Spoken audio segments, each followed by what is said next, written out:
From our fan studios secured by DFWsecurity.com, this is Sean and RJ on 105.3 The Fan. Here's the ball game for Seattle. 4th down and 2 from the 50. 3 receivers right, all 3 of their targets to the right. Smith rushed by Parsons. He couldn't get it away. It was at the foot of DJ Dallas, and the Micah Parsons pressure forces an incomplete pass, and Dallas will hold on to win it at home. And with that, the Cowboys finally close out an absolutely wild one last night in Arlington, and they get us started with the absolute right excitement for the weekend here on Sean and RJ live on your home of DFW Sports Station 105.3 The Fan, home of the Cowboys, home of the World Series champion Texas Rangers. Sean Sharif alongside RJ Choppy, 41-35. Whew. That's how you draw it up, man. That's how you draw it up. Let's be down 8 going into the 4th quarter. That's how you draw that game up. What I gotta say this. That was fun. Perfect game for you. Well, no, because I had Cowboys -9. Oh. But I did take the over. So I was able to hedge there a little bit. And at that over, oh man, it was in the bag by halftime. But I just sweat out that. I thought the Cowboys were gonna get it at the end. When they got that ball back, I was like, ooh, we gotta get a backdoor cover here. Look at that. 14th straight home win. 4th straight game at home, scoring 40 or more points. 5th game ever in the history of the National Football League with no punts. 5th ever with no punts. And I remember there was a playoff game, Chiefs-Colts, that had no punts, like 0-3 or whatever. And that was like 38-35, kind of like that. And those are the best games, man. They're also the worst because it's frustrating because the defenses can never get stops. Ever. And neither defense. I mean, the Cowboys defense was able to in the 4th quarter. But, man, like that, there were some defensive moments in that game where I was like, okay, how are we going to – I know Seattle's got good weapons, but how are you going to stop some of these other teams? Dak Prescott, absolutely phenomenal. 29 of 41, 299, 3 touchdowns, 0 picks. He was sacked 4 times. The QBR was a 75. Geno on the other side, 334, 3 touchdowns, 1 pick. Deron Bland. Geno was not sacked at all. His QBR was a 91. So Dak's was a 75. Geno's is a 91. That's basically saying the games that you play like that, you have a 91% chance to win if you're Geno. Dak on the other side, 75. DK Metcalf did his thing. Obviously, so did CeeDee Lamb. Jake Ferguson did his thing, and Seattle got it going a little bit on the ground. Dallas with a sneaky, nice running night as a team, 34 for 136. 4 yards a carry, but 136 is obviously a nice final total. And then Tank Lawrence is my defensive player of the game, stepping up with a pressure and finally making a defensive play up front for this D-line. And then you had Jordan Lewis sneaking in. Great job by Zach Wolchuk. I just texted him. He won't be up for another 8 hours. But Wolchuk recapped everything with the energy in the post that you just heard portions of here on The Fan. He had the info. He had the detail. Tank Lawrence, Jordan Lewis defensively, and pick whoever you want offensively with the way these two teams played. How is Seattle scoring 21 points a game with these receivers and some of the throws that Geno Smith can make? Now, I know that's going to come across as like you're letting the Cowboys off the hook a little bit, like, oh, Seattle should be better. The only way I'm going to try to figure to let the Cowboys off the hook defensively for this, a couple people brought this up, and I'd like to ask some players about it. Are they tired? Are they worn down from this stretch that Mike McCarthy says he does not absolutely love? Because this is the 3rd game for both teams in 13 days. Yeah, they may be, but like this, the Cowboys have been doing this for 50 years. They are definitely used to this situation right now, and they have done the Sunday, Thursday games since what, 07, 06? Like they're used. This team should be more used to that than any team in the NFL. They just should be. Like it is tough, but then on the backside, they have a mini bye going into Philadelphia. They're going to have 10 days before they play the Philly. Yeah, that doesn't affect the 3-13. That's the No, bye it doesn't. afterwards. No, it doesn't. It doesn't affect the 3-13. But it gives them that, that secondary bye late in the year, which I think a lot of teams like, or they like, but they don't like the 3-13. What are you going to do? Like, that's the NFL schedule. You'll blame Jerry, blame Tex Schramm, really. The Cowboys want to play on Thanksgiving. Passing game was obviously phenomenal. I thought pass protection early on was spectacular. That completely eroded, led by Terrence Steele. Defensively, man, we're going to have some Deron Bland, Trayvon Diggs topics for you this morning, all the way up until 10 a.m. here on DFW Sports Station. The secondary in general, this run defense. What's Shaq Leonard sitting back thinking about this team and this game? A lot of people asking, where the heck is Micah Parsons? How do you get 0 sacks on this Seattle offensive line that was not necessarily playing great? These are all the different questions and storylines that I have. Well, I was on Seattle radio yesterday, Sean. Oh! And they did say that they got 2 starters back on their offensive line. So it was as healthy as it had been all year. So that may play into it a little bit. You asked about how this offense of theirs just doesn't play well. Geno's is inconsistent. His QBRs by game this year, 47, 84, 54, 39, 37, 69, 53, 14, 49, 64, 15, 91. I mean, that's going to get you your inconsistent numbers right there. And it felt like they were trying to get that ball out quickly last night, and they could get it out with completions because they followed the Washington game plan. If you listen to our show last week and this week, this is why you can't fall for some of the counting numbers. This is why RJ kind of went in on the Trayvon Diggs 2021 season. Don't just fall for the block shots in the MB. Don't just fall for the interception numbers. How are you covering? And if you paid attention to the Commanders game and you paid attention to us, we kept hammering home the point. They are throwing and targeting Deron Bland. They're targeting Deron Bland for a reason. Seattle decided to do the exact same thing. Yeah, they did. They definitely did. And teams have kind of figured out. Glad I chose yesterday to ask whether DK Metcalf was overrated. What a horrible timing for that question. Ooh, man, he was good last night. Teams have kind of figured out that they're not as scared of interceptions as they used to be because it is such a passing league and you are getting more possessions than ever before. And they've kind of recognized that they're glorified punts. And now, whether you agree with that or not, like that's just the philosophy a lot of teams are using nowadays. That's why they don't mind targeting Deron because they know that, he may get an interception. Like, he got his interception last night. Nobody thinks that he was a plus for the Cowboys. Right. That one interception, now possessions could are big. Could have had a second one, too. Could have had a second one. I mean, shoot, the DK TD, the long one, the first TD of the game. Yeah. I mean, he tried to jump that one. He got in front of him there. He almost had that one too. But that's the give and take. You can't love the picks and then hate when he gets burnt. Seattle had not scored in 7 straight quarters coming into this.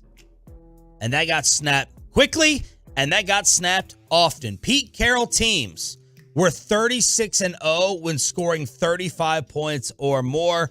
That gets snapped, and that gets broken last night as well. You're going to give up 35 and you're going to win a game? Dude, if you say that the Cowboys are going to score 41 last night against Seattle before the game, we're sitting here talking about cruising into another blowout. Uh-huh. You're not anticipating a shootout and having to come back from that shootout when you're down 21-20 at halftime, and then what'd you say, 8, 9 later on? It was 35-27 going to the fourth, so 8 points, yeah. When did y'all think... When did you make a decision that this game was over? Was there a point when you thought Seattle was definitely going to win? I did not. I was worried, but I didn't say, okay, this is over. Yeah. Because I was like, they'll get a stop at some point. I thought, I knew Seattle couldn't stop the Cowboys. I thought the Cowboys needed one stop. I knew Seattle wasn't going to be able to stop the Cowboys offense. Now Seattle's allowed, 30 points or more in now 5 games this year. So almost half their games they've allowed 30 or more. This is the highest, but though this is not a great defense. So I didn't think they were going to be able to stop. I just think the Cowboys needed one stop. All right, 877-881-1053 is the truckwreck.com text line for Star Up, Star Down. Your commentary after sleeping for a few hours. Thanks for waking up with us. If you're part of the early shift, Star Up, Star Down, brought to you by the Big Green Egg, is coming up at 6 o'clock. Let's go inside the locker room for the Cowboys' reaction to this win to get them their 9th win of this season, 9-3. It's a special Football Friday with Sean and RJ just getting started on the Fan. Coming up in the next.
And goal from the 7. Throw over the middle.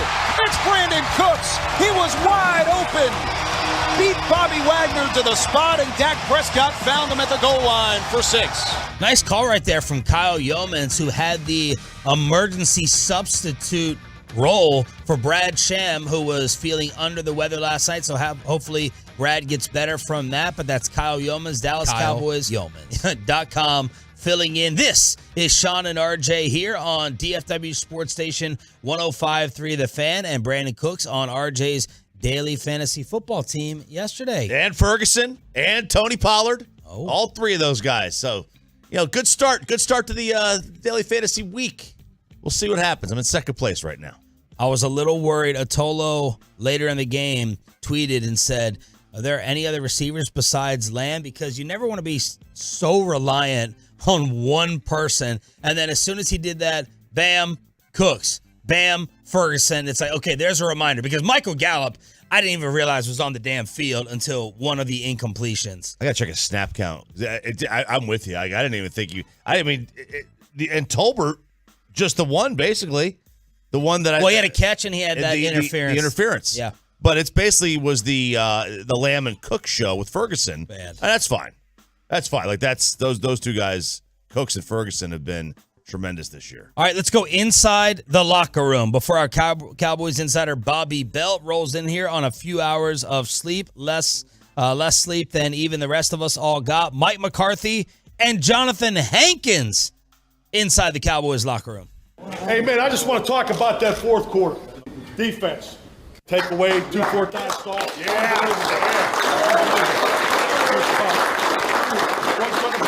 Okay, hey, that's what we're talking about, complimentary football. We need games like this, trust me. This is going to pay dividends down the stretch. Great job. You know what's in front of you. You're out there. I mean, travel safe, be smart, and all that stuff. Just take care of yourself, okay? And we'll see you Monday, all right? Yeah! Where you at, Hank? You ready for it?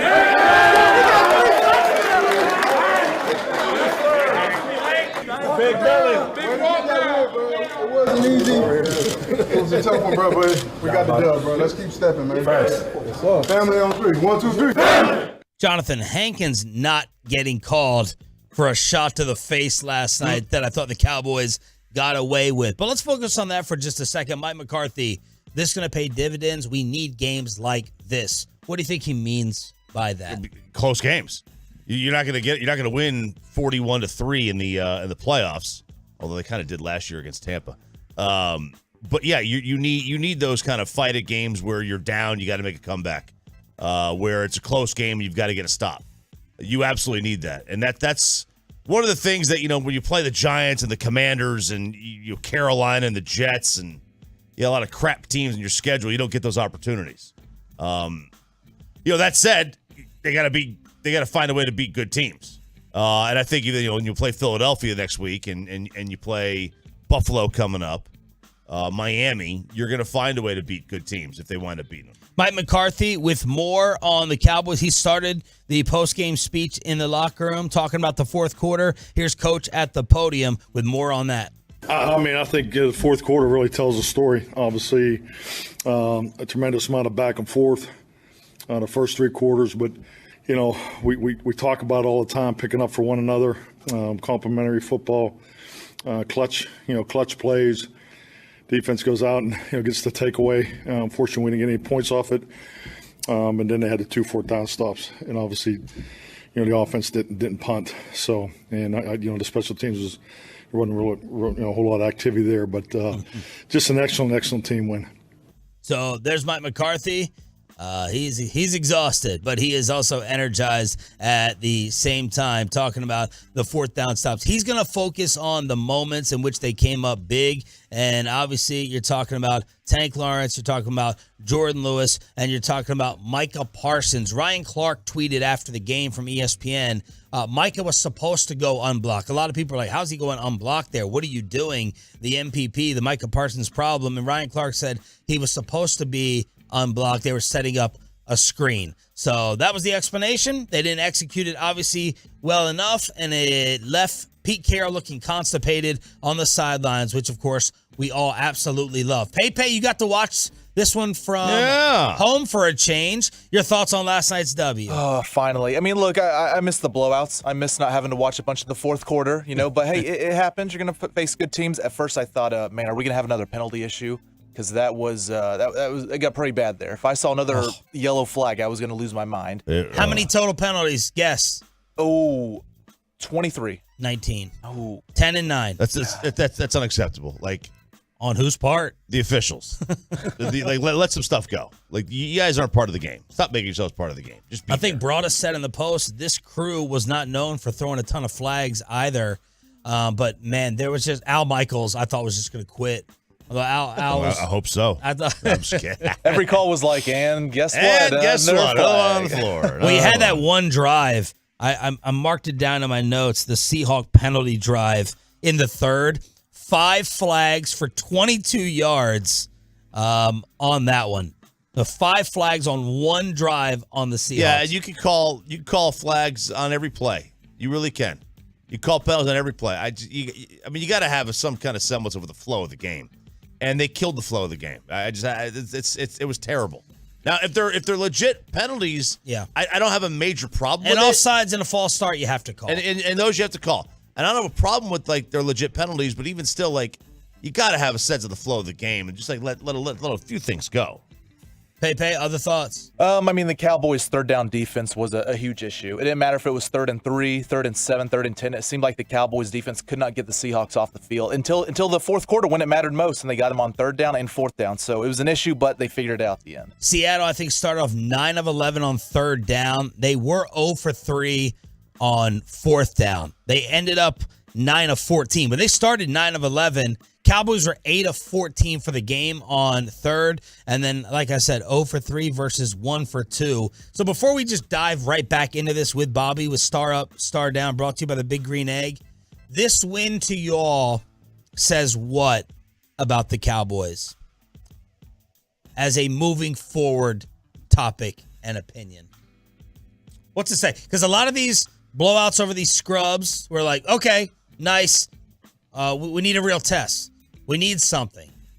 How much different does this feel, or how much different of an after-the-fact opinion does this give you? Not much. Okay. Because they still haven't beat a team with a winning record as of today. Well, Seattle was 6-5. Right, but the Jets were 1-0 when we played them. So like they they're changing it as the season goes. Yeah, so it's like, like it's as of now, like today, they have not beat a team with a winning record still.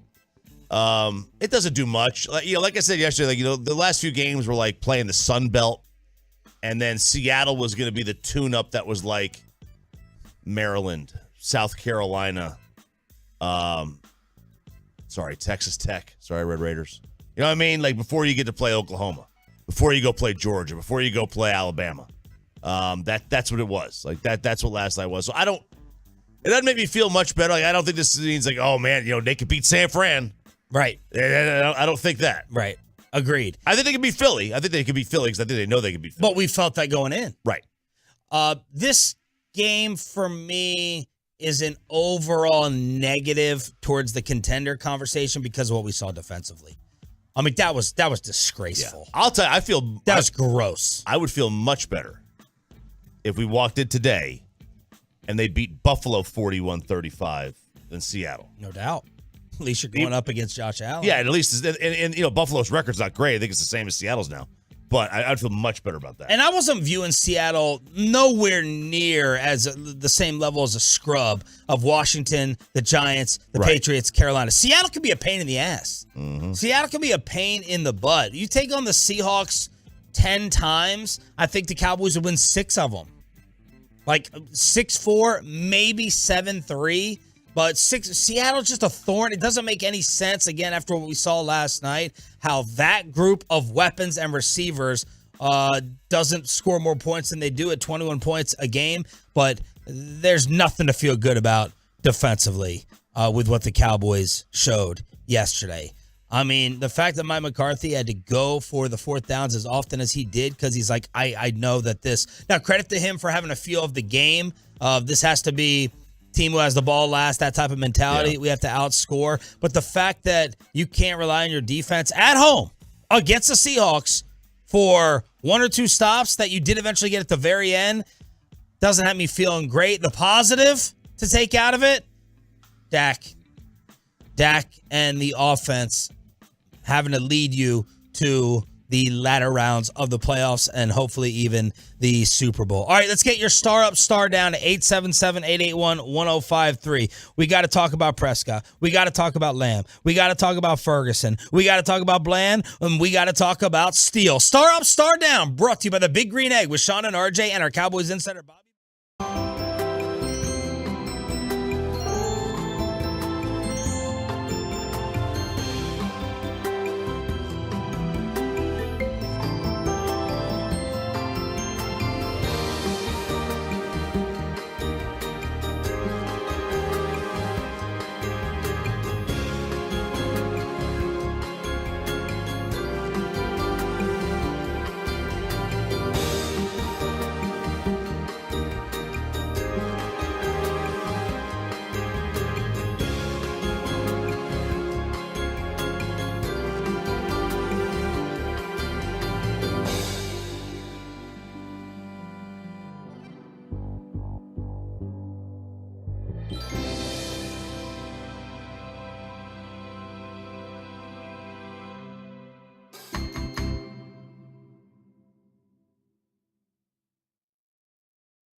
Sean and RJ on 105.3 The Fan. Belt tie snap. Prescott with plenty of time. Lobs it. End zone.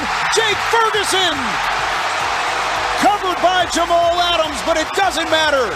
Fergie into the end zone, and Dallas takes the lead in the fourth. It is time for Star Up, Star Down on a victorious Cowboys Friday with the entire squad here and hopefully you as well. Sean Sharif, RJ Choppy, and our Cowboys insider back from the stadium, Bobby Bell. We got Peyton and Ryan in the back. We're live on the Fan Cam, Twitch, and YouTube. That was the Fan Replay brought to you by Ciroc Vodka on the radio station that has all your Cowboys coverage. It's 105.3 The Fan. I'm going to go Star Up to begin with Jake Ferguson. that was a top, maybe the top or a top 2 dog moment that we've seen from a Cowboys player this year. Getting into it with little number 6, who I thought should have been called for helmet to helmet. Then getting into it with Jamal Adams. Then giving it to Jamal Adams with that, man. I believe technique-wise. Now, obviously, fat, slow, short. I'm not keeping up athletically. But I believe technique-wise, I could defend an NFL pass better than Jamal Adams, who looks like he's trying to stand out there on ice. He gets turned around on every play. He has no idea. It's like somebody with no arms trying to catch a pop fly. That's what I think of. And Peyton says, "Oh my God, that's not going to offend anybody." I was thinking about it. I was thinking about. No, you didn't say it. You'd have to dump it if you said it. But Jamal Adams then gives up the touchdown to Ferguson. But that was the number 1 dog moment for me. I think that got Cowboy fans the most hype in their living rooms, in their cars, in the stadium, watching Ferguson give it right back. I did not realize he had that in his temperament. 6 for 77, 12.8 yards. It felt like more than even 6 for 77, to be honest. Touchdown, a long of 17 on 8 targets. Jake Ferguson, big, fat, star up young man. Man, I was proud of the emotion, Bob. He was really, really good last night and came up in some big moments for them. And like you say, the edge that he played with in this game, which we don't see it on display a lot. I think you can sense it a little. Like when we talk to him in Oxnard, I think you can tell like he's a bit of a brash personality. And so I don't think that he's just going to take much trash talking and John and pushing lying down. And he said, after the game, he was the one they stood up against the wall for the interviews first.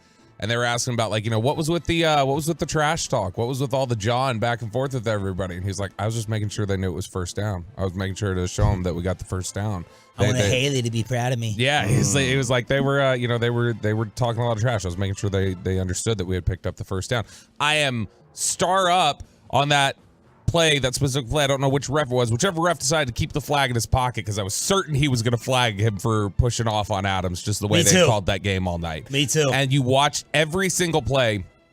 Michael Gelkin at the Dallas Morning News had tweeted this. We reached a point in that game where after every play, you immediately looked and were like, is there any, like if it was a bad play, you'd look and go, anything to bail you out here? And if it was a good play, you go, all right, where's this going to get ruined? Where's this going to get called back? Now, these were 2 of the most penalized teams in the NFL coming in. Mike McCarthy's teams always are. And so Pete Carroll's going to be chippy.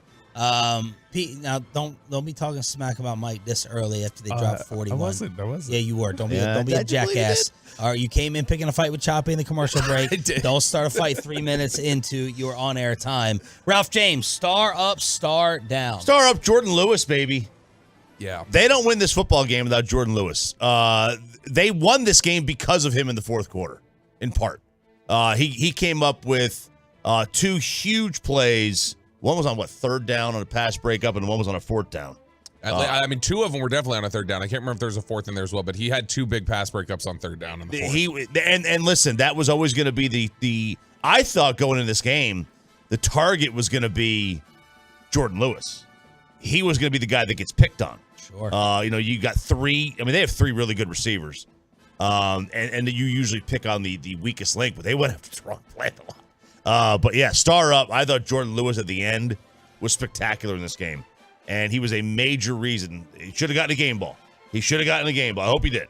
We talked a lot this week. Not only when we talked about Seattle, but I mean, like we did on Love the Star as well, that was the guy that you were concerned with. That was the guy that they could potentially pick on. And he was those 2 pass breakups, especially on third down, because this was, I think they started the game 8 of 9 on third down. And it felt like didn't matter. 3rd and 1, 3rd and 7, 3rd and 12. Seattle was passing every time they got into third down because they were like, we don't trust that you can stop what we want to do in the passing game 3 times in a row. And so for Jordan Lewis to come up big in those big moments, I think was huge. My star up defensively goes to a guy, and to me, it's not even a debate. I'm giving props to Jordan Lewis. I thought this was going to be the biggest play of the game.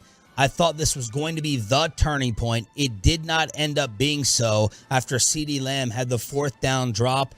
Big freaking star up, Tank Lawrence. 4th and inches. They snap it. It's Charbonnet, and he stopped short. DeMarcus Lawrence Donovan Wilson in the backfield, a huge tackle for loss, and a turnover on downs gives it back to Dallas with 7:04 to play. Tank had a rare pressure earlier in that series. Again, still 0 sacks against Seattle and that offensive line. They were down 5 with 7 minutes left.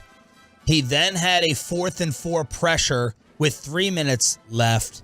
And Tank Lawrence, the Dallas Cowboy defensive lineman who showed up the largest until Micah at the very end goes unblocked. So I had to give Tank Lawrence his defensive star up for me. It felt honestly a little like, and I know the running game was not the same, but as a Longhorns fan, the USC game years ago in the national title, when they had 4th and 1 late in that game, I turned off the TV because I was like, they're going to convert this because Texas just has not been able to stop anything all night, and they got the stop. It was the same thing last night. I was watching that 3rd down play. I saw it was going to be 4th and 2 or whatever it was. I knew Seattle was going for it. I didn't even bother to stop and watch the play. I was like, I'm walking to the next station because they're going to convert this, and I'll see what happens on the other side. And I turned the corner just in time to see D-Law make the play. But very simple handoff for Seattle. Yeah, it was like it felt like, and I can't remember specifically. It looked like it was like almost a stretch run. Like it wasn't even any sort of like quick toss or anything else. It was like a very slow developing play, and so Tank just like massive there with how much they'd struggled to get people off the field. And then, of course, 2 stars up to the guys that continue to make offensive history. You know who it is. Dak under center, followed by Lipke and Pollard. He fakes it to Pollard, steps up, throws back of the end zone. There's CeeDee Lamb tumbling, but he gets both feet down. Touchdown Cowboys, and they retake the lead in the first. Chop, the MVP hype train is at full steam this morning, and you're going to see it on all the first fake shows. And then you got to give CeeDee Lamb's stat line: 12 for 116 on 17 targets, 9.7. He had less yards per catch than Schoon, Turpin, everyone. Everyone Ferg, except for Gallup. Cooks, Tolbert. 0.0. Everyone except for Gallup. Stars up, obviously, the combination of Dak Prescott and CeeDee Lamb. Yeah, start with that, but I'd also start down also to this part. I do not want that CeeDee Lamb. I do not want 9.7 a catch. I do not want to turn him into a possession receiver. He's far too good for that. If he goes 12 for 116 in a game against San Francisco, that's not a great thing. That's a volume thing. He was really good last night. I just don't want them to turn him into, hey, we're going to get you the ball 3 yards down. Like I don't want that. He had 2 carries for 30 yards. This was his 4th straight game scoring a touchdown. He did have the 4th down drop, but there is one thing I do know about CeeDee Lamb, and this even happened, I can't remember whether it was early last year or the year before, when CeeDee had some drops. There was a lot of Cowboy fans saying, get the 88 off of him. No one will admit that. They all conveniently forget it because they don't have to own up to their receipts. But there were a few weeks, there was a stretch where people were saying CeeDee Lamb is not the guy. And I now know it is a 1,000,000% guarantee he will respond after a drop. He owned it. He said it was my bad. And he came back and he did respond. So CeeDee Lamb, star up, and we'll get to Prescott more here in a second. I was not like half a star down though which drop that he responded to, because he had the 4th down drop, then he has the touchdown drop. Did you feel the touchdown drop wasn't enough of one? That wasn't enough of one. Okay. That was God almighty, was that a throw? If CeeDee Lamb catches that might be Dak Prescott's best all-time throw. The ball was there. I thought it was a tough play. There's 2 defenders. It was catchable. I'm not giving him a star down for that. I'm giving him a star down for that dropped on the sideline. What did you think of that one? You know what I'm talking about? One of the goal line, right? Yeah. With 2 people. Yeah, it went through his hands. It was in between them, and it was. I don't think he saw the ball. I don't think he saw the ball until it was right on it. Because he had to move his hands a little bit back. I wonder if his arm kind of blocked him out for a second. That was a really good throw. That was a really, really good throw. It was a tough throw to make though, and it's tough to expect that throw to be there for one. It's also tough to expect that catch to be made. I mean, you're in traffic and everything. I don't know. I probably have a major issue with that. CeeDee in the 7 games since Richard Sherman said he was overrated, not a bona fide number 1. I love the internet goes and gets everything. Here are the stat line, and we'll get to Richard Sherman a little bit later on. Since Sherman said that, CD, 63 catches, 824, 6 receiving touchdowns, 12.8 yards per reception in the 7 games since. Don't forget also, he iced the game with that 24-yard run. Had 30 yards on the ground, too, so had about 150 yards from scrimmage in this one. It wasn't totally iced because of the 4th down decision to throw to him, which we'll get to in a little bit, instead of maybe running the football or taking Brandon Cooks underneath. And that's the next star up, is Brandon Cooks. He deserves a ton of credit for it. This is what he does. Even in the games where he has 4 catches and 40 yards or whatever else, you always go back and go, but he came up with massive moments. And what you had in this game is on his 4 catches, 2 of them were 3rd down conversions and another one of them was a touchdown. And he had the 2-point conversion catch too, which he had to adjust to, turn back to, and make the catch. I thought Brandon Cooks, for what looks like a pretty thin stat line overall, was really, really good yesterday. Since the San Francisco game, David Hellman tweeted this.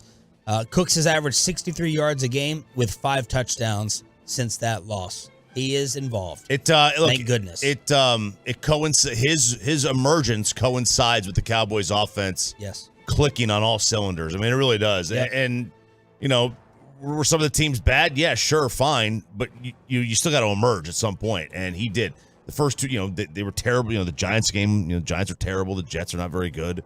And he wasn't there. He's been there since. They have figured something out. Dak, 6th straight game with 2 or more touchdowns in the first half.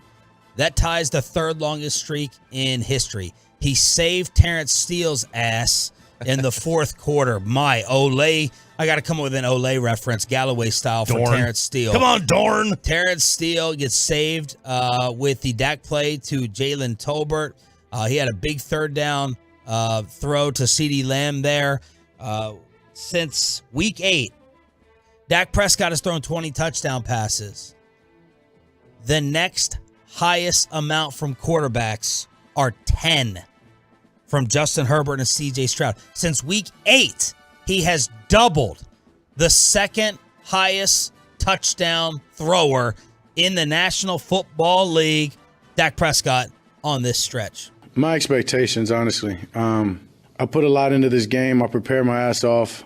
Got amazing coaches and players around me right now doing the exact same. So I just really think that's the expectations that I have for myself, the standard that we've created as an offense, and how we're comfortable in playing this game. So numbers are numbers. They're always going to kind of be that way. But in the sense of getting to the right play, making the right reads, trusting the ball, letting the ball go in the windows to the receivers that I am. That's really what I look at. And so at the end of the day, it's about the preparation and the work that I've really put into this thing. That's just coming fruition, I guess. Ooh, I like that jacket. Look at that. Ryan, put that back up real quick. The still shot. Nice job getting the video. Ryan, best in the business on the Fan Cam, Twitch, and YouTube. I like that sleekness right there. 2nd best dressed man in the building last night, next to Steve Smith, who was rocking a really nice purple suit, which we will have to get into at some point. Chia follows very awkward introduction to Steve Smith in the press box. Really? Yeah. Yeah, Steve Smith is a guy I don't know, Warren Sapp vibes maybe? Marshall Faulk vibes or cooler? He called Chi-Chi out. So, okay. Yeah. Why? Was Eric wearing a Baja sweater? No, Eric just got a little starstruck and it was called out. 877-881-1053 is the truckwreck.com text line. Peyton, we got the Tolos with their star up, star downs. Yeah, a lot of names that you guys have already mentioned. Star up from the 817 to Jake Ferguson. The dude is a dog. 516 says start up CD. And then 817 says star up from the crowd. Crowd was bumping last night.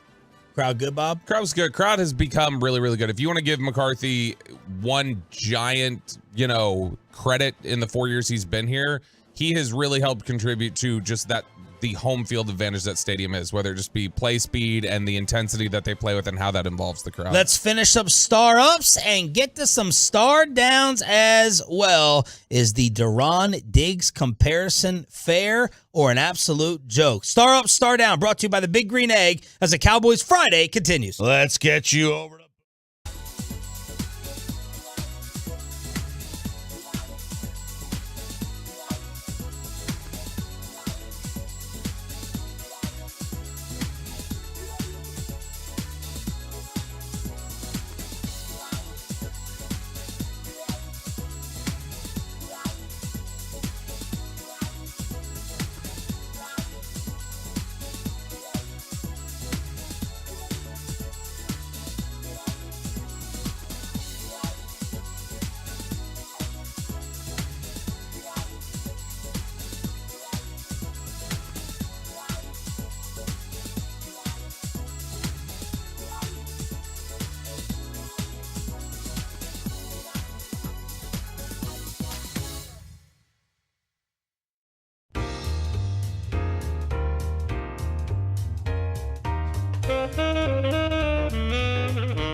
And RJ right here on 105.3 The Fan segment here, brought to you by State of the Art Weight Loss. 3rd and 9. He's rushed from behind, but he gets it away, and he finds DK Metcalf, who's off to the races. 25-20, 15-10, 5, touchdown. Pitch and catch over the middle. DK Metcalf broke free, and Seattle strikes for a 73-yard touchdown to open the scoring. And that snaps the scoreless drought for the Seattle Seahawks that ran 7 straight quarters. Bam, 7-0, just like that. That was the call with Kyle Yeomans filling in for a sick Brad Sham last night on this radio station. This is Star Up, Star Down, brought to you by the Big Green Egg, and the fan replay is brought to you by Ciroc Vodka with Sean Sharif, RJ Choppy, and our Cowboys insider Bobby Belt. Shout out, and thanks for waking up with us as part of the 6 a.m. Club, our best radio audience of the entire show. Any more Star Ups that you'd like to get out of the way first? No. No, I mean, a star up to being the heart of a champion, for having the heart of a champion. This was the game that showed the Cowboys are the best team in the league. Is that it's not that they didn't look very good for 3 quarters and they looked like they were gonna lose this game after CD dropped the pass. What matters is they found a way to win. They showed the heart of a champion. This was the 5:56 a.m. fight that Bobby came into the studio with to start trolling his sarcastic Philadelphia Eagle point that he's making, that the Cowboys should be praised just as much. Yeah, and look, the Eagles do win games like that. They did the against same. better teams. Against better teams. They also win games like that against the bad teams. They win games like that against everyone. Right, but they're not going to play bad teams in the playoffs. No, but eventually that luck is going to run out. I'm surprised that you, of all people, would look at the sustainability of that and say, oh, yeah, they'll keep doing that. It's Minnesota from last year. Last year we did call out Minnesota and the Giants. We ended up being right. How is this different? Oh, because Minnesota and the Giants had basically an even point differential. Wasn't Minnesota negative last year? Minnesota got to negative by the end of the year, and they got smacked by Dallas in week 10 or whatever it was, and that threw everything else. But, like, Minnesota had great wins along the way, too. They went to Buffalo and beat the Bills, and everybody was stunned. And this is no different than Philadelphia last year. Their point differential last year, Minnesota, was -3. The Giants were -6. Yeah, so, like, at Philadelphia is plus 64. This same time last year, they were plus 76. That's 1 point a game. That's 1 point a game difference. They are doing exactly the same thing they did last year. They're covering more spreads than they did last year. I know Bobby doesn't care about that. That matters. They're doing the same thing they did last season. Is that sustainable? I have no idea. I mean, most of the time it's not sustainable year to year. This is. Some people were bringing up, well, I'll save it. Some people were trying, maybe these are Eagle fans saying, oh, y'all cry about the referees winning it for Philly. Same thing happened last night. Refs gave you all that game. And I woke up this morning with this moron on my Facebook page screaming this. And I'm like, what call, what play are we talking about with the referees? That's the big scandalous one that completely was one-sided for the Cowboys. It's not coming to my mind. I don't think there was one either way. I thought the officials were fair. 10-9 bad penalties. It looked like Steelers fans last night. It just looked like terrible towels that they were throwing them on everybody. I was stunned the game ended up with Seattle having more penalties and more penalty yards. That felt like, because early on, Dallas got a... And how many were declined, though? How many were declined for... Well, there was a 2nd and 19 that was declined. A lot that were declined. I'm sure there's a stat out there with how many flags you would have gotten called for with the yardage. Yeah, and so there were plenty of those I know that they had chosen not to have enforced, like on one of them where it's like, oh, there was a sack, and so they're going to take the loss down and this and do whatever. Seattle did the same thing that the Cowboys did, where they didn't take a penalty. It was near the goal. It was in the red zone. They didn't take the penalty, and they said we'll just make it 3rd down instead of 2nd down and whatever. And Cowboy fans were happy when the Cowboys got penalized in the red zone, because they prefer them be on the 5 than the 2 with their goal-to-goal problems. All right, let's go star down here on Sean, RJ, and Roberto. And we have to start, of course, with Deron Bland. 73-yarder. How much of that was on Donovan Wilson? The internet was trying to blame a little bit of that on Donovan Wilson for turning the wrong way, not being there for support. Where do you stand on that? So Deron Bland did undercut it a little. Like he shares responsibility, but that's 80-20 Wilson to me. Oh. Like Wilson was out of position and Wilson was way too shallow. And there was nothing behind it. Like the whole his job title is safety. He is the safety net back there. And if he's out of position and way too shallow, he didn't have enough depth on that route. And that's what really allowed DK Metcalf to catch and run like he did. So I think most of that one on Zone Wilson. The catch and the run part was probably undone. The catch was on Duran. The catch is Bland. The touchdown is Wilson. Deron Bland allowed this in the first half. 5 catches, 137 yards, and a touchdown in 6 pass attempts. I just wrote down his night. DK got to 22 miles per hour, by the way. DK then had a 34-yarder on Bland. There was that was McCarthy that I wrote down there with that little DK on Deron again. Lockett, the wide open drop where he left Bland in the fourth quarter. That was a huge, huge mistake in the fourth. Deron gave Lockett a huge cushion before the half, a humongous cushion, and they couldn't understand that. Herbstreit was like, what the heck is he doing there? JSN turned Deron around in the fourth quarter. He did have the interception, but what do we make of Deron Bland's night right after he was celebrated with Dak Prescott as NFC Offensive and Defensive Players of the Month? Not much. It was pretty bad, man. Like I don't care. The interceptions that make up for that. All the completions he gave up and getting worked all night long. That was pretty eye opening. Like that was one to forget. He was having himself a night and not in a good way. Mike McCarthy on Deron Bland's evening. I mean, this is an excellent offensive perimeter group that came in here. I mean, we had a lot of respect for what we saw in the game plan process, and we were just. It's football. They went after us, and we went after them, and at the end we got it done in the fourth quarter. But yeah, they definitely, went after the one-on-ones outside and hit some plays. Ryan Clark tweeted, Deron Bland is going to see deep throws and inside routes the rest of his days. Bobby, was this more fluky, or did the Cowboys have a cornerback problem moving forward here down the stretch? Well, I mean, they do have a little bit of a cornerback problem whenever you're going to play anybody with 3 receivers, just because Gilmore has not been consistent this year. There have been games where Gilmore's been really good, and then there have been other times where he's not good at all. And so that one is just what version of Gilmore are you going to get? Lewis yesterday had the 2 big plays, but he still gave up some stuff early in this game, and he's given up stuff all year.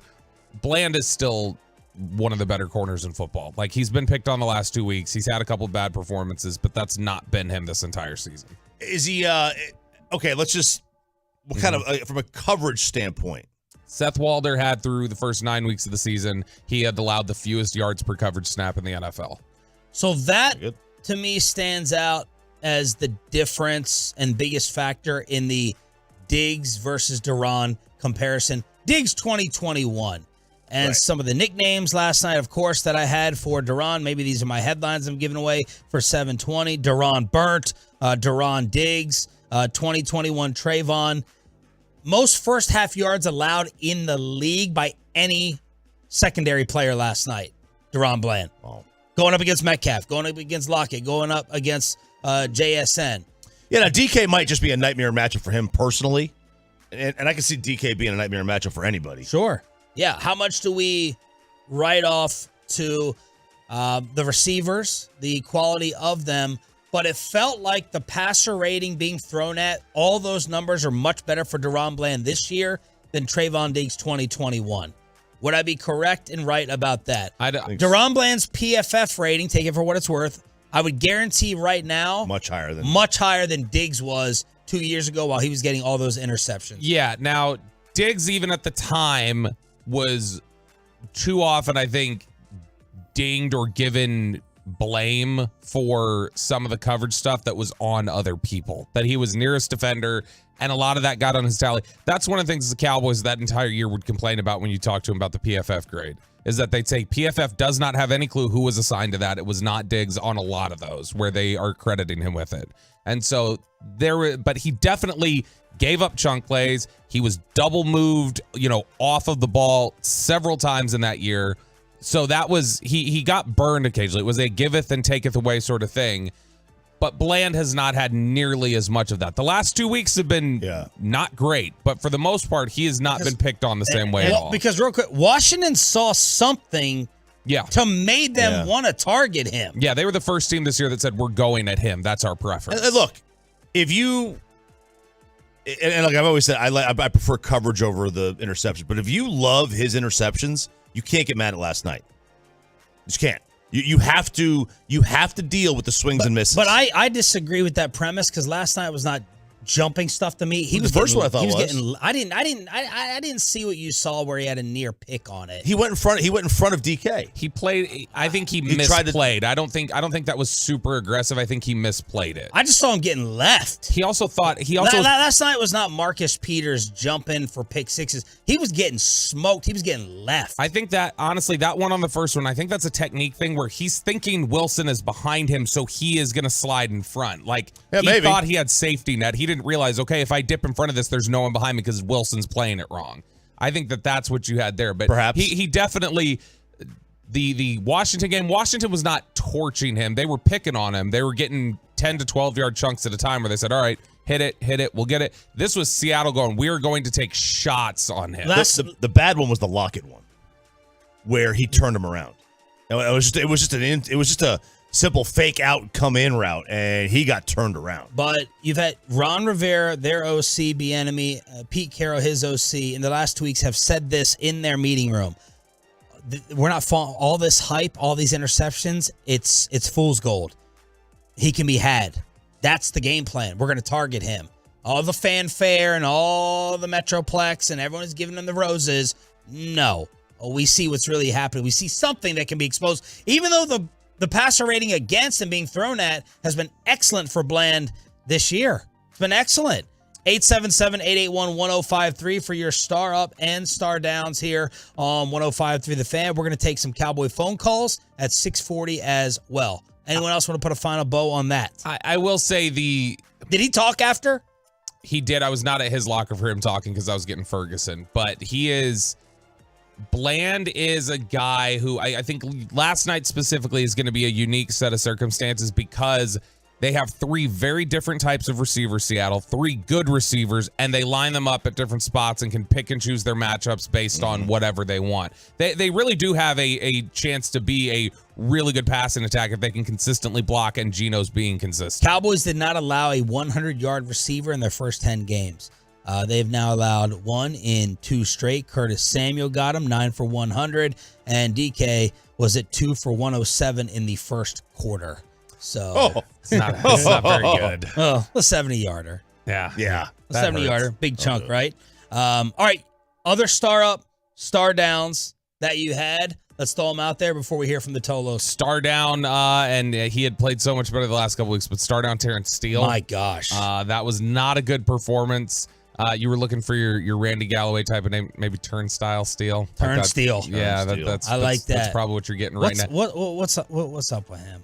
I don't know, because the last couple weeks he's played a lot better, like in pass protection and the run game. He's been good, and so when he misses too, like these are complete whiffs. Yeah, the one in the guy's fourth quarter, going right around him. The one in the fourth quarter was not good. And yesterday I thought the offensive line was not great in general. I thought that was a pretty rough game in spots for Tyler Smith, who's been really good this year. I didn't think that was very good. So offensive line in general gets a star down for me with a particular highlight on how Steele performed. Other star ups, star downs, and your Cowboy phone calls. Let's hear from the 6 a.m. club at 877-881-1053. 877-881-1053. It's a special edition of a Cowboys Monday on a Friday as we hear from the Tolos with the extended postgame show continuing on The Fan. But let me get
Chevrolet is leading the way to finish number one this year in America. They're racing hard with year-end savings on over 400 Silverados. Shop them all today at ClassicChevrolet.com. This is Texas. This is Classic Chevrolet. Relax and enjoy the difference and find new roads. Ferguson's the tight end to the right. 3 receivers left. Gallup, Lamb, and Cooks. They pitch it to Pollard. Pollard breaks back to the inside, reaches for the end zone, and he's in. Touchdown, Cowboys.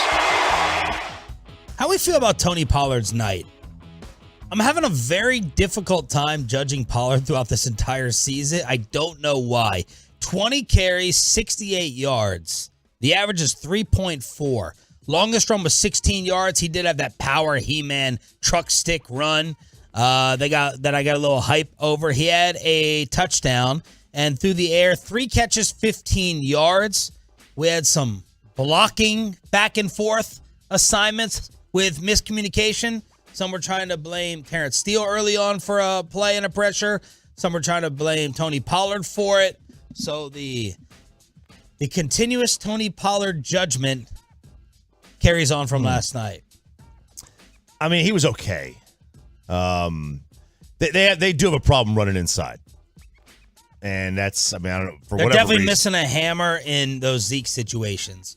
Now, you never should go rid of Zeke. You don't keep Zeke around for 3 inches, okay? Hey, now. Make your joke. I was trying to say an inch that Bobby wasn't going to react to like a 4-year-old. There is no inch. It could have been 6 inches. It could have been 2 inches. He was going to react the same way. But they are missing.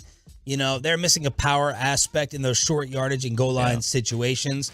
Let's hear from the Tolos on 105.3 The Fan. Decatur. Oh, I was like, is this Stephen Decatur? My godson's high school that won the state championship last night while halftime was taking place, but I don't think it is. Sam, you're live on the home of the Cowboys.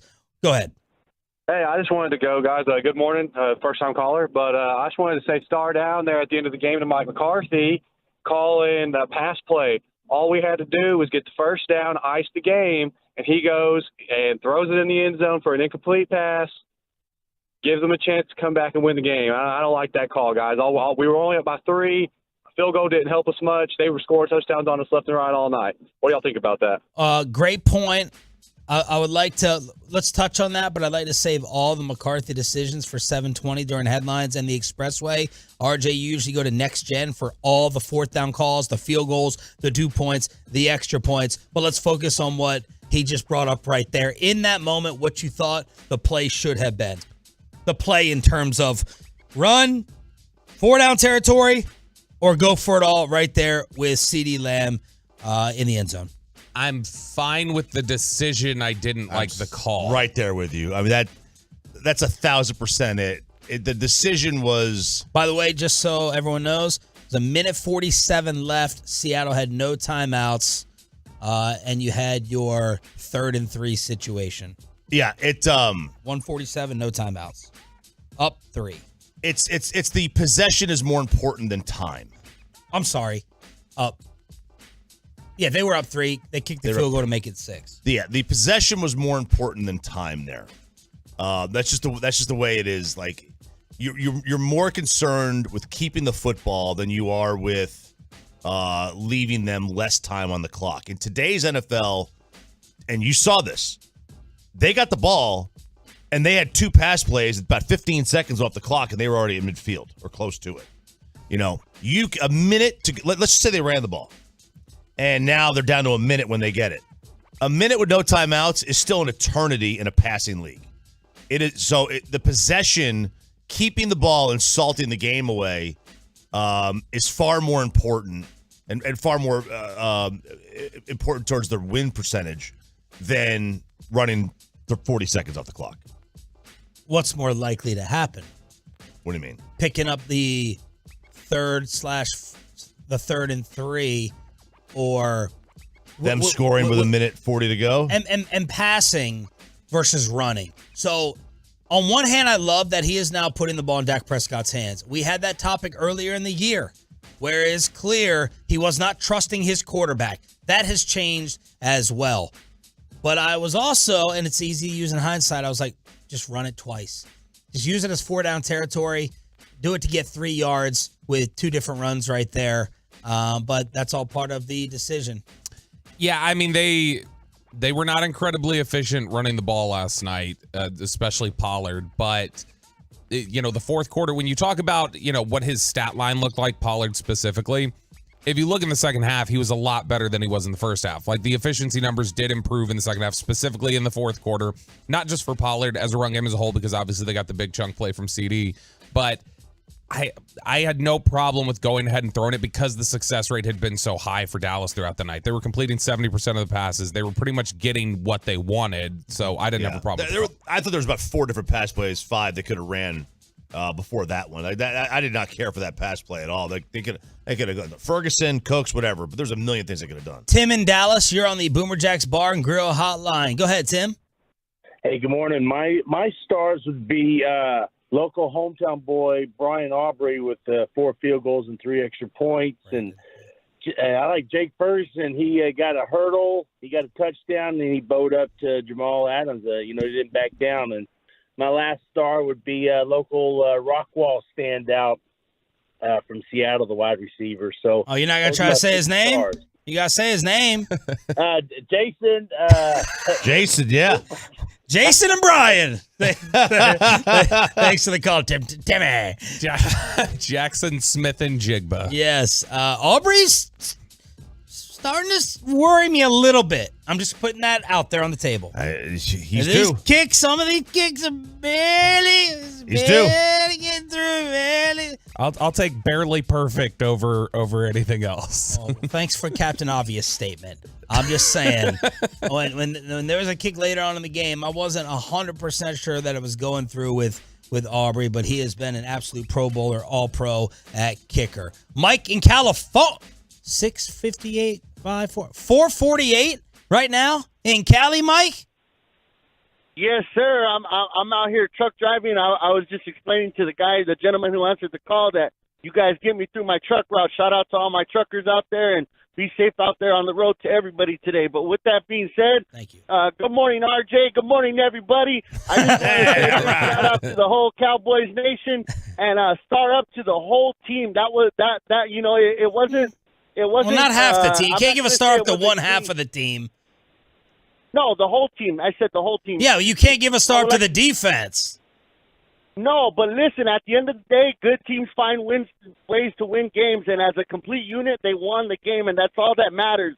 You know what I'm saying? Because at the end of the day, champions, you got to figure out a way to win the game, and they did that. But also, I want to make a statement. I think that when it's all said and done, earlier, you were saying some people wanted to rip that 88 off of CD Lamb. I think when it's all said and done, he's going to be the best one to ever wear that 88. And I've seen Irvin play, I've seen Bryant play, and that dude's a complete receiver. So I'm gonna go ahead and hang up. Well, you got to hang up. Well, you got to hang up giving us the horn.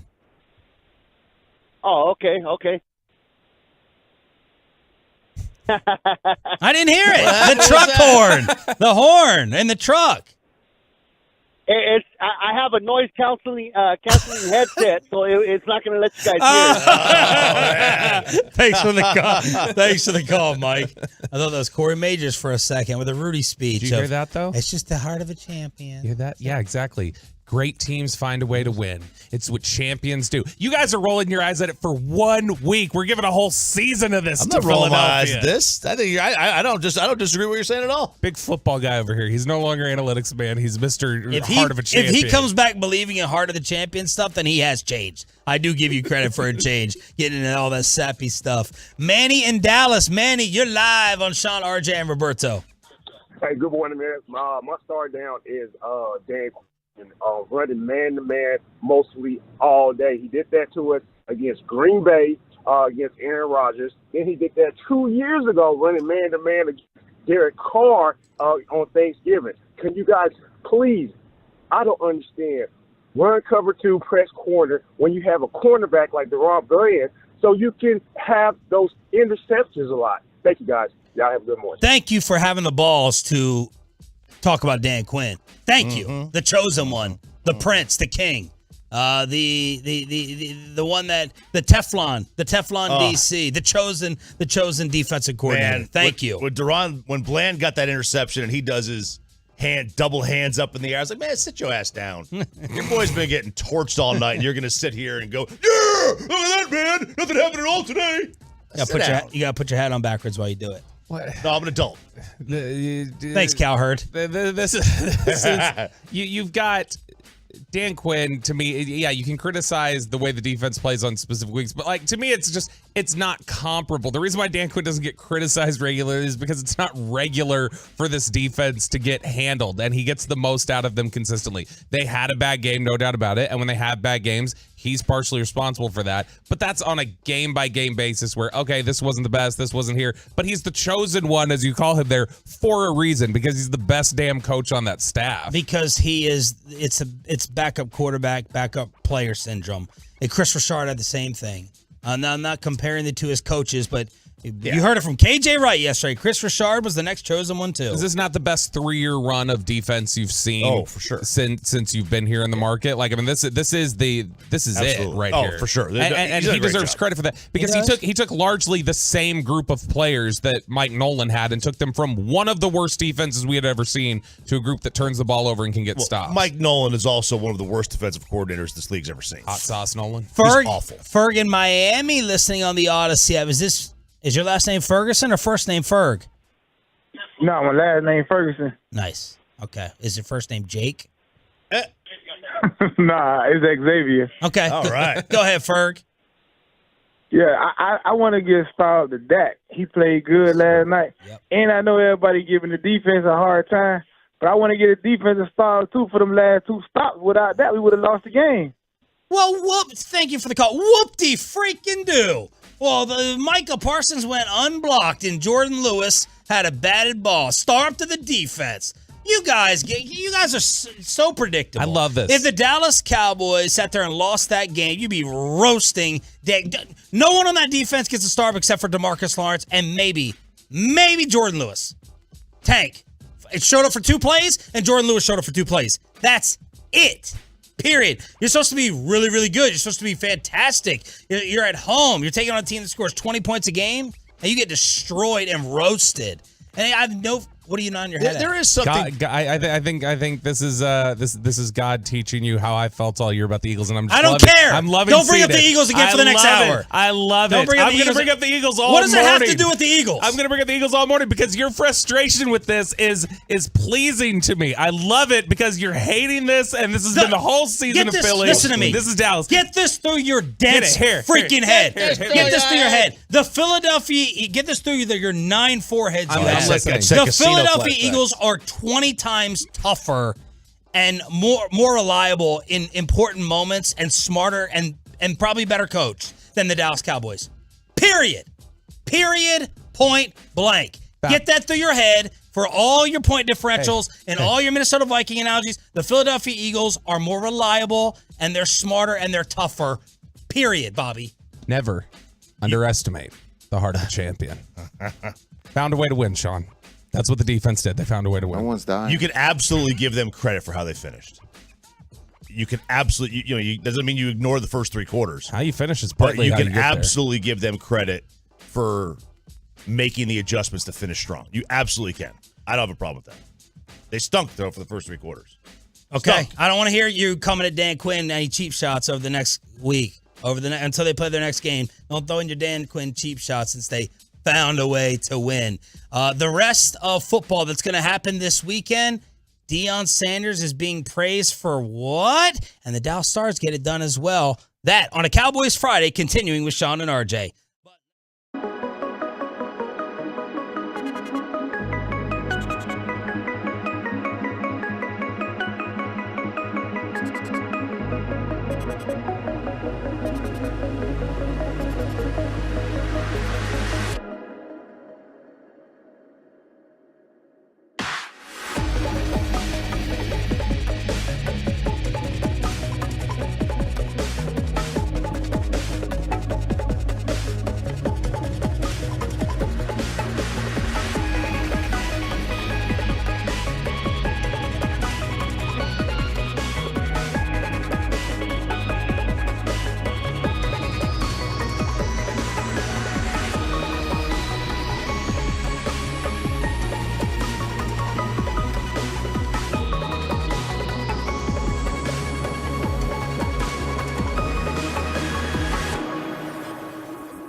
our fan studios, secured by DFWsecurity.com. This is Sean and RJ on 105.3 The Fan. Here's the ball game for Seattle. 4th down and 2 from the 50. 3 receivers right, all 3 of their targets to the right. Smith rushed by Parsons. He couldn't get it away. It was at the foot of DJ Dallas, and the Micah Parsons pressure forces an incomplete pass, and Dallas will hold on to win it at home. And that is how it ended last night in Arlington on this radio station. Kyle Yeomans filling in for a sick Brad Sham from DallasCowboys.com. Good morning, Metroplex. This is worth being tired over as we start to head into the weekend. Sean Sharif, RJ Choppy, and our Cowboys insider Bobby Bell back from the stadium on even less sleep than everybody else. 5 regular season games now in the history of the league where neither team punted. Mike McCarthy was the head coach in 3 of them. Oh, wow. Funny. The Packers had 2 of those games in 2014, verified by ESPN Stats and Info. Bobby, what was it like in the building and afterwards? Good energy. Those are some beautiful Seahawks throwbacks, and Yeah, I know a lot of it's nostalgia and longing for yesteryear, and there's some sort of psychological effect there or whatever, I'm sure. But those are beautiful uniforms, and just the TNF energy. It is I don't know what it is. It's a different, more intense energy in the building than Sunday Night Football or Monday Night Football. Really? I don't know if it's just it's a week, like it feels almost like a holiday being in there because it's during the week, but the energy does seem different, and it seems like a much bigger event. Like, you see all these big personalities in there. You'll see Steve Smith. You see Andrew Whitworth, Richard Sherman, Deion Sanders showing up on the field during the pregame. You had first game of this year, I've seen Goose Goslin, Cowboys writing legend from the Dallas Morning News. He was out there. And so it has a big game feel. It definitely felt like a playoff atmosphere, I think, just in terms of the intensity of the crowd and the intensity between the teams and the way that they were chirping at each other. But the crowd showed up. Micah said that Dak, after the touchdown to Ferguson and the 2-point, went to the sideline and started yelling and screaming at them, like, turn the blank up. And that Parsons said it literally made him blush. So Dak apparently given an earful to the Cowboys defense, like we all were listening and watching, saying, come on, we need something. Please finally get a stop. dude, I am with you on those uniforms, man. That is like what that was giving me Tecmo Bowl vibes right there. That was they got to bring those back. That is so much better than the ones I got now. I'll show you guys the video during the next commercial break, and I'll trim it and upload it so Ryan can play it. It was the most reserved walk to the locker room I've ever seen after they've won a game. It was like everybody were kind of standing there going like, is something wrong? Like they I don't think it was this is all business. This is what we do. It almost looked like if I didn't know how the game ended, I would have thought they lost watching them walk in. I don't know that they expected a dogfight. And they got one. Like, I don't know, because teams don't play them like this at home.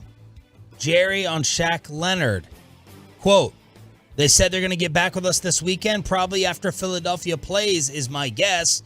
But we had a great visit, and that's pretty much the way we left it. I feel like this game was fantastic for recruiting Shaq Leonard. Yeah, because it's like, we clearly need you, buddy. Yeah. We need you to step in and do some of this. Plenty of playing time, plenty of need. Better than if the Cowboys won 16-13. You know how Nick Eatman likes to come on here, though, and he contractually obvious. Yeah, but I mean, I don't know if he likes it or not. He likes to come on here and does like it. and he'll drop little vague hints. The way he likes to talk, it's like, okay, Nick, it sounds like this is actually something you've been told rather than just your opinion. He likes to infer a little bit and kind of give you a tip of the cap. I now understand, after being at the stadium last night and the last couple of days talking to some people, I now understand what he's saying when he said to us the other day. He's like, it's not a mystery to the Cowboys why Shaq Leonard got cut. It did. Talking to some people, it does seem like they're like, yeah, this is not like the old Shaq Leonard if we get this guy. Like this Good is Lord, like, I've been trying to say this for I know, a week. I know, but I'm saying I think forever too. I think when they brought him in the He's building, young. I think the medicals looked good. I think they felt good about the medicals, but I think they were like, oh, okay, like this is a little bit less than what we even thought in terms of On like the Met. just his ability to move and stuff like that. He got benched in Indianapolis. I know. They're in a wild card race. I know. So I think that's something where if they get him, it's like Nick said. If they get him, great. We want him. We think he improves us. But if we don't get him, we do not think it's the end of the world. I think that is absolutely accurate in terms of their view of him. Look, he's a depth. You can use him and it just increases the depth of the position. It is probably the weak link of the defense anyway. So you could absolutely use him. I don't think it's the end of the world if you don't get him. Meanwhile, DFW just keeps it up. 2-0. Local nights. These little mini sweeps. Well, actually, it didn't happen because of overtime. Over the line with Huberto. Carry scores! They've done it again! Another overtime win! That was the TV call from who, Pepe? The Flames, Calgary. From 1977, Calgary. it sounded like with that audio. It sounded like Kenny Albert. I'm like, is he doing Flames games? Calgary takes down the Stars 4-3 in overtime. One of my favorite, most underrated cities in North America, Calgary. Wow. Yes, absolutely love it. Fantastic spot. Top 2 best things there. 2 best things there? Yep. Yeah, you heard him the first time. What?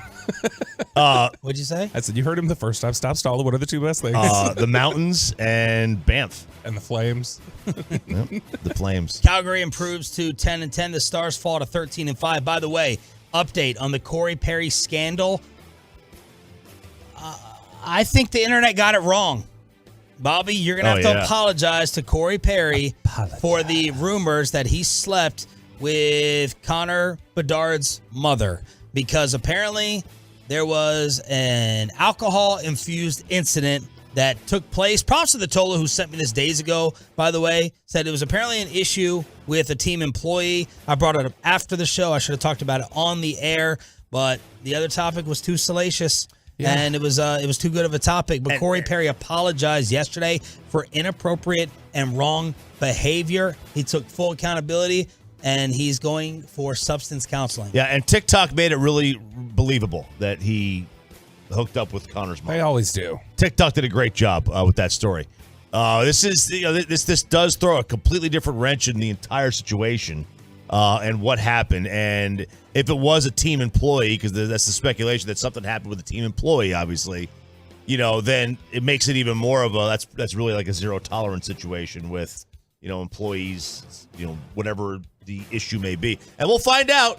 We would have found out if it was with Connor's mom. Nope. CYA. We would have absolutely found that out. CYA. I love that other version too much to let it go. So I'm saying that this is spin, and this is what happens when you give a professional sports organization and their PR department 5 days to get the spin cycle going. That's what's happening here. A day before their November 21st game, an incident occurred involving a team employee. He was scratched from the game. Investigation from the incident began, and I think we have our smoking gun by him saying, I need to get some treatment for alcohol. So I think there's your smoking bottle right there.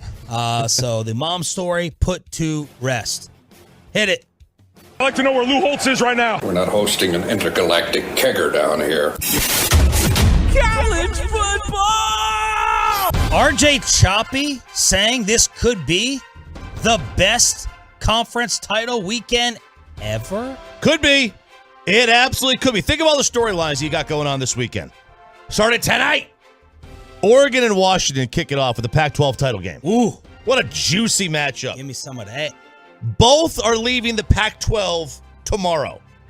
Oh, like DJ. Oh, yeah. DJ who? Uiagalelei, the coward of Oregon State. He's not a coward. They're going to be a D2 team next year. He's got to go. One of them will walk away with the Pac-12 title. And the commissioner of the Pac-12, who's literally going to lose his job tomorrow. By the way, you guys just pulled off something that no other two people today could do for the rest of today. However many hours we got left, no one will be able to say that last name the same time as you guys just did without hesitation. Oh, man. Good job. Buy yourselves a Coke. High five. Sorry, go back to you. He has to awkwardly hand over a trophy that will not be in existence tomorrow. He will not have a job tomorrow. Oregon and Washington will not be in the Pac-12 tomorrow. But this is a mega game. And then we go to AT&T Stadium Saturday afternoon, where Texas and Oklahoma State is playing, and Texas is leaving, and they are a 15-plus point favorite. and Brett Yormark, who 3 months ago sat in front of Texas Tech boosters and said, I can't wait to be down in Austin to watch the Red Raiders kick the butts of the Longhorns. And they put him on the Jumbotron in Austin on Thanksgiving. And he has to go hand over a trophy and then say, see ya. That's awkward. And then let's go to the Big Ten title game, Sean, where Jim Harbaugh is like a 50-point favorite over Iowa. He is currently suing the commissioner who is about to hand him a Big Ten trophy. This is an awkward weekend, and I cannot wait. This is going to be fantastic. I'm stunned that Oregon's like a 9-point favorite over Washington. Bo Nix is 60 minutes away from wrapping up a Heisman. Maybe Penix has a massive game, and they split votes, and Daniels somehow finds a way to win. This is juicy. All right, say that last name again on 3. 1, 2, 3. Uiagalelei. Well done, guys. Maybe it's easier than I think. Meanwhile, the internet went crazy yesterday when Deion Sanders was named the Sportsman of the Year by SI. And he was at the game last night in Arlington. He was with that fantastic head of fake hair. It was he looked wonderful out there. You've been calling a lot of people. You're going to have some fake hair soon. You called out LeBron today in a commercial break. Well, as long as the sponsorship doesn't get moved. You're talking about Deion, and after you shave your head for Sandler's charity, you're going to be needing I did. Okay, so shout out to Chris, the AT&T Stadium elevator operator who has become a Tolo and listens to the morning show every morning. And he went up and he's like, I'm so sorry that you're going to have to shave your head. He's like, he's going to play. Aaron Rodgers is going to play. You're going to have to shave your head. Because another Tolo added $500 on top of Panther City if Bobby's willing to do it on air. So he has fake. I didn't know he has fake hair. Anyway, this who? Deion. Remember him and Urlacher came in here to push all that? Oh, those Urlacher billboards. That was him and Brian. Yeah, that's right. Just take a step back here and picture a coach. Deion's looks good though. LeBron's does not. Picture a coach taking over a last place team, going through an entire year, having a last place team again, and then being named the Sportsman of the Year. And that's Deion Sanders. Like, they were 1-8 in the Pac-12 last year, and he took them to 1-8 in the Pac-12 this year. He hadn't won a game since October 7th. We got to find out, did they vote on this like regular season MVP? When did when is Sports Illustrated, and is it even real people voting with the frauds that they got exposed to be? Were they due in September? Is it like Times Person of the Year, where they're like, it doesn't necessarily mean you're a good person. Like, we're voting for you based on your impact and like everything else. What a shining example after he told a bunch of kids, you're losers. You're not good enough to be here at this program. Who's going to lose 8 straight games? Dude. What was that quote yesterday? The AP went after him yesterday. They went and like found all the Colorado kids that got kicked off the team and just interviewed them and basically just got their sob stories of like, talk about like, oh, you went to that spring practice, you got all this great feedback from the coaches, and then you get called down with 50 kids en masse. They got called in, stuck in a waiting room, and one by one, Deion just brought them in and went, your career here is done. Your career here is done. Your career here is done. Just cold-blooded. Wow. Look, man, I'm a fan of Deion running a college program. I said that 2 years ago. The Colorado job, in my opinion, was too small for him. It will be too small for him. This year was a success, but to win Sportsman of the Year, that's a joke. That is an absolute joke with the way they finished off their season. And another L and black eye for Sports Illustrated. Total L. First Mike Fisher, now this. They exceeded their win total by a half game. They were supposed to win 3.5. They won 4. Come on, man. They hadn't won since October 7th. I don't know how you wins that Sportsman of the Year. That's Luda. There you go. Everything you need to know heading into your weekend on the home of America's team. We're about to hit the expressway that is commercial free all the way up until 8 o'clock. We need your Cowboys Seahawks headlines. What does this say about the Cowboys? What about all the Mike McCarthy decisions? Did you agree or disagree? Were you yelling at the radio or your TV last night in anger or support? And we got our love on Amazon. Well, one of us did, while Pat McAfee called one of us out. Cowboys Expressway next on Sean and RJ. But let me go ahead and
The Fan. It is the Expressway right now on The Fan, and it's brought to you by QC Kinetics. 3rd down and 7 from the 28. 2 receivers to both sides for Smith. Blitz comes. Throw right side to Ron Bland with another interception. No way for the NFC Defensive Player of the Month. Number 8 on the campaign. Leads the league. Of course, he got absolutely roasted and torched by DK Metcalf and the rest of the Seattle receivers last night, but he did come up with that interception. The Cowboys couldn't do anything off of it, unfortunately. I was like, okay, this is the turning point. What do y'all think was the turning point of the game? Before we get to your Cowboys Seahawks headlines, by the way, y'all, this is 105.3 The Fan.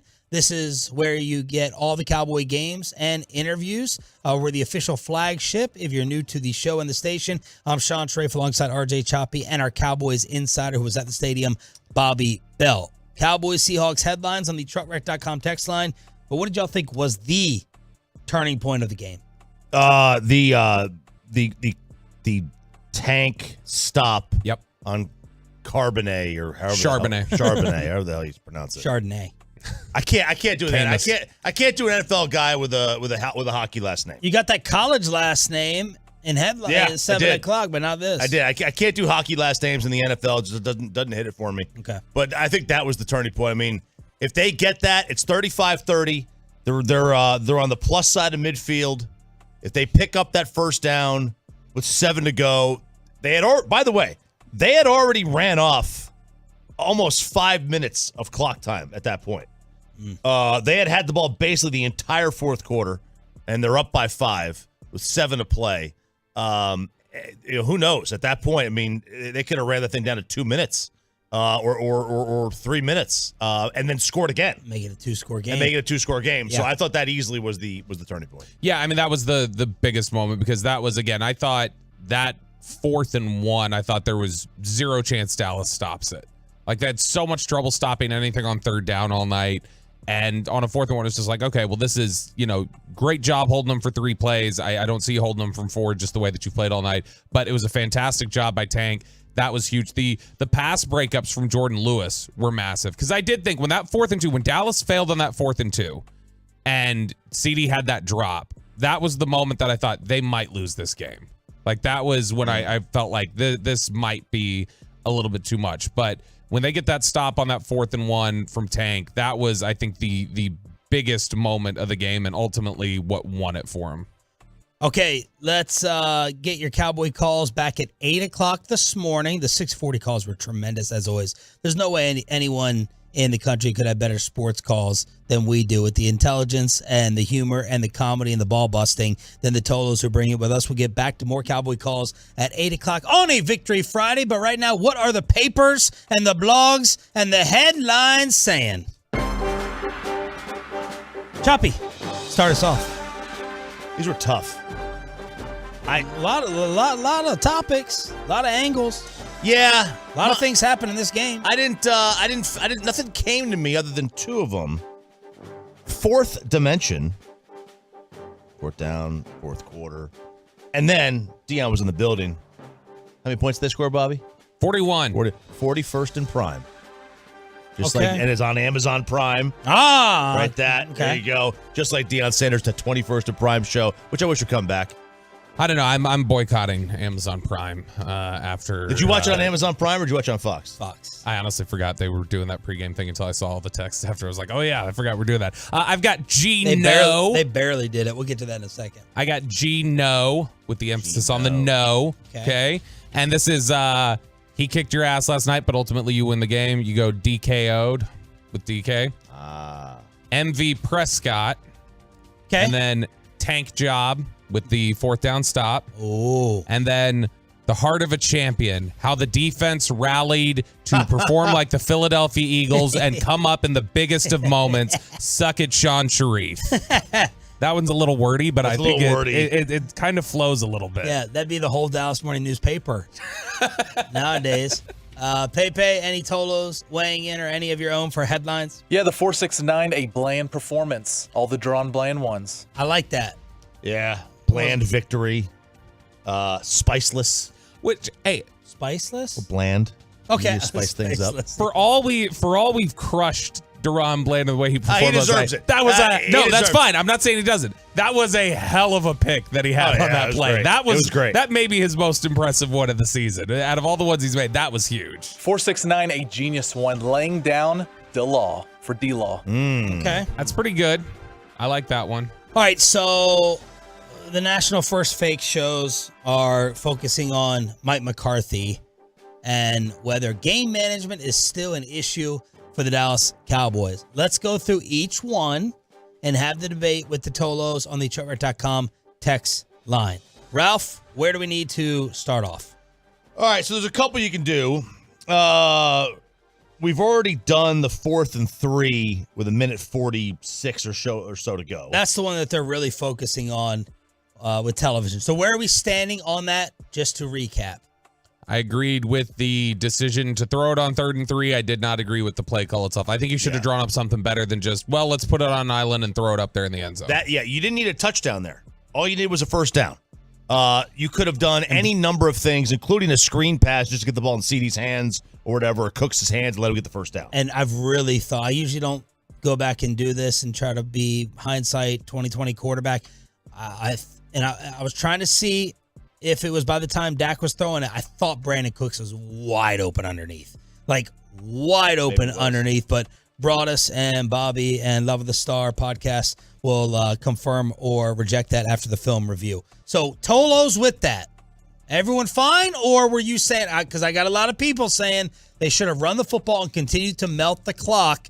And if you run the football twice, maybe you do pick up the first down. I do love two things. Overall, I like that McCarthy's doing. He's staying pretty damn consistent with going for it. Every time he is going for it, and he is now putting it in Dak Prescott's hands. Yeah, and look, I mean, both of those things have changed. I had, if you were going to run, I wouldn't have had a problem with that. But like the thought he's using is that having the ball, possessing the only way Seattle can win the game is if you give them the ball back. And running the football would be voluntarily giving them the ball back. Now, yes, it'd be less time, but they still would have had a minute to go. And in a passing league, you could easily get down the field in a minute. You could easily do that. They did it at the end of the half, for crying out loud. So, like, it was possession more important than time on the clock. I was totally okay with throwing it. I might not have done that. The play they ran, I didn't care for the play, but again, the decision I thought was okay. Okay. Next one. The 4th and 2, incomplete to CeeDee Lamb on the right side where he dropped it. That was a 28-27 Seattle lead. The Cowboys had a 4th and 2 at the Seahawks 30, so it would have been a 47-48 yarder. Yeah. And they decide instead of being down potentially up 2, because they would have kicked the field goal, and who knows if they make it or not. They're down 1. Fine with it, because Mike knows he's in a shootout, and he knows that his defense is not stopping them, and we need points. Plus, love the yardage where they were set up.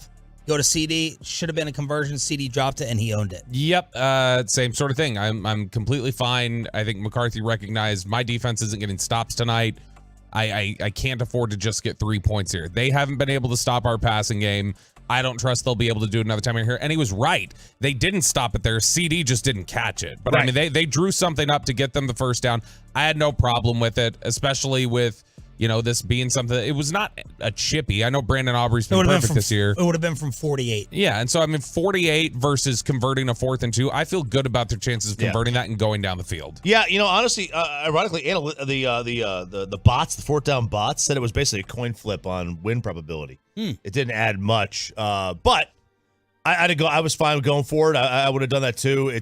They had gone a minimum of 60 yards on every drive to that point in the game.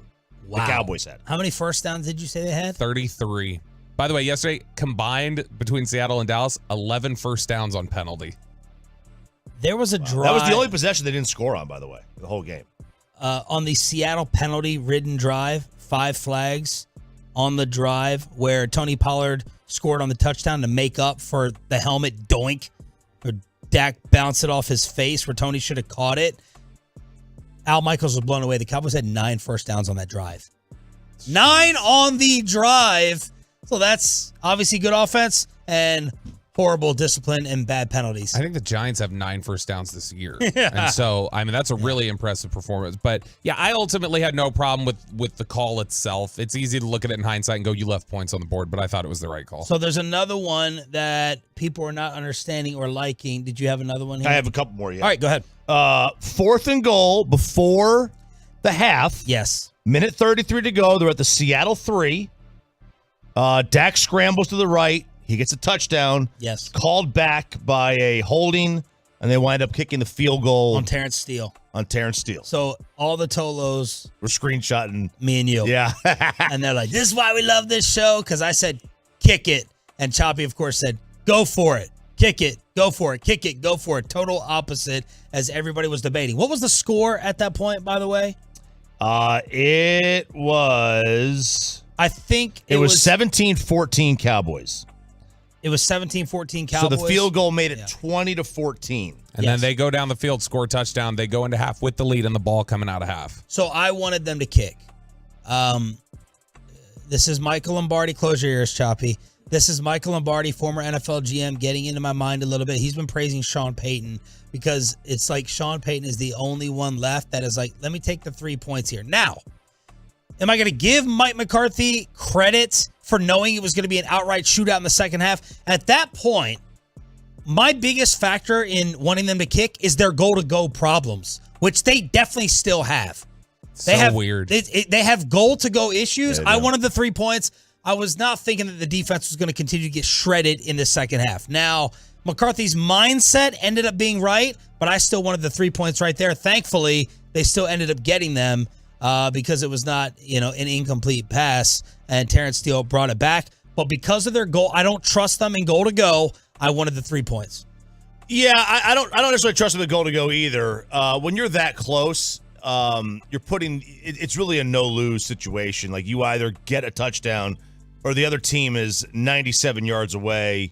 I think they had some timeouts still. The Cowboys did. They could have, if Seattle was just going to try to run it and. They could have gotten the ball back still at the end of that half, probably about midfield-ish. What did the numbers say about that? I'll have to. I didn't see the numbers on that one because they didn't run it because it wound up being a penalty. Okay. But it's kind of like this. I just equate it to poker. When you're at the 3-yard line, you're pot committed.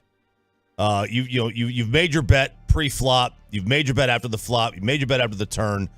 You got to see the hand through at that point. Like you're committed on that one when you get to the 3-yard line. If you can't score, you run your best 2-point conversion play and you go for it. Their goal-to-go plays they're awful. Factor into my decision, or their goal-to-go execution. I don't trust them with penalties either, as we saw with Terrence Steele. And that's just not a one-game thing. We know that has been a through-the-season thing. Where did you stand? I was fine with them going for it right then and trying to score because again it's one of those things where in a 3 to go, 2 to go, 1 to go type of situation. Seattle wasn't slowing you down last night, and so to me, I trust that they're going to be able to execute something in this particular game, especially just the way that they'd been moving the ball and the way that they had been doing things. I trusted that they were going to be able to execute something and get more points on the board. The Mike McCarthy decisions that we're breaking down as we go through the game. Tell us what you were saying in the moment.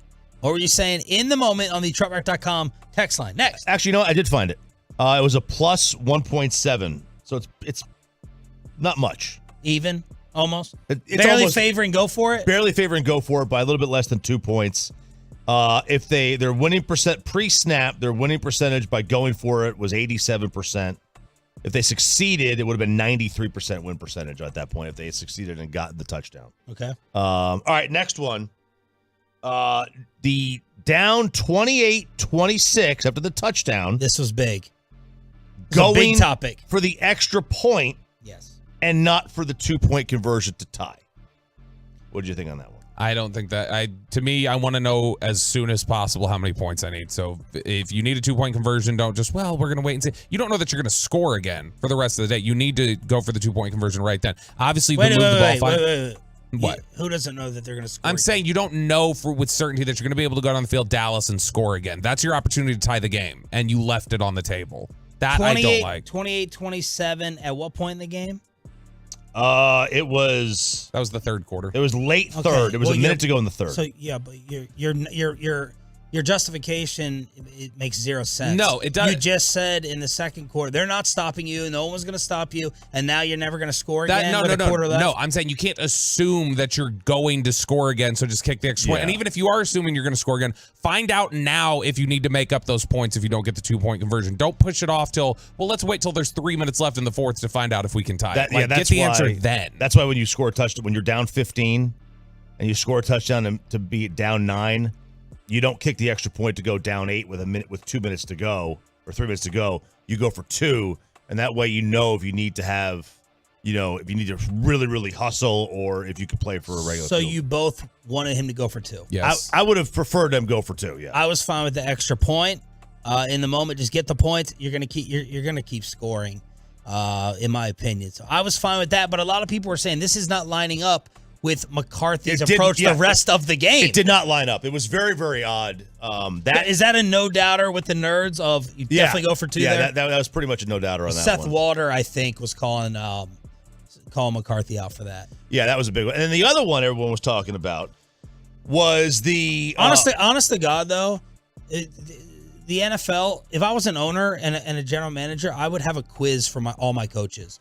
They should have a guy. We all have this, but I want them to know too. We all have to sit in the room, and you got to pass this. Like players have to pass the conditioning test. I'm going to give you all these scenarios, and y'all got to pass it. You really do, and because this is just one of those things that continues to get butchered in the league. It does, and that's why they have somebody in their headset who's got the numbers right in front of them in real time. Because these numbers, you can get these win probability numbers in a matter of seconds. You just got to plug them in. They got one of my peeps there now doing it, right? I don't know that he's one of your peeps. I thought it was a she. oh yeah. Well, she's involved too, Sarah Molly Pie. But the main guy is John Park. That's the main one who is on the headset. And then the other one is the what? Oh, that you. I didn't say anything. You're a smart ass 24/7, but I make one joke and you're like, oh my god, you're uncomfortable. I'm chuckling at my own read of who you were calling your people, which I thought was John Park. It's an Indian joke. Which no one else got. I appreciated it once I understood it. I was confused at first. And then the other one, and this isn't a fourth down or not. This is the declining the penalty. Oh yes. So there was this game had a lot of stuff. Yeah. Now Seattle did the same thing where they declined a penalty too. So it would have been 2nd and 19. Yes. Or 3rd and 7. Yes. And this was 4 minutes left in the first quarter. And they picked up the 3rd and 7, and I wanted them to keep it 2nd and 19. And Ben Baldwin, who is the king of these little probability scenarios, tweeted, Dallas choosing a 3rd and 7 instead of 2nd and 19 for Seattle is a very strange decision. I didn't have a major issue with it from the standpoint of, just like take your chance, get them this 3rd down. Dude, take your chances. In today's league, if you give team 2 chances, a 2nd and a 3rd down to get 19 yards, because they picked up on that play. I'm going to go back to this. On that play, Seattle picked up 13. So you're in the same position. 2nd and 19. That's a little unfair. Well, you're twisting it a little bit. Well, no. I'm going to assume that you get 7 yards. So it's 3rd. I don't know how you can assume anything. Most teams in 2nd and 19, they're not going to call what they called on 3rd. They're going to call like 3rd and manageable. Let me get 5 to 8 here. I want to pick up a chunk, and then we're going to try and execute 3rd and 8. So I'm most likely left with that with 3rd and 13, 12. Versus what did it end up being? It was 3rd and 7. So to me, there's normally going to be a 4 or 5 yard difference. And you never know. And Fowler jumped off sides on that 3rd and 7. So even if they didn't complete it, it would have been 3rd and 2. Tolos, by the way, are calling him the new Randy Gregory. They're like every freaking week, Dante Fowler lines up off sides. Yeah. The other issue is you give the way now you couldn't know at this point because they hadn't started having a laundry fest, but you give 2 chances at a defensive penalty, automatic 1st down. 2 chances to get a 1st down is look, I would rather have 3rd and 7 than 2nd and 19. Just because I need one stop.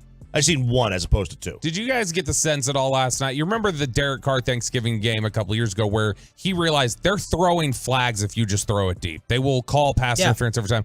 Did you feel a little bit like that was, I don't know that that's a game management mistake or if that's on Dak or McCarthy or whatever else. I did feel last night it's like take more shots down the field, just throw them, whether it's covered or not, because they look like they're throwing penalty flags regardless.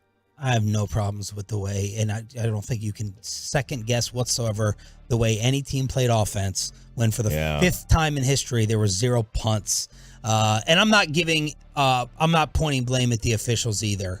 These two teams have a history, and in fact, and I haven't gotten to the star down. This is one of my reasons why this game is a little bit more negative for me moving forward than positive, because the Cowboys are still stupid and undisciplined. They really are.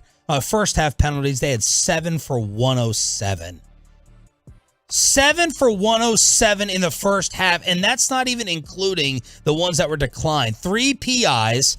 They got lucky Hankins did not get flagged in the second. We are going to be sitting here after a playoff game saying the same old thing. Right now it's, oh my God, find a way to win. Oh my God, defense, way to go. You got 2 stops out of 30. Heart of a champion. We're going to be sitting here again talking about this team against, because they are front runners. We're going to be talking about them. This is my Corey Majors argument.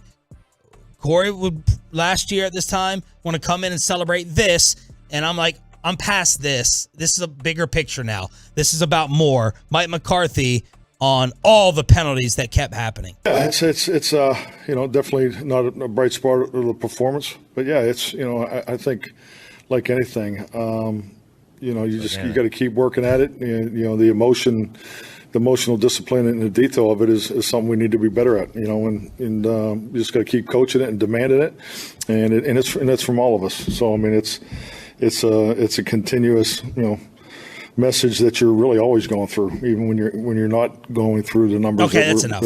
Same old for every single year, real quick, and they're still up there. Did he real quick, because people are bringing this in the fan text? If you watch the replay of them declining the penalty, I'm gonna go back to the penalty there. Which penalty? When they declined the 2nd and 19. Yeah, that McCarthy looked upset as if he didn't want it to happen. Did he talk about this in the post? Because I wonder if they have somebody in his ear telling him what the correct decision would be. I'm sure he didn't mention that, but I'm sure there's some sort of communication aspect there. That's why John Park's generally on headset, I think. So, like, is McCarthy just sitting there on headset and the guy says, no, the right thing to do here is to decline the penalty, and he just says, okay, fine? Is that how that, I mean, I have no idea how that works. That would still come down to game management, though. If if that's how you're just turning it out, then you go, wait, I wanted to look at it, then that's still flawed game management. Nick Wright on FS1, and I mean, he sucks. He's great in terms of the math and the numbers. He's all into the analytics of those moments. He said, I know this is going to shock you, but I don't like the way Mike McCarthy has managed these 3rd and 4th down situations on this final drive. You've got to keep the clock running on 3rd down. You take the game down to 60 seconds left, number 1. Number 2, you've got to go for the 4th down. You end the game, or Seattle is super backed up, down 3. Up 3 or 6, a touchdown beats you. Yeah, I would have been okay if they ran the ball twice. I'd have been fine with that. But they weren't going to do that. They were going to run the ball, then kick the field goal. Most likely.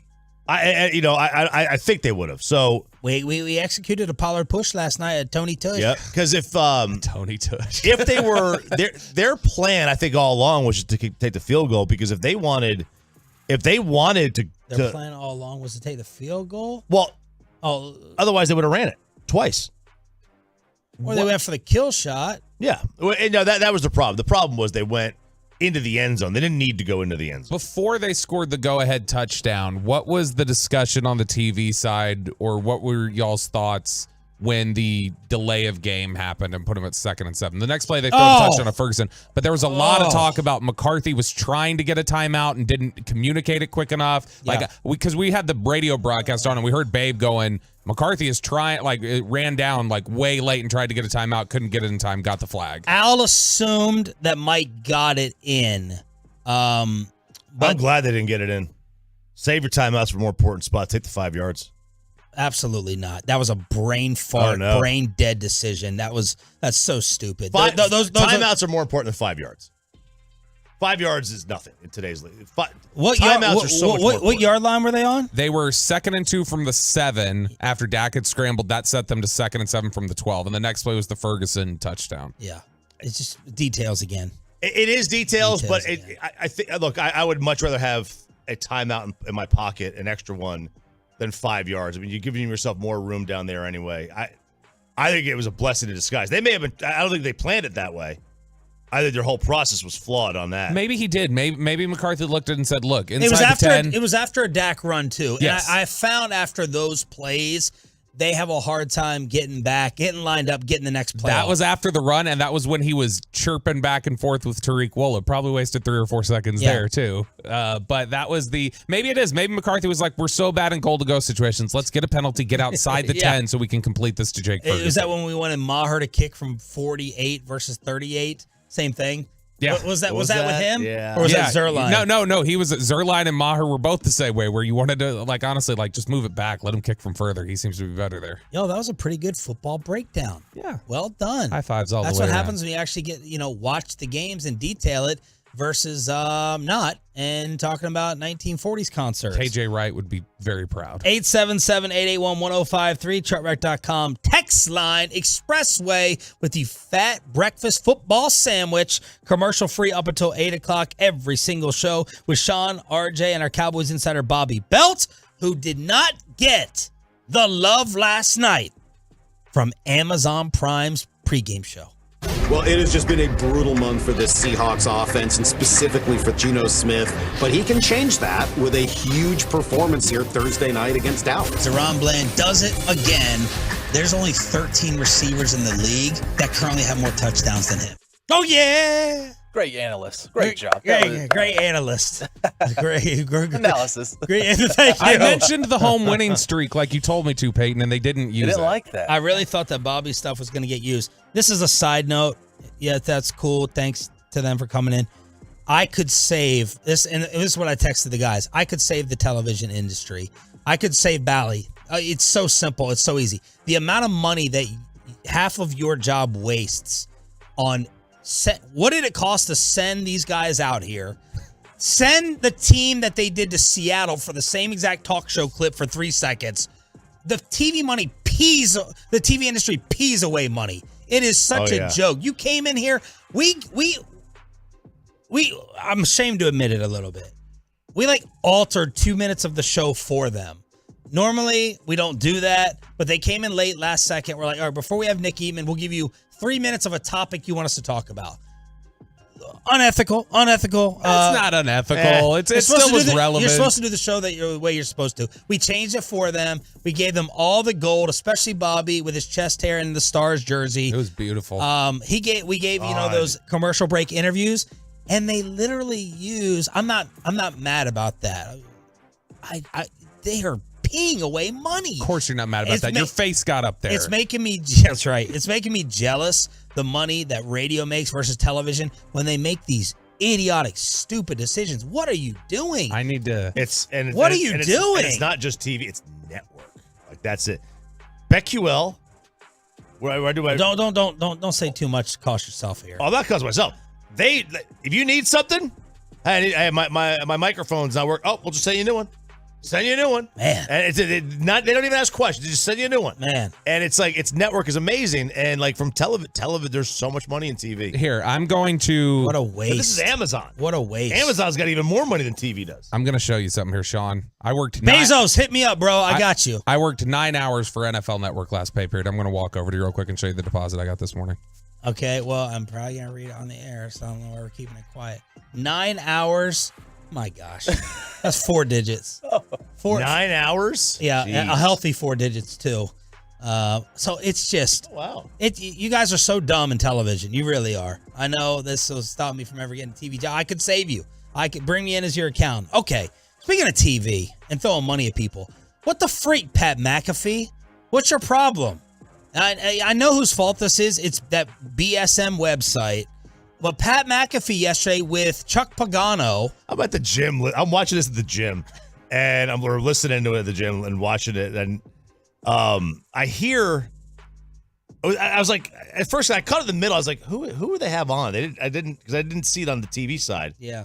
And I was like, I know I recognize this voice, and it was Pagano. And all of a sudden, I hear Pagano talk about the Jerry interview on 105 The Fan is what he said, just like Stephen A. did. Yes. 105 The Fan. And then I was like, oh, so my ears perk up. And then, my guy JP, I had a million guys text me that this was happening, but I was already tuning into this, and that's when they dropped it. Same thing that I heard Jerry Jones talk about on his radio show over there, 105 The Fan, whatever that is. Is that with Shan and RJ? I believe so, yeah. Shan just ripped our video and put it up there. They love Jerry. But anyway, Shanny. I think you've said terrible things about us in the past, but yeah, just rip our All right, there's 4 things there in an 8-second clip. Number one, he continues to butcher my name. I don't even get mad about it because he's the only one in national media who actually tries to say our names. He Not tries that to give us crook, credit. that freaking thief. Shannon, RJ, and Chop. That thief Colin Cowherd. Stephen A., he'll say the station, butcher it, doesn't even try to say our names. McAfee tries to say it. He tries to say, he butchers your name, and he somehow puts an O in front of my name. What's he say? RJ. Or Yeah, it's his Yinzer. Then he Yinzer accent. then he accuses me of stealing the Aaron Rodgers video. They got like 800,000 views on my timeline, ripping it. What the heck, dude? I'm the king of credit. I'm the king of credit in this whole city, even for people I hate and I don't like. I've credited Ed Waters stuff. I've credited plenty of other people. David Moore, I've referenced in one of his Dallas Morning News. Even people I don't like, I credit them. They deserve it. I put @Pat McAfee Show in my tweet. I didn't rip your video. I gave you guys the credit. Yeah. Shan just ripped our video. I know. Now the backup guy was like, did he? Did he? So they weren't fully on board. But then in likability Pat fashion, he gives us a shout out. Yeah. It's like a backhanded shout out. Yeah. And then at the very end, I can't even read my own writing. I don't know what that was. Play the whole 8 seconds. That you taking shots at him. Oh, yeah. Oh, the shots. Yeah. I'll address the shots after this one more time. Is that with Shan and RJ? I believe so, yeah. Shan just ripped our video and put it up there. They love Jerry. But anyway, Shanny. I think you've said terrible things about us in the past, but yeah, just rip our So McAfee has referenced this now twice. Yeah. We were talking about the McAfee show, and I said what I remember saying is they had like a fraternity like Duke Blue Devil fan chants. Like they're all in sync. Like, introduce Nick Eatman at 9:20. Oh, we got Nick Eatman coming up here at 9:20. Nick! Everyone in the room simultaneously. Nick! And at the end, like that's Nick Eatman on 105.3 The Fan. Eatman. Michael Lombardi's Lumbo. And I was just making fun. It's like fraternity like calls. I like Pat. Does I it give him read credit. That way? Huh? Did it read that No, way? Because wasn't it an article? It was an article. Yeah, so BSM, this website, they do headline porn. They just want to create BS out there. They really do. I don't care. It's gotcha type stuff that half the time I don't even retweet. And they're going to write about this too, I guarantee you. McAfee read that and thought that I was trashing their show. Yeah, and we weren't. I mean, we were. It does have like a fraternity. There's nothing wrong with that either. Like when they do the Stone Cold. It's bro radio. When they do the Stone Cold what? It's funny. A lot of people love it. Yeah, I think it's a good show. I think it captures. You were listening to it in the gym over KNC every day. You and your buddies. No, I go back and forth. It's them. I go back and forth. It's KNC. I'll do a little Rogan here. I mean, I need my mood. Whatever my mood is. I needed. It was leg day. You needed testosterone. You need frat energy. It was leg day. I needed bro. I needed a bro. Yeah, man. Come on, Pat. But that bothers me. Don't accuse me of stealing your stuff. I tagged you. I know you're not probably following your tweets and your web stuff, but you got a team, or at least look at it. I tagged it, and I said it's great radio on McAfee or Rogers. Come on now. I don't like being accused of that. Yeah. Shan just ripped our video. And I'm not ripping you for ripping my name. You continue to butcher my name. I have way more of a problem with you accusing me of stealing than screwing up my name. I blame my mother and father for that. Cowboys phone calls for your star up, star down. Brought to you by the Big Green Egg. Next. Let's get you over to Boomer Jacks, your official game day headquarters and the place to watch all the action. You knew we were watching last night.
From our fan studios secured by DFWsecurity.com, this is Sean and RJ on 105.3 The Fan. Dak under center, followed by Lipke and Pollard. He fakes it to Pollard, steps up, throws back of the end zone. There's CeeDee Lamb, tumbling, but he gets both feet down. Touchdown Cowboys, and they retake the lead in the first. Kyle Yeomans filling in for a last-second sick Brad Sham. Hopefully, Brad is all good to go for the Cowboys' next game. This is a Cowboys Friday with your Star Up, Star Down, brought to you by the Big Green Egg. Here with the full squad, Sean Sharif, RJ Choppy, and your Cowboys insider, Bobby Belt. We're live on the Fan Cam, live on Twitch, and live on YouTube. Thanks for being a Tolo. Y'all, that stands for Turn It On, Leave It On. 41-35. Good guys. 14th straight win at home. 4th straight home game, scoring 40 or more. That ties an NFL record. And, of course, no punts on either side. We're going to go around the rest of the NFL at 8:20. Respond to the KMC masterpiece, Crying About Us, for no reason. And then below the belt at 8:40. Nick Eatman, final hour of the show after the Cowboys locker room. And, of course, Dak Prescott, CeeDee Lamb, the targets, the catches, the production, the bounce back from CeeDee's 4th down drop, the rushing yards to go ahead and ice that game away. Here is number 4 on 88 being a stud. Yeah, he's a stud. I mean, we've talked about it, getting him touches. And, I mean, you see right there in the end of the game, you get it to him on and around, and the guy almost goes and scores and seals the game right there. He's a big-time playmaker, and he expects that out of himself. And so we obviously all expect that. And so when he's playing as highest level, obviously I just talked about my confidence in him, throwing it in triple coverage and putting it in some dangerous windows. But I know the type of player that he is.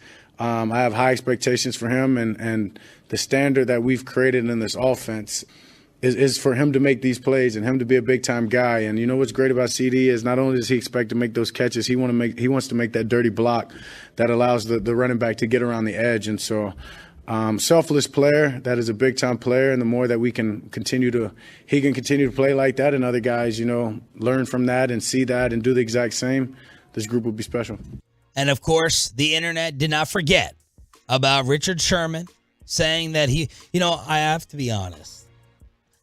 Looking back on it, I don't remember having a major problem with the things that Sherman had said about Lamb, because I think he was just I was a little offended by him putting him in like Terry McLaurin's category, but he was saying he's not Tyreek, he's not Devontae Adams, and I remember us agreeing at the time. But CeeDee Lamb, since those comments in 7 games that Richard Sherman said, and apparently Richard was not making the Tolos happy at halftime. Being a Richard, basically. 63 catches, 824, 6 receiving touchdowns, 12.8 a catch. And that's why Michael Irvin went on Jimmy Kimmel. We're going to get to your Tolo phone calls in just a second. This is why the playmaker went on Jimmy Kimmel and explained why he never wants that number 88 retired. People always ask me this stuff. I tell them, let me crack your cranium and fertilize your brain. Okay, go ahead. Let me help you out. Please do. Let me help you out. Why would I want my number retired? When you retire the number, they put it in the rafters. And as soon as you leave time and go to eternity, they say, lost Michael today. Back to the game. That's it. That's all you get. That's the only time you get your flowers. With CeeDee Lamb wearing number 88, every Sunday he step on the football field. When he misses a ball, they said Mike Irvin wouldn't have dropped that. If he catches if he catches the ball, they said look like Mike Irvin. So no matter what, I get my flowers every Sunday. I don't understand why everybody don't do this or see it my way. I get flowers. You're talking about it by giving me flowers. It's a very healthy way of looking at it. Right. I want my flowers while I'm living. That's the playmakers only he can produce. James in Dallas, you are live on the Boomer Jacks Bar and Grill Hotline on the home of the boys. James. Sean, RJ. Really, I swear. Because that's what it took last night to get up the door and walk out of there 9-3. Woo! How about those Cowboys? Woo! You sound like you sound like the end of the soda commercial. Are you on a speakerphone? What are we doing here? What's going on? Go ahead, brother. Go ahead, brother. Oh, man, I'm pumped. But the run, man, the run. We love the interceptions. We love the defensive player of the year banter. But when you give up 133 yards, we need you to go in halftime, get a T4, shoot it straight, and get out there and lock that guy up. Whoa, what are you doing, baby? Right, stop up. Oh, my goodness. The obvious later, the now Schwartz and Lewis. 2 big third down plays when we were ready to write them off and send them into the ocean. Oh, my God. Jay Lou, that's how you play winning football, baby. Woo! And Mr. Do-It-All put it on his back. If MVP is there, you spell it D-A-K. Dak Prescott. Whoa, he get a star of it. Did you see him go off the defender and go and make the sideline tightrope in the window, throw the stick, stand up? Pot him down. James, I love you. Live from a YMCA shower. Yeah, you that might be the were you in the shower? What is going on? You might be our top-seeded total caller. We got to get the better phone reception. We got to have that delivery come through clearly for the boss text me, hey, we need better phone quality. If you get a better phone quality, you'll win G-Bag of the day. Yes. Just make sure, get your clear phone, and Lucius will make sure you're in there. 100% he's on AirPods. Yeah. In a gym locker room. Yeah, or in the bathroom or whatever. Like 100%. That's the generic version. Jesse in AirPods means everything. Jesse in Oak Cliff. Jesse, you're next up. Hopefully not in a YMCA locker room. Shout out to Sean and RJ, man. Y'all the best, man. Thank you, man. I wanted to say, man, I was the first one to throw Dak under the bus all the time, man. He can't win the big game. When he put that off, it just blew my mind away, man. That scrambling Dak, that's the one we need, man. We don't need him staying in that pocket. Scramble. You're the best in scrambling. Shout out to RJ and Sean. Y'all the best. Y'all keep doing what y'all doing, man. We love y'all, man. Jesse, thank you for the call, and props to you for, and this very few people on earth, saying that they've changed their mind about something. Props to you for doing it when it comes to the quarterback who is absolutely crushing, who is absolutely taking over MVP conversations on all the First Fake shows. You're going to see number 4 up there. Nice looking jacket last night. Here's Mike McCarthy praising his MVP type quarterback last night. Dak's playing great ball, just really in sync. I think just the way they played, and they did a good job up front.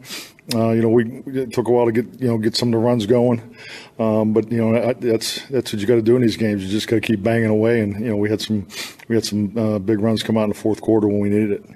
Joey in Dallas, you're next up on the Boomer Jacks Bar and Grill Hotline. Joe, go ahead. What's up, everybody, man? Long time solo. How's it going? Going well. Yep. Good, man. So one of the things I want to talk about is that I think we're starting to show signs of a maturing team. It just seems like the last couple of years, Cowboys just seem to find a way to lose these games. And now it seems like we're making all the right plays in the end just to push us over the top.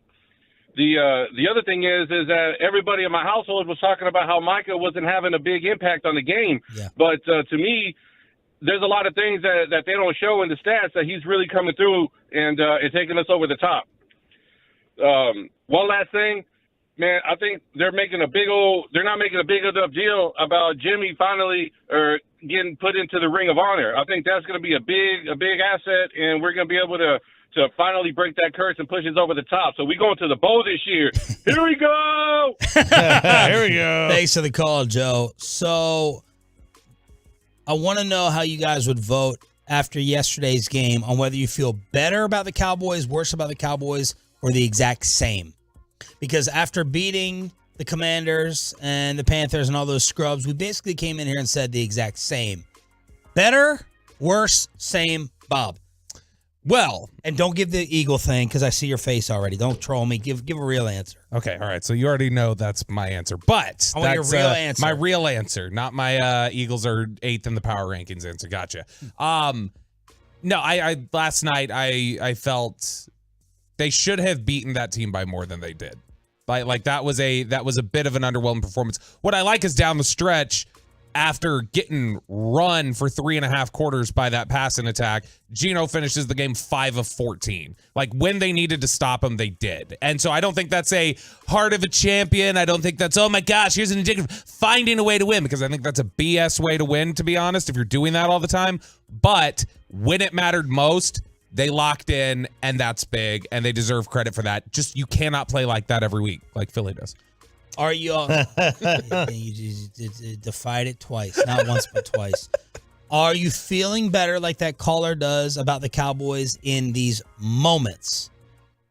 Yes, no, or the same? My answer is no. No. And it's an easy no for me. They're still trailing big time with the details and the intelligence. What'd they do in those moments last night? They had a delay of game while they were down 5 that could have set them back. They throw the ball on 33rd, which again, I don't have a problem with the play, but stops the clock. Full 90 seconds for them to go down the field, score touchdown when you've had trouble stopping them all night.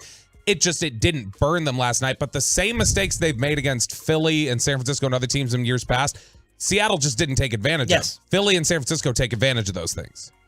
Yeah, I feel about the same. I mean, they're a really, really good team. They could easily win the NFC. They could easily get knocked out in the division round. Like, this game didn't change much for me. They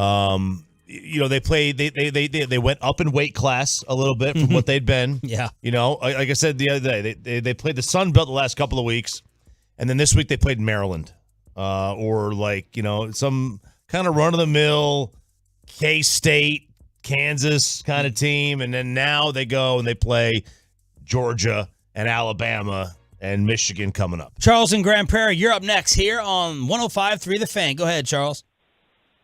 Hey, man, great win. This is the best sports talk show in America. Wow. Hey, We're coming, man. We're getting there, okay? One game at a time. Man, that offense, man. Hey, great pressure. Micah's doing other things, putting pressure on the quarterback. He ain't get a sack, but, hey, I was watching him, man. He was right there. He was right there, so we just got to keep on rolling. He was getting – thanks for the call. Thank you for the compliment, man. Appreciate you. Micah was getting double, tripled. He also had a play on one of the rare stops where he tripped up Geno. So that was a big play I wanted to give him credit for. Everyone's going to talk about the final play when Ryan Clark said it was designed for him to go unblocked for the screen, but he had a trip up on Geno early on. Susie in Fort Worth, you're next up on Sean, RJ, and Bobby. Go ahead, Susie. Okay, y'all. So I think that Dak adapted. We showed that we can adapt, and we're not just going to stand back and let everyone come up on us, right? And whatever we have to do, Dak bowed up to that guy. I don't recall his name. We bowed up, and that should be our persona. That is us. We are coming, y'all. Even though we were against a losing team streak or whatever, we played a winning team, and we're going to continue that.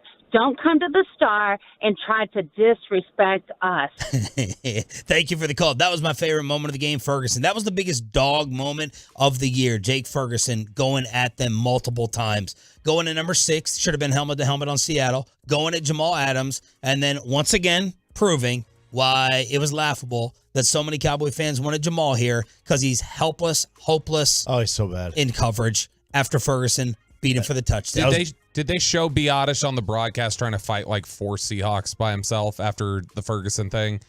I didn't notice. I think they cut away to Ferguson from the TV thing. Biotish just went, when they separated Ferguson from Biotish just went over to their defensive line and was pushing 4 of them by himself. Brace yourselves. I don't know what happened.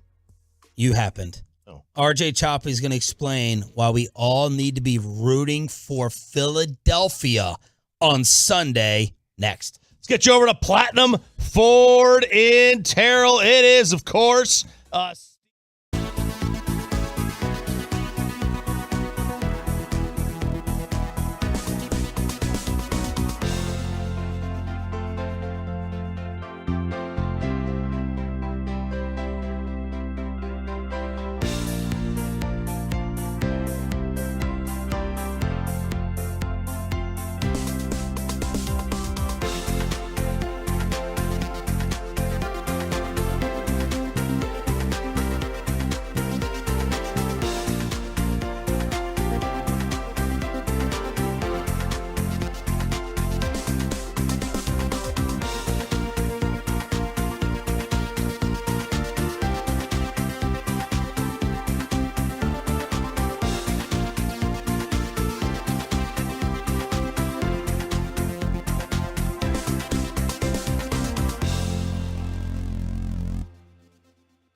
Frankel and Frankel are the go-to attorneys for car and truck wrecks in DFW. If you or a loved one have been in an accident, contact the Frankels for free at 214-817-333-3333 or just go to truckwreck.com.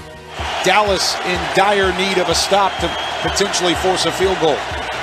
Chest high snap. Smith flushed out of the pocket. He takes off and he's into the end zone. Walks the dog in, but there is a penalty marker on the far side. No. Kyle. No, Kyle. Oh, no, you can't do that. Man, passing with flying colors up until that. Replacing Brad Sham, who was out sick last night. No. You can't be taking other. Oh, this is a segment. Big time. You can't. He's probably doing it in honor, no doubt. You can't be you can't be doing bang and taking Mike Breen's calls if you're doing an NBA basketball game on ABC or ESPN. Walks the dog in. You can't do it. No one else can drop a "Do you believe in miracles?" Or no one else can do Marv's "Yes." You can't do that. You cannot do that. Great job by Kyle. Fantastic job last time. I'm hearing rave reviews. That's a no-no. That's a play-by-play no-no. Big time no-no. You remember Ernie Harwell, the legendary Tigers broadcaster? Yeah, I remember that night. There were some people who had What'd an you issue. say? I said he put me to sleep a lot. Was that a positive or a negative? Did you call out my? Yep. So he had a what was his call? Like that one is way back or way gone, or he had something like that. He had So something. you bring up call. the broadcaster to us, and you don't even know the reference. No, I'm saying that his thing was like, and that one is way out of here. Whatever it was. Here's what I'm saying. It's the awful Michael K. Sia. Oh gosh, no. But the Josh Lewin that night on the Rangers broadcast did the call. And when Vladimir Guerrero hit one, and as it was going out, he goes, "That one is back," and he goes, "And Ernie, in your honor, that one is way gone," or whatever the call was. Okay. And he got killed a little bit for it. I remember the time that people were like, "That's some." And these fools are lining up around the corner to get their white tank top signed. Man. By top end of the, a.k.a. wife beaters. I don't know if you can say that anymore. The line was wrapped around the building in Wayne, hundreds deep. People having shoes signed, asking him to sign the name. I love this nickname. You know what his nickname is? It's hang on. Oh my God! I know it. It's Tommy. Yes. Oh God, dang it! It's a food. What's it start with? C. Wait a second. Oh, we're talking about the C word here? Tommy Cutlets. Cutlets, yeah, Tommy Cutlets. His nickname is Tommy Cutlets. Bringing white tank tops for autographs and taking endless pics. So the Tommy DeVito craze has taken over. So has this city not learned? Have they not learned from Shane Spencer, Jeremy Lin, all these other supernova Flash stars that come in? Bro. Like they've been burned. The baseball team's been burned. The basketball, Linsanity. Y'all didn't feel foolish enough from that. At least Linsanity. Thank you. And Shane Spencer popped. Yes, All right, thank you. Shane Spencer had 10 home runs in 9 games. Linsanity has a documentary, I think. This guy is throwing 1 touchdown pass a week. Yeah. He's winning 10-7. Now, he threw 4 in 1 game, whatever. He just won 10-7. This is not the insanity here. Dude, they're going to argue about him taking Daniel Jones' spot next year. You watch. But Tommy Cutlets, that's good. Bobby rolled his eyes big time off of that. Tommy Cutlets. All right. The game of the year, possibly. Although Philadelphia, Kansas City did live up to the hype. Maybe that was the game of the year. Cowboys-Eagles was good. San Francisco against Philadelphia. And RJ Choppy's telling us why we need to root for the Eagles. Root for doing this again, huh? Go green. What? Doing this again, just like the NFC title game last year. And I did want Philadelphia. I hate San Fran's fans more than the Eagles fans. And their hosts. And I hate their media in San Fran way more than Philadelphia media, especially since that blowhard, overrated Angelo Cataldi is now gone. Eagle fans are trolly, but they want it back. Yes. They are a great. You could give and take with an Eagle fan and not have a single thing of problem with it. Eagles fan may punch you in the mouth, but San Fran fan will stab you in the groin. Yeah, Eagle fan, the kids will give you the middle finger. But San Fran just they don't know how to be cool in San Fran. Eagle fans, you could deal with that. I could deal with Eagle fans way easier. But the division's probably gone. We admit this. We agree with this. The NFC East is probably gone. Yes.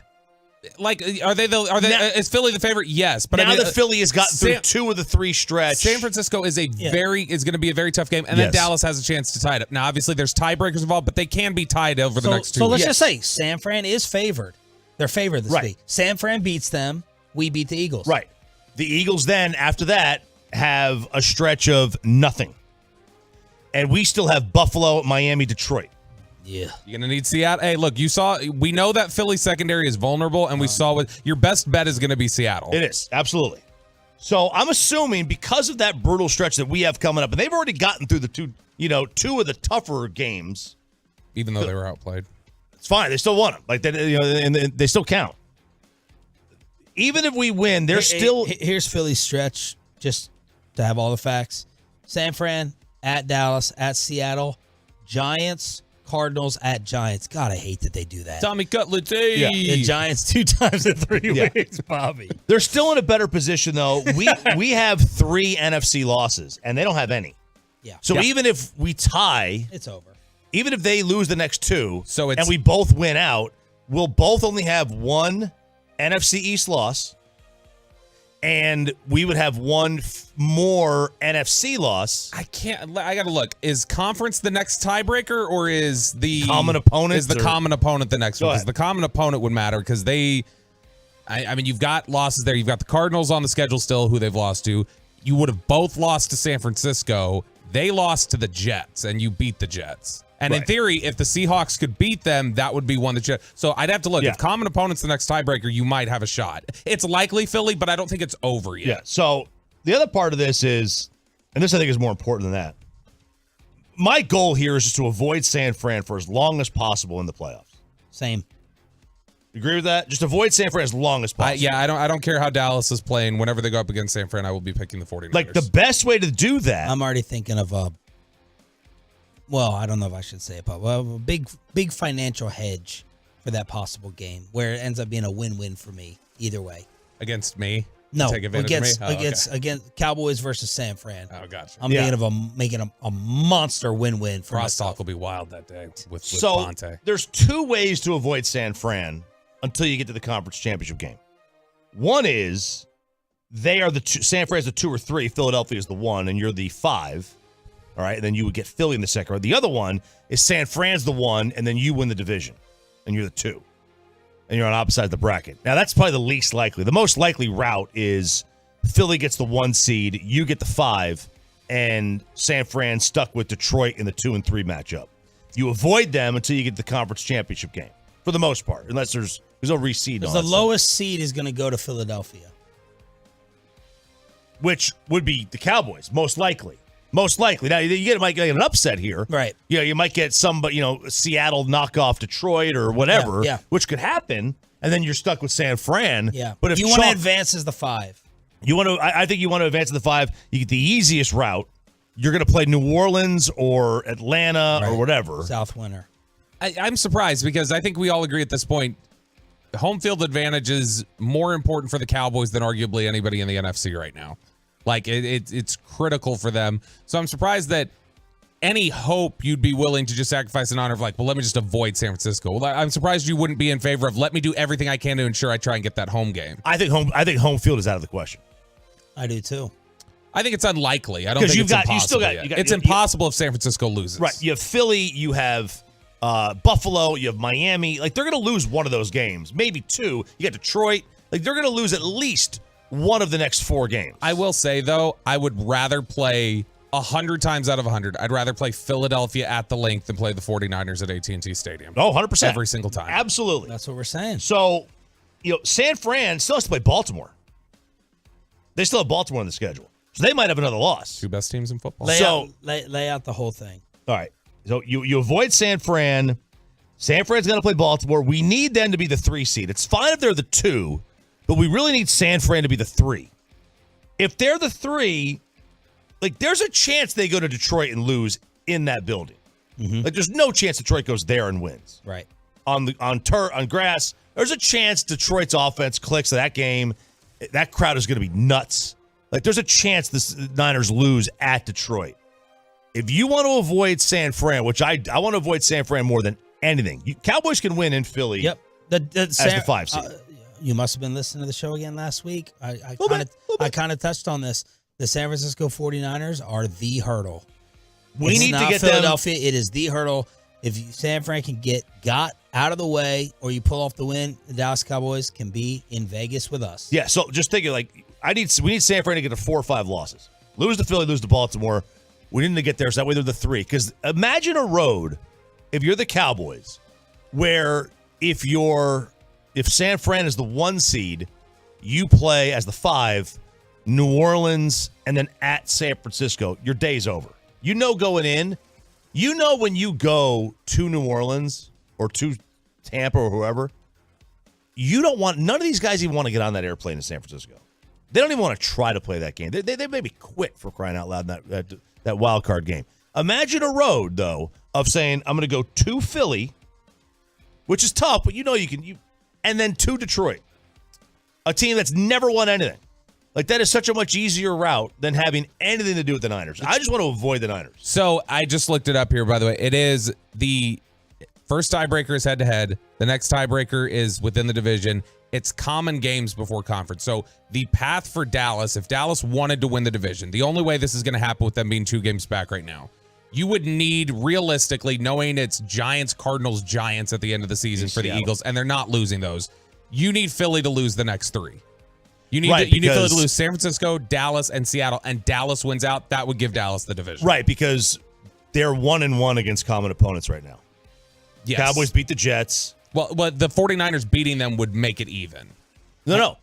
Philadelphia played Arizona, right? They're going to. They have not yet.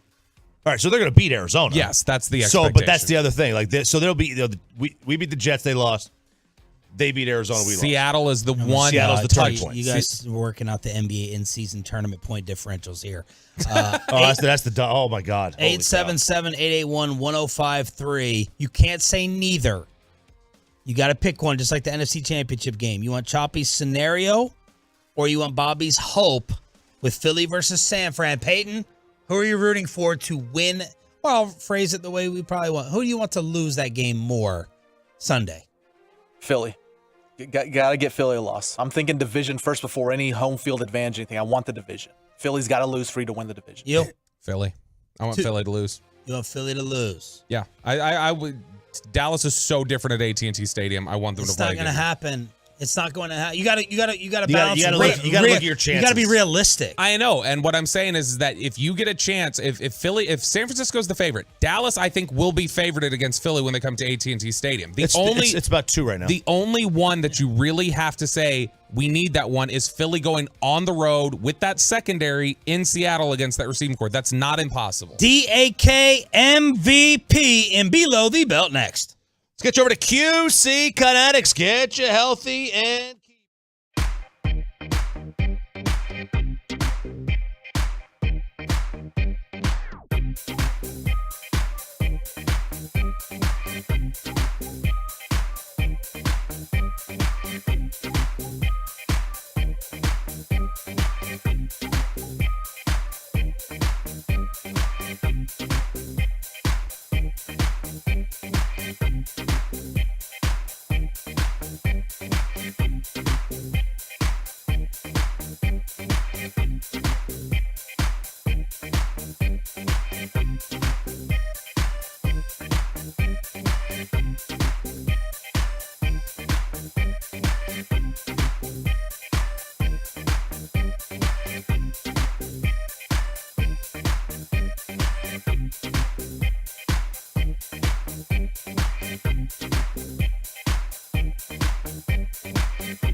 Classic Chevrolet. Classic Chevrolet is leading the way to finish this year #1 in America. They're racing hard with year-end savings on over 400 Silverados. Shop them all today at ClassicChevrolet.com. This is Texas. This is Classic Chevrolet. Relax, enjoy the difference, and find new roads.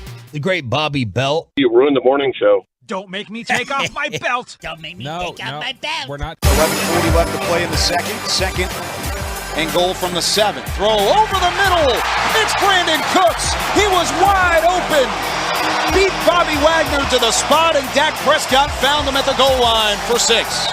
Dear God in heaven above, don't let Aaron Rodgers come back. More on that in just a second. I don't want to be bald. I mean, I'm going there, but I don't want to be bald yet.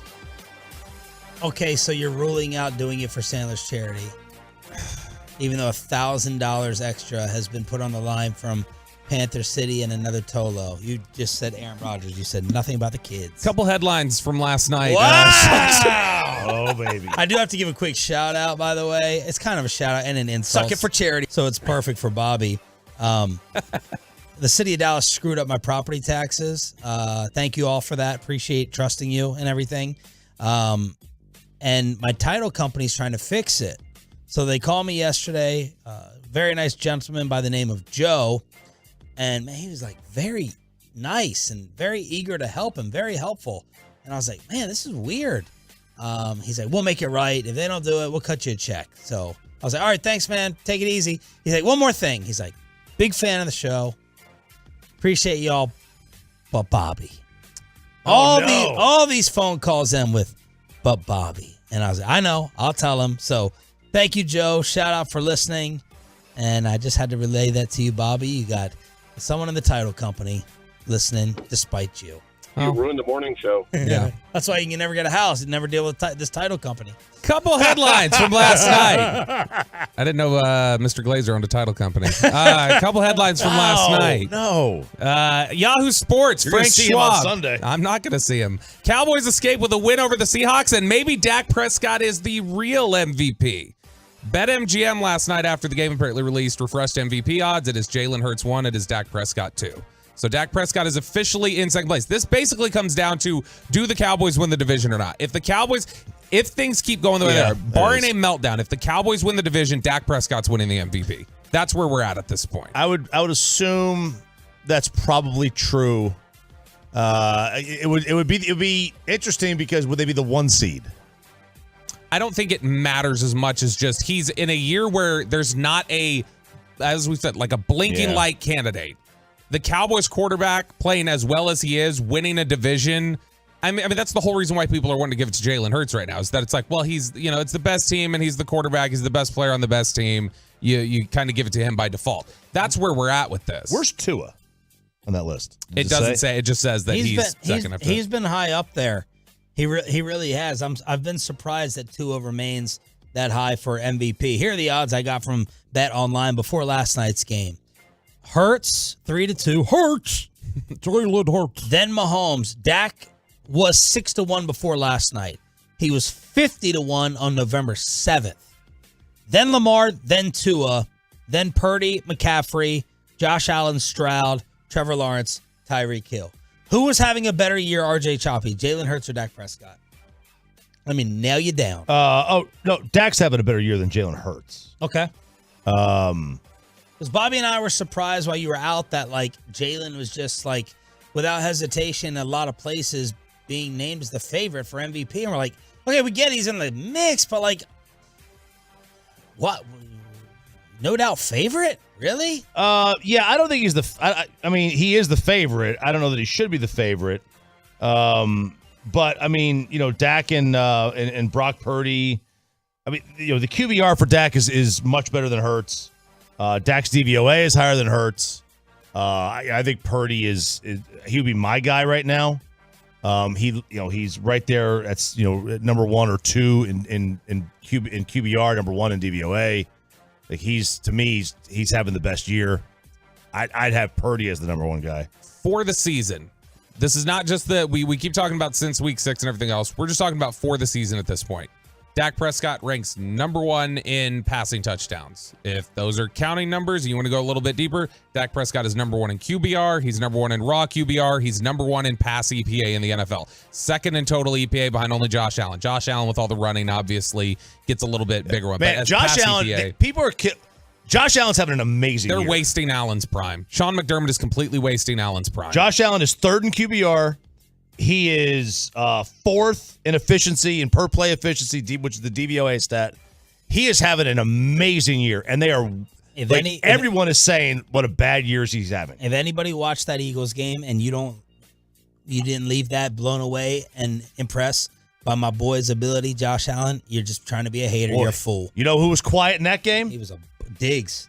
Trayvon. Oh, I didn't hear him. I didn't hear him. Yelling from the rafters. About Josh Allen in that game. He's looking out for his bro. What do you want, man? It's his brother. What's he supposed to do? Now, keep your mouth shut. Yeah, I know. Keep your fingers quiet. How far apart are they? Trayvon and Stephon, like 6 years, I think, something like that. They're barely related.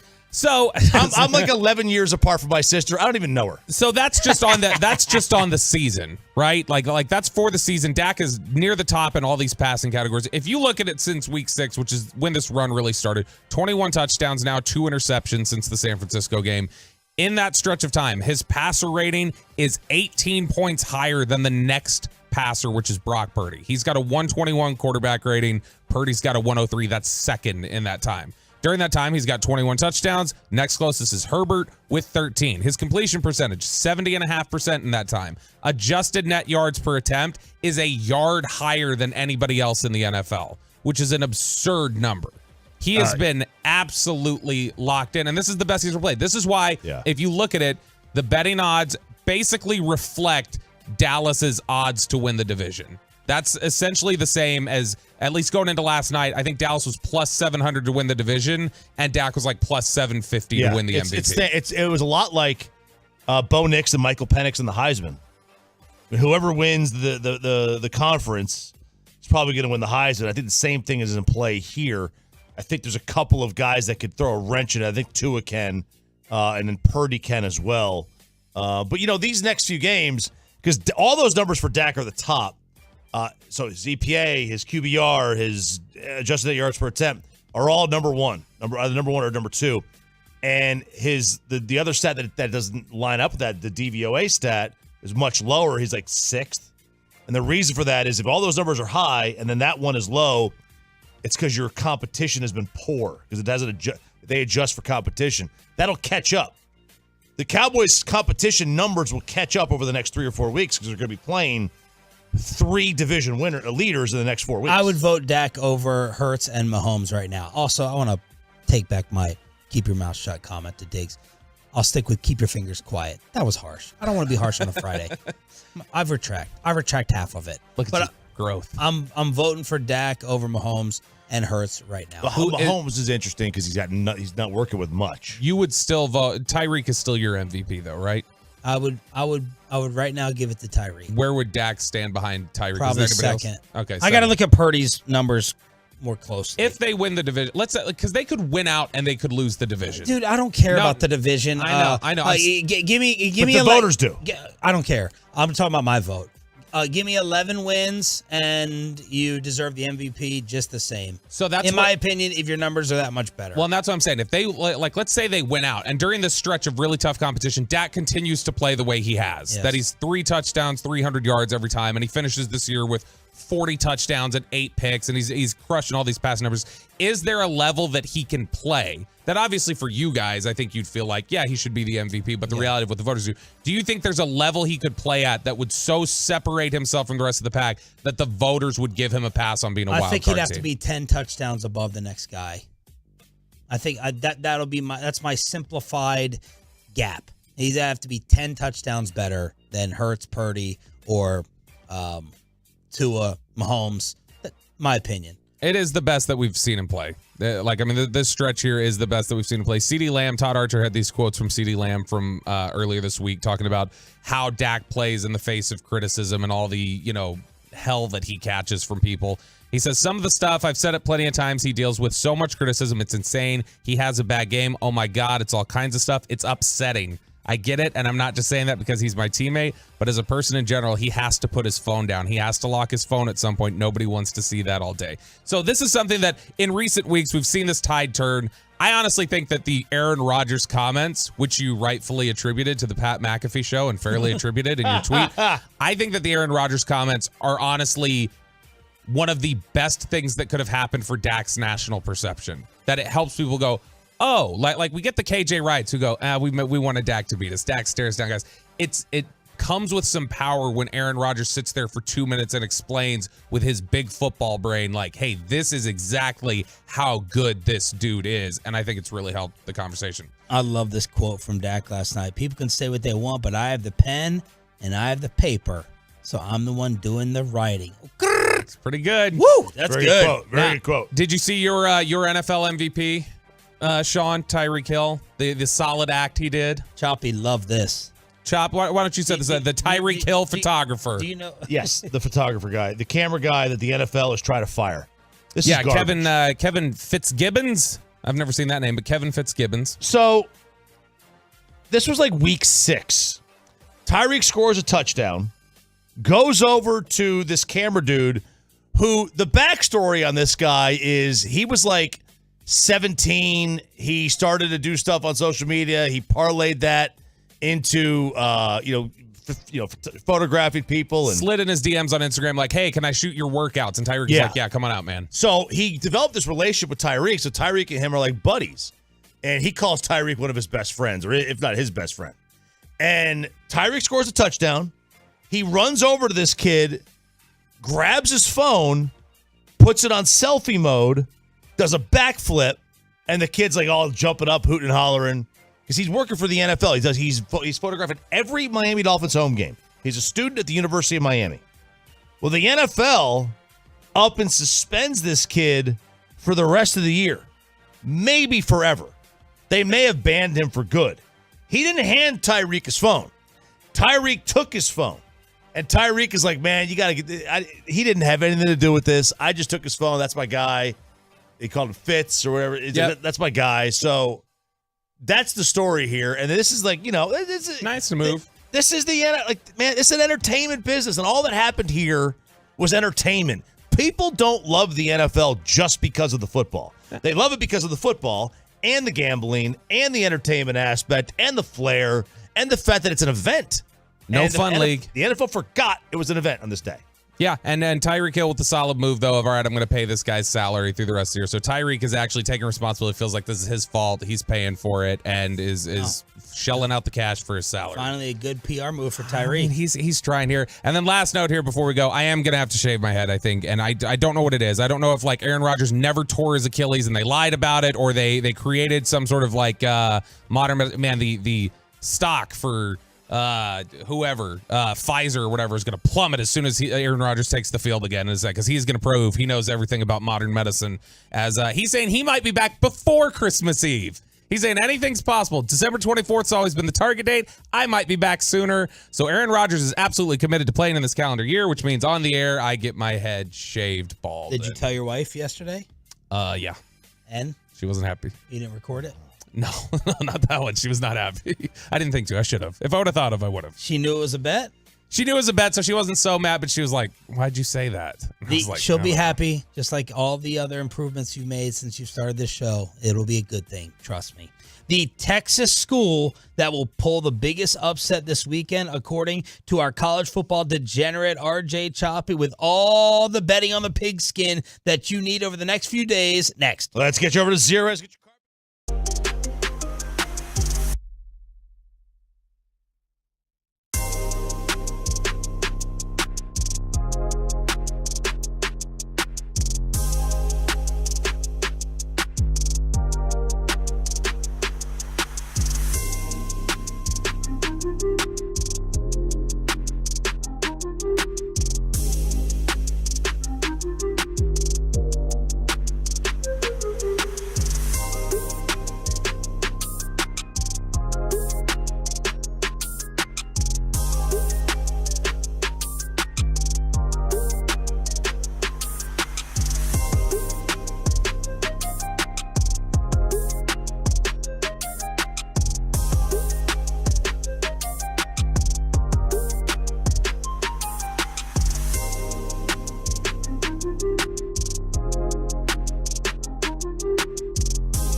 Fan Studios, secured by DFWSecurity.com.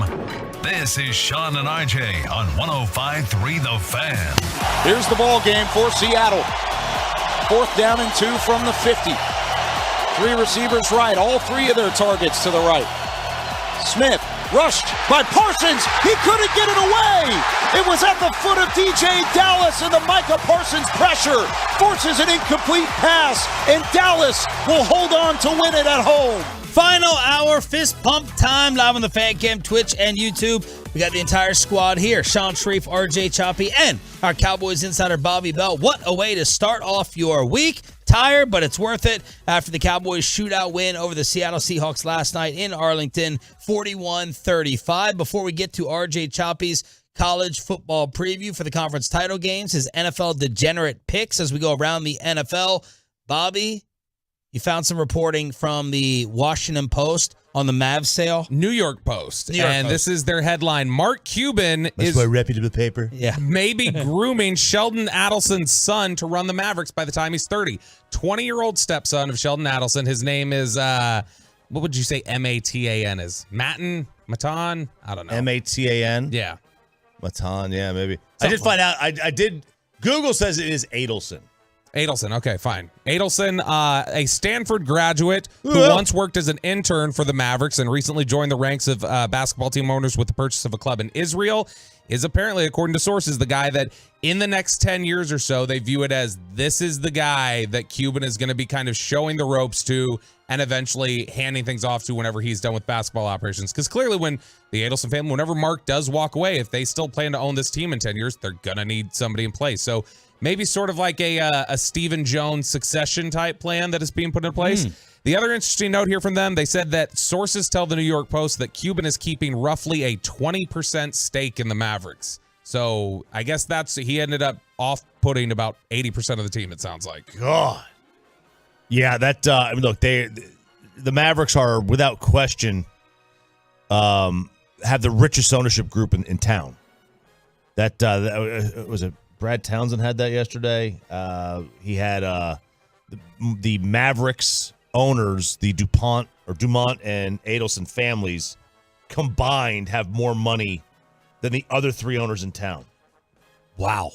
Big football weekend, of course, and it's going to start tonight with college. Here's RJ Choppy's conference title edition of The Degenerate.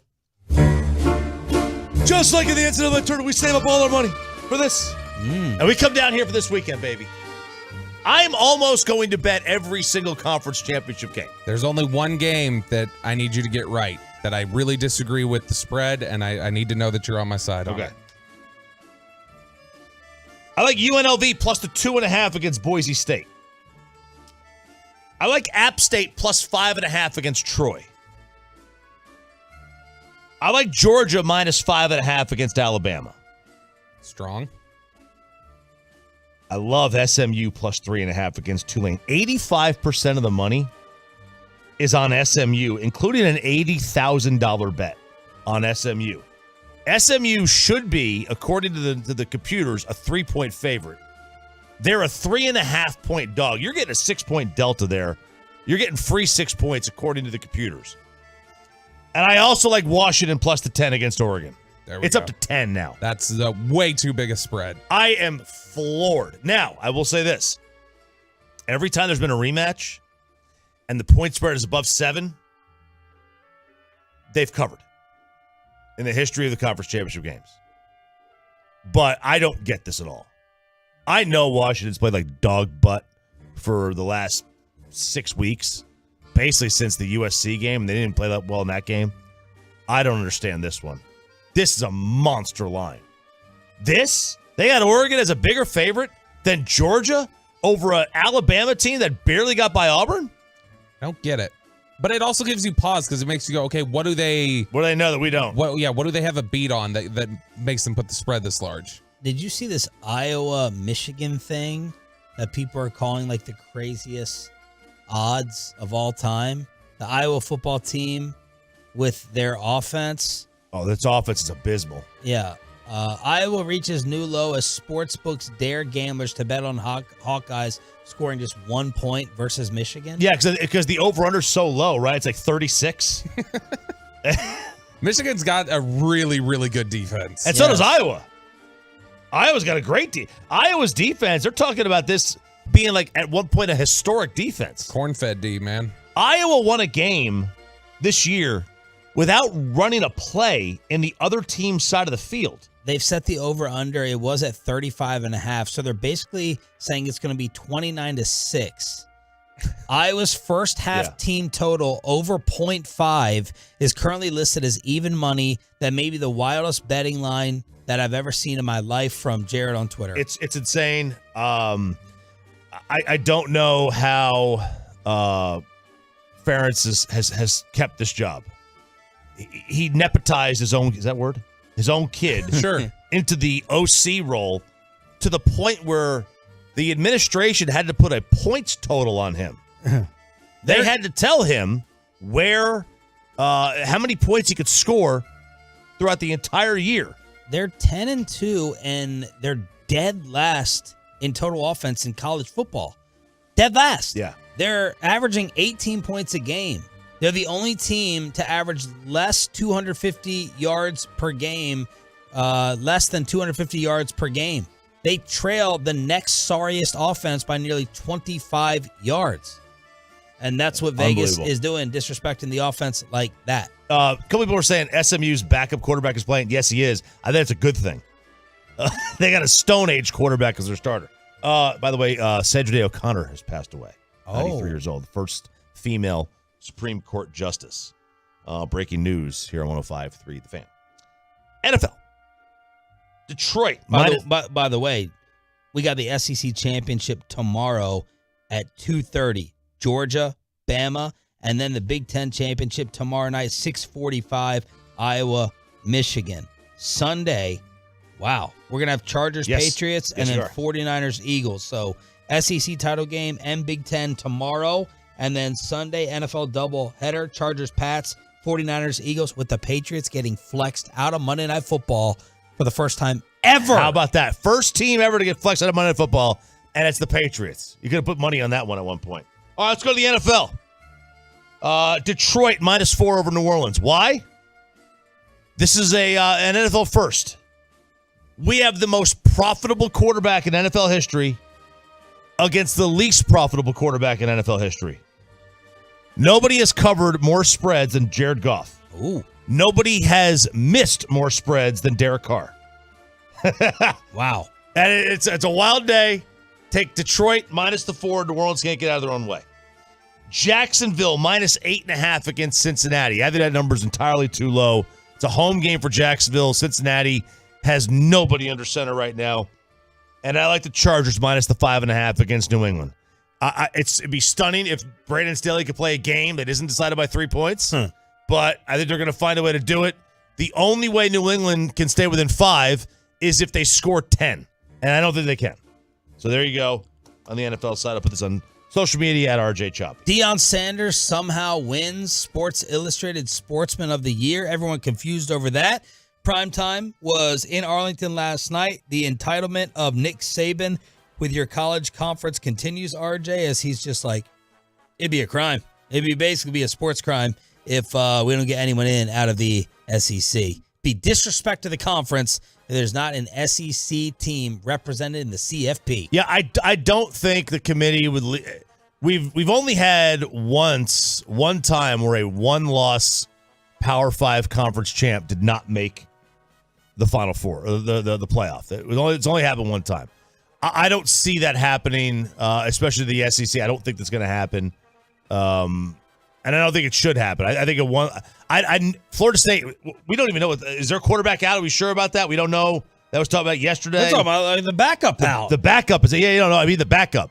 Because that was talked about yesterday. The backup might be out. Right. I don't believe that you can sit there and put Florida State in. And then, look, are you going to put a one-loss Oregon in over a one-loss Alabama if Bama beats Georgia? I don't think so. The trump card here, and everyone's talking about the Texas-Alabama head-to-head. The trump card is Alabama beating Georgia. That trumps Oregon beating Washington. That trumps Texas beating Alabama. If Alabama beats Georgia, the bullies on the block, their first loss in like 2.5 years, they're going to get in. They're going to get in. And it doesn't mean that Texas isn't going to get in. They then need to decide between Texas and Georgia. But if Oregon beats Washington and Alabama beats Georgia, I think Alabama goes. The time is ticking on the Jared Sandler charity auction. We have minutes left in order for you to bid right now. My boy Brian at 407 Barbecue leads the way for the morning show. $2,000 for he and 5 of his friends. I believe it's 6 total. Sandler, double check me on that. But Brian just texted saying, how many can I bring? I want to bring my GM. So 6 of you at the Globe. Amazing cause. Crazy event that Jared puts on with a ton of different sports experiences. You can sit there and compete with your buddies. Gonna have the food, the drinks, the games on as well. Kid-friendly at the Globe. And your picture with the World Series trophy that Jared somehow secured Sunday, the Swinging for a Cause. So we've been overtaken by KNC. Man, the crying and the whining yesterday from the KMC masterpiece while I was driving home. They're trying to somehow accuse us of cheating, that bids can be texted in or DM'd to Peyton Russell. Yeah, look at that. It just has to be straight up on the phone. We trust our Tolos, KNC. We don't do background security checks. We know that they're good for the money. We know that they're going to pay up. So, yes, we're not trying to take any shortcuts. I got Tolo D saying KMC's crying about y'all, getting text messages. Corey Mahors. But right now, the high bid is $2,000 with Brian at 407 Barbecue. If you want to try to top it or increase it, we got to beat 2,100. That's KNC. 21. KNC is at 2,100. 877-881-1053. 877-881-1053. G-Bag is at 1,000. Uh-oh, the phone's ringing. Uh-oh, we could pass. Oh, baby. We can't match. We got to pass. We got to pass. We got to fly by. The KMC Masterpiece G-Bag is at 1,000 from Panther City Barbecue, and it's going to end today. We haven't even talked about the auction items. The auction items and the memorabilia is insane. It's crazy. I don't know how Sandler has enough time in his day with his lovely wife, Emily, in order to put it all together. But that is what's going down, and that is the latest update. 407 is leading the way for us at $2,000. KNC with a slight lead at 2,100. G-Bag at 1,000. 877-881-1053. We got something, Peyton? We got something? No, we do not. What? What was it? No, just a caller wants to talk about the show. That's it. Okay. Yeah, so was it a good call? Was it a satisfactory call? I don't think so. Okay. Oh, no. I think he's a great guy. As the person's on hold right there. Still. You know what? Let's put him on. Let's see. Let's throw him on. Oh, no. Uh-oh, Peyton's worried. Peyton's What scared. happened? Pat, what's up, man? Pat, what's up? You're live on the show. Prove Peyton wrong. Hey, Sean, RJ, Bobby, Peyton, you guys are the top of my list. Sean, I don't have real expensive Christmas gifts for you guys, but you're going to be receiving something from me. I had to go into the hospital with some heart problems, but I'm all cleared now. I went to one of the Ranger sponsors, Green Oaks, and they took care of my depression and anxiety too. Heck yeah. And I just want to say, you guys are the best, because when I called you and told you about my father who had a leg amputated in 1970, or he would have died and left my mom with 4 boys, my father died 13 years later in 1983 when his company drove him to suicide. And I'm not meaning to put my sob story on the radio, but Sean and Jared and Mike Bassick, I would like to start out with you guys, or Sean, Jared, and RJ or Bobby, because I know I'm going to be living out in Arlington in an assisted living facility, and I'm right now 60% blind, but I'm working on that, and I one day, it's my goal to one day come work with you guys at the Fan, even if I have to do it cleaning toilets, I'll do it. You guys are the best. Thank you, brother. Thank you, man. Appreciate the call. There's Pat. Nobody cleans the toilets here anyway. That's right. That's right. It's like the urine of Katrina in there. Man. Yeah, whoever chose gray floors. Bad. Big mistake. Big mistake. All right, Nick Eatman. Get better, Pat. Nick Eatman was in Arlington. How did the Cowboys celebrate? And are the comparisons between Deron Bland and Trayvon Diggs fair? Nick Eatman, DallasCowboys.com after this. But let's get you.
105.3 The Fan segment here brought to you by the personal injury lawyers Frankel and Frankel. Life is unpredictable. Accidents happen. Frankel and Frankel are the go-to attorneys for car and truck wrecks in DFW.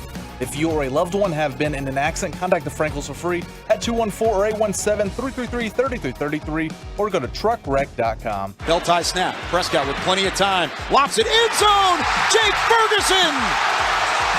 Covered by Jamal Adams, but it doesn't matter. Fergie into the end zone, and Dallas takes the lead in the fourth. Kyle Yeomans with the call for a sick Brad Sham on this radio station. Sean Sharif, RJ Choppy, and our Cowboys insider Bobby Belt on DFW Sports Station. Crosstalk with the KMC Masterpiece at 9:40. Nick Geetman was there last night in Arlington along with Roberto, and he is joining us now from DallasCowboys.com, brought to you by the WinStar World Casino and Resort. Proud to be the official casino of the Dallas Cowboys. Please game responsibly. And Nick says that this is the perfect way to prepare for the playoffs and the postseason. Mike McCarthy said something very similar in the locker room. Good morning, Nick. Why do you believe that? Well, I just thought that's the type of games that you typically see in the playoffs. I'm not trying to suggest that Seattle is one of the top teams you got to go through or anything like that. But I think a crowd like that, a physical game that these two teams are playing, just knocking each other out. I mean, it was a really, really physical game. And sometimes I think in the playoffs or these clutch games, something weird's going to happen where you have to adapt. You have to figure out how do we come back from this? And I just thought it was one of those ebbs and flows games. It was really, really a great game, and it was probably one of the more enjoyable football games that I've seen and been to in a long, long time. So you feel a little bit better about the Cowboys after this versus just feeling the same or worse? Yeah, I mean, I feel like Dak's at this point not going to let them lose. I mean, that's when you have that from your quarterback. I think that's a really great attribute to have. And, it's funny, like Micah Parsons, like to me, like that was amazing. I guess Seattle decided not to block him. I mean, they blocked him all night long. And then I think on that play, from what I had heard, that they had said, they were going to just let him go and just try to throw it over him. And, just to have that kind of burst on the final play of the game, I thought was amazing. It's like, you look at Micah's stats, no sacks, some pressures. Did he make a difference? Yeah. Like at the end of the game. And, and then Deron Bland, I don't even have any more words for Deron Bland anymore. I don't even know. What? I don't have any more words for Deron Bland. I mean, I don't know what to say. Well, I assume all the words before were good, and I would assume today you would have a lot that's bad. Yeah, I mean, that's the point. I mean, that's the point. Like he's a playmaking cornerback. He's not a shutdown corner at all. And they were going after him. He was giving up big plays in this game. I mean, before he was giving up some plays and wasn't that big a deal. I think in Washington there's some plays over the middle. These were big chunk plays. But it's funny because you keep testing him and he's going to make some plays as well. He dropped an interception at the end, which was probably a good thing. It was fourth down. Yeah. He needed that yards. But, I mean, he gets that. I mean, he's sitting at 9 interceptions. I mean, I don't even think we're even talking about the Diggs, Everson, Walls record, really. I don't at 11, but, I mean, he's at 8. He's flirting with it. It's just weird because he's given up some plays. He was – I don't know if he was a liability, but he was definitely – They were. He was definitely a liability. Yeah, I mean, he was being pantsed nationally on national TV. Is the Deron Bland comparison to Trayvon Diggs from 2021 fair in terms of incredible ball skills, getting all the picks? It felt like Bland's coverage numbers. It feels like his coverage numbers for this year were better than some of those coverage numbers from Diggs from your PFFs and all those sites. Is that comparison fair, you think, right now, Nick? Yeah, I mean, I think so. It does feel about the same. It feels, it's not. I mean, it's not Deion Sanders. I mean, it's not. I mean, but who is? Right. When I said that about shutdown corner, name another. Revis. I mean, they both wear gold. So I mean, I just don't know if that term exists anymore. But to answer your question, yeah, I do think it's very comparable where these guys are just making plays week after week, and it's not all perfect. It really isn't. I mean, they're nobody's sitting in the meeting rooms on the other teams and going, okay, can't throw it at 26. In fact, they're looking at it like, throw it at 26, because we'll make plays. I mean, Seattle is a tough matchup for those receivers. Those receivers, we talked about it all week. Yep. And I thought they played really well. I thought they did a good job. But their game plan was very good. Get the ball out quick. Mm-hmm. Not only did they get the ball out quick, but those guys were open. That was the amazing part, is that it wasn't just quick little pop passes here. I mean, they were getting it out quick, and they had guys running free. So I just thought it was a really great game for Seattle, and I thought the Cowboys figured out a way to answer. But, they didn't make him punt at all, but the last 3 possessions of the game, they got off the field. That's that was really my point of the whole playoff thing, is that you figured out in the last 3 possessions, you got 3 stops. And you weren't stopping them all game long. And McCarthy was having to call the game a little bit differently, probably because of that.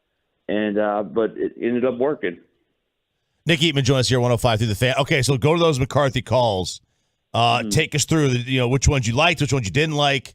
You decided to pass late in the game, not going for two, all that.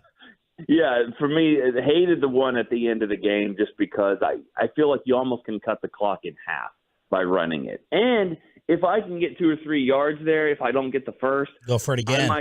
I might consider going for it. They got no timeouts.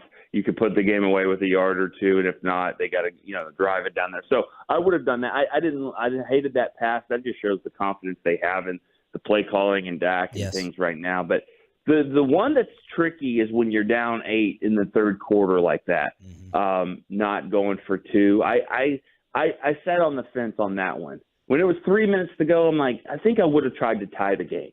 But I understand, because if you don't, you miss it. Now, if they go and score, which they did, now you're down 9.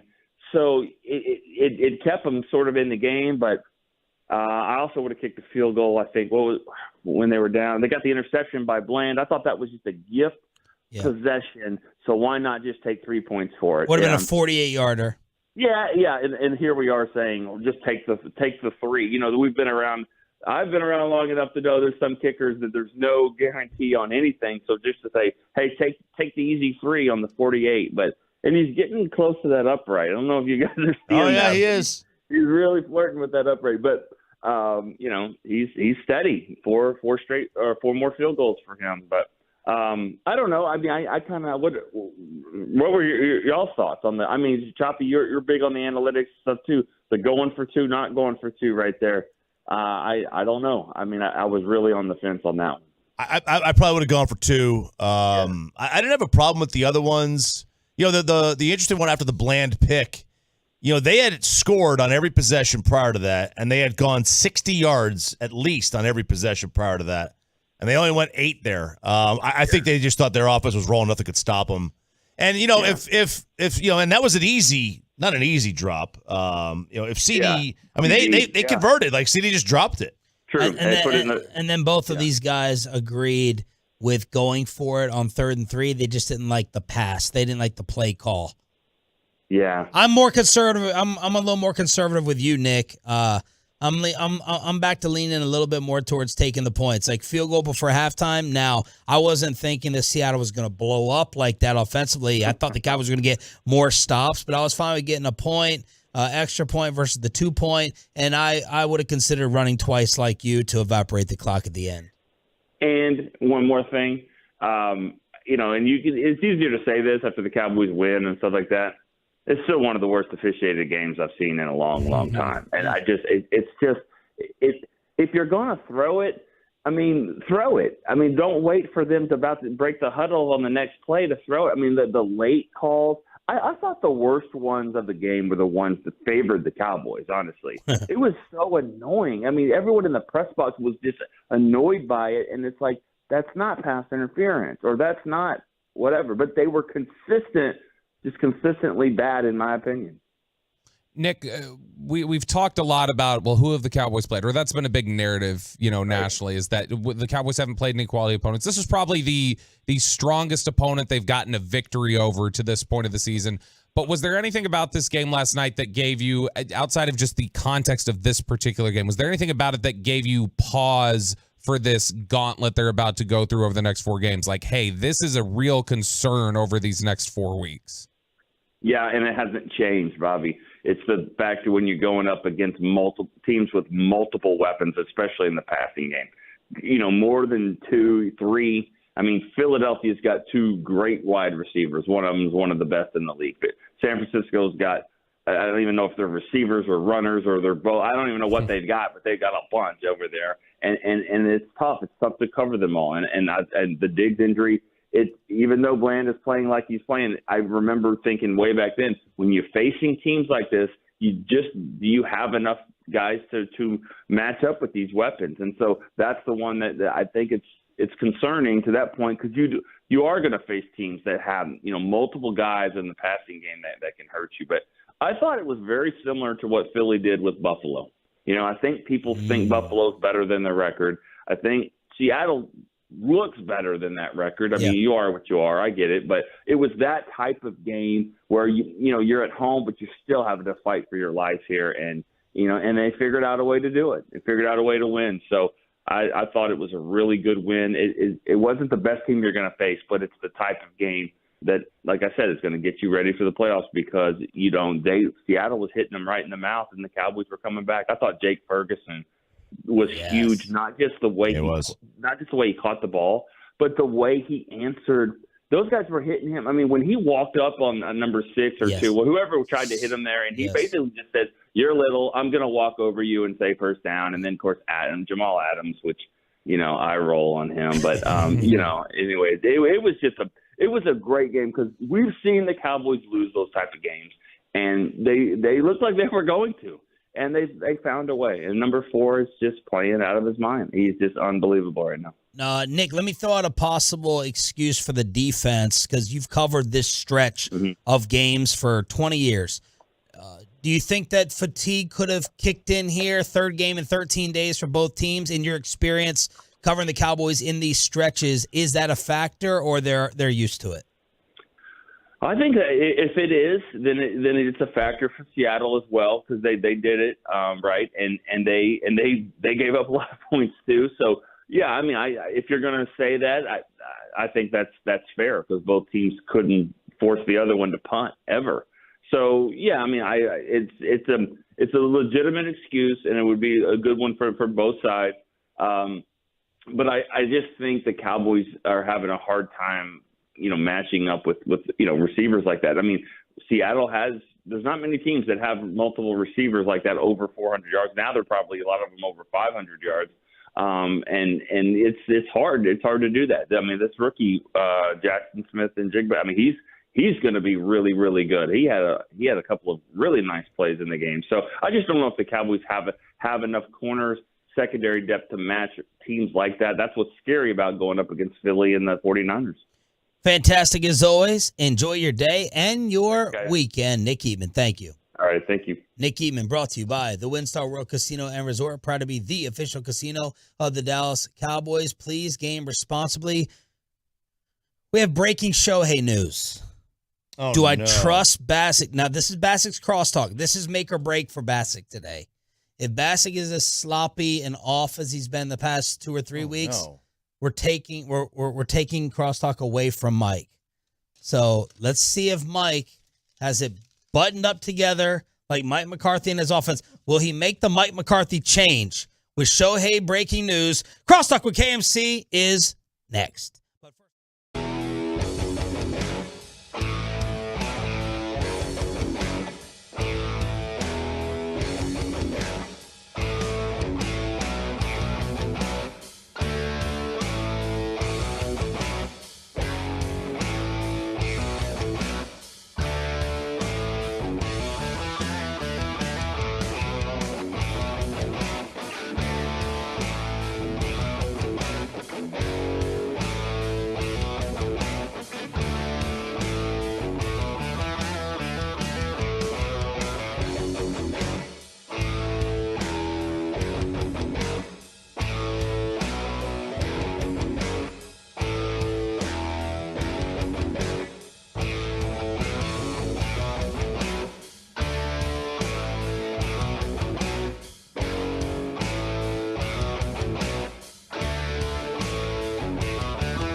Classic Chevrolet is leading the way to finish this year #1 in America. They're racing hard with year-end savings on over 300 Silverados. Shop them all today at ClassicChevrolet.com. This is Texas. This is Classic Chevrolet. Relax, enjoy the difference, and find new roads. Hey, Peyton, turn off that music right now. All right, thank you. Oh, my God. Hey, Sean wants to do this crosstalk. He doesn't want me to do it anymore. He doesn't think I'm good enough. I want you to pick it up a little bit like McCarthy. Nope, you got it. No, just now. a little Friday's tiny bit over. of focus. Friday's tiny over. Bit, don't fall fit. Just be a little bit more organized. That's all. You know, don't just totally throw it against the wall and just random everything. Oh, I'm not as organized as Sean, and I don't do it Sean's way. Sean, I love you. You do it. You're better than me. Do it. Better. We do better here on KNC Masterpiece. Better. Sean is better. Sean, what would you like to talk about right now? I would like to talk about the breaking news, according to Jeff Passan, that the Part of the show. Red Sox, Mets, and Rangers are all out on Shohei.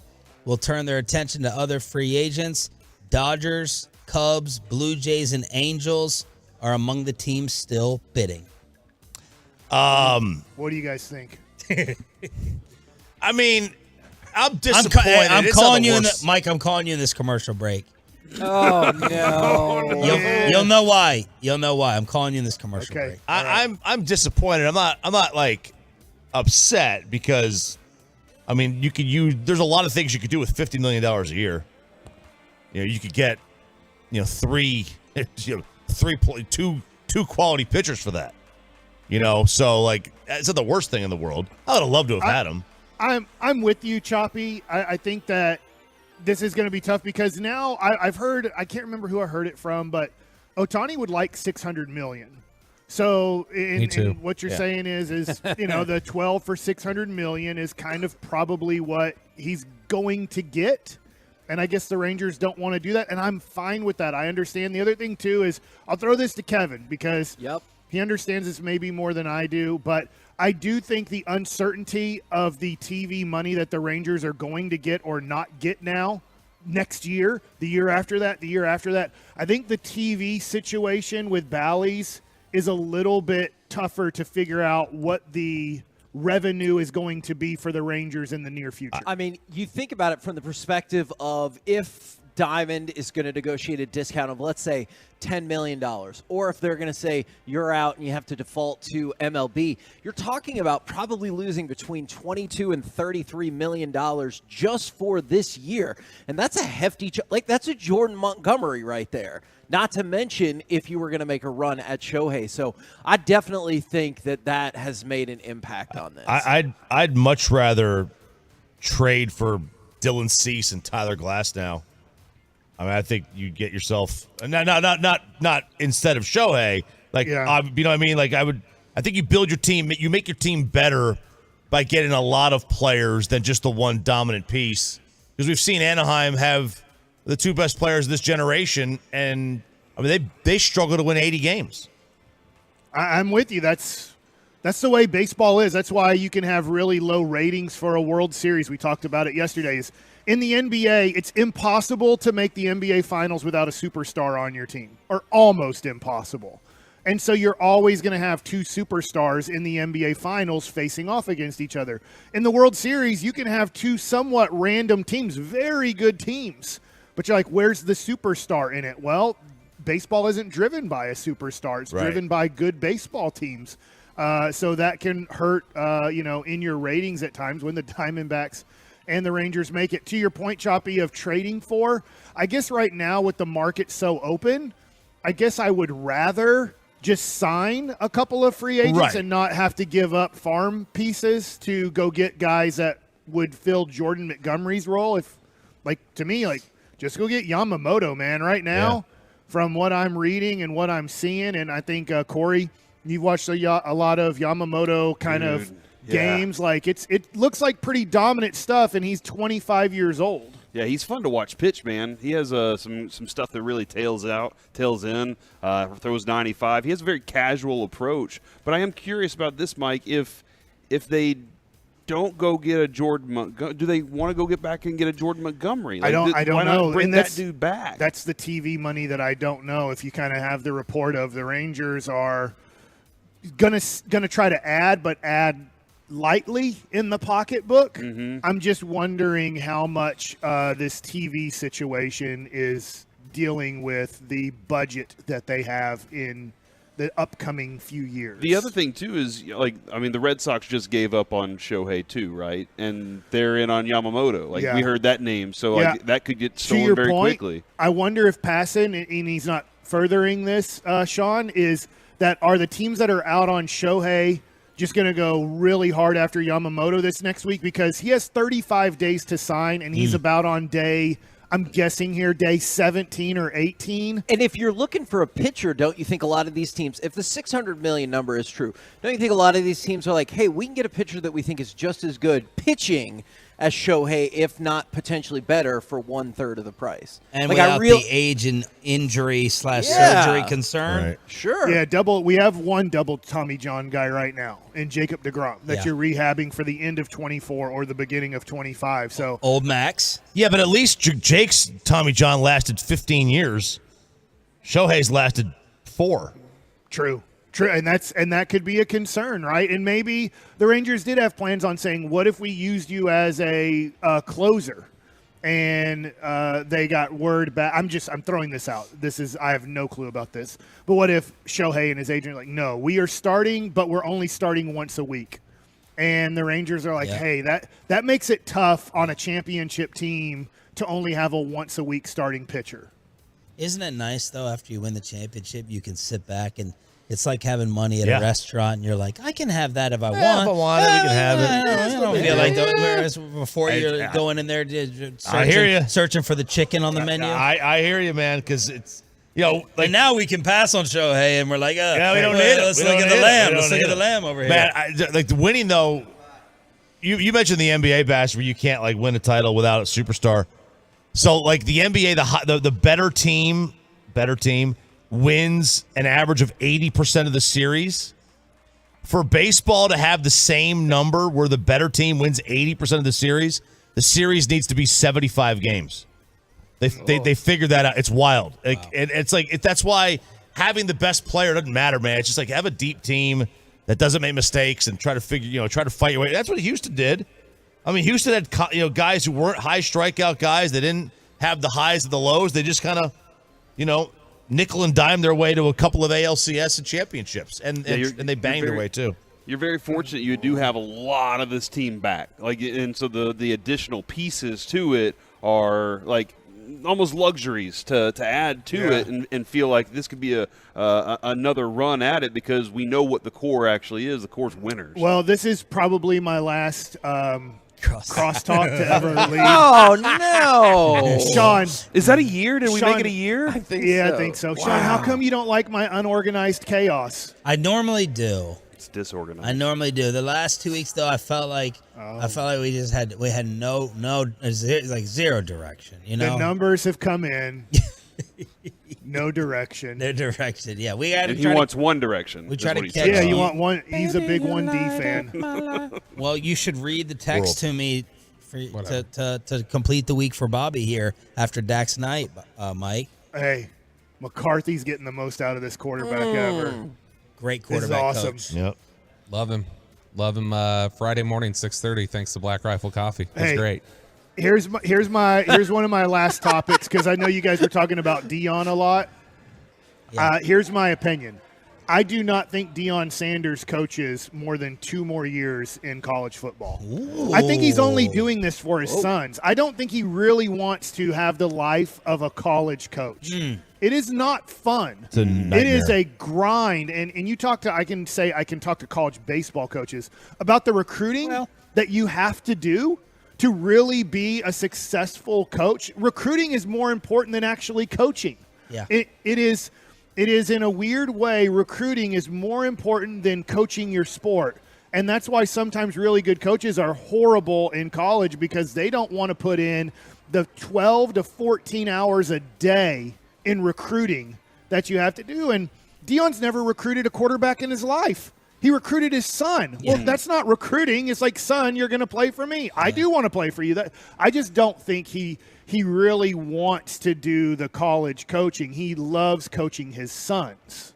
I think that's a very good theory, and he, of course, somehow won SI Sportsman of the Year. I don't know. I think there's so much about him that he leans into the. You talk about his sons, like he has this whole like they're all my sons. Like that's one of his whole. Oh, that's nice. But I'm saying like honestly, that was the whole thrust at Jackson Unless you're not State. good enough. Yeah, unless you're not good enough. Unless you're Shiloh. Yeah, or unless you're 300 pounds. Wow. He hates 300 pounders, right? I don't know. I mean, care less about those guys. You're talking about 20 years of like he loves the mentor role, and I don't know if it's some sort of maybe it's completely pure, maybe it's a bit of an ego stroke, but regardless, I think he like loves the I am their father, I am their mentor, and to get that en masse, I think is a lot for him to walk away from. Let me ask you this: do you think Shedeur Sanders is an NFL quarterback? Yes. Okay. Yeah. I was just go ahead. Sorry. Well, is he going to give up? My question to you: he's going to give up watching his son play pro football? If you're a college coach, there's no way you can watch NFL football. You're too busy. You're just too busy. On Sunday, you're there for 10 hours watching your film and then getting ready for your next game. When you ask college coaches how much do they follow their former players that are in the NFL, the answer is barely. You know, we had Sonny Dykes on, and he said he followed he followed Detroit a lot because he had Goff. LeBron said he's skipping the Laker game when Bronny plays his. He skipped the Laker game against the Sixers a few nights ago. I wonder what they do on Sundays. Because there's also the dead period. This is history here in the making. I'm going to keep us on clock for the last time in my life. This was it, Tolos. Obviously, text Sean. Good run. Because my Friday's leading crosstalk is over. Buffalo Wild Wings and Rockwall. Yep, Buffalo Wild Wings and Jerry Rockwall. Jones on. I will ask him all the Dallas Maverick owner questions next. Answer your phone. We're giving you your morning sports fix.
It's the KNC Masterpiece on 105.3 The Fan.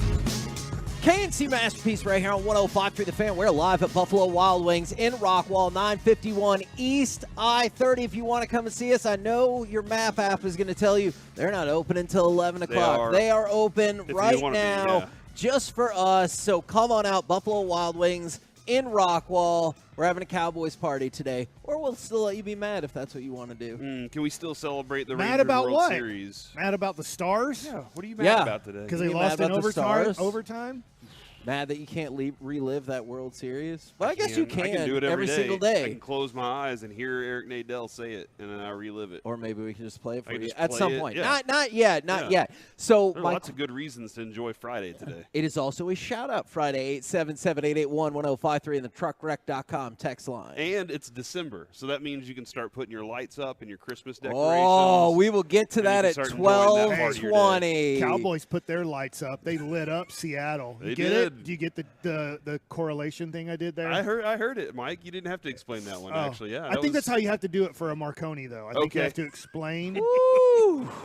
Yeah, that was a fun game last night. That was entertaining, fun game.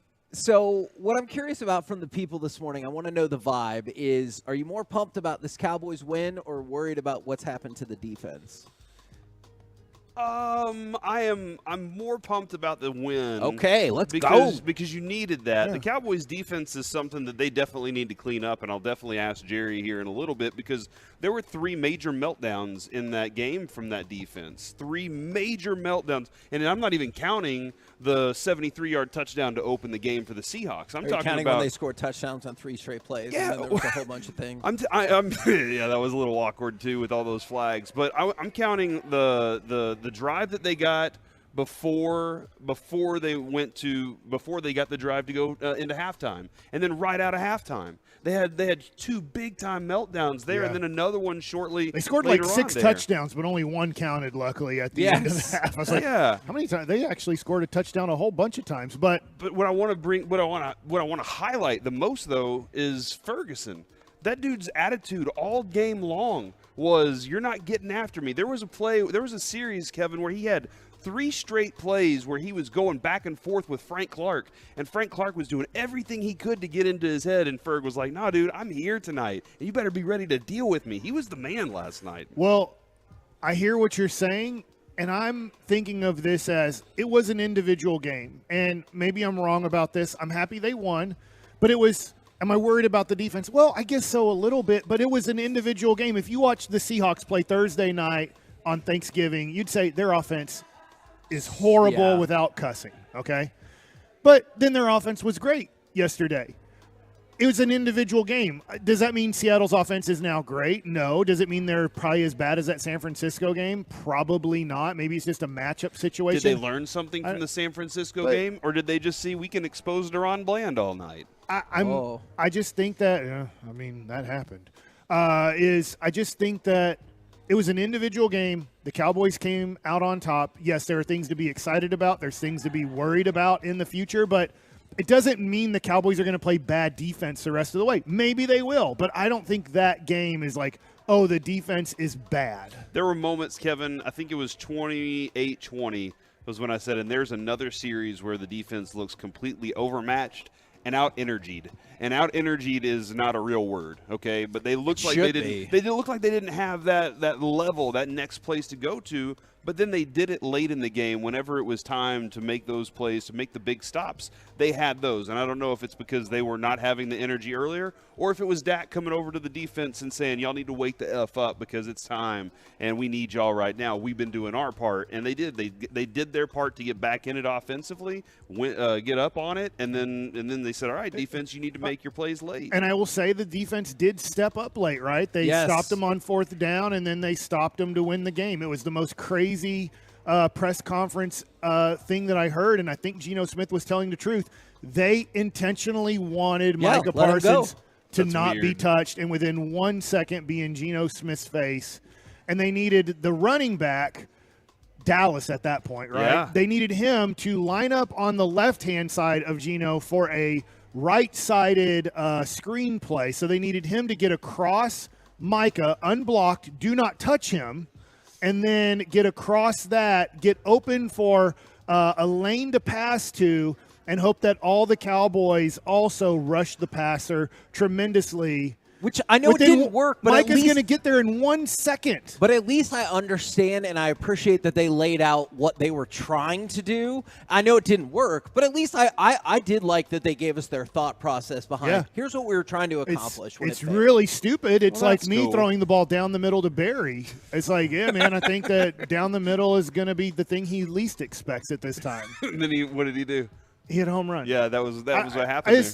I don't get – I mean, it's great. I love this. I love it for the Cowboys. I don't get how maybe the fastest human being literally to ever play football, to ever play – faster than Lawrence Taylor, faster than anybody I've ever seen get to the quarterback unblocked is Micah Parsons, and they're like, Geno will have enough time to get this ball to Dallas, find the lane, and all the Cowboys within 1 second will also be as fast as Micah Parsons and get up the field. So because I don't think it would have worked because – Micah got there so fast that the other defensive linemen couldn't really do much. You've heard this for the last 2 years now, quarterbacks saying that they underestimate Micah's speed, that they don't realize how fast he is until he's in their face, and they're like, whoa, hold on. You what feel like happened that would there? stop happening. At some point you feel like it would, but I think you just kind of have to test it to be to really see it. And it's like, that kid that's just walking around going, what happens if I push this button? And then you find out what happens. And that's what happened last night. And yeah, they were hoping that Micah, whenever he's running there, that he would kind of stutter just a second on the running back a little bit and kind of peel back off on him. But then instead what happens, Micah says, no, I'm coming. My job is to come hit you. And then it forces the ball out of his hands. So I don't know that, based on the numbers last night, that Micah Parsons, it changed anything for his Defensive Player of the Year award, potential, because he didn't have any sacks, right? But he had lots of pressures, and he impacted the game last night, just like he's supposed to, man. So I thought it was a lot of fun. There were moments last night where I was like, I don't know if I can handle this season anymore. And then, the Cowboys make a few plays that I'm pretty proud of. They had a couple of drives where they finally had attitude offensively. And I was like, okay, there it is. Tony Pollard with a big boy run right there. Jake Ferguson deserving. Because when Dak Prescott runs over to the sideline and he's starting to get jawed at by, was it Witherspoon or was it Tariq Woolen? And they're all up in his face. I was like, what should happen right after that? Your quarterback just put his shoulder into somebody, which he hasn't been doing lately. And the entire team sees everybody. Now, they did have to call a timeout. And why did they have to call a timeout? Because Dak's over there jawing with somebody. Maybe it wastes 3 or 4 seconds or something like that. I thought that was going to kill them when they had to use that timeout. Just because of where you were at the game, I was like, oh, my God, you're going to come to this point where you're going to wish you had that timeout But back. they needed that attitude. They needed to let the Seahawks know. And then who gets the touchdown on that play? It's Ferguson, who deserved that for what he'd put in throughout the night. Do you think when Dak was in that dude's face, he was like, what are you going to do? I'm a quarterback. You can't do nothing, man. You can't lay a finger on me. Yeah, I could push you to the ground right now. They throw a parade for me. They'll throw a flag on you. You can't do nothing to me right now. And this is one of the things I don't always agree with. Obviously, Mike has been outspoken about it this year, is the double standard coverage on the Cowboys. I don't always agree with that. This is a scenario where I believe I will, because I've already seen a lot of pushback. So I'm glad this is where y'all are at about, they barely beat blah, blah, blah, blah, blah. But when Philly gets smoked defensively against Washington twice and barely holds on both times, wow, they did it again. Yeah, and so that is the most important part. That is one part of the double standard that I think might be in play here. And when people are like, they finally beat a team with a winning record, I'm going to be like, hey, don't forget about week 2 against the Jets. Yeah.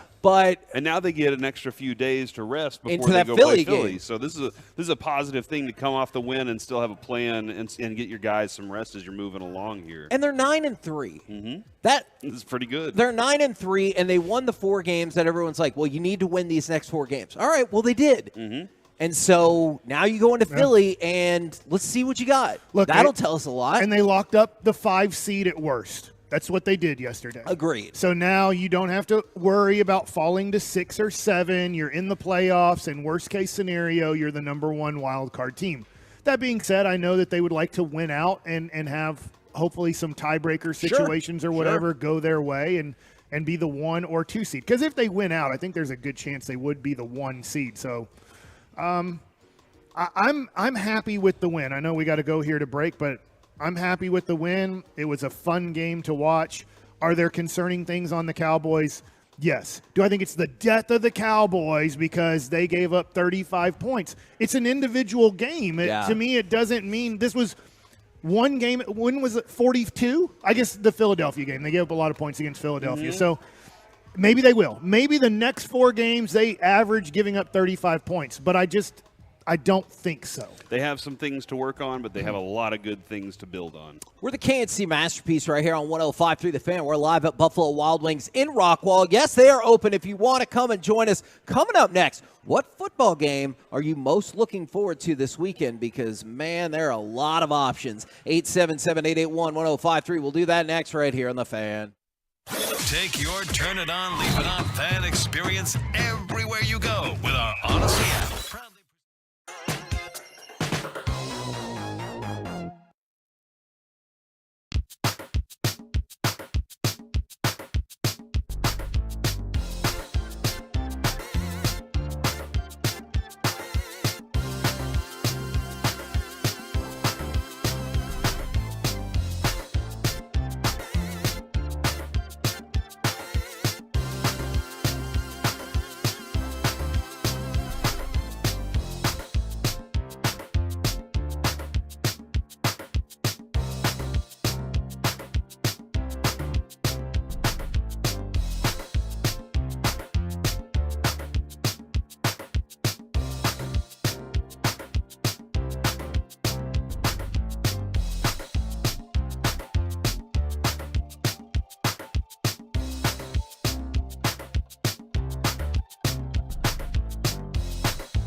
yards.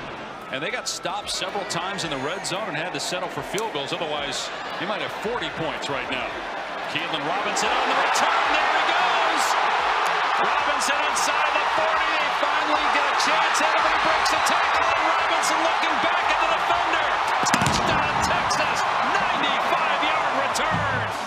KNC Masterpiece right here on 105.3 The Fan. We are live at Buffalo Wild Wings in Rockwall. We got Jerry Jones coming up about 10:30. Got a huge weekend of college football, a chunk of which you can hear right here on The Fan. But it's also a Shout-Out Friday from the 817. I like this. Shout-Out Friday. My son, Blake Elliott, the fan phenom, who has made it his goal to be on the radio reporting sports and doing it with style. It's from UNT on November 16th. That's from proud Tolo mom, Kimberly. We know him. Go Mean Green, baby. Yeah, we got to hang out with him on Peace-a-thon night. My first time to get a chance to talk to him, and he was very excited. He was very excited to be part of the team, and we're happy to have him, man. He's awesome. Now, I know usually this ends up being a pro football segment, and I definitely understand that. Like, is in positive towards football? No, that's a fair question. Professional football. That is a great question. Thank you. Professional football. And I know everyone is jazzed about the 49ers-Eagles game, but I feel like other than that, this is a college football weekend, right? Especially with so many things kind of still in flux with the playoffs. So I'm really interested in this because of Texas. I'm not a Texas Longhorn fan. I'm not a Texas Longhorn hater. Goes to UT. I know, yeah. But I do want Texas schools to succeed. So whether it's Texas Tech, Texas A&M, Texas, I like when a Texas school makes a Final Four or a playoff situation, stuff like that. So I'm hoping Texas makes this playoff situation. So I'm really interested in tonight's game. Correct me if I'm wrong. But if Oregon wins, now both teams have one loss, Washington and Oregon, right? I think this is a winner-take-all game. Okay. And so, like, I think... All right, fine. Takes it away from No, me. No, Mike. I'm just telling me Texas Are you is still out. excited or are you not excited anymore? He's you know what he's doing right now? He's doing this. No. You hoping A&M gets in? Yeah. We have to go into the Wayback Machine to make that happen. No, I think whoever wins Oregon-Washington is in. And Washington might think that's unfair, but whoever wins this game is in. Whoever doesn't is out. All right, so I can see that. They're 3-5, correct? Yes, exactly. Gotcha. So that's one spot off the table. Now, the beauty about Saturday, Mike, is I think you're really going to dig the way it unfolds is because Texas plays early against Oklahoma State. So obviously you have to win that game or else this whole conversation is irrelevant for the Longhorns. Yeah. Win the game, you're in play. And then I always worry about kids, and let's face it, college people are kids. I know that they can be tried as adults and stuff like that, but those are kids playing a sport. I worry about those Texas kids looking at scoreboards, and luckily nothing – so they're playing so early, luckily nothing's happening. Exactly. I'm hoping their brains aren't towards – I wonder if Alabama's going to do this, or I wonder if Florida State and Louisville are going to do that. See, and that's the thing. Go out there. You're favored by a couple of touchdowns. Put a beating on Oklahoma State, but you just got to win. If you win, you're still in the conversation. And then it gets really interesting from there because both Georgia and Alabama, followed by Michigan and Iowa, are right here on 105.3 The Fan. That Georgia-Alabama game seems to be concerning to a lot of folks. If Georgia wins, then the conversation is over. Georgia will be the number one seed. They're in. So will the Pac-12 team. We'll all move about our life and figure out the other two spots. If Alabama wins, in the history of the college football playoff, nobody has ever been number one most of the year and dropped out in the final weekend. Okay. So that's going to be scary. Because if Alabama wins, and then I'm going to take championship game away from you, is what that means. I just don't know how the committee is going to sell this because they're like, well, Alabama has to get in. Yeah. They beat the number one team all year, and then Texas is like, well, hold on just a damn minute. We beat Alabama, and they're going to be like, at their house. Yes. And so I understand all of Texas's complaints if Alabama and Georgia get in and they do not. I think that is a completely valid reason to be upset. So we're pulling for Alabama for chaos. Like if you want chaos, I always want chaos. If you want chaos, have Alabama win and see where the cards fall. Because does that mean SEC gets 0 teams in, 2 teams in? I don't know. But the most logical path for the Longhorns is to have Louisville beat Florida State. Florida State is already missing their quarterback. I know a lot of people think Florida State has smoke and mirrored their way to 12-0. I just don't think they'll leave them out if they make it to 13-0. Like, I understand their QB is hurt. I understand all that. If they go 13-0, win their conference championship over a fine ranked team, they're not going to leave them out. So Texas is screwed. No. I did not say that at all. Should have beat OU. That's true. Well, Honestly, then they would have definitely been in this position. If Florida State wins, they're in. Yes. The SEC is going to get a team in. That's what I think, too. All right. And then the Pac-12 Pac-12 is in. So then you'd have to hope that Iowa beats Michigan, and Oh, I know yeah, you don't think there's any chance in hell that's the easiest game to predict if you're just picking who's going to win. Do you know what the spread is on that game? I think I saw it at 23. It's 22. Oh, it's gone down. Well, but still, that's what you would need, because then I think the Big Ten gets no teams in. Yeah. But I don't believe that is going to happen. So I think winner of Pac-12 is in. I think Michigan's in. I think Georgia's in. And then how many times do you think he thinks wrong, Corey? I mean, I told you, if you're looking for hope, last night I said the Cowboys would win by double digits against Seattle, and they did not. I will say I predicted 41-35. I am No, you did I am not. 200 million to 1 against Kevin in things. So That's true. I will say, like, for the NFL, because it sounds like Saturday. I need to tell Carter, sorry, I can't watch your orchestra performance. I have to go watch college football. That's what it sounds like. Yeah. It's at Why haven't you done that already? Well, I mean, it's at 2:00 is the performance, and I figured I maybe have a little leeway to work with, but I don't know. Are you a game time decision? I am a GT. Yeah, I'm a game time decision there. Kevin, the pro game. I'm a little interested in the Lions Saints, because the Lions. I want to know if they're paper tigers, and I'm very interested in Dolphins Commanders, because the Dolphins are a team. are? Yes, because you just destroyed the Commanders. But what are the Dolphins going to do to them? And you have the Dolphins coming up. If there's an injury that happens in that game, that could be a big factor for the Cowboys in a couple of weeks, where you're looking at that team as maybe the one that they try and score 100 points apiece in that game. Does Texans Broncos do anything It's for very you? interesting, because it's a great test against a very good defense for C.J. Stroud, and for this is the continued apology tour to Sean Payton from you and Jared Sandler, who will be at his event on Sunday night. But Kevin, the most important game of the weekend to me is going to be taking place at John Kincaid Stadium. Oh, this is high school at playoffs. 91-91 South Polk. Brian Adams versus Duncanville? No, it is DeSoto and Cedar Hill in the regional finals. And I'm looking forward to that, because this is high school football, man. High school football at its finest right out there, DeSoto and Cedar Hill. I know that the Cedar Hill had were they 5-5 to start? They must have the been. Playoffs, and DeSoto's 12-0. Are you rooting against DeSoto because they beat Duncanville? No. I just want a good game. A lot of those kids know each other, because that's the Duncanville, DeSoto, Cedar Hill little tonight. area. So Triangle. I mean, I think DeSoto is going to win by 20 or more. Nothing against Cedar Hill. I'm not rooting against you guys, Cedar Hill, but just looking at what DeSoto did against Duncanville, what DeSoto has done throughout this high school season, I don't think Cedar Hill has a chance. Good God. But, I mean, you never know, I guess. 623 points for, 212 points against for DeSoto. Yeah, so. no, it's a big road ahead of them for sure. And the last game between the two this year was 51-30, I do believe. So that's not great. We're the KNC Masterpiece right here on 105 through the Fan. We're live at Buffalo Wild Wings in Rockwall. 35-13. They are open if you want to come see us, and we would love that. Coming up next, we will talk with Dallas Cowboys and General Manager Jerry Jones right here on 105 through the Fan. Lowe's knows how to...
Back here on 105 through the Fan. We're live at Buffalo Wild Wings in Rockwall off of I-30. If you want to come pop out and see us, we're right now brought to you by Ford and your North Texas Ford dealers. Ford is the best in Texas. It is Dallas Cowboys owner and general manager Jerry Jones. Good morning, sir. Hey, Kevin, Corey, Mike. Man, it's good to be on this morning. So, did you guys go into that game wanting to make sure that Amazon was getting their money's worth on this TV package? Charlotte sat with their executives during the game, and after the thing was over, she said she looked over with that look in her eye and said, "Hey, did you get your money's worth here? You think we kept them tuned in?" But too much so. Boy, they really were well prepared. I'm talking Seattle. They did a great job of frankly executing. The quarterback, we knew coming in they'd try to run the ball a little bit, but then they would be trying to take the ball with the big plays, knockout punches, and that's what they did. And so it was quite a effort on our part to get in that fourth quarter, and basically everybody bucked up and basically took it to the house with great play on both sides of the ball. And that fourth quarter, I remember when I was in college, our coach used to tell us, in the fourth quarter, hold your hand up and put four fingers up, because that's when you're not pretty anymore. That's when you're tired. That's when you've been maybe had a tough game. That's when it's got to come to the top, when it's not your best time physically and could be behind. Well, that happened to us last night, and I'm really proud of our group. Jerry, I want to talk a little bit about your tight end last night, Jake Ferguson. We had him on a couple weeks ago and to talk a little bit about just everything that was going on, and he talked about his past and how being a physical player was really something that he was grown into as a young kid, and even as he went to Wisconsin. And last night, he just seemed to be playing with so much attitude. Did you see the back and forth between him and the Seahawks players, and him putting a stamp on it throughout the evening? His granddad's Barry Alvarez, the great coach there in Wisconsin, and so he comes. His lineage is football through and through, but he was inspirational last night, very inspirational, and he was taking it to them early and late. I'll never forget about a few games, maybe really it was the start of the season, and I was just kind of, how you doing today? And we know how we greet each other. And I looked at him right about the time he was getting ready to go out on the field before the game, and I said, how you feel today? And he looks up at me, down at me, and says, dangerous. Dangerous. Well, I kind of did a take back and looked at him, and boy, he meant it. But he's a physical player that has some great skill, and boy, is he having a year. I know. I was curious your overall takeaway on the defense last night, because I know you said when the game was on the line, they stepped up and made back-to-back stops in drives, and that was huge. Earlier in the game, there were a few things that felt pretty concerning defensively. Well, they were going to use that quarterback's. He's got an outstanding arm. Now, he can hum that ball, and he can throw it downfield really well. And we knew that was going to be the case, and they probably have as good a receivers, plural, as there is in the NFL by they're in my mind, they're in the top 10% of receivers, their makeup. And we paid the price. And, boy, he was going to throw that ball quick, and he was getting it out quick, keeping us from getting our hands on him, getting around him. And he was stepping up there and making the throws, and they were making the catches. And I was quite concerned when they came out the second half and made that long drive for a touchdown. That one bothered me because I knew we had made adjustments at the half. The other thing, too, is that it seemed like throughout the evening they were targeting Deron Bland, who, I mean, we can't take away the success that he's had with his pick sixes and even the interception last night. But what did you see? What was seen there, you think, by Seattle? They said we can take advantage of that specific guy on that corner. Well, frankly, I thought they were doing a pretty good job all over the secondary. And not to criticize anybody, but how do you look into a player and look for makeup, what's he inside, on the players that can have a bad play go against them or bad plays go against them, and then step out there and make great plays? Now, that takes a special makeup. Boy, he's got it naturally. After getting burned there several times, having arguably a rough out, boy, he turns up and makes that great interception. Now, we didn't get a score off of it, but I promise you it inspired us for him to make that interception. And that's as good a catch as I've seen off an interception anytime. I know generally feelings from y'all have been pretty positive about, the general officiating across the NFL. I felt like at times, I get it, don't commit penalties, but I felt like the officials were really overbearing on the game last night, and it felt kind of like that Raiders game Thanksgiving a couple of years ago. Is it possible for officials to get too involved in the game? Oh, I think so.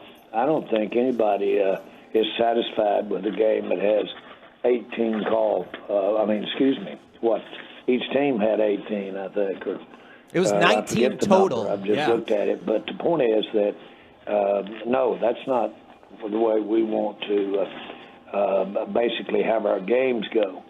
And usually the areas of concern, if you look, are one area or the other. The crew, and this isn't a criticism, and you notice I'm being very careful because I don't want fine. If I'm going to give some money, I want to give it to Salvation Army. Fair. But the point is that the penalties definitely impacted the game, just that they probably were pretty even-handed. But that crew has a reputation for making those calls. Jerry, how much more can you get out of CeeDee Lamb at this point? Like, this guy, he does everything, and he does it so well. I'm not even surprised at this point by the things that he's able to accomplish. Well, I think he'll take just seeing how he has evolved and knowing the potential that he had for pro football when we drafted him. He was there. We didn't think he would be there. We really hadn't given the kind of evaluation that you might if you thought you were going to take a receiver in the first round, and, boy, there he was. I was excited about him, too, because my best friend had just passed away that I played with at Arkansas, and he was number 88, Lamb, and he was an outstanding receiver. So that made it a good one. My grandson basically was saying, man, look at the production, because that was a COVID draft. Well, he was certainly evaluated to be an outstanding player, and to see how he has improved on that, and he has just taken his level of play up, and then more importantly, to see how Mike McCarthy and Dak, to be very pointed, are using him and getting the ball to him, giving him the opportunities, and it really is a credit to everybody concerned. Since you just mentioned a really interesting combination with Mike McCarthy and Dak Prescott, is Dak's having probably the best season of his career. I'm curious, does the credit for that go to both of them? And what is their relationship like? Do you feel like they have a good relationship? Of course, they really do have, from my perspective, an outstanding relationship. Now, Mike McCarthy has outstanding people skills, and boy, is he he's the prototype of what you want. He's the prototype of what you want on a coach relationship with a player, much less that position at quarterback. And Dak is communicating, and they're your two key decision makers on the entire team relative to what's going on out there. I think it's a great combination. It's ideal, and like I've said many times, Mike would have been in this spot from day one had you not had Kellen Moore, and had he not really had the high opinion of Kellen Moore, and he wanted to, when he came in, Kellen Moore was a big plus for him. But the way this thing has evolved, I feel about as good about that relationship and how they're working together. And Dak believes in what Mike is trying to build here in terms of the offense. And I don't mean to imply that Mike's not involved in the defense either, but still, he's the busiest man in town, and he's doing a great job, McCarthy. Jerry, after the Philadelphia loss, a lot of the analysts were saying, all right, the Cowboys are going to need to win the next 4 games to get to that Philadelphia game to have a chance to possibly still win the division. I know you have to take one game at a time, but now that 4-game stretch is over and you guys went 4-0, were you thinking the same thing after the Philadelphia loss, looking at the future? Well, I think in your question there, you hit it. It really is one game at a time here, and should be for us. We've got to chop wood, so to speak, and we've just got to put our head down, and we've got to figure out how to win a series, win a quarter, and win the game against Philadelphia. And that really is our charge from here on out. Each one of these teams we're going to be playing have their challenges. Philadelphia's obvious. And we've just got to try to somehow be ahead when that final buzzer goes off. So to speak, we really do need to do just what the players are doing, and they're not going to look past that guy in front of them another time until this thing's over this year. I wanted to go back to Dak real quick, Jerry, because we've heard from Micah that Dak walked over late in the game and had some choice words for everybody over there. And Micah said he made me blush. And then the defense goes out there and makes a big stop. And I'll credit Mike, my co-host Mike Bassick. On that 4th down stop, he said this game's over. The Cowboys just won it. And y'all still had to score some points to make that happen. That little talk from Dak Prescott, I don't know, does he do that kind of stuff often, or is it, man, he spoke for the first time in a long time, and we needed it. We needed a wake-up. Let me say this. We have never had a better leader. I used to say that Michael Irvin was the best leader that I had been around as a player, and that's the one with the most stroke, is a leader player. Roger Staubach, I'll never forget when I was asking him when we were moving on from Romo, and I said, I'm really looking at drafting a quarterback here over the next period of time to try to hit on one. Would I get a move-around guy, or would I get a traditional pocket pass, drop-back pocket passer? He said, well, I don't know about that, Jerry, but the most important thing is get you somebody that the team will follow.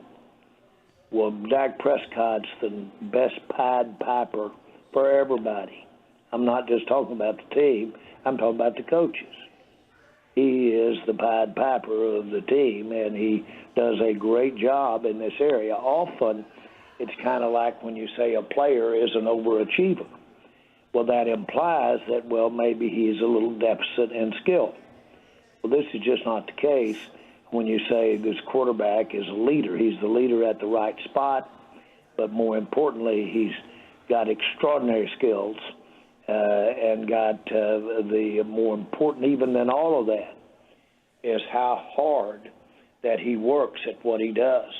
And he works harder than anybody we have known coming from the classroom to the practice to the field.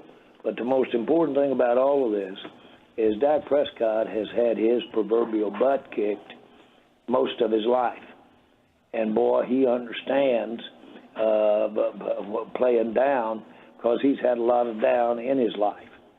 And when you want to really look at the number one thing in my mind that makes somebody successful is that they've learned how to be down, get down licks, and then turn around and not flare and overcome them. That's what we've got at quarterback. With all those kind words, I have no doubt that obviously you want to win a Super Bowl for you, for the franchise, for the city, and for Dak Prescott. You want to load up the team as much as possible. Any opportunity that this weekend y'all will be adding a new linebacker? What's the latest on Shaq Leonard? I really don't know there at all what that's going to be. The indication is right now that he will be addressing his future after this weekend, and so that's where we are on that one. And again, we had a great visit when he came through, and I'll just leave it at that. Jerry, we had big ownership news in the world of sports is that Mark Cuban is selling the majority of the Dallas Mavericks to Miriam Adelson and also Patrick Dumont, and that's the Las Vegas Sands Corp. From what we understand, you have a good relationship with those people. What are your thoughts on the new owners of the Dallas Mavericks? Well, they're fine people. They were really in the hunt to build the new stadium that the Raiders have, and not necessarily at that location. But all three of them, her son-in-law, who's the day-to-day manager of their, certainly this project and these kinds of projects like Casino in that area. But they came with Sheldon while he was still living, and I spent a day with them out at the stadium here at AT&T and going over not only the stadium but philosophy that we have on running it and running the team and sports. And then I recently had a great meeting with her here in town early fall. She came in with her son-in-law, and we had a great meeting. She's outstanding. She's a doctor she came from Israel as an adult, is savvy. And she's got a good organization about her, with her there, and will unquestionably do a great job. As far as the decision that Mark made, I'll go along with his decisions anytime. And he knows how to make good ones, and he's made them. He's got a great story of his career and what he's done, and he didn't do that being dumb. And so I'll promise you this will be in the best interest, in my mind, of sports and the Maverick fans. And last thing here, Jerry, the whisper, the conversations that we've been having have been revolving around gambling here in Texas, and it's not legal here. And I'm just kind of curious with that kind of a move, a person who's been in Vegas and understands that. Is there a possibility for a lot of influence in a potential movement for gambling in Texas, and would that be a good ally to have? Well, of course, they have been successful in that area, but sports gaming, for instance, is probably in half the states in the United States. It's not in Texas, but it is in the United States. Now, that's different from location gambling, casino, that kind of thing. But we have great relationships with that industry in Oklahoma.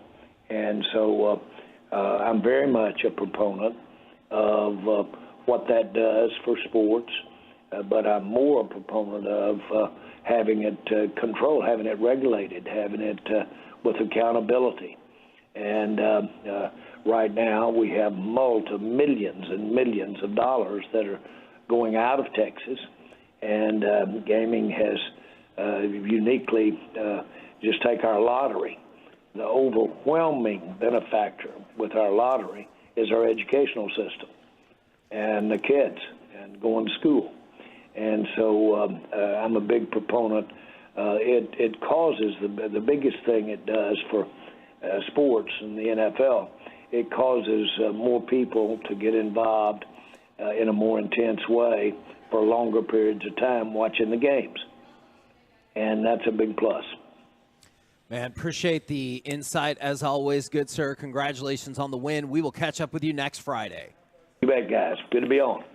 Great to be on. Yeah. Heck yeah, it is. Bye, Jerry. Hey, There you go. Yes, sir. Jerry Jones right here on 105.3 The Fan. A couple of interesting things. Like, obviously, we've talked at great length about sports gambling, and I also appreciated that he set up the differential there, because you remember when we talked about last year, the two different proposals that were being floated out there is one was essentially just the access to sports gaming and sports gambling. The other one, Like on an app. Like exactly, okay, yeah. exactly. Like people ask us that all the time. And then Kevin, where do you make your bets? And then the other thing that was pushed forward was destination-style casinos and everything like that. So I appreciated that he separated those off, because there was two separate bills that they tried to get through the Texas House and the Texas Senate. And speaking on the gambling front, Dak Prescott is now second in the MVP odds. In your face, Mike. He You said he could never has- do it. Well, look, there's a lot more time left. His sure. momentum is incredible right now. But we know this. All it takes, I'm not saying he's going to do this. A 123 If he yard loses, game. if he loses next Sunday, it's over. He can't win it. It'd be impossible for him to win. So at this point, his momentum is great. There's so many more games to be played where all it takes is one game from one of these competitors, and Dak has put himself in the race. Is you go, oh, that took him out of the race. Yeah. By the time we get down to it, it'll be down to two people. It's always down to two people. At the end of the year, it always comes down to two people. Right now, we still have kind of a group of five people, but Dak is in that group of five. And it's Jalen Hurts, Dak, Mahomes, Lamar, Tua. Interestingly enough, that puts Purdy on the outside, even though we've talked about him being And at Purdy's the top in of there EPA. too. Because you know what? Sunday, he wins 33-23 against Philadelphia. He destroyed the Cowboys. He beat the Eagles. They all of a sudden now He's got a great like case. to me. Yeah. Let me tell you something. I'd put all my money, not all my money, but if I was just had whatever money I had to bet on MVP, I would bet on Brock Purdy right now because of the odds. Not because I think he's going to win it, but if he's 6th or 7th or 8th in these odds, He's 11. To your point, Mike. He's 11-1 right now. Dak is 4-1. Yeah. I do not think it's 3 times more likely that Dak wins MVP than Purdy. Because let me put it this way: if Purdy wins and he beats Philadelphia and he beat the Cowboys 42-10, I know not all by himself, and they roll to a 13-4 record, who we're gonna pick Dak over the guy who beat him 42-10, and then he also beat Jalen Hurts. It's going to be tough. I will say it was smart to try and give Dak a MVP opportunity last night in front of a big-time audience. Sure. Right. Like, that was a very Dak McCarthy said, we're coming out throwing, baby. And then they did all night long. But I agree with you guys. I think it's 'cause Purdy they has can't opportunities, and his numbers, his efficiency numbers, Kevin, are big. Not just like, hey, he's pretty good at it. They're big. We're the KNC Masterpiece right here on 105.3 The Fan. Coming up next, we will talk with our Dallas Cowboys insider, Mickey Spagnola. We are live at Buffalo Wild Wings in Rockwall. Come and join us right here on 105.3 The Fan.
on 105.3 The Fan. Sponsored by Blue Nail Roofing and the Diamond Factory.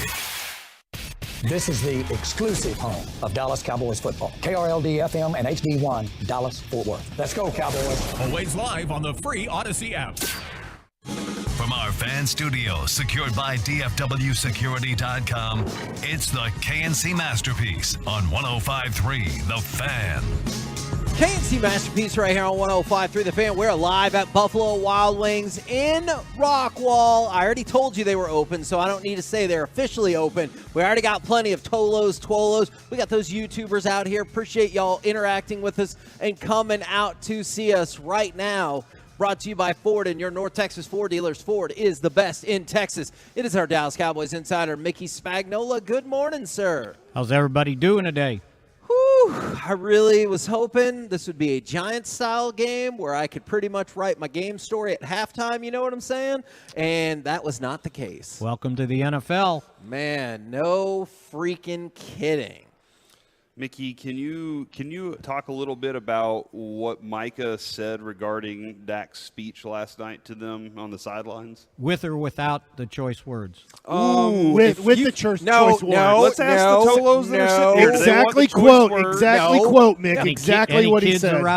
Everybody in front of me is shaking their head yes. I would politely request no. Let's see how far we can get. I think one of them had a F and a hyphen and an ing. I think. Okay, I appreciate How's that? That's good. People are yucking it up. I can't believe Dak cusses. Yeah, keep it PG here. Yeah. You know, and they responded too, by the way. You know, you look at all the things, and I know, you know, there's probably criticism when the Cowboys don't blow somebody out, and unlike the Eagles, and it's like, well, that team just finds ways to win, right? It's like a badge of honor. And the Cowboys found a way to win, and now, you know, I'm saying, well, they just can't beat anybody. Well, look, here are the things they overcame. They did give up 25 first downs. That tied for the most this season. They did give up 406 total yards of offense. That's the most since San Francisco. They gave up a season-high 334 yards passing, and no quarterback, I think, had thrown for more than 260-something against the Cowboys. And they did incur a season-high 127 yards of penalties, and consider 5 of them were declined. So I was about done with those officials last night. Well, for both I teams. think both coaches. I think Pete Carroll. I don't know if you saw what he had to say after the game about that. He said it's unfortunate and it feels like there's a whole other factor in this game. I don't know. You guys saw it better than I did, but there were just too many penalties in this game from both sides, and we got to get that out of football. And at the end, you know what's funny? At the end of the first quarter, he made allusions to that as well. I can't remember the word that he used. He said that there were like some confusing or concerning penalty calls as well. So he was on that all night, and I get it. That felt like, I don't know if you thought about this, it felt like the Raiders Thanksgiving game to me from a couple of years ago. And that's that crew.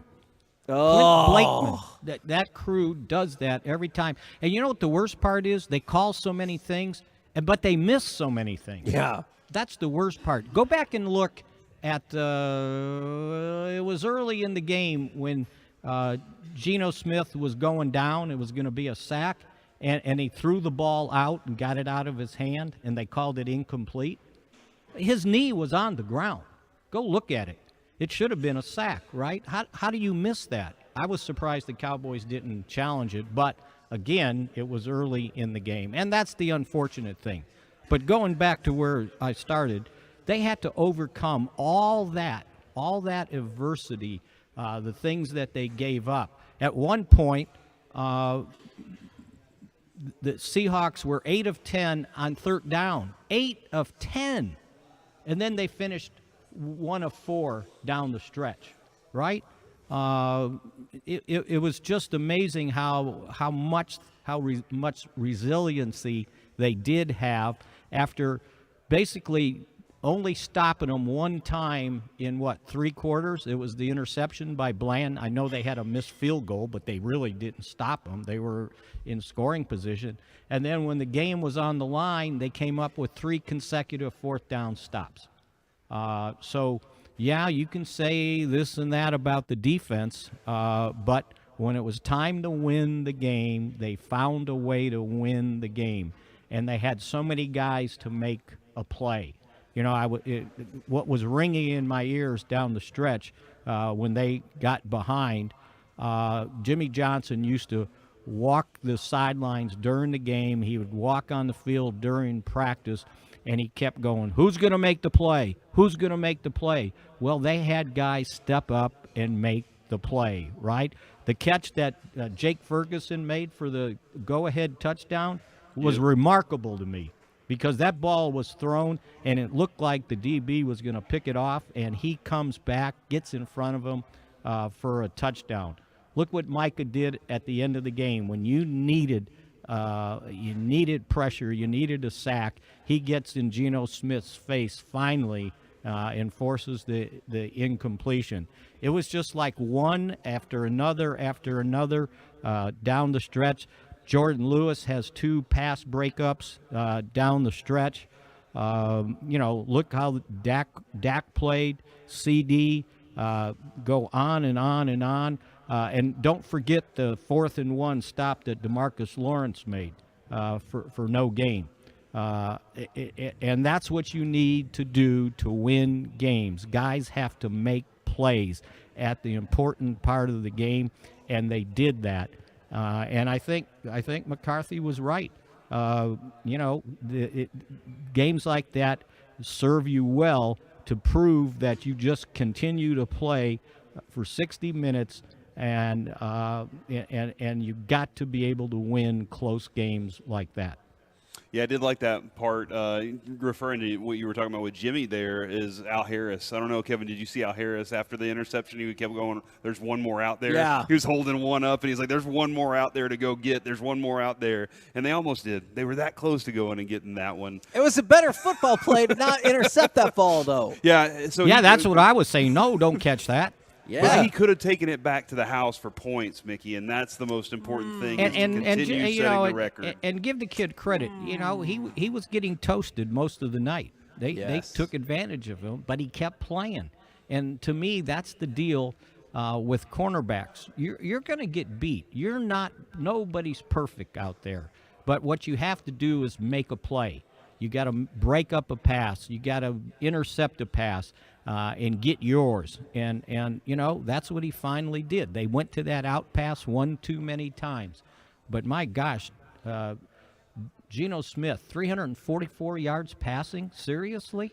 And they only sacked him really one time. But the pressure started to get to him at the end. I know Micah didn't have a sack, but he had 3 quarterback hits. None bigger than the one on that final possession.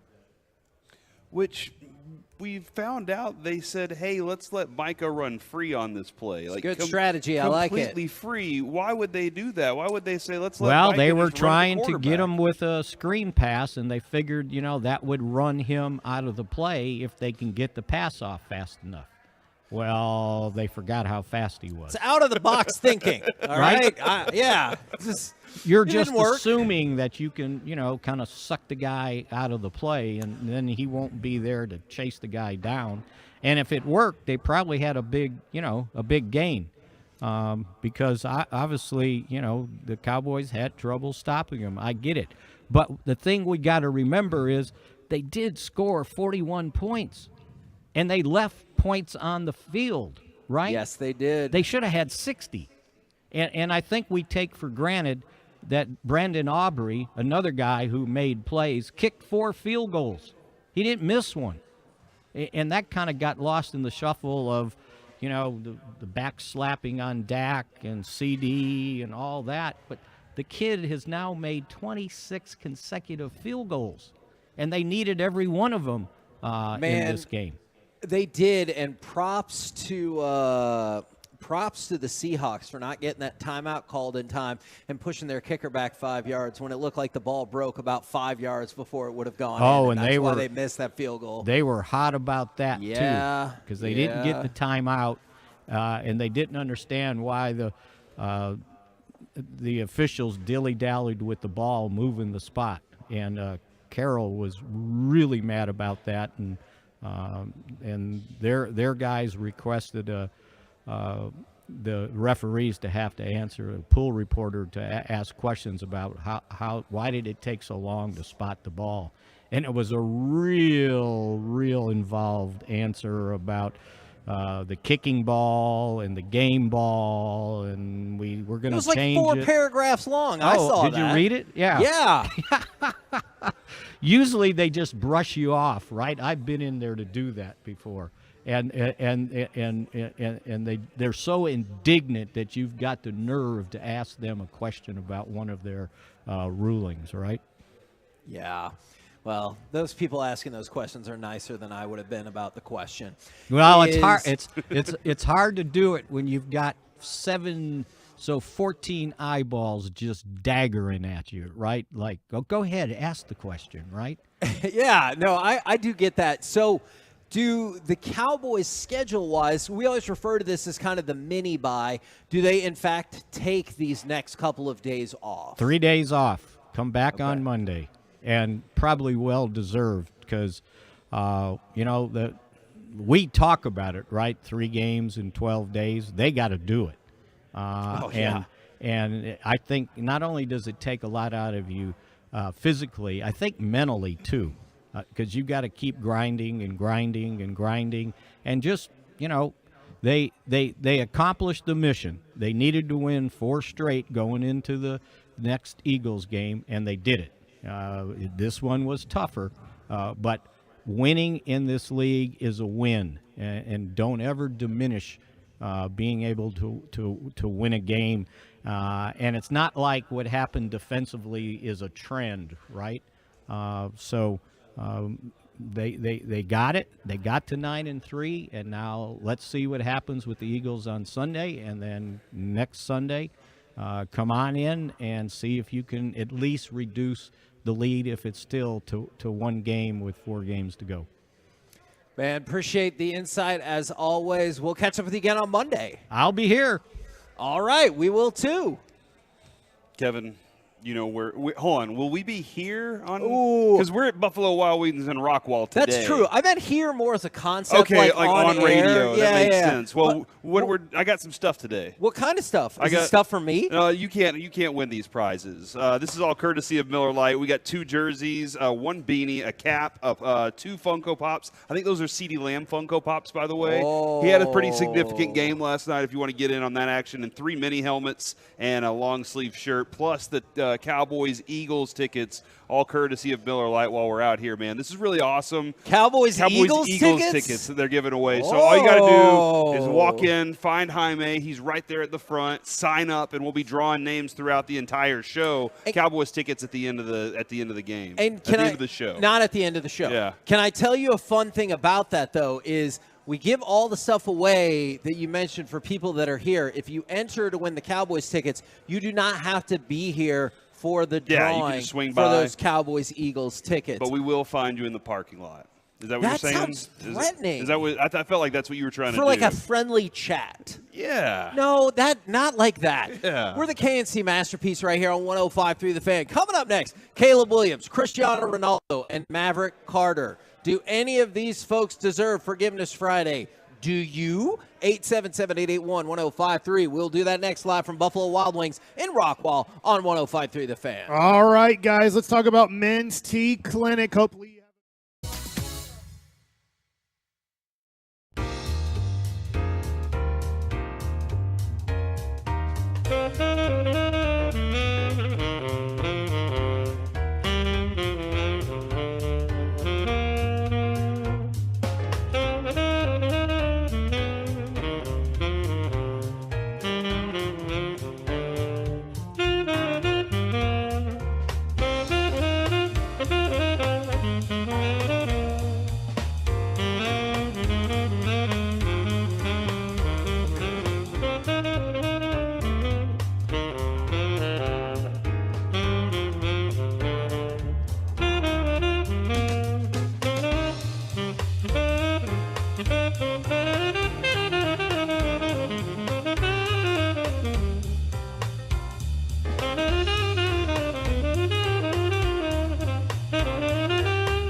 And it's back now to the KNC Masterpiece here on 105.3 The Fan. The upcoming segment is brought to you by Frankel & Frankel. Life is unpredictable. Accidents happen.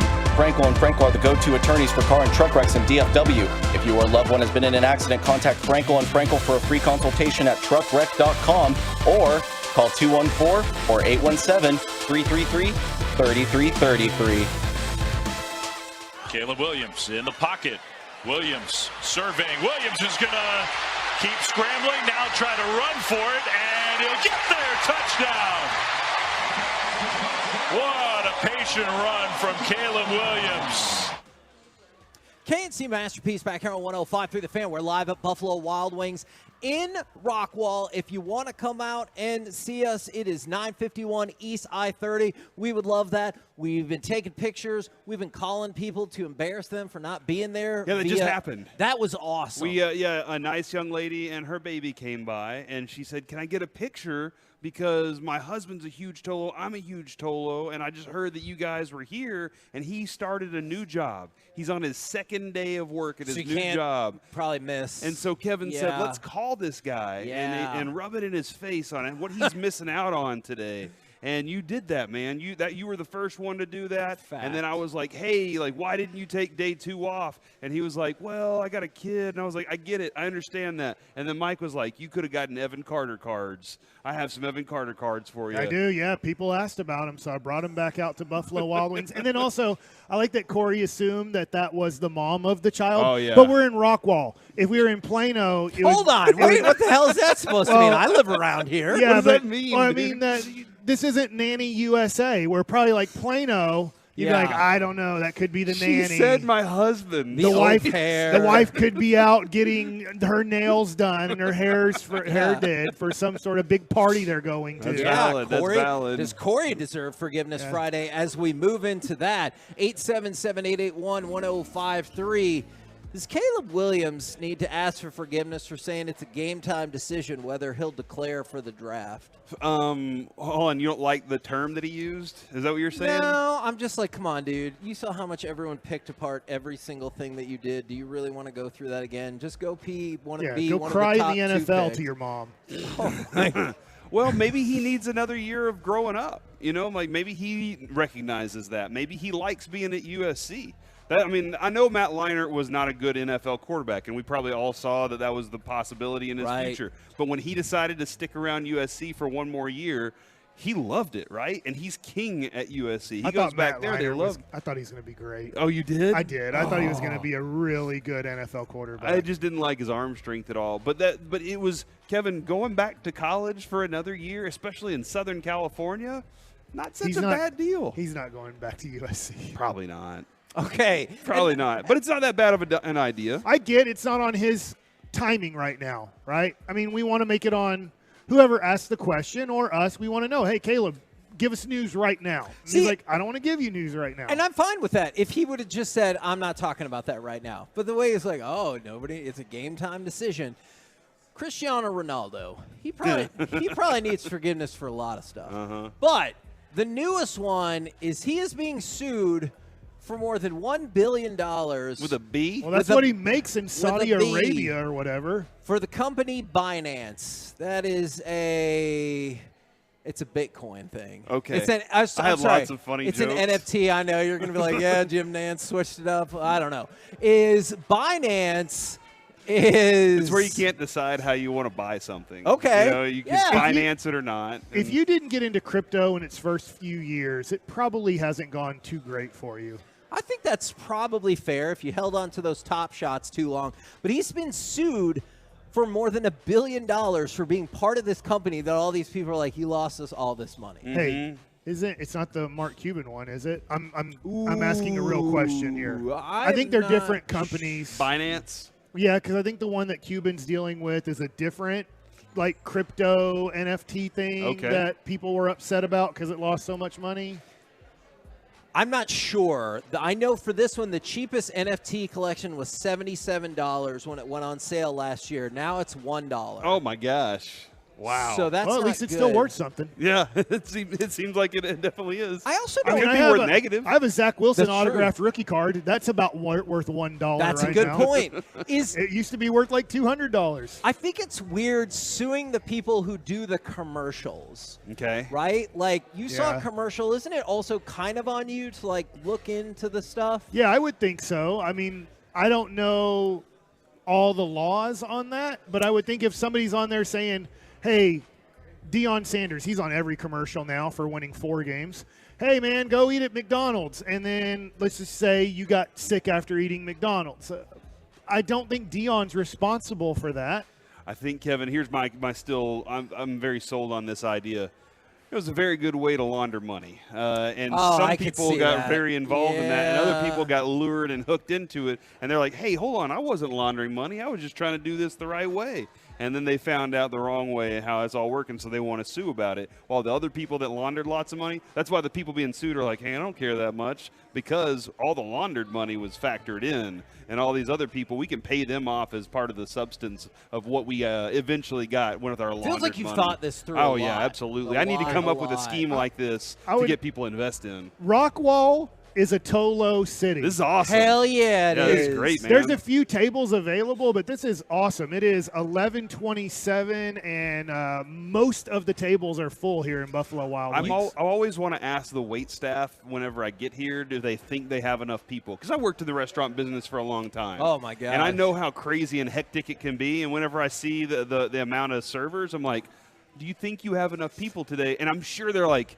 yeah, man, we know what our restaurant's like. And I'm like, you don't know the Tolos, baby. One of my nightmare scenarios when I worked at Blockbuster is whoever set up the schedule ignored the Sunday before Labor Day and treated it like it was a regular Sunday night, and it was just me and one other person, and there were 60 million people there. I get it. This is an old story. And at one point, there's a really big line. We're trying to move as fast as we can.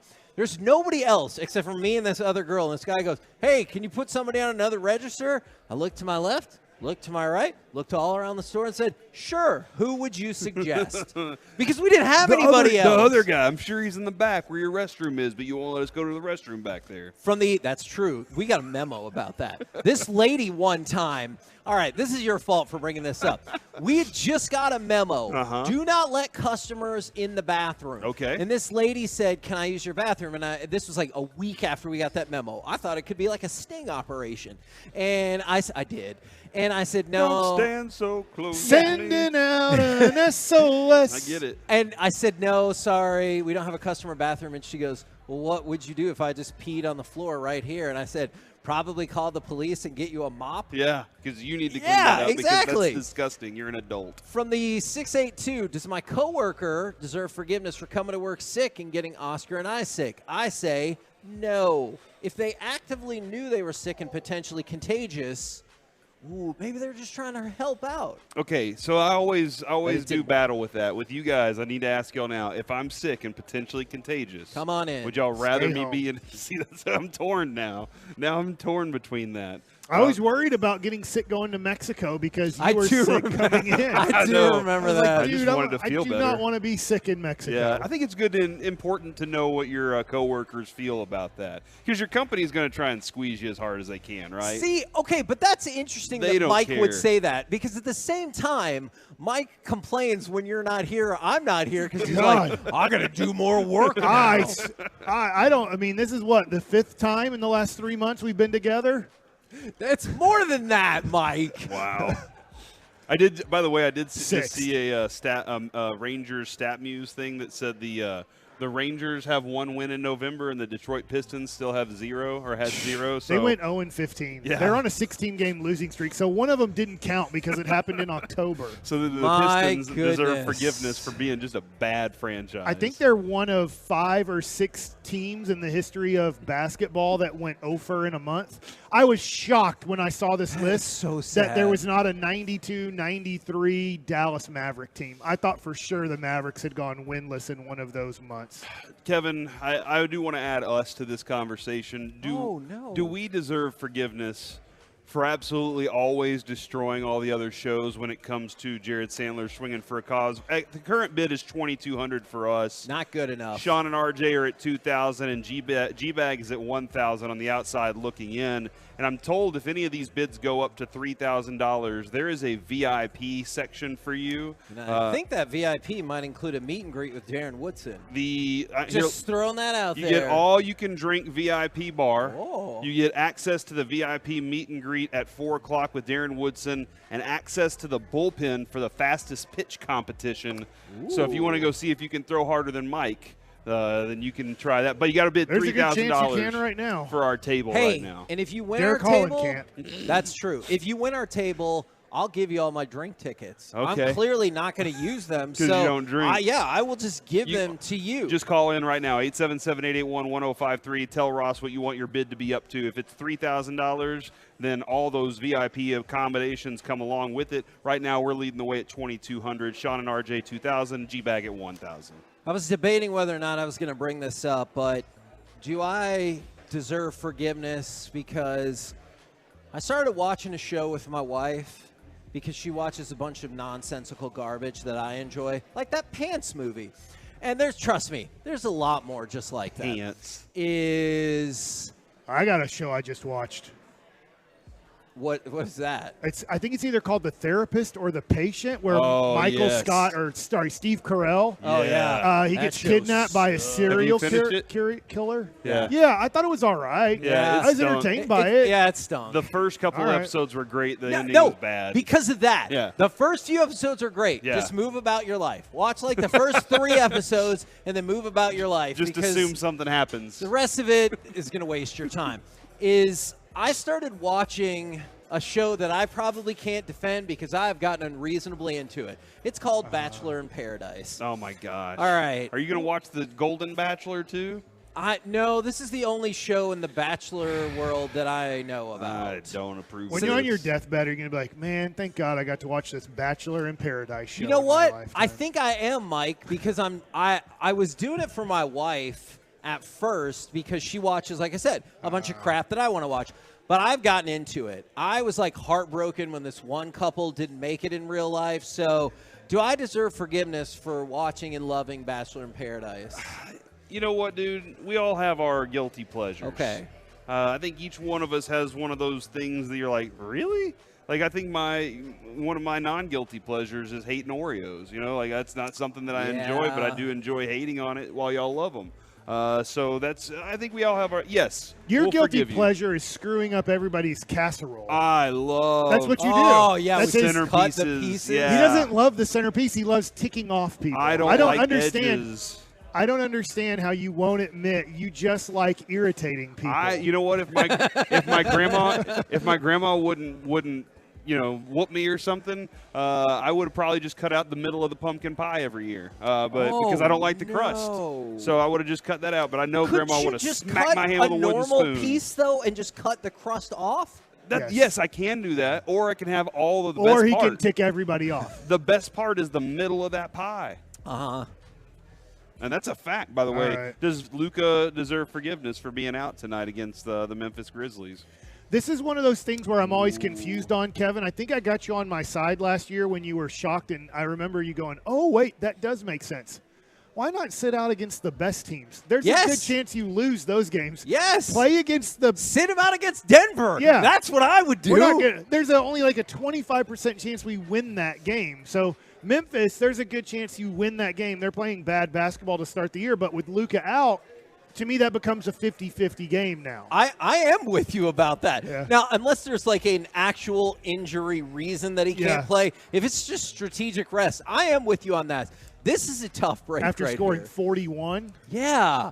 He got hurt scoring 41. I mean, I don't know. We talked about it. It says a personal reason. It doesn't say. Yeah, he's sitting out because they don't want him to play close to 82 games. From the 575, does Dak deserve forgiveness for messing up my parlay? I had him over 300 yards passing. He finished with 299, and I hit everything else. It would have been 850. They surely tried when they needed to run 40 seconds off the clock and said, let's go for a touchdown here. I have to admit, I told Corey off air, I wouldn't have made that pass, but I was okay with a pass play. I understand. I would have gone for the first down. I'm with you on that too, and that was kind of a timing play where you lob it up and hope he runs underneath it. Yes. But to your point, if it's not there, take a sack. Don't throw it in that. Yeah. I thought he did a great job a couple times of throwing balls away. By the way, I thought Dak played about as close to perfect as you can play in a football game because he did at times throw the ball away, live for another down. On that play, I'm okay passing the ball. We can't run the ball to save our lives for the most part. But if it's not there, if that quick play isn't there, if it doesn't look like the timing route's going to work, take the sack. What, you're gonna get sacked at the 12-yard line, and it's not going to be a long field goal attempt. And that way the 40 seconds does run off the clock. But, hey, they still won. Yeah, I was kind of in a different mindset of take the underneath and go for it on 4th down too. Like I was all about scoring touchdowns, but I was fine with the way it all turned out. Here's a couple right here. I want to read these real quick. Man, one of these is brutal. From the 903. Years ago, my sister lived with me and my wife while she was going to school. She was in school to be a paralegal and was scheduled to be in court one day. But my wife had an incident where she was going to have to be in court that day early at about 4 a.m. So I got up and let the air out of my sister's tires so she couldn't get there that day. What? Do I need forgiveness for that? So hold on, you were like trying to save her the work of having to go do that, or you were just trying to be a pest so that it would irritate her? One, I've never done this before. You take the cap off. Yeah. That doesn't make the air come out. You put a little rock in the little thing, and then you put the cap back on just enough so it seeps out past the rock, but doesn't cover the top of it. Hold on. Did you do this? Everybody here, you know how to do this. Who did you do this to? I never did that to anybody. Did you do that to Adrian? Have y'all ever aired up your tires before? Yeah, but I've never put a rock in there and been like, this will help. It's not like a little pebble. I've never decompressed the tire. Like I have on other things, but I've never done it on a tire. So it's like, I mean, how long are you spending out there? But you know how to do it while leaving. Yeah. You know how you could screw somebody over right now. Yeah. You're the only person I know that knows how to screw somebody over here at Buffalo Wild Wings by deflating their tires while they're in here eating. I don't remember how I learned that either. I think. I don't know. I bet you don't. I don't remember. Like somebody told me, and I Johnny was like, Stitches and the rest of the crew told it to you. If you ever had a flat tire in the 90s randomly in East Dallas, it was Corey Majors and his friends at Bryan Adams. I'm sure it was like some, one of those toy soldier movies, Kevin, where they were trying to get away from the army or something. Why? Just admit it. It's okay. It happened 25 years ago. Who did you do this to? I don't and know. who taught you? I think it was Adrian. That's going to be I've my never vote. done anything like that to Adrian. I just took a painting from her parents. That's true. We're the KNC Masterpiece right here on 105.3 The Fan. We're live at Buffalo Wild Wings, having a good time. Hope you can tell. Coming up next, it's time for Gridiron Gravy. Should the Panthers be exceedingly worried about Bryce Young? Let's talk about it next right here on The Fan.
KNC Masterpiece here on 105.3 The Fan. The upcoming segment is brought to you by Classic Chevrolet. Classic Chevrolet is leading the way to finish the year #1 in America. They're racing hard with year-end savings on over 400 Silverados. Shop them all at ClassicChevrolet.com. This is Texas. This is Classic Chevrolet.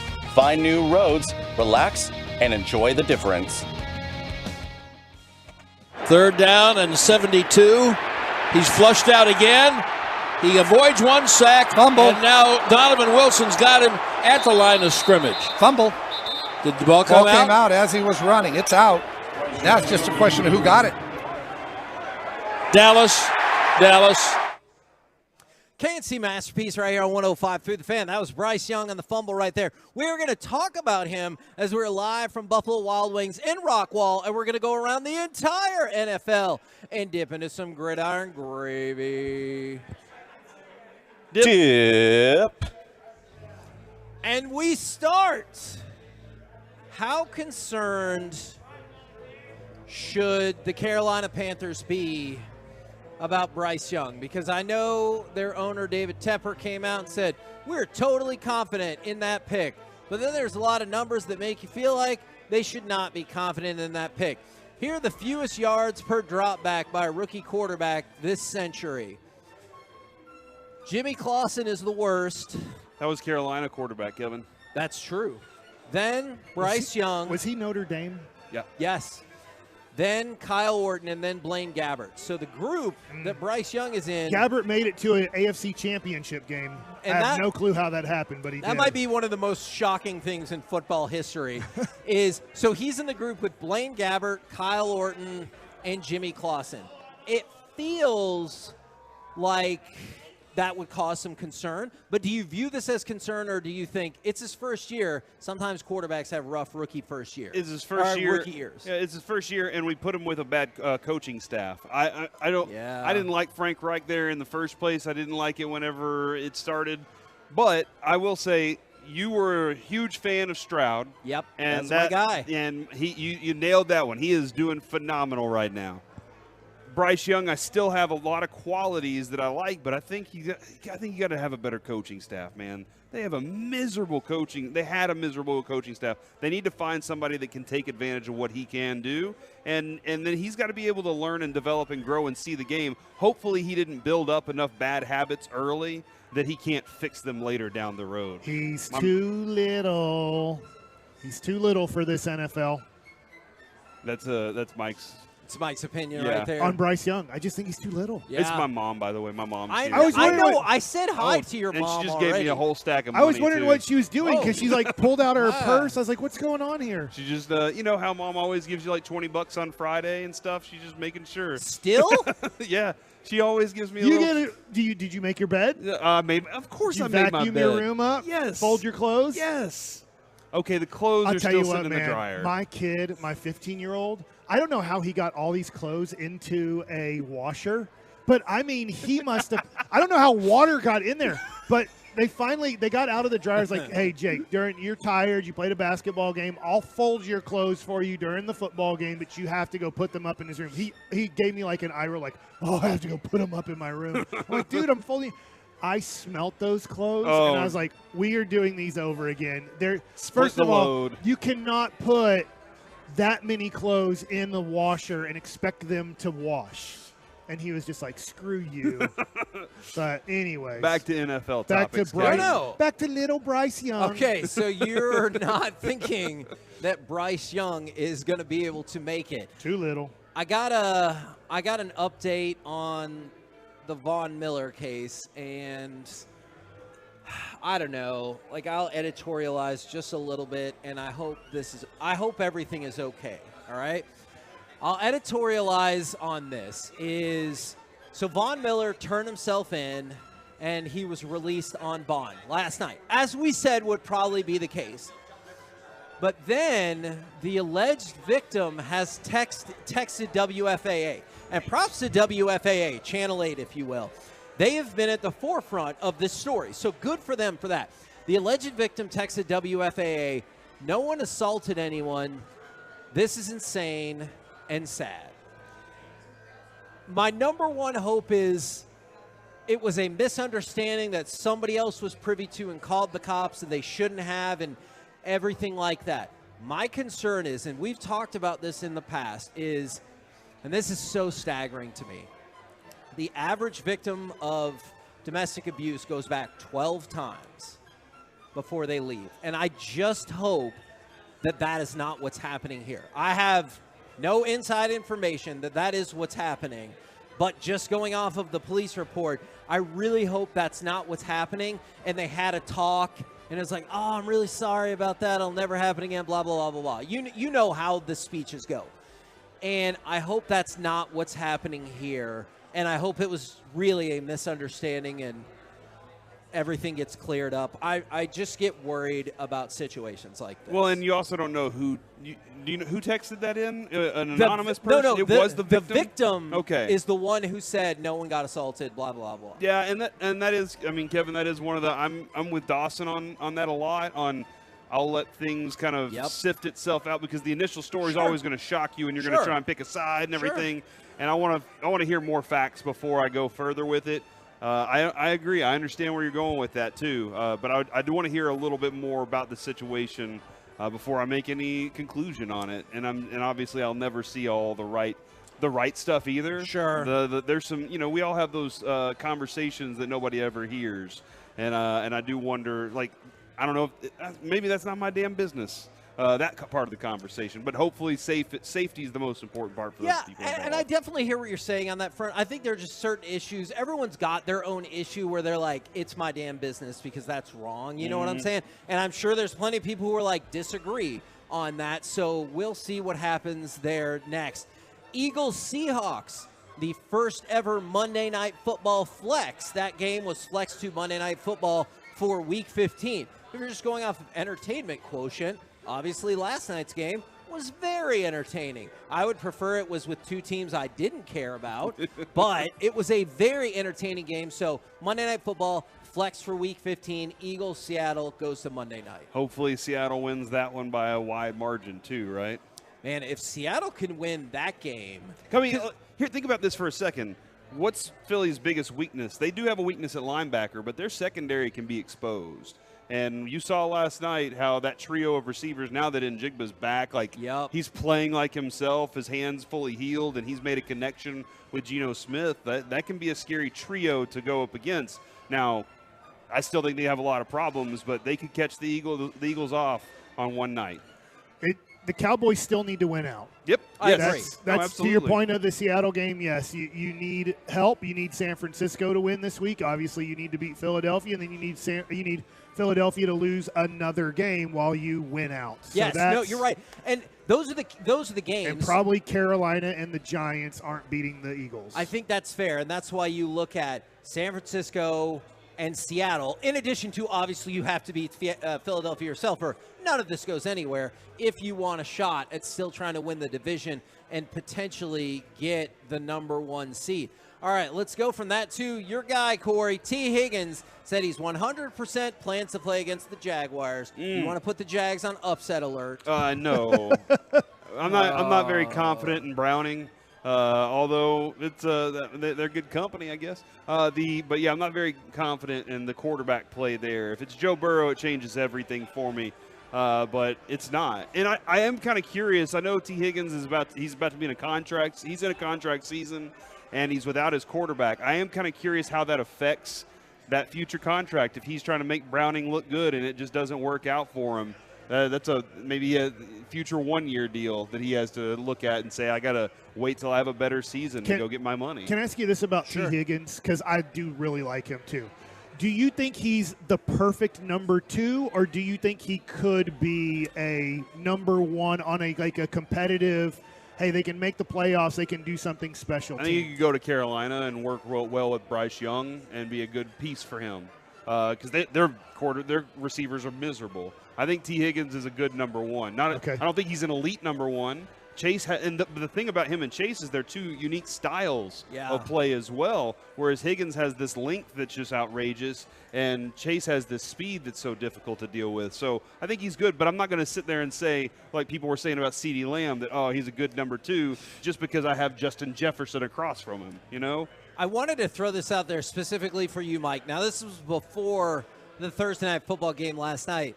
The leading quarterback with the most drops this season, Patrick Mahomes at 29, Jared Goff 25, Matthew Stafford 23, and then Dak was part of a group of 4 tied for 4th place, but that's at 21. So by 4 drops, Patrick Mahomes has more drop passes this year than any other quarterback in the NFL. I think Andy Reid's a great coach. So I understand that Andy Reid would get the most out of whoever his quarterback was. I'm not sure there's another quarterback in the NFL that would be over 500 with the offense that Patrick Mahomes deals with. Yeah. I'm not saying that all the other quarterbacks, whether it's Dak or Hurts or whoever, would be bad, but I just think that Patrick Mahomes is dealing with just horrible wide receivers. I'm sorry if one of them's your family member. They are horrible. Most of those guys would not be on other competitive NFL teams. We're the KNC Masterpiece right here on 105 through the Fan. We're live at Buffalo Wild Wings in Rockwall. If you want to come and see us, 951 East I-30, that would be fantastic. Corey's been giving stuff away in the breaks. You can sign up for the Miller Lite ticket giveaway, and that's Cowboys Eagles if you want to sign up for that. Coming up next, though, Dallas Cowboys thank you notes. Who do you want to write a thank you note to after a nail-biting victory last night over Seattle? We'll do it next right here on The Fan. Welcoming new listeners to our clubhouse with open.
of Cowboys tickets to their next home game if you want to sign up and get that going, all at Buffalo Wild Wings in Rockwall. But also transpiring on the show, Dallas Cowboys thank you notes, 877-881-1053. You want to get involved on the truckwreck.com text line. Also want to hear from you on the Twitch, on the YouTube, a lot of stuff going on. Who deserves your Dallas Cowboys thank you notes? I say Dak number one. I at halftime, I was texting my dad and I said, hey, this is going to have to be one of the games where Dak wins. The defense isn't helping, and I don't know if they're going to help. Now, in the end, they did a good enough job, but that was Dak winning the game. Not all by himself, but that's the way life goes. I mean, I know people want it to be more fair. Reggie wants it to be more fair. Too bad. Life's not fair. Judging people isn't fair. It never will be. It's all about the quarterback and the wins, and that's the way it goes, and that's the way it's always going to be. And Dak yesterday had to win that game. He wasn't going to get help, and he did it. And to me, that was one of those big wins for Dak Prescott. Not the biggest win, but a very big win where, Dak, you have to win this. We're not going to help you on the other side. I did like one of the things he said after the game when he was asked about his critics, and he said, the great thing about that is I have the pen and the paper, which I think is a great acknowledgement of I can change my story, and he can. They win a Super Bowl this year, everything changes. Yes, and I know we just went through baseball playoffs. Is this fair? When somebody pitches 6 innings and gives up 2 runs and you lose the game 2-0, we're like, God, that guy, get those 2 runs. What a bad job of walking that guy and giving up a double. Now a guy gives up 4 runs in 5 innings and you win the game 6-4. You're like, great battle. Way to go. Way to get out of those situations and only give up 4 runs. You're like, wait a second. That's the way life is. Fair or unfair, that's the way it is. And so Dak deserves, to me, a huge thank you from a lot of Cowboy fans. He's been playing outstanding football, and yesterday he had to do it, and he did it. Dude, I one of my notes, I wanted to go make sure I did it, is Dak having to be Superman right now. And there were lots of moments where he had to be Superman because the offensive line was getting kind of beat, and he turned around and he's like, oh, crap. There was 2 sacks he took that I thought from holding the ball too long, but the offensive line was rough. Then he also makes the play where he flips it to Pollard and gets positive yards. And you're like, how did he even do that? Or the play where Terrence Steele got completely beat and he disappears out of the guy's hands and gets another positive play. And you're just like, dang, Aaron Rodgers said he's playing at a different level. The position, he's actually playing quarterback right now, which is different than just being a guy that's back there and collecting information. He's back there playing the position at the highest I think we've seen him play in a long time. And last night he definitely deserves it. I'm still going to go with Ferguson for my thank you note. I thought he brought attitude to the game last night that it took a while for everybody to catch on to. But Jake Ferguson, man, last night. Here, let me go real quick, Kevin, up into my notes because while you look at your notes, you'll like these 2 texts. From the 214, thank you to Jake Ferguson for being a dog. And from the 254, thank you, Jake Ferguson, for the attitude. So that's, what you were just referencing. The Cowboys were, they were down 7-3, and I said badass drive for the Cowboys, big response, and they had attitude about them. Love the dump off to Ferguson. Then the 47-yard pass interference. Like, there's an art to pass interference throws. A lot of people don't give enough credit to what Tom Brady did flipping the field, but, Mike, we've discussed that at length a lot of times. But then there was also Ferguson saying, 3 straight plays. He hurdles a player on one and gets lit up by Frank Clark. Frank Clark's jawing at him. Frank Clark then gets blocked out of a play by Ferguson on the next play, and then he gets a big screen for a big touchdown, and they get the touchdown to win that. So I really like the way that Ferguson was playing last night. I thought he deserves a lot of credit for this game. The toughness factor was huge for me. That's one of the biggest factors for sure.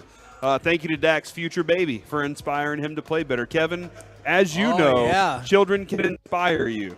We have Noah here today. A lot of people walking up going, the real Noah is right here in front of our eyes. This is amazing. Have you guys we haven't mentioned DeMarcus Lawrence today on the show, right? Yeah. So I think a thank you letter to him. The 4th and, I can't remember, 1-2 yards, he blows that up, gets the tackle, gets you off the field. And then I was watching Louis Riddick today, right? He was talking about how he thought it was a really bad play call by Seattle not to block Micah Parsons at the end of the game. but he also said, look at what DeMarcus Lawrence does. He's actually rushing up the field. But once he sees that, obviously, Micah's going to get there in a hurry and then sees Dallas, the running back, fading over to kind of get a screen type of situation, he recognizes that pretty quickly too. So he is like, this is a bad play call when you let Micah Parsons run free, and then DeMarcus Lawrence, one of the smartest defensive ends in football, is on that side of the field too and is recognizing that you are running a screen situation here too. So I think DeMarcus Lawrence, even though the defense didn't play well that last night, DeMarcus Lawrence had two major plays late in the game. And Kevin, I know one of the players that I've been very high on since he got here. We got lucky to be able to interview him last year where he dropped 10 pounds of fluid right behind him in his seat. And you brought him up this week as one of the improved players is Oso Digizua. Yeah. Last night he made a huge sack on Geno Smith that I thought was that's part of his skill set. Yes, he's really good in the middle there as a guy that can help with the run game, stopping it, but he applies so much pressure from the interior position. It's a lot of fun to watch what he did last night as well. From the 214, thank you to Micah Parsons for keeping that fire all game long, even though it could have been easy to be frustrated with the lack of results. It was interesting after the first half when you saw the breakdown of pressure. It was the highest pressure rate that Geno Smith had seen all season, yet the Cowboys at that point hadn't gotten a sack. Yeah. And it felt like it didn't totally balance. You're like, all right, I know they haven't gotten a sack, but they have been putting a higher pressure rate on him than at any game this season. So, I mean, look, you prefer if you wrap up the play yourself. You get the sack, get home, and finish it up. But they did a great job with getting pressure yesterday. I agree for the most part. I think better in the second half as the game That's wore fair. on. I agree, Probably not early in the game, but as the game wore on. Even though in the first half is when they had already set the record, Okay. so I'm sure they surpassed it against Seattle. Yeah, I will say this. Also, a thank you letter to the Tolos right now as we are packed at There are Buffalo a lot Wild of people Wings here. in Rockwall, and Tolos are sharing tables with each other as Tolos are like, there's nowhere to sit. So I'm seeing Tolos sharing tables right now, which is really cool. Yeah, I like that part, That man. is very That's cool, my Mike. favorite part. People making new friends as we go along. From the Hold on, are you about to tell me that the friends It's the they friends we made along the way are the most Gross. important, Kevin. And the drink specials, yeah, obviously the Miller Lite specials are fantastic as well. point. From the 817, thanks to DK Metcalf for showing us Bland hasn't been tested yet. I think this is a great opportunity, Mike. You know how coaches are. This is a great opportunity to take Deron Bland into the film room and go over some of the technique things that he did. I think there's some footwork that could be worked on a little bit, getting across in front of guys a little bit more. But, yeah, that was a tough game for him last night because they said we're going to mark that dude and go after him over and over and over. So I know that's not a Cowboys thank you letter, but I think it might benefit Bland better along the way. He's been pushed up and propped up really high the last few weeks, and something like that could ground him and get him back to being focused again. I know this person has not gone under the radar at all, but thank you note to CeeDee Lamb for just always being that dude. Like, you need a pass. So reliable with, right now, man. With the exception of that one drop, which I know was That's really fine. agitating at the time, but you need a first down. You need to spark the offense. There he is. I like what you're saying here. I was going to use this in Mike Likes It, but I'm going to ask right now off of CeeDee Lamb. I think, Corey, you had him very high on your list maybe before people wanted to put him high on the list. I don't think there's any doubt that Tyreek Hill's the best wide receiver in the game today, right now, because Justin Jefferson's been hurt all year. I'm a big fan of Jamar Chase, but he's had a rough year because of his quarterback situation. So I was wondering if Tyreek Hill's number one, where is CeeDee Lamb now? And I would put him in the top 5 easily. I'm just wondering I got to from you put guys. A.J. Brown up there. I'm with you. With Jefferson out? Yeah, with Jefferson Okay. out. All right. He kind of. I'm going in 2023. Just like last year in 2022, you had to take Cooper Kupp off the list. He might have been number 1 going into 2022, but with his injury, you had to take him off the list. I think I'm putting A.J. Brown second. I haven't looked at the stats, but he is just somebody that I think strikes fear in opposing I'm not defenses. disagreeing. I think this is your list, and I'm just wondering, Corey, after Tyreek Hill, and maybe if you want to put CeeDee Lamb 1, you can, but I'm wondering after Tyreek Hill if CeeDee Lamb is number 2 or is he number 3? I mean, I think A.J. Brown Like, I'm looking at the stats right now. Okay, yeah. And with 1 week more played, he has 130 more yards. So A.J. Brown could make that up this week. Sure. He has 23 more, 27 more receptions than him, or 17 more receptions. Same number of touchdowns. I've been telling you, I think CeeDee Lamb needs to add to his touchdown repertoire, and he did last night. But I will say this.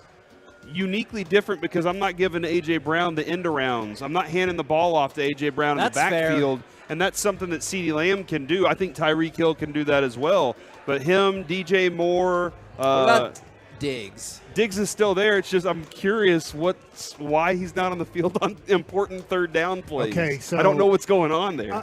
I'm with you, Kevin. I think right now, being fair to where injuries have happened, I think he's the third best receiver in the NFL. CD? Yeah, I think behind absolutely. the two guys that Kevin named. Now, if Justin Jefferson is completely healthy, that could change things. If Jamar Chase had his quarterback healthy, that could change things, and maybe now I'm looking at him as the fifth best receiver in the NFL. But I think he's a top 5 receiver in the NFL, even when everybody's healthy. People said last year that he wasn't whenever he earned that spot, and they were like, well, if Cooper Kupp, okay, well, he wasn't there. Early in the year when CD got ticked off, people said he's not a number 1 receiver. I thought that was silly. Absurd. But I think a lot of he, times people say that because he even addressed that last night. He's like, a lot of people will say that because I'm in the slot a lot because I line up all over the field. Yeah. He said, but my favorite part about that part is it's like hide and seek. Good luck trying to figure out where I am when we come out of the huddle. And I loved hearing that out of CeeDee Lamb because he knows he can do it from any spot on the field. And I'm glad you brought that up because there's like 1 or 2 people who consistently were like, you can't be a number 1 in the slot. And I was like, first of all, I don't know if I totally agree with that, period, with the way football has changed. Are we fighting wars in Great Britain again? Yeah. In square boxes? And secondly, he doesn't only line up in the slot. I'll go back to history of 1994 when San Francisco won the Super Bowl. Do you know what the San Francisco 49ers did for Jerry Rice to destroy the Dallas Cowboys? They put him in the slot. They put him in the slot because they didn't want Dion traveling with them, and they knew Dion wasn't really much of a slot cornerback. He didn't want to be in all of that traffic. He wanted to take away He wanted to be on the outside. So back in the day, Jerry Rice, the greatest wide receiver of all time in 1994, to beat the back-to-back champ, said, what are we going to do? We're going to put Jerry Rice in the slot and destroy the Dallas Cowboys, and it worked. And so going into the slot, the greatest wide receiver of all time went into the slot to get an advantageous situation. And you remember whenever LeBron James kind of shut down Jason Terry, and Jason Terry said, yeah, let's watch him do that through 6 games. And then Rick Carlisle set up as many screens as possible for Jason Terry to run through, and LeBron couldn't chase him through all those because they were different styles of guys. Now, I don't think I would have said this if the Cowboys would have lost, but on a Shout-Out Friday, shout out to Jackson Smith and Jigba. He's had a great game. from Rockwall. Yeah. He played high school football in Rockwall. Yeah. And so shout out to him. You played great, but not good enough. We're the KNC Masterpiece right here on 105.3 The Fan, live from Buffalo Wild Wings in Rockwall. Coming up next, we're going to do Mike Likes It as part of the Expressway, but also the Combo Platter. It's National Christmas Lights Day. Give us a sports opinion, and then when is it appropriate to put Christmas lights up, and do you do it yourself? 877-881-1053. We'll do that next right here on The Fan. Are you ready?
KNC-Masterpiece.com to learn more.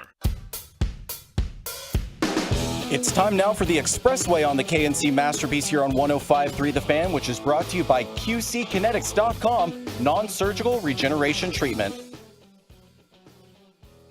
Gun. Play action to Pollard. There's Jake Ferguson on a slant. Now he hurdles a defender at the 30-yard line.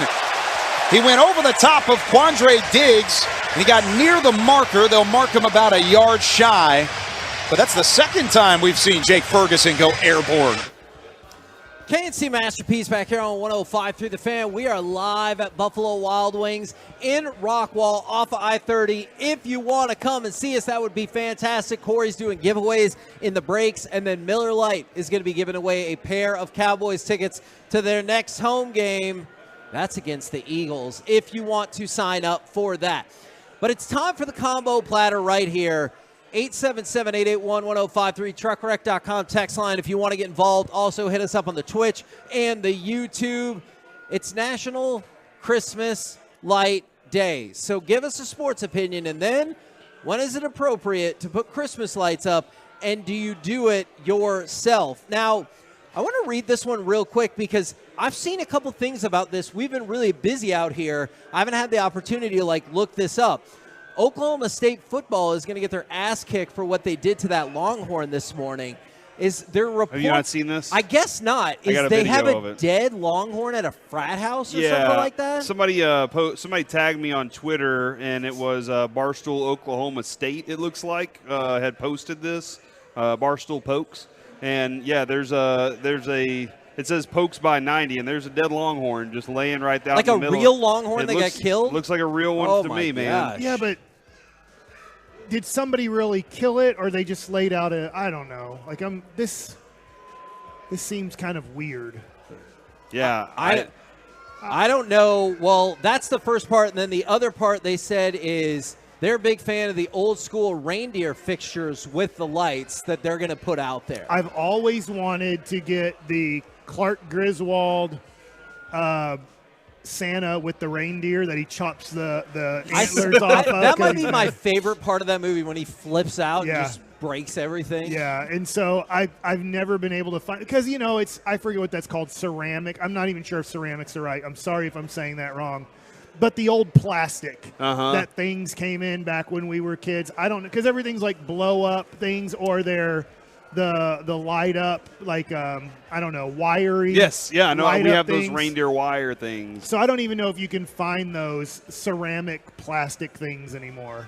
I haven't found anything like that, but I remember those because my grandparents had them. The Santa Clauses that were like that, they would melt and stuff every once in a while if the bulb got all out of sorts. But that's always fun. Kevin, I think my sports opinion is going to be, by the end of this season, I think that CeeDee Lamb will be the number one receiver in the league. Whoa! Yeah, I think Does that mean he wins Offensive Player of the Year? And the reason being, no, because they'll give it to a quarterback that finished second in MVP voting. Okay. But I think that you're going to have to go up against Buffalo, and you're going to need him to perform big in that game. And then you're going to go up against Miami, and you get that opportunity to have a showdown between two wide receivers that are elite. I like what you're saying, but I have this real question that nobody's brought up yet. Darren Woodson, Hall of Fame. Tough to get in or hard to get in? Hard to get in, right? He can't get in. DeMarcus Ware, he was a no-brainer. Did he get in first time? No. How about all the Cowboys throughout history? Has it been easy for them to get in or hard to get in? It's been tough. That's Hall of Fame voting. I'm wondering this. We haven't had an MVP candidate in forever. Is it going to be the same? Nobody's even talking about this. Dallas Cowboys don't get voted on very easily for these things. So all of a sudden we're talking about Dak, and now you're bringing up the possibility. I think it's outside chance, but of CeeDee Lamb. Voters don't like voting for Cowboys. And I don't think there's any way they would go MVP and Defensive Player of the Year. Yeah, definitely not with Micah kept going up. Definitely not with the win credentials. You do a couple of things. You're involved in that conversation because you're a Cowboy. That's going to happen. But the most important factor is those wins that come along with it. So yeah, I see where Mike's going with that question, but for sure, I think that CeeDee Lamb can stand on some of these numbers at the end of the season. I will say Tyreek Hill's numbers, he still got behind by like 200 yards. There's some work to be done there, but I think it can be done for sure because he's going to need to come up big in a number of games before they get to the soft spot of their schedule where they may not need him that much. And as far as Christmas lights, Kevin, I've told you the story before. A few years ago, my neighbor, I had just moved in the house, and my neighbor brought over a bunch of lights. And he was like, here you go. You can put these up because other neighbors had their lights up already. And I plugged them in and threw them on the ground in the yard. Oh, dear. And I just said, there, I did my lights if that's what you want me to do. I had my own lights. But he's thinking like, hey, this guy must need lights or something. But last year, Avery and I did put up the lights on the house. It was very difficult. We had to get stuff to hang at the top of the roof and everything. It was a very difficult adventure, but we got it done, and Avery loves it. He loved putting the lights up, and he's like, Dad, I can't wait to do it again. So I didn't know I had that on my hands. I didn't know I had kids that were really excited about that. But if they're excited about it, I'm 1,000% in. Since I gave my opinion here's my sports opinion if you didn't get it.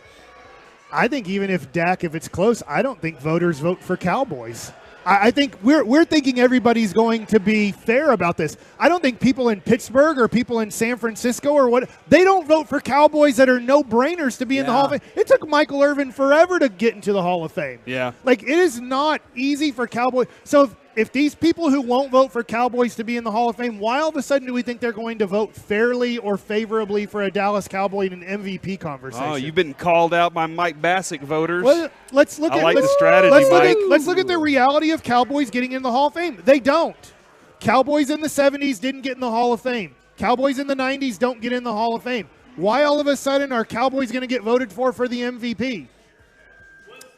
Yeah, that is interesting because you have to go back to 2016, I guess, when there was even a consideration, and obviously further back than that. Yeah, I just don't think the Cowboys. I think Dak. I think if you're going to be an MVP of the Dallas Cowboys in the NFL, you have to blow the competition away. And in this category, everybody's saying Dak has a chance because there's not a favorite. Well, hey, I was just thinking about this last night. And I didn't bring it up to Sean and RJ during crosstalk because I've been told I'm not good at crosstalk Right, anymore. yeah, I heard that, yeah. So I just don't think that Dak can get the votes because people won't vote for Dak around the country. Did you see the package that involved and Christmas lights after Halloween? Okay, yeah, I'm there with you. Did you see the package last night with Danny White right before the game leading up to it? Danny White was being interviewed, and they started showing all the great quarterbacks from the Cowboys eras.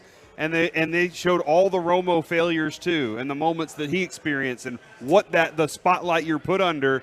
And Danny White was like, "Look, man, you were held to a different standard around the country. You were the Cowboys quarterback, and it's always been that way." And he said, "Look, all the winning I did, everything I did was great for a lot of quarterbacks, but not in Dallas." And so, even he recognized, as great as it was, that I was in 4 straight NFC championship games. It's not enough when you're a Cowboy. From the 214 Sports Opinion, 3 games in 11 days, and it showed last night for both teams. And I put my lights up after Thanksgiving. From the 945, Stars beat the Lightning tomorrow. Christmas lights after December 5th, but they've never done it themselves. And from this one is funny, from the 214, the Cowboys will lose 3 of their last 5 games, maybe even 4 of their last 5 games. I don't put Christmas lights up myself. I did it a few years ago. Halfway through, they fell down. I strung them back up and started to fall down again. So I said, screw it, and ripped them all down, and I used shingle clips, and it looked terrible.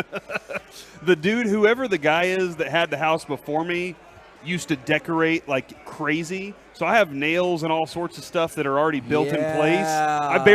It's just the hanging process, and actually getting it that high is kind of tough because I don't have a big ladder. So do you have a ranch-style home? No stairs? Right, yeah. I don't have any stairs. Yeah, he's living on a ranch in Plano. And an aluminum roof, so I can't climb on the roof. Did you get your nanny to do it? It's no hair. You live in a more expensive house than he does. I don't think so. Yes, you do. I live in the hood. I live in Oak Cliff. I think your house is still more valuable than mine at that moment. Yes. Hey, I would be willing to wager quite a bit of money on that. Do you do Christmas lights, Kevin? Yes, but we switched it. Now, when you were talking about Avery helping out, now that our child You put Noah to work? No. See, that's the thing. He can't help now. Oh, okay. But now that our other child / worker is gone. Yeah. And plus our old house just had a bunch of bushes and shrubs. And we're like, hey, let's put lights in there. Now they go on the roof. And so I do not do that myself.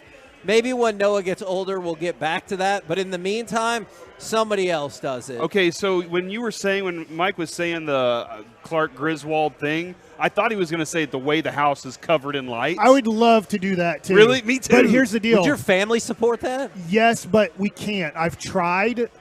I can't get it even close to that standard because I did try years ago because our house was built in 1910 and the electrical system is so bad.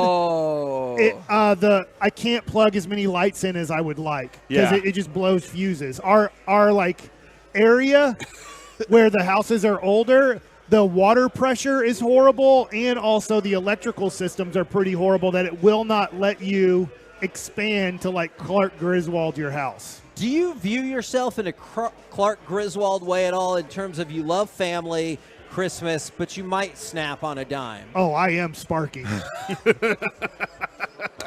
Yeah. Oh, man, I like that a lot of that. That's why I kind of want to get the Chicago Blackhawks Griswold jersey. We had one for Peaceathon a couple years one ago year. for Peaceathon. We did. They make them. Like, they're out there just like they make whatever the Bobby brothers. Boucher, Hanson Brothers, whatever, jerseys. So. And I think, does Jared have one of those at his auction for Sandlot Charity? Listen, man, Jared has a lot of stuff up for auction right now, including a dinner with us at Nick and Sam's, which I've never eaten there before. It's nice. So go check out that silent auction at on sandlotcharities.org. That's where you can go to check that out. But also, if you want to call in right now, 877-881-1053, and make a bid on our current table at the thing that's going on this Sunday. I know for sure World Series champion Marcus Semien will be there. True. Hall of Famer Drew Pearson will be there. True. Hopefully future Hall of Famer Darren Woodson, he will be there as well. And they'll all be there. There's so much going on. But if you make it a $3,000 bid on our table, you get VIP access to the VIP bar, and you get to go see how fast you throw in the bullpen, and so much more, including, Kevin, I believe, a meet and greet with Darren Woodson. So that'll be awesome, too. And the World Series trophy will be there as well. There could be other Texas Rangers there, too. We just know Marcus Semien, true. But just to throw it out, I think if he's in town, I don't know, but I bet Nate Lowe would be there. He does a weekly podcast with Jared Sandler, so there could be Eric Nadell's going to be there, so you can ask him if we are not dreaming.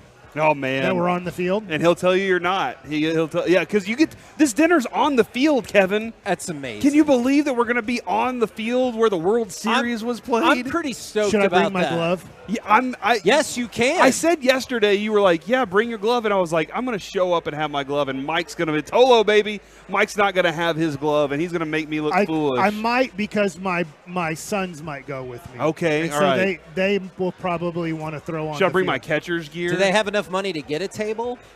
My sons? Yeah. They're free. I'm big time.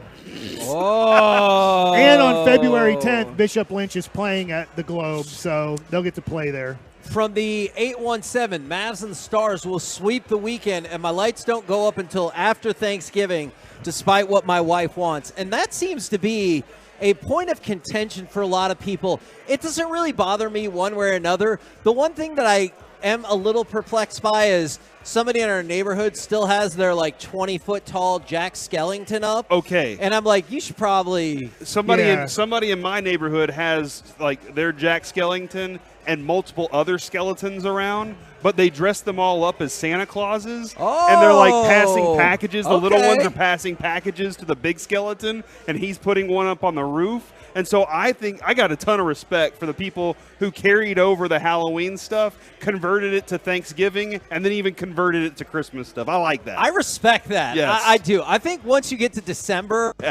we've probably expired on the Halloween stuff. My son is a strong proponent of not doing anything Christmas until after Thanksgiving. I am too, yes. Because we have some new Christmas Lego sets, and I was like, hey, do you want to build them? This was before Thanksgiving, and he goes, no. It's not time. We can start building them on Friday. My family tried to convince me to listen to Christmas music before Thanksgiving, and I was like, y'all know better. Y'all absolutely know better. And then, so the day after Thanksgiving, I did start playing some Christmas music. Casey Musgrave's Christmas special is my favorite one. And Adrian's is Kelly Clarkson's Wrapped in Red. So I started listening to some, and then I realized, Kevin, because I went to a store, and there was Casey Musgrave's playing. And I went, I forgot. Last year, by the time we got to Christmas, I was so beat down by Christmas music that I will never do this again. So I've stopped listening to Christmas music again. You know, we were talking about how hyped we are about Jared's event on Sunday. I wanted to throw one more thing out there. So do you think on the big screen they'll have the 49ers and Eagles game? Ooh, wouldn't that be awesome? That too? would be awesome. I bet they do. I kind of hope they do now. Now I want to talk to somebody. Or what if it was just highlights of us beating down the Astros? I'll take that. Yeah, you'd be okay with that? Yeah. Is next Chuck Morgan making his MVP announcement for Corey Seager? Awesome. On Thursday at Globe Life Field, the Texas Rangers will be doing their toy drive there, and G-Bag will be broadcasting live from Globe Life Field. So when we talk about being the home of the Cowboys, being the home of the Rangers, we go all out for all of that. So Sunday, Jared's event at Globe Life Field, and then Thursday, G-Bag Nation will be doing their show live from the Texas Rangers Toy Drive. So all kinds of fun stuff happening surrounding the Rangers, surrounding charitable stuff, and Globe Life Field. We're the KNC Masterpiece right here on 105.3 The Fan, live from Buffalo Wild Wings in Rockwall. I hope you come out and see us. Now it's time for some Mike Likes It. All right, so Mike Likes It is going to be what Sean demanded I talk about during Crosstalk, and he's really cut me out of that. So I would like for you guys to direct tweet or direct X, whatever they call it now, to Sean Sharif. Yeah. And say you did the right thing by cutting out of his own Crosstalk on Fridays, and now it will never be. We are never getting Mike Bassett Crosstalk again? I mean, he cut me out. He said that's it. He's like, I'm too disorganized. I don't have enough focus during my Crosstalk. And so Sean has demanded that he gains the control back of Crosstalk again on Friday. So it's over unless you flood Sean Sharif and maybe even Gavin Spittle's tweeter. What? Twitter? Twitter. X. Yeah, X Twitter. and say, hey, I think you should have Mike keep doing his unorganized Friday Crosstalk, or It's just at 1053SS is his Twitter. So, yeah, that's where you direct all those tweets to. And I see all the people who are saying Jack Skellington is multi-holiday, but this version was the pinstripe black and white suit that does not feel Christmassy. But if you put a Christmas hat on it. You know my wife hates that movie? I'm not a fan of it either. I've never seen it. Adrian likes it. I don't care to watch it. All right, so let's talk about Shohei Ohtani. As Jeff Passan of ESPN reported this morning that Ohtani has narrowed his field. And the reporting is that the World Series champion Texas Rangers, the Mets, the Red Sox have all turned their focus to other players, that they are out on Shohei Ohtani. It says here that the bidding is likely to go beyond $500 million. Wow. And Passan has even heard from one source that said it could reach $600 million. Wow. So who's in on the over $500 million and maybe $600 million asking price of Shohei Ohtani? Says this leaves the Dodgers, the Cubs, the Blue Jays, the Angels, and the Giants as the possible Ohtani landing places. I just don't think it's going to be the Angels, guys. The Angels are a rebuilding franchise. I'm glad Ron Washington got the managerial job there. I think that is a 5-year process of getting the Angels back to a place where they can compete for at least a division title or championship. So I do think you can just take the Angels and throw them out of there. So I think Dodgers, Cubs, Blue Jays, and Giants are your 4 teams that are possibly going to go to that 600 number for Shohei. If I tell you right now, any team that goes at or above $500 million for the Shohei contract will definitely regret it. What do you think? I'd say I don't think so. Wow. Okay. I think that he brings in $20 more million of revenue than any other player does. So if you're giving Aaron Judge 40, to me, giving Shohei 50 is like giving him 30. I do, Kevin. I have thoughts about that. I do wonder if the number, if a lot of the numbers we've been talking about for a while, Mike, have all felt like those were numbers that we were like, wow, look at the direction that money is going in baseball. I'm very interested in how the dynamics of the TV deals and how it affects the rest of everybody down the road here. And I think there was probably a moment where everybody was like, yeah, it makes complete sense to spend this much on Shohei. And if that changes for everybody across the board, because this Bally thing happened very fast. Yeah. Nobody anticipated that money would disappear like this. So I am kind of curious about that. So let's talk about that real quick. Kevin, I do think that the TV situation the Rangers are dealing with is causing them possible issues going into the winter meetings. The winter meetings, everybody's getting their Sunday to Nashville, and then the winter meetings will happen Sunday through Thursday in Nashville. So we'll have a lot of Rangers talk, honestly, next week. Obviously, also a lot of Cowboys-Eagles talk. But I do think that the Rangers, and maybe with some other teams, but specifically our Rangers, are dealing with a lack of knowledge of what the TV revenue will be in 2024. So it goes like this. The approximate value for the Rangers TV contract by a per-year basis is $111 million. I'm going to try not to beat people down with math, but think about it. If you're going to take a 20% discount for MLB this year, but potentially long-term a 30% discount, you're talking about losing $22 to $33 million a year. That's a Jordan Montgomery, right? Yeah. Like, that's just something that they just might lose. And by the way, if they stay with Diamond Sports Group, they want them to take a discount this year. So when you're looking at the money that they would have to spend, they're probably going to have to take a, I don't know, $15 million discount this year. I don't know what that exact number will be, but they're going to have to take a discount, which, let's say you were ready to go in on Shohei. Now all of a sudden you're like, you might have $15 million less a year. You're like, oh, crap. Does that matter to the players' union, Mike? Whenever this kind of thing happens, it should. Do the players go, we don't care what y'all are taking a hit on here? Like, that doesn't matter to us. This is the rate for our players. Our belief is, as players, is that owners are clearing 9 figures a year, each one of them. Now, there's teams like Oakland that we know aren't.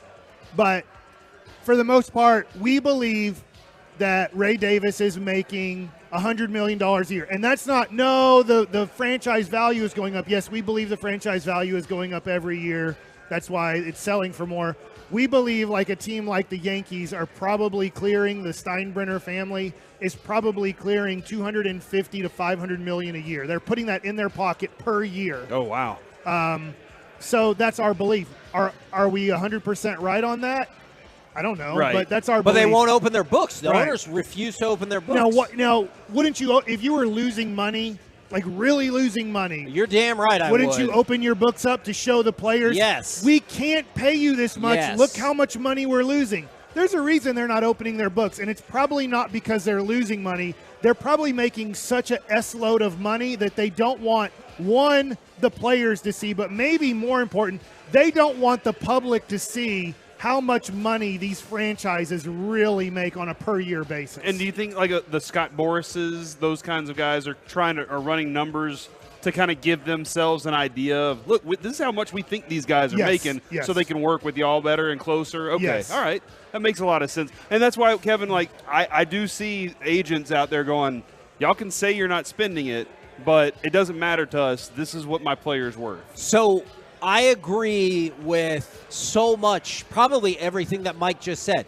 Here's the reason I would care if I was the players' union.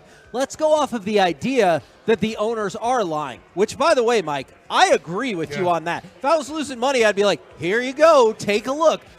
But I think you have to build around the lie, right? So let's say owners are like, oh, I can't spend any more money. We just lost $15 million. Well, if they didn't lose that $15 million, at least that's theoretically maybe $15 million more they would put into player salary. Even though I still believe they're lying about how much income they're making, I think the owners are going to use this as an excuse of, well, now we have to drop spending 10 to 20% because that's what happened with the TV packages. And I'm with you on that. I do think the Rangers are going, hey, now here's the other thing about Ohtani. They believed in July Obviously, we just went over the great audio yesterday from Dayton Moore. Yep. I'm like, we got to go for it. Well, part of their going for it was they were going to sell a lot of their prospects to the Angels for Ohtani. They were all in on Ohtani. They were going to win the Ohtani war if he was going to get traded. The Angels never put him up for trade. So the Rangers won the championship without Ohtani. I'm wondering if the thinking is today, as we're seeing Jeff Passan saying the Rangers are out on the Ohtani bidding, is we won the championship without him.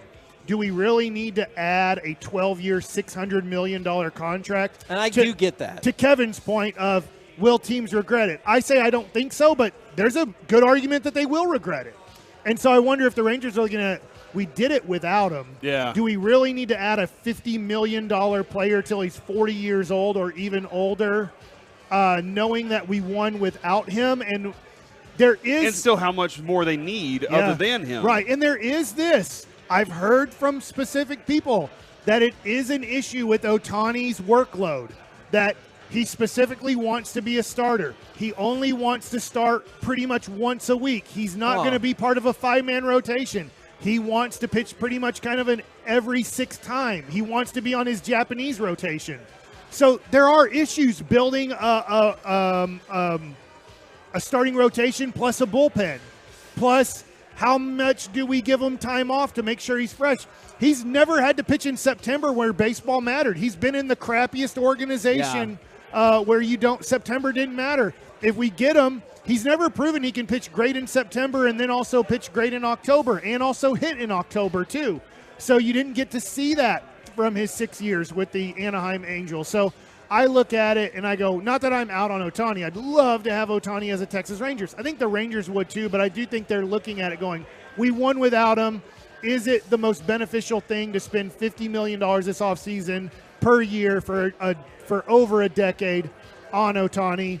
They're moving in another direction. Do I know the direction they're moving in? I don't. Yeah. But I do think it's moving towards, can we re-sign Montgomery, get Justin Turner in here to be our DH / first baseman / third baseman, and is that the direction that makes more sense for our organization right now with the finances of the TV contract? Whatever Chris Young decides, he's got leeway with me for the next 10 years. For sure. I got complete trust and faith that whatever decision he makes, he's doing it with the best interest of competition, nothing else involved. I don't think there's anything else involved in those decisions by him. Plus, he's also said we're going to work on our bullpen. Will Smith is a free agent. Not saying I want him back or don't want him back. I'm just saying he's a free agent. Aroldis Chapman is a free agent. Stratton's a free agent. Yes, you do have Leclerc. You do have Spores coming back, your two most important pieces in the playoffs. But there's a lot of bullpen. Brock Burke didn't have that good of a year. Yeah. I don't know how much Bochy trusted him throughout the 2023 season. So I do think that Chris Young is looking at the pen, looking at his DH depth situation, and looking at his starting rotation and going, maybe it's best if we don't throw all of our chips in on Ohtani. And then if we're making those moves, I still think some of those potential moves could involve first base and center field. Like, you don't just magically acquire all this stuff if you're not going hard in free agency. So I still think first base and center field, there's a potential for a change. Yeah. I was wondering this, too. I need to look more into this. I believe it was the Pirates. Was it Mitch Keller? Am I getting his name right? The pitcher that we were interested in. He dropped off the face of the earth in the second half for the Pirates. But you know what? If the Pirates are like, well, we're not really into giving him a big-time contract, and the Rangers are like, well, he's not going to cost a lot in arbitration for the next 3 years. Maybe he will because he pitches great for us. You know, those conversations with the Pirates could get back going like, hey, do you really want to keep him? We'll trade for him, but obviously his value's gone down. He pitched crappy in the second half of the season. But stuff like that, if Chris Young and the scouts believe we can get him back to what he was April through July, maybe you look at stuff like that. Keller was the starter. Bednar was the closer. I think it was Mitch Keller. If you look at his second half stats, he stunk it up. And luckily, the Rangers didn't trade for him. But he could be a guy that the Rangers look back on and go, he's 27 years old. I'm looking at your computer here. Maybe the Rangers look at that and go, maybe we trade a couple of okay prospects and get Mitch Keller in our rotation. Woo, what a packed expressway that was right there. Coming up next, we're live from Buffalo Wild Wings. in Rockwall if you want to come see us. It's time for the C Block starring Corey Majors. Guys, we had one of our Friday guests during the C Block called the Cowboys game last night. We hope Brad Sham gets better soon, but we will talk with Kyle Yeomans next on The Fan. Boomer Esiason is on the Fan.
secured by DFWsecurity.com. It's the KNC Masterpiece on 105.3 The Fan. KNC Masterpiece right here on 105.3 The Fan. We're live at Buffalo Wild Wings in Rockwall off of I-30 if you want to come and see us. By the way, you still got another hour if you want to come by and see the show, but also for the Dallas Cowboys ticket giveaway if you want to sign up, courtesy of Miller Lite. And right now... Well, let's wait just a second. Okay. I'm going to give Rockwall the vote. I think they're the number one Buffalo Wild Wings. I'm not trying to knock all of our Buffalo Wild Wings have been awesome, but I am giving Rockwall as the number one Buffalo Wild Wings Tolo attendance. That is awesome. I don't know. That was kind of weak right there. Are y'all the number one Buffalo Wild Wings? All right, sounds like they are. Good. Hewlin was pretty good. They had opened a second floor. That's true. But this is pretty awesome, too. This has been great, It's been man. phenomenal. Thanks to Miller Lite for getting us out here at all these Buffalo Wild Wings. It has been a blast. Let's now turn our attention to the man who was on the call last night. Kyle Yeomans joining us from DallasCowboys.com and your broadcast. Kyle, how are you feeling today, man? You know, it's been a bit of a whirlwind, but it has been a fun 24 hours. And I think, of course, I've got to start off by, again, sending well wishes in the direction of Brad Sham. Hopefully he's good to go for Philadelphia. But definitely had some fun last night with Babe and the crew. I thought it was just an all-star team put together in the booth last night. And what a game to get the call, too. I got really lucky on how incredible and entertaining a game of that magnitude was in prime time. Okay, can you kind of explain to me, if you can, peel the curtain back just a little bit, how did all that come together, and when did you have a clue that you were about to be calling last night's game?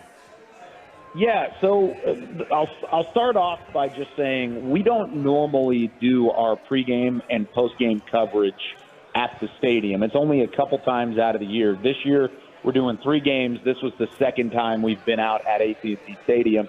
We were in the end zone. I was literally right next to one of the Salvation Army kettles, and we were doing our pregame live show that we do every week. We started at 5:30, a little bit earlier than we normally do. Usually we go an hour before kick, and we pushed it up just because we were in the stadium and we had to clean up the field to make sure it was good to go before game time. So we started at 5:30. We don't take commercial breaks. We throw it to sound bites. And those sound bites are only about 90 seconds. So we're about 20 minutes into the show, and I start seeing Derek Eagleton, our boss here at DallasCowboys.com, Nick Eatman, who's my direct superior at DallasCowboys.com, both kind of work their way down, and they're standing to the side of the set, and they're both kind of exchanging looks with me, and it was kind of a weird look, and I knew something was going on, but I didn't know what it was. And we pitched to one of the sound bites, and during the 90-second sound bite, Derek walks over, and he basically says, "Hey, you're up. Brad was unable to make it. We need you to step in. We know it's short notice, so let us know what you need from here, and we'll get you up to the booth." And so I said, well, honestly, I would just need time to settle in for the most part. And so at that point, we were about an hour and 20 minutes from kickoff was whenever I got first word that I was calling the game. Wow. And so with $1:25 to go until kickoff, I'm still on the pregame show. So we go about 20 more minutes on the pregame show knowing that I'm calling the game, but I haven't been able to do any sort of prep or any sort of real grasp there. Right around 6:15, Bill Jones comes down, and Bill does a great job filling in for me. So we hand things off. I kind of give it to him. I allow our audience to know what's happening. And I say, hey, guys, see you later. Bill's going to get the rest of the show, and then I'm going up to the booth. I stepped into the booth right around 6:20 last night and was greeted by Tim Collins, and he did a great job of kind of calming the nerves a little bit, of saying, hey, whatever you guys need, whatever you need to be successful, let me know. Let's get it done. And that was when I was kind of introduced to the All-Star crew, like I called it a minute ago. The spotters, the statisticians, the engineers, the producers up there, they do such a good job. And it was so easy from that point forward. I got to kind of talk with Babe a little bit. Babe walked in about 10 minutes before we went on air, and that was really the first chance. We got a chance to really talk back and forth, and then from that point forward, it was just calling a game. Had to find a groove a bit in the first quarter, but once I did and I was able to settle in, man, that was a thrill of a lifetime, and had the adrenaline pumping pretty much the rest of the night. That all being said, do you think the Cowboys would have won by more if Brad would have been on the call? I mean, the track record says yes, right? I mean, track record says they've won by 20 or more every time Brad's been on the call. In Brad Sham home games, in Kyle home games, 6 points. It's true. Hey, but I'm undefeated all time now, so there's that. I guess you could throw into it. You just dunked on Kevin. I like it. It was funny because that was one thing that my wife said to me. It was like, hey, they're undefeated. They're 1-0 whenever you're calling a game. And I was like, yeah, but they've won by 20 or more at home every time that they've been at home before this one. So maybe it's not always great. But it was a fun game to call, no doubt about that. See, all compelling points, but you also got to see a historical game, the 5th NFL game to not have a punt. That flow must have been great. How wild is that to go through an entire football game where neither team punts the ball at all? It made me laugh because Babe at the end of the game had said, does Brian Anger get paid? Does Brian Anger get a paycheck this week being on the active roster? They defer it for the next 2 weeks. Yeah, they just never stepped foot on the field, and the same for the Seattle punter. That was what was crazy about that game, because in the moment it felt like it was just a tennis match. It felt like back and forth, and both teams had a punch and then a counter punch, and you were able to kind of go back and forth like that. But then you go back and you look at that singular stat that neither team punted. That showed how high intensity the game was at each level, because that means not at any point in the game they could have just said, you know what, let's go ahead and boot this away. It was high intensity, high importance, and from a short yardage standpoint, really throughout all 4 quarters. That's an incredible feat, I think, from both teams, and it shows exactly how talented I think both Seattle and Dallas are. Kyle, I have a random question. When the Cowboys had the ball goal line on the 2 and they had an illegal man downfield, was that a miscommunication? It was supposed to be a run play and Dak didn't hand it off? Yeah, so I think it was a read in that specific instance. So if it was a read, Dak made the read to run it himself. But then he saw threw that it away very quickly. Exactly. He was just saying he was looking ahead. I think it was a miscommunication on Dak specifically because he made the read to pull it and to run it, and he was supposed to have an open lane to the end zone.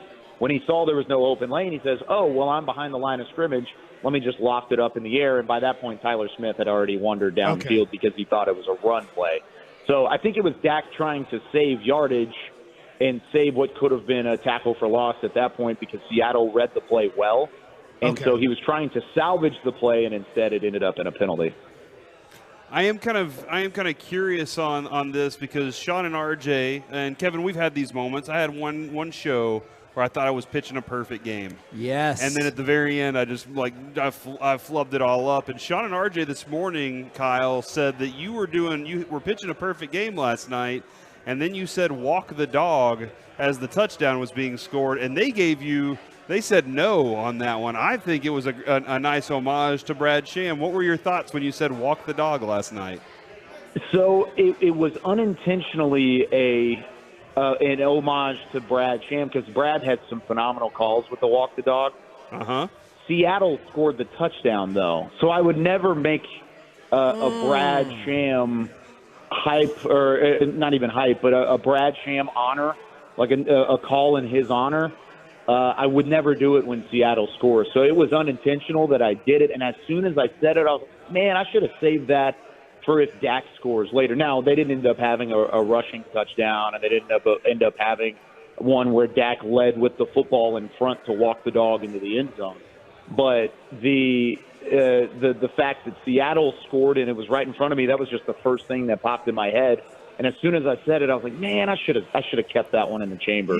I should have had that one ready to go. Great. I heard Brad say it for LaShawn McCoy once long ago, so it's okay. It's all right. They fired me today, Kyle. So Sean and RJ fired me from my job. So they fired you? Yeah, he can't do crosstalk anymore on Fridays like the usual. They said he's disorganized. Man. Yep. Goodness, I'll have a word with them this week. You did perfect. See what they didn't like about it. I want to see what they thought about the walk the dog that was so wrong. I think if there was anything wrong with it, then it was the fact that it was an opposing team scoring. But outside of that, I felt pretty good about it. It was funny. I kind of chuckled after the Lamb touchdown because I said he twirled in the back of the end zone because he kind of did. He did a barrel roll almost whenever he caught the football and kind of spun his way onto the back line and then got both feet down. And I said he twirled into the end zone, and it was that was the first touchdown call that I had. And our spotter next to me looked at me and he was like, nicely done, twirled. And I just kind of chuckled going into the break that was in the first Cowboys touchdown call that I had.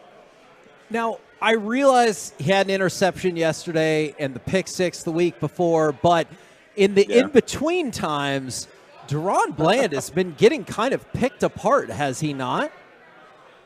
Yeah, he's had a couple rough quarters in the first half, and he was nearing territory that was meme-worthy whenever you screenshot him. You see he's given up 170-plus yards and a touchdown and on 4 receptions, and it's just been rough. And it started with the 73-yarder against DK Metcalf, and I don't think DK was not a good matchup for DaRon Bland. Let's just let it be known, because DK is not a matchup for anybody. DK is a physical specimen of a wide receiver, and he's tough for anybody to cover. But if you're going to cover him, you're going to need some length and you're going to need some size. And DaRon Bland, for as good as he is, he lacks in both of those categories as a physical corner.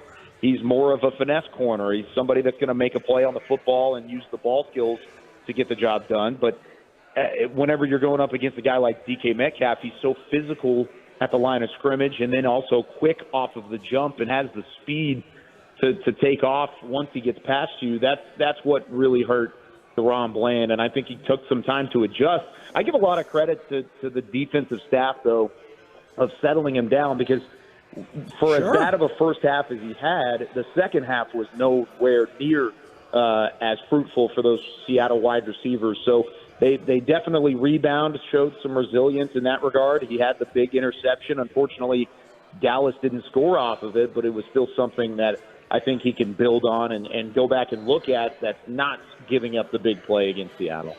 You know, I'm always curious about this. Did you notice more of a buzz around the stadium because of the Amazon game and because it was Thursday night football than maybe a typical Sunday game? Or because there was a lot of Seattle fans there, it sounded it like. It did feel like that, yeah. There was a lot of Seattle. I will say Seattle had been pretty loud. Every time something positive happened, the Seahawks fans were there, and you could hear them.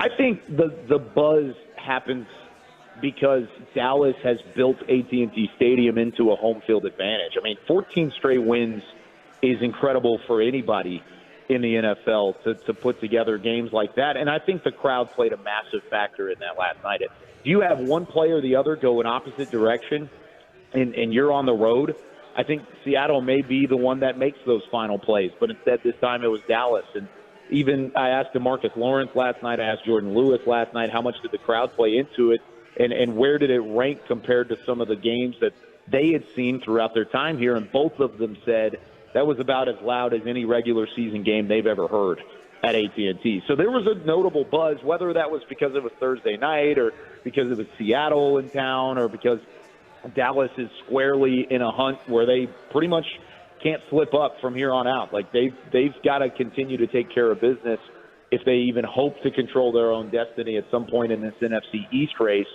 So maybe that's part of it, but I think just for the most part, it's because Dallas has established they don't want to lose at home. They want to protect the home field advantage, and the crowd is certainly responding in their favor.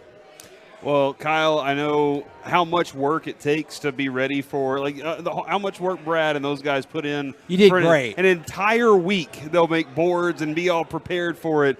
And you got called up late, and you did a phenomenal job. Congratulations on that work last night, man. Thanks a lot for hopping on with us. And get some rest, bro. Thanks, guys. I appreciate it as always, and I'll talk to you again next week. Yes, sir. Always a pleasure getting to talk to him, man. His star is going up in the world. Absolutely, it is, and that's a mean green right there, baby. That's another one we add to the list. Reggie and Alec are trying to push the tide for UTA, so Yeah. this is a little bit of a battle right here. We're the KNC Masterpiece right here on 105.3 The Fan. We're live at Buffalo Wild Wings in Rockwall. Coming up next, we're going to try to get a lot done. Talk a little stars. Get your prediction for Chiefs, Eagles, and Masterpiece of the Week. It is the fastest segment in all of radio. Guess what? It's coming up next right here on The Fan.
Been a better time to save money for your family with an easy lease. If upgrading to a new vehicle with the latest safety features and technology and lowering your payment sounds too good to be true, just check our 14,000 near perfect reviews or ask one of our 50,000 valued clients. We want to earn your business and start a relationship that lasts a lifetime with no down payment and no payments until 2024. Just call 817 or 972-35-LEASE or visit us online at dmautoleasing.com. We make leasing easy at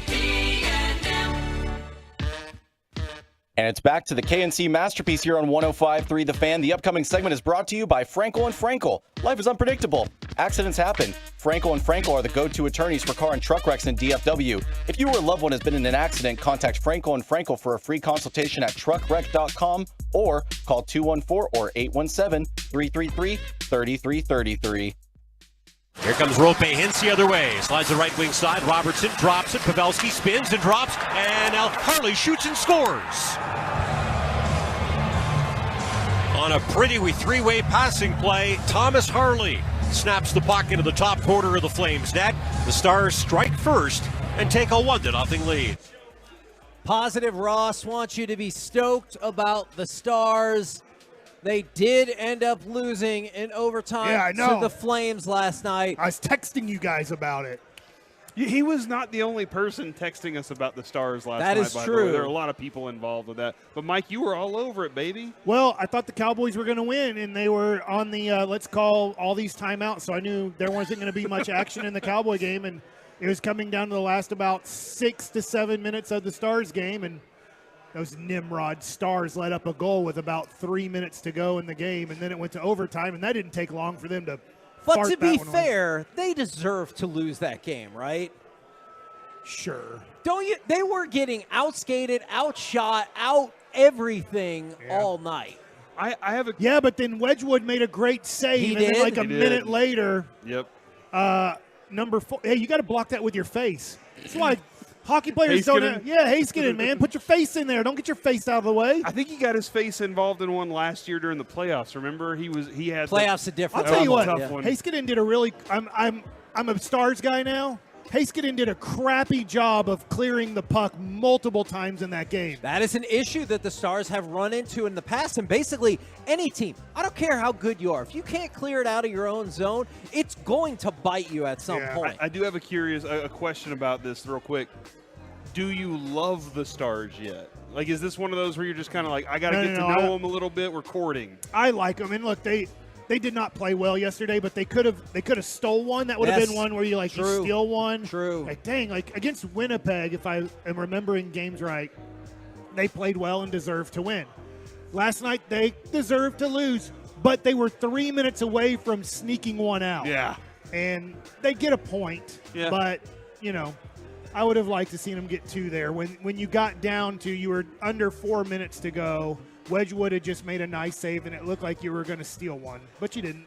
The Stars are actually kind of looking opposite of the Cowboys, where they've been tremendous on the road, and at home, it's been a little clunky. So we've talked how amazing the Cowboys have been at home. The Stars have been mediocre at home, but have been maybe the best team in the league on the road. They'll Certainly one of the best. They'll figure that out. We're still early in the season. As Bochy likes to say, Kevin, there's plenty of hockey to play. I don't know if I've ever heard Bochy say that before. But it feels like something I will he would apply say. that. Yeah, I'll apply the same method to that.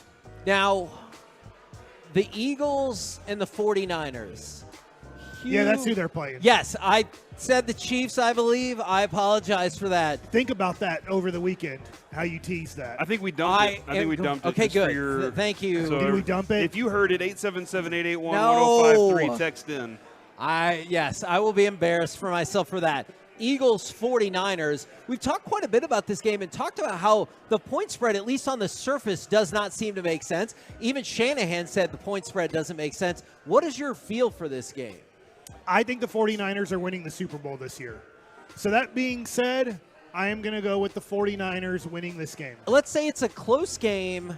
It's tied. Eagles march down in the last couple minutes. Jalen Hurts throws a touchdown pass. They win by 7. Does that change your Super Bowl prediction? Yes. If I watch this game and the 49ers can't bully the teams that – like the 49ers to me are just a pathetic matchup, horrible matchup for the Cowboys. I don't want to say they're just better. It's just they do everything they do everything great that the Cowboys have a weakness in. Yeah. And so that's what scares me about playing the 49ers in the playoffs and why I would pick them. But to your point, if I watch this game on Sunday at the Jared Sandler charity event on the big screen at the Globe on the field. Do we need to text Jared and let him know what he needs to do for us? Yeah, Mike's going to be raising trouble. I could change my prediction. If that game goes a certain way and Philadelphia just looks better. Now, if it comes down to the final stretch and it's a tie game or San Francisco's up by 4 and the Eagles score at the end, it'll be, once again, the Eagles looked very beatable but can't be beat. Maybe I will change my mind, but I'm sure the way the game flows will give me a better idea on how I feel about both teams facing each other off in the playoffs, possibly. And Corey, I know you know this. You can still bid for that Swinging for a Cause at 877-881-1053. Don't be fooled by the fact that we're winning. Yeah. You can always up your bid. I believe our bid right now is $2,200. And I do also believe Gavin Dawson did request that ours stay open through the end of their show as well. Hey! So, and if you get a $3,000 bid in on that table, you get VIP access like none other. I think that this game, Kevin, Sunday for the Chiefs and the San Francisco 49ers. No. Yeah. No. Not the San Francisco Chiefs. Yeah, the the Philadelphia Chiefs. I don't know, man. Whichever one. I think it's going to be the Eagles' best game this season, like the best they play, and still not be good enough. I think they're going to play as good as they possibly can, and it's not going to be good enough against the 49ers in this game. In a way, I do think there's a hair of extra motivation in Philadelphia that they're not favored. I agree with that. I mean, I think they can look at it and go, wait a second. We killed them in the NFC Championship game. We're 10-1, and we're not favored at home? At home, yeah. Because when I saw the spread, I thought, wait, this game's in San Francisco? I thought it was in Philadelphia. Then I'm like, oh, wait, it is in Philadelphia, and San Francisco's still favored. The truckwreck.com text line will always humble you. Oh, I heard the mistake. Wah, wah. For the 214, I heard Kevin mess up. They also think Duke sucks, and they said go North Carolina. So very sobering right there. Right now, the one thing everyone can agree on is the fun and fantasticness of Masterpiece of the Week. She said list this. Hey guys, how's it going this week? Oh, this is going to be interesting. Hello, Ross. What's up, man? Hey, Ross, how's it going? Since you really don't produce our show much, how much did you get from the other producers? Man, we got a pretty good amount, honestly. Okay. Same thing as usual, you know. Bassick, you really have a certain way with words that's able to kind of fill up most of the inventory. Okay. But I kind of wanted to start off today by just asking a very simple question. I was just wondering, how are your legs doing today? I'll probably have 2 broken legs when I come back. Oh, no. Why'd you have broken legs? I couldn't hear it. Play it again, Ross. Yes, sir. I'll probably have 2 broken legs when I come back. Oh, it's from skiing. I'm going skiing here pretty soon, and I'm scared to death, but my kids really want me to do it so they can laugh at me, and I want to do it because they love skiing so much. I would love to ski with them, but I don't get it. Pizzaing, you know, bringing and French fry pizza does not work. Okay. I still am going fast. Putting my toes in together does not work, except all it does is make me maybe fall down. But I'm like, I'm not slowing down at all. Not slowing down enough right now. But the videos are great. Yes, they are. And I think Sue sent us the video. She did. And I loved it. I appreciate that one wasn't fair. That was the first second I was on skis. That was the first second of my whole life I was ever on skis. I got better, but I'm not going to tell you it was much better. Hopefully you don't come back with broken legs. I know. We want That's your what legs to be not broken. I would rather me have broken legs than my family get broken legs. That makes sense. I'm okay So with how about that. That's downright wholesome. Hey, let me ask you a question, though. How do you think that the show's going to go if he has 2 broken legs and he's walking into the studio? I'll come back for spring training. Yeah, all he's going to do is every segment we're going to be like, yeah, well, he might be hurt. And he goes, you know who is hurt? Me. I got 2 broken legs. Why doesn't that farthead just get up and go play basketball? Yeah. Are you talking about Luka tonight? I just see whoever. It could have been whoever. All right, next. So this next one, I I'm really stumped trying to like tease it because there really is no good way to tease this. I'm just very interested to play this here in a second, but then to just really get the context behind it. It just seems like a big piece of wood that whacks things. What? All right, so I had announced that I'd never had beaver before.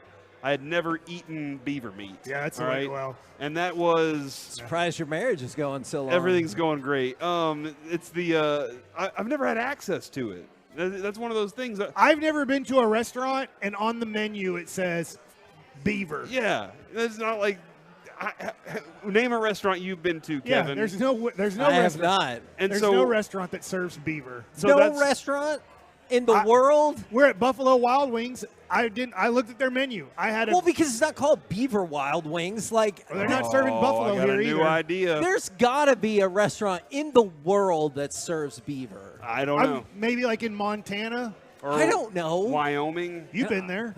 That's true. Alaska. Yeah, Alaska's probably like we don't have many cows up here. I have to admit, I've never seen a restaurant that has it. Where are the most beavers? Like, where do they spend their time? Oregon's the place? Because it feels like there's lots of rivers up there. Is that what it is? Well, So that's what we were discussing, Ross, was the fact that Mike, he thinks that they use their tail to just, I don't know. It seems like they use their tail to pat down the dams. to whack the wood that they've used to make the dam. It's where they store their fat, is what we learned. I know that is interesting because it looks like a hard thing and not like you think fat is being soft. Yeah, it looks like not a tennis racket. Like it does look like some sort of racket. Mm-hmm.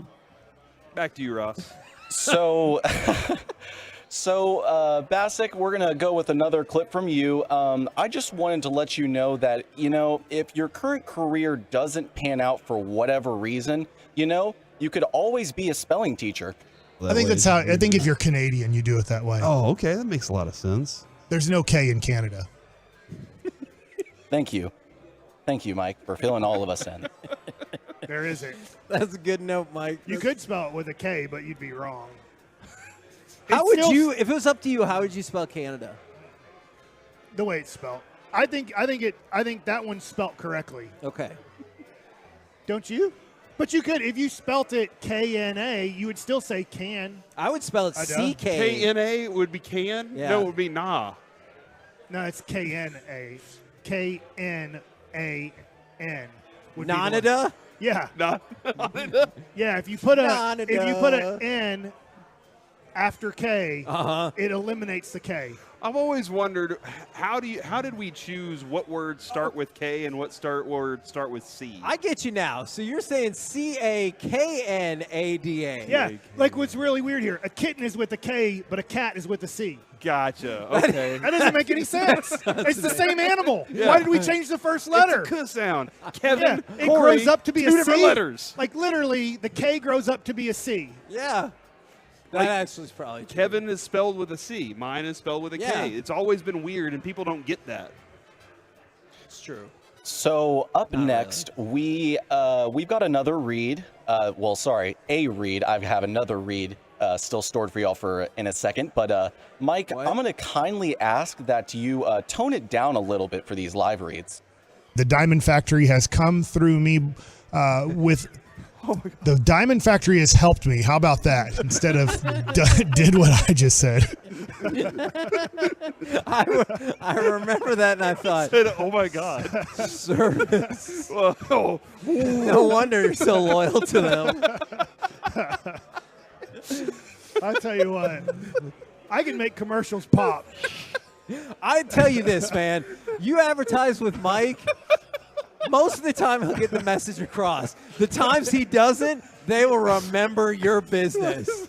Dang it, that one might win. That's going to be tough. It's not the what he said as much as it is like the And he goes, that moment. Well, not that other thing that I said. That 1 second where it goes through my head again, and I'm like, ooh, that one wasn't the best way to say it. Ross, he has one like that from Men's Tea Clinic that is amazing. Oh man, that was good. I'm going to have to find that one because I've got I've got another read. In fact, we'll go ahead and do that now. So I had a read earlier in this week. I last worked the show on Monday, and this is one of those classic cases of like the wide receiver trying to catch the ball and then running, but then dropping the pass because they saw all that green space in front of them. But anyways, here is the best read I've ever done. Blazer offload, a limited supply of excess new Trailblazer.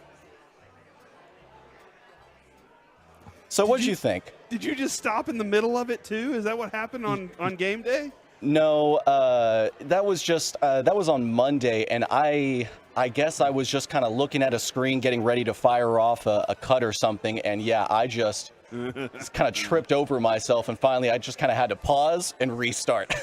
That's why we didn't bring you back until Friday. It was because of that. So, what day you working next week? You know, I actually don't think I work y'all's show next week. I think Chris is doing a lot of the heavy lifting. All right, we'll see how he does. If he can, he learned his lesson real quick when he played the Rangers cut. That was a moment too. That's true.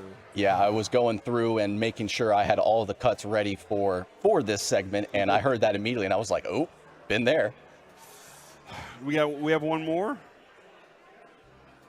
I think we can do one more. Yeah, absolutely. Okay. So this one I really like because not only I didn't put this in Masterpiece of the Week, but what's it called? So you sang He's Alive, Kevin. We added that to the drops. But this one, I think this one could probably be our main drop for this sort of thing going forward. Extra to help people out. Let's get something away! God. Yeah. The pure look on Kevin's face when you did that, he looked right at me, and it was just amazing.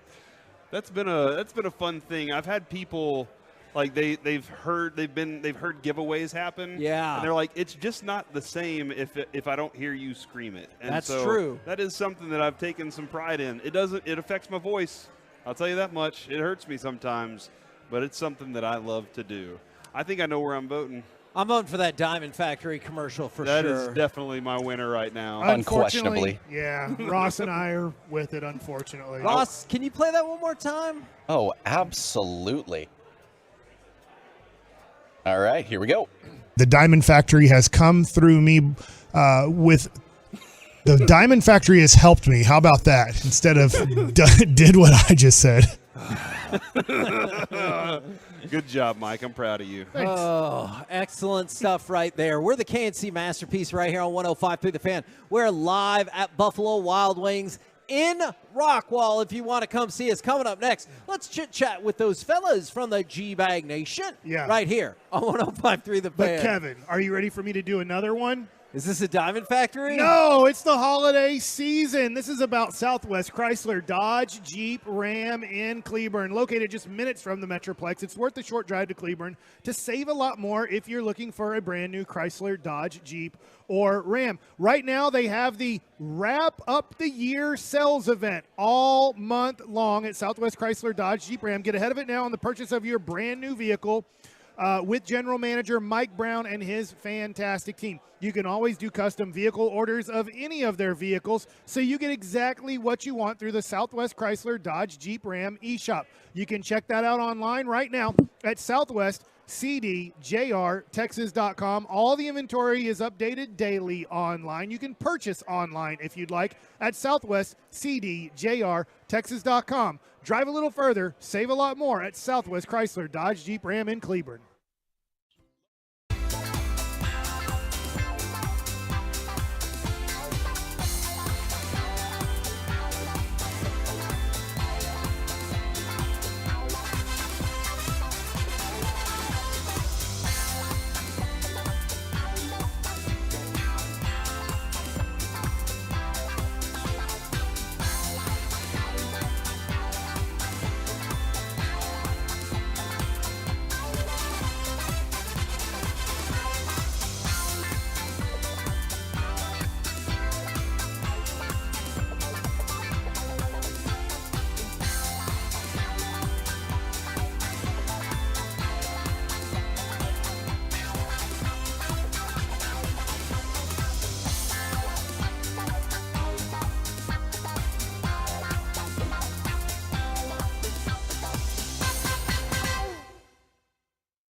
And it's back now to the KNC Masterpiece here on 105.3 The Fan. But it's time now for Crosstalk with G-Bag Nation, which is sponsored by D&M Leasing. And the upcoming segment is sponsored by Classic Chevrolet. Classic Chevrolet is leading the way to finish the year #1 in America. They're racing hard with year-end savings on over 400 Silverados. Shop them all at ClassicChevrolet.com. This is Texas. This is Classic Chevrolet. Find new roads, relax, and enjoy the difference.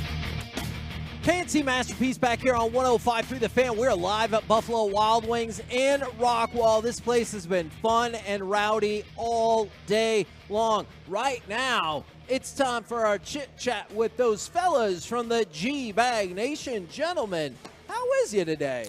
Awesome, Hagee. Happy Friday to you and yours, and how the heck are you, sir? Indeed. Thank you very, very much. Cowboys win. We've had a blast at the remote. What is to complain about, except for maybe the defense just a little bit, is what was maybe your #1 takeaway from the game last night? Just that it was amazing how the defense stepped up at the end there and got 3 straight stops after not getting a stop all game long when they needed it most. They made no doubt about it, and then after that, I think Dak's just playing the best football he ever has, and the offense is amazing, and it's beautiful right now. Like the scheme and the structure of it, it's very aesthetic. Yeah, I think it's Dak in the offense and answering a lot of questions about could they win a game late in the fourth quarter when it mattered most, and you needed your quarterback with not a lot of help around him, with your defense not playing well until those last 3 games to put the team on his back, and he did, and he delivered. And I understand Seattle's not a Super Bowl contender in my opinion, but they're a playoff team, and they're a good team, and Dak went out there and got you that victory. Yeah, anytime that you want to feel and have doubt about Tank Lawrence and what he can do as a complete player, run or pass, he had a hand in really all 3 of those 4th down stops that they had. When things weren't going really well, you have to have these types of players step up, the players that play with awareness, the players that have an understanding of the magnitude of the moment. And I was really, really impressed with the way that they were able to, as Dawson talked about, after playing really poorly all day, having a way to find a way to make some stops at the end of that game and get that thing won. And now for the Cowboys, tied for the 2nd best record in all of the NFL, tied for the 3rd longest win streak. They got through the 4 games they needed to get through without tripping up. How important is this little mini bye going into the Philly game? I think it's huge because, you're in a situation. McCarthy's done a really nice job, and here's another game last night they got through without any injury that we know about. So McCarthy has had a plan all along how he wants to rest his players. Unfortunately, lost some guys in some practice earlier in the year, but he has a really cool understanding of what these players need and the time they need off. So, yeah, I was at the Star this morning doing a show, and that was a ghost town. It really, really was. The guys were gone. Everybody was away. So hopefully the next 2-3 days, everybody can kind of get away, catch their breath, and then, rally back and get ready for this Philadelphia game. As amped up as we are for the Cowboys win last night, and obviously humongous game with Philly and San Francisco, this feels like the weekend of college football. You have the SEC and the Big Ten championship games right here on 105.3 The Fan. Is there one of those games in particular you're keyed in on, or do you like the whole day just because so much of it affects all the other games? I think it's all the games because you got the Pac-12 game tonight. So that's going to, and there's people out there, and there's so much still on the line. I don't think anybody has a true consensus for. And when you start to talk about, if some teams were to get beat, would they be completely out of the opportunity? You got some teams that are hopeful, like a Texas, and then, in their situation, we're all kind of like keeping an eye on what's going to happen there. But yeah, I think there's just so much still on the line to be played for that you have to keep in mind of all these games should have your interest. I think Pac-12 is winner take all tonight in terms of whoever wins this game is in. Like, I realize Washington won the first one, but I think if Oregon wins, whoever wins, they're in as one of the 4. Yeah, I would say that's the Pac-12 doesn't get a lot of respect. And this year they've been really good. They have been really good, but if you look at their history in the college playoff system, it's been bad. It's been terrible. So what happens, I wonder if voters or the gentlemen and ladies that are on the committee look at that and just say, well, if we pick this team, and I think Washington's one of the best teams that I've seen play all year long. Man, so and props to Carter Freeman for being on that before the season Yeah. even started. He was all over that. Do you think there's a scenario in which Georgia doesn't make the playoff? If Alabama beats them, I think there's a chance that they slide out. Wow. Yeah. I think there's a chance because Alabama's going to get in as an SEC champ. The committee says that they value conference championships. Michigan would be in. The Pac-12 champion would be in. And I think that that's got to open the door for Texas because You Texas. think they take Texas over Georgia? I think they I think they should because Texas would have the best win in the country this year, going to Alabama and winning by double digits. And then Alabama would have just beaten Georgia. It's crazy to leave Georgia out. They've been the number one team and undefeated all year long. But I think that the committee's in a real pickle if that happens. I'm fascinated to see what happens to Florida State. Yep. But Florida State might be in a situation where their quarterbacking might not be. They might be down to their final guy here. Yeah, I think their backup's going to miss the game with a concussion. So quick question about that then. Florida State, I get it. If they win 13-0 conference championship, but how many people actually think that's one of the best 4 teams? I know this from my own experience that they manhandled LSU in week 1. And I feel like that when you watch them play, they've got like, you talk about, we always fall in love with receivers, you know, they've got like pro-ready receivers, big-bodied guys, really good route runners, catch the ball well, explosive players. They're a fun team to watch offensively just because of, and there's all those guys from the transfer portal, like Michigan State and other places. But it's so unfortunate that they lost their quarterback because they would be a team that you would have to reckon with. And Verse on defense, the edge, he's going to be one of these guys that we're going to talk about when we start with the draft, you know, as potentially like a top 15 pick. So they've got some defensive players. Yeah, no, you're right about that. What do you guys got coming up on the program today? Pure Gold as always, Hagee. Thanks for asking. Steve Jones at 3. All right, looking forward to that. And I wanted to do one more special shout-out from the 214. Salute. Wife shattered her ankle on Tuesday. She's a Tolo and was excited to see y'all today. We just got her home last night. She's got rods sticking out of her leg, hoping for a shout-out. Her name is Maritza. Bonus, she has a crush on Mike. Oh, my. So, Wow. Man. Don't tell her to walk it off. all there right? is your shout-out. We hope you get better. Roll home with the G-Bag Nation. Thanks to everyone who bounced out to Rockwall at Buffalo Wild Wings. Next Buffalo Wild Wings next Friday. Bedford. We'll be back on Monday, 10 a.m. to 2 p.m. right here on 105.3 The Fan. Say good night to Mike, Kevin. Good night, Mike. This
From our fan studio, secured by DFWsecurity.com, you're rolling with the G-Bag Nation on 105.3 The Fan. Yeah, buddy, here we go. It is hour one of the G-Bag Nation on 105.3 The Fan on a Victory Football Friday. Welcome into the show, General at your service. There's Brian Broaddus. There's Lucius Alexander, the Pimp Cup over there at Master Control with his 105.3 The Fan cap on.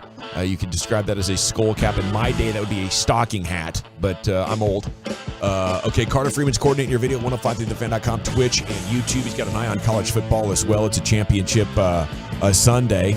And, of course, Zach Wolchuk is here. Eric Chiafalo has tagged out. The nosebleed guys are tag teaming here, this G-Bag situation all week long. What we do. Yeah. And it's great to have you guys. How was the post game last night? You guys have fun? Post game was fun. Yeah, it was. Appreciate all the callers. We've got some regulars that call in and visit with us, but I think overall there were people that were very happy about the outcome. I think there's some concerns about defensively. Sure. What happened last night, but super happy, as I mentioned, of the outcome and the victory that the Cowboys were able to get. Great job by Kyle Yeomans as well, stepping in there. We were in the Brad Sham suite. I kept looking around for him, didn't see him. Apparently he was under the weather. He did make it in, but could not get to a kickoff. Yeomans from DallasCowboys.com, aspiring professional broadcaster. Young guy steps into the saddle, and I'm getting out of soccer practice, put on the game on the radio, and I'm like, wow, Kyle's out here doing his thing on Thursday Night Football. It was pretty cool to see that progression, I guess, or that opportunity for Kyle Yeomans last night, and I thought he did a heck of a job describing the action. Okay, how nervous were you guys of losing? On a scale of 1 to 10, like where were you at? I know what that shuffle is like when you got to go from the press box down to the Miller Lite Club and how anxious those minutes are as you're trying to watch the TV and then look down the tunnel to look at the field. We did. We were walking, and we walked fast enough to where we would get to a TV, watch a play, then walk fast enough to where we get to the next TV to watch a play. And then we were in the Miller Lite Club, and then Mike started wanting to throw the ball with no timeouts, by the Seahawks, and we're screaming at each other. What are you doing? We are. We're honestly screaming at each other, but no, it worked out. I think there's, when you look at the game as a whole, me personally, I would have tried to. I understand him trying to end the game with a pass right there. I would have ran the ball twice. I would have just said, run clock. I would have run the clock down to a minute. I just didn't want to play the Seahawks anymore. I was to the point where I was done playing. I was done seeing DK Metcalf. I was done seeing Jackson Smith and Jigba. I was done seeing Tyler. I was just done. Yeah. I was just done. I didn't know I didn't want to see any of those guys anymore. You knew they were going to take the big shot. That problem I was having in that game was I just anything to limit the amount of time, and great job of the Cowboys defense with as much time that was on the clock. But the first play, they get a play for 17 yards. And you're like, no, what did we just do here? What are we doing? And so, there were probably 4 calls in that game where you were like, it was borderline whether it was the right call or the wrong call. Mike, I think, did a good job. That last one, though, was the one that kind of, because like I said, I was done playing Seattle. Mike looked done as well, dude. I have not seen him that stressed other than the Green Bay game. Yeah. Like the combination of the big plays, the broken things, and the penalties, I think were more than he could handle while staying cool and calm and under pressure. But he gets a lot of credit for where this thing is going and how this is looking now with these offensive explosions. He absolutely should get credit for it. Him and the offensive coaches have done a great job. And you just caught a team last night that we know what Geno Smith can do. He's capable now. The metrics, all that, will tell you that they haven't been very good up until this game. They'd had some struggles throughout, but you just knew that they were with Geno Smith. He's just so capable of throwing the ball. That pass he threw to Metcalf for the first touchdown of the game. Holy jeez, it's a laser beam. My gosh, he put beautiful. Now I'll say this: Donovan Wilson. I don't know what Donovan Wilson was looking at when he stepped forward out of cover 2 with no threat coming to him. I don't know if he would have stood his ground on the hash there might have been a collision or he might have been able to make the play, but he steps up. But Geno fit the ball between, and I'm going to be honest with you too, DaRon Bland was not in bad shape on the play. He really wasn't in bad shape. The ball was put exactly where it needed to be. And there was a couple of times where I know people are worried about Bland, but when you get a chance to sit down and watch the All-22, he was in position on a lot of these plays. He really, really was. And there were some really good throws that were made. He played off coverage a little bit more than I would like him to do. Gave some space on a couple of plays. But other than that, man, I mean, it was Geno Smith had a good day throwing the ball, but you were able to get that one turnover from him. But the shame of that whole thing is you didn't turn it in any points. I mean, they didn't crush you with their running game. We knew going in they had a wide receiver group that might give the Cowboys some issues. I think they had a fortune factor. The Seahawks had a good luck factor on a bigger sample size. They just would not convert those at that high of a rate that those things were happening for them last night. So the defensive performance, while something to look at, back-to-back games where DaRon Bland's given up huge plays, I think that's something they have to pay attention to. But overall, I just look at it from a defensive perspective, like maybe that wasn't your best matchup or your best night, but this defense should be fine going forward. How about you guys? Yeah, I mean, I think that it's a fair question to wonder, okay, now against the better offenses you faced, they have given up big plays and a lot of points. But outside of San Francisco, which the game got out of hand, they end up bouncing back. They showed resiliency against Philadelphia. They come up with some big stops to give you a chance to win it. Unfortunately, we know what happened in that final possession there offensively. They crumbled. Last night, they did the same thing. Right. I mean, it seems like every third down, they can't get off the field. Seattle's converting at an extremely high rate. And then finally, the last three stops. And credit Geno. Geno's under duress. I think it was 56% of his dropbacks and finds a way to just drifting back. And then he's able to complete absolute dimes left and right. He played the best game he's going to play probably all year long. And a great job for him to avoid the rush. But when you needed it most, your defense came up with 3 consecutive stops. So there is room for certainly improvement, and you got to wonder when you're playing against some of the teams with better receivers like you will against Philadelphia coming up, and then Miami down the road with Tyreek Hill and Jalen Waddle. All right, how's your defense going to look? You're probably going to need your offense to carry you again. Well, the teams have figured out you got to play a quick game against Dallas. You got to get the ball. We talked about getting the ball out, but if you play a quick game where you find the routes, you make sure the ball gets out, and if the Cowboys are going to give you some space on the outside, some teams, Seattle took advantage of that. There were a couple different times on third down where you felt like that maybe they needed to play a little bit more of a tighter defense, and they didn't. And there was some self-inflicted stuff that went on yesterday too. The fact that that Kearse runs into Gilmore on a crossing route in the back of the end zone. I mean, Gilmore's tracking Metcalf across the end zone, and all of a sudden, again, here's Kearse. What's he doing? Bell's got an underneath coverage. Picks his own guy. And he picks his own guy. And you're like, where's Kearse going here? And Gilmore turned around and is basically screaming at Kearse, like, what the hell? And, when Dallas plays poor defense, it's a lot of times it's stuff that they do to themselves. And yesterday there were some times where they did some poor things to themselves. Highly competitive game, though, and what it means to you is up for your interpretation. I think Seattle's around an average team. They were 9 of 14 on third down. The Cowboys were 8 of 14. There were one time they were 8 of 9. Yeah, on third down. I think Geno Smith got hurt there. Was there word like on one of those hits where because suddenly he changed, and maybe it was just the Cowboys pass rush. I think it's the pass rush. The pass rush, I think, affected him, especially at the very end when they had a really good play call to try and get that first down, and you got to give Tank a lot of credit, but Micah, the way that Micah rushed, it smothered him. It got to him so quick that he couldn't throw the ball over the top. But even if he tries to throw the ball over the top, you got Tank standing right there ready to make the play on Dallas. That's the running back's name. DJ Dallas, former Miami Hurricane. And so, I think that those fourth down plays, they were prepped on what they needed to do, but I didn't feel like, I just felt like the pressure at the end of him having to make a throw was a little bit too much for Geno Smith. Oh yeah. At the very end. Yeah. I mean, your superiority in the offensive line and the edge really, I think, paid off as that game went on. Yeah, it's the things that what I was, like I say, the final drive, what I was worried about was the officials. I was worried about a long DPI call. Yeah. We'd seen so many in the game, and I worried about Smith launching one, and next thing you know, it's a 42-yard DPI play, and that's the things that scare you. But these officials at the end, they just said, okay, we've called enough penalties. They let everybody play to where they needed to. But, man, that's a tough team in a way to deal with just because of the skill on the outside. That skill is tough to deal with. All right. Dak with another great game. I feel we'll talk about his MVP candidacy coming up in 5 minutes or so here in the next segment. Stephen Jones coming up at 3 o'clock. We'll have to talk to him about that.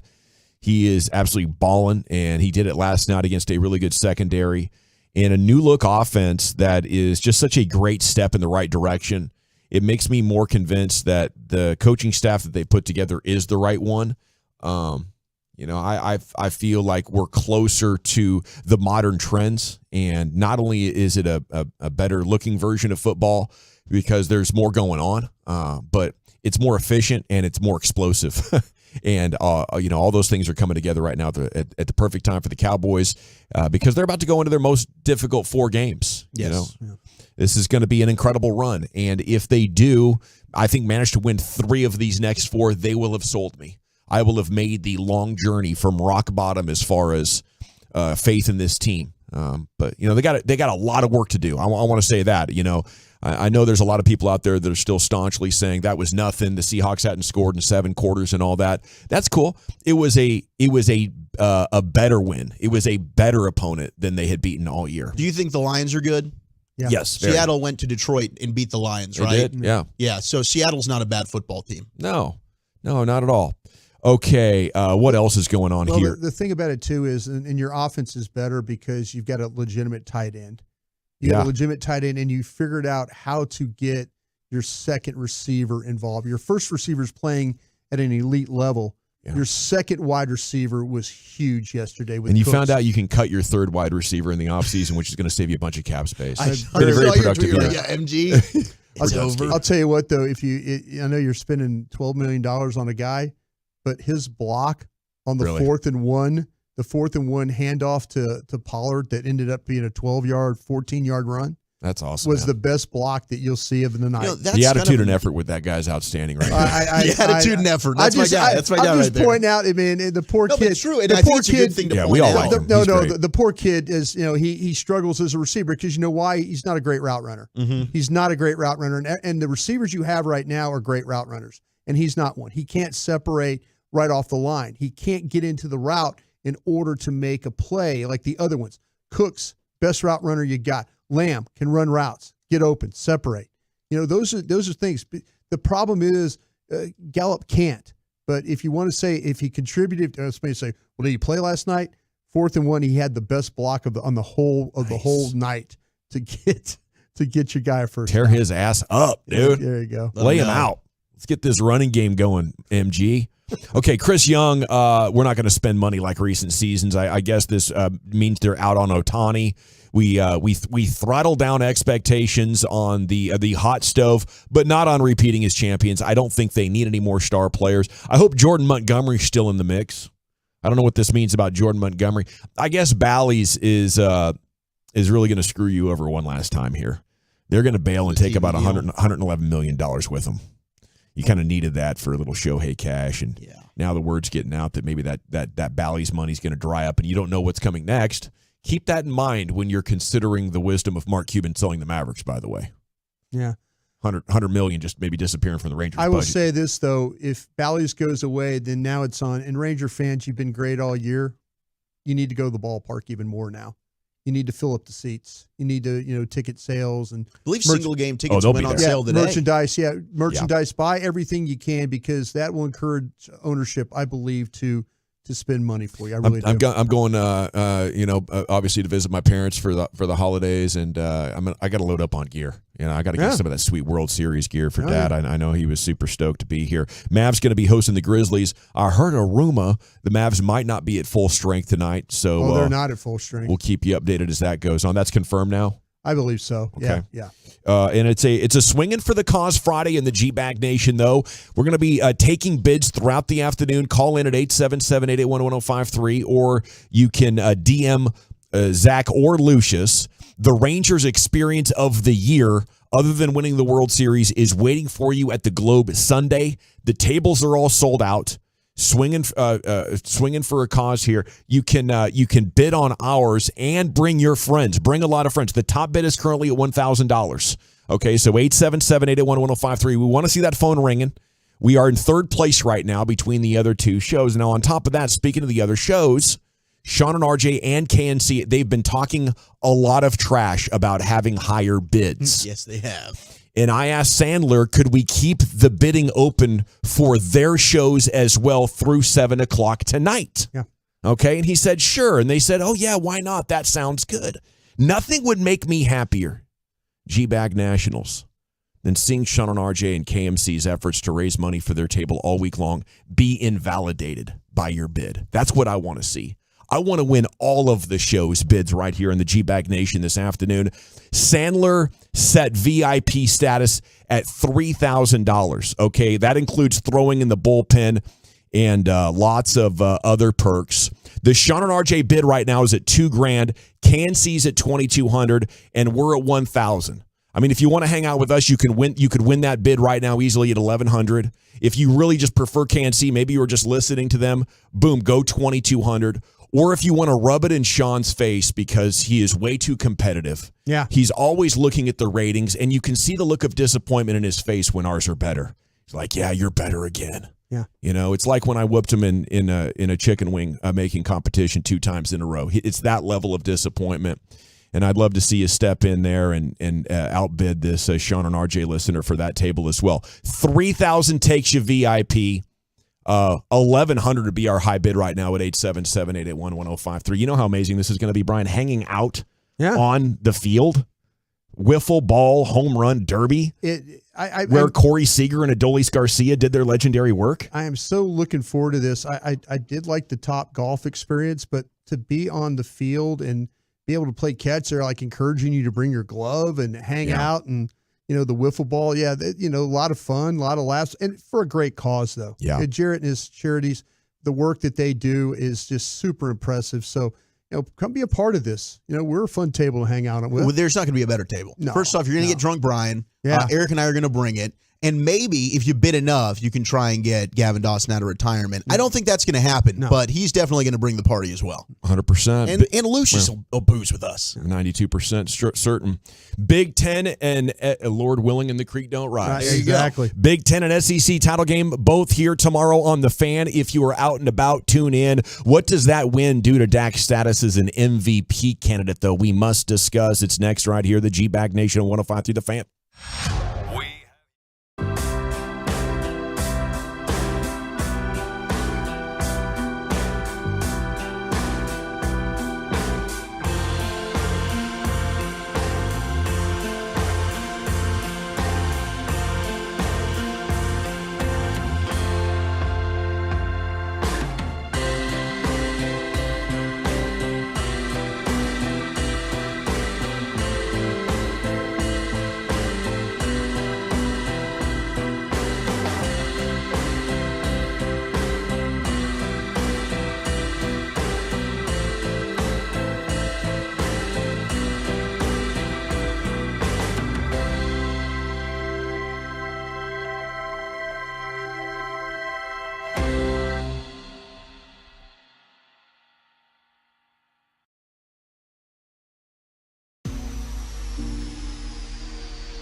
6 minutes from the G-Bag of the day. That was the kind of game last night on national television you can build an MVP campaign around, or at least launch one from. If that kind of stuff is going to continue against higher profile opponents, then look out. I think we're going to see it all unfold here in the next 4 weeks. I think maybe you need some help from Seattle. Could Seattle beat Philadelphia? Cowboys beat Philadelphia, then Seattle beats Philadelphia, and all of a sudden we could be in for a different kind of discussion, right? Because now, if Seattle's offense plays like it did last night, Philadelphia has difficulty dealing with teams that can throw the football. Yeah, it's doable. But maybe it's a one-off for Seattle. Maybe this might have been their final hurrah. We've always talked about that. Dak and them say, hey, you're going to get your opponent's best shot.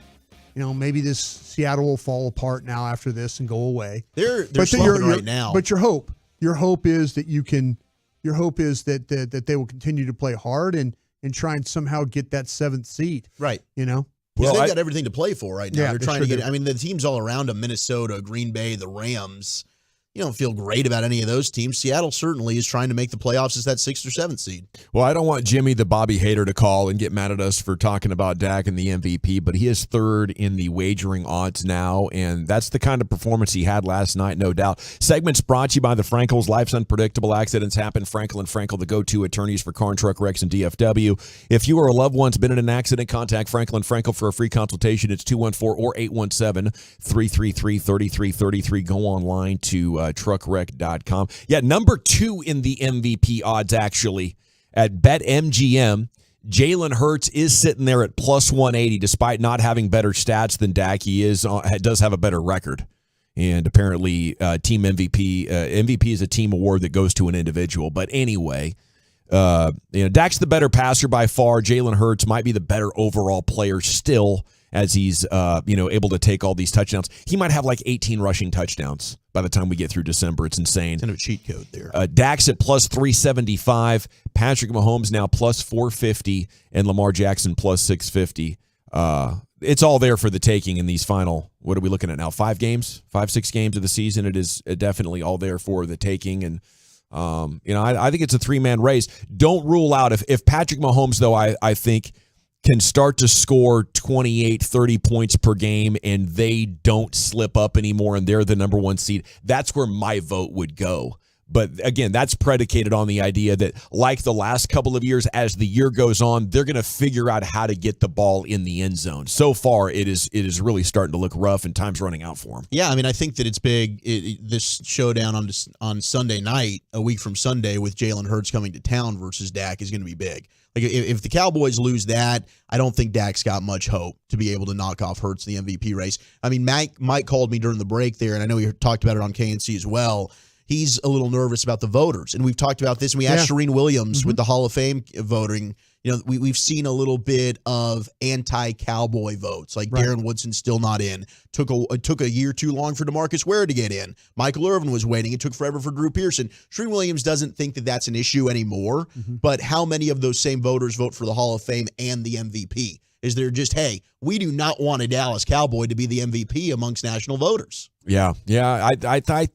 I don't know. I don't think they would have a bias against Dak as MVP. Do you? I don't think so, because I don't Dak's know why. a very likable individual. Yeah, usually guys that get that, they did something or they became a subject of disdain, and Dak's just never done any of that. What you have to hope for is there's so many national media members that had initially such a bad view of Dak Prescott going into the season, because of the interceptions and things like that. Maybe that view's never going to change. And that's what that would be my worry. But then again, you might have the smart writers that say, you know what, I didn't give him a chance. I wasn't fair about, and I know I'm asking a lot here, but I maybe there's those guys and gals that are saying, I didn't give him a chance. He's playing clearly better. You watch him, if he goes out there and he finds a way, he beats Hurts. He finds a way to win a game at Buffalo. He finds a way to beat Tua. All of a sudden now it's like there's that, you know what, I was wrong about this guy. I was wrong. I thought Dak was going to throw 15 interceptions. I thought the Cowboys were going to get bounced to the playoffs. You have all these preconceived thoughts about a player. And then you realize it's like, no, this guy is not what I thought he was. And, yeah, he deserves my vote. You're so right. I think there are a lot of writers like that. And I loved his quote last night when he said, I have the pen and I am the one writing. And he's so, I mean, to your Line of the point, year. Brian, it's 100% correct. Because if he goes through here and beats Jalen Hurts and goes to Buffalo in the cold, where we don't think he's played very well in his career in cold weather, gets a win there, they beat the Lions, they end up maybe with a position to get that number 1 seed. I don't know how the hell you can't vote for him. Yeah, if he was 9-1 right now, it wouldn't even be a discussion. I mean, what Dak has been doing and the stats, and congrats to him, FedEx Player of the Week. I mean, just getting all sorts of recognition. But yeah, a lot of this is going to come down to these next couple of games. By the way, Luka just announced he had a baby girl. There you go. So a lot of girl dads. We got the dad strength throughout. Yes. Yeah, yes. You might be looking at 2 MVPs on the heels of baby girls and all-time glory in DFW. It's time now for the G-Bag of the Day in the Pimp Cup. Here's Lucius.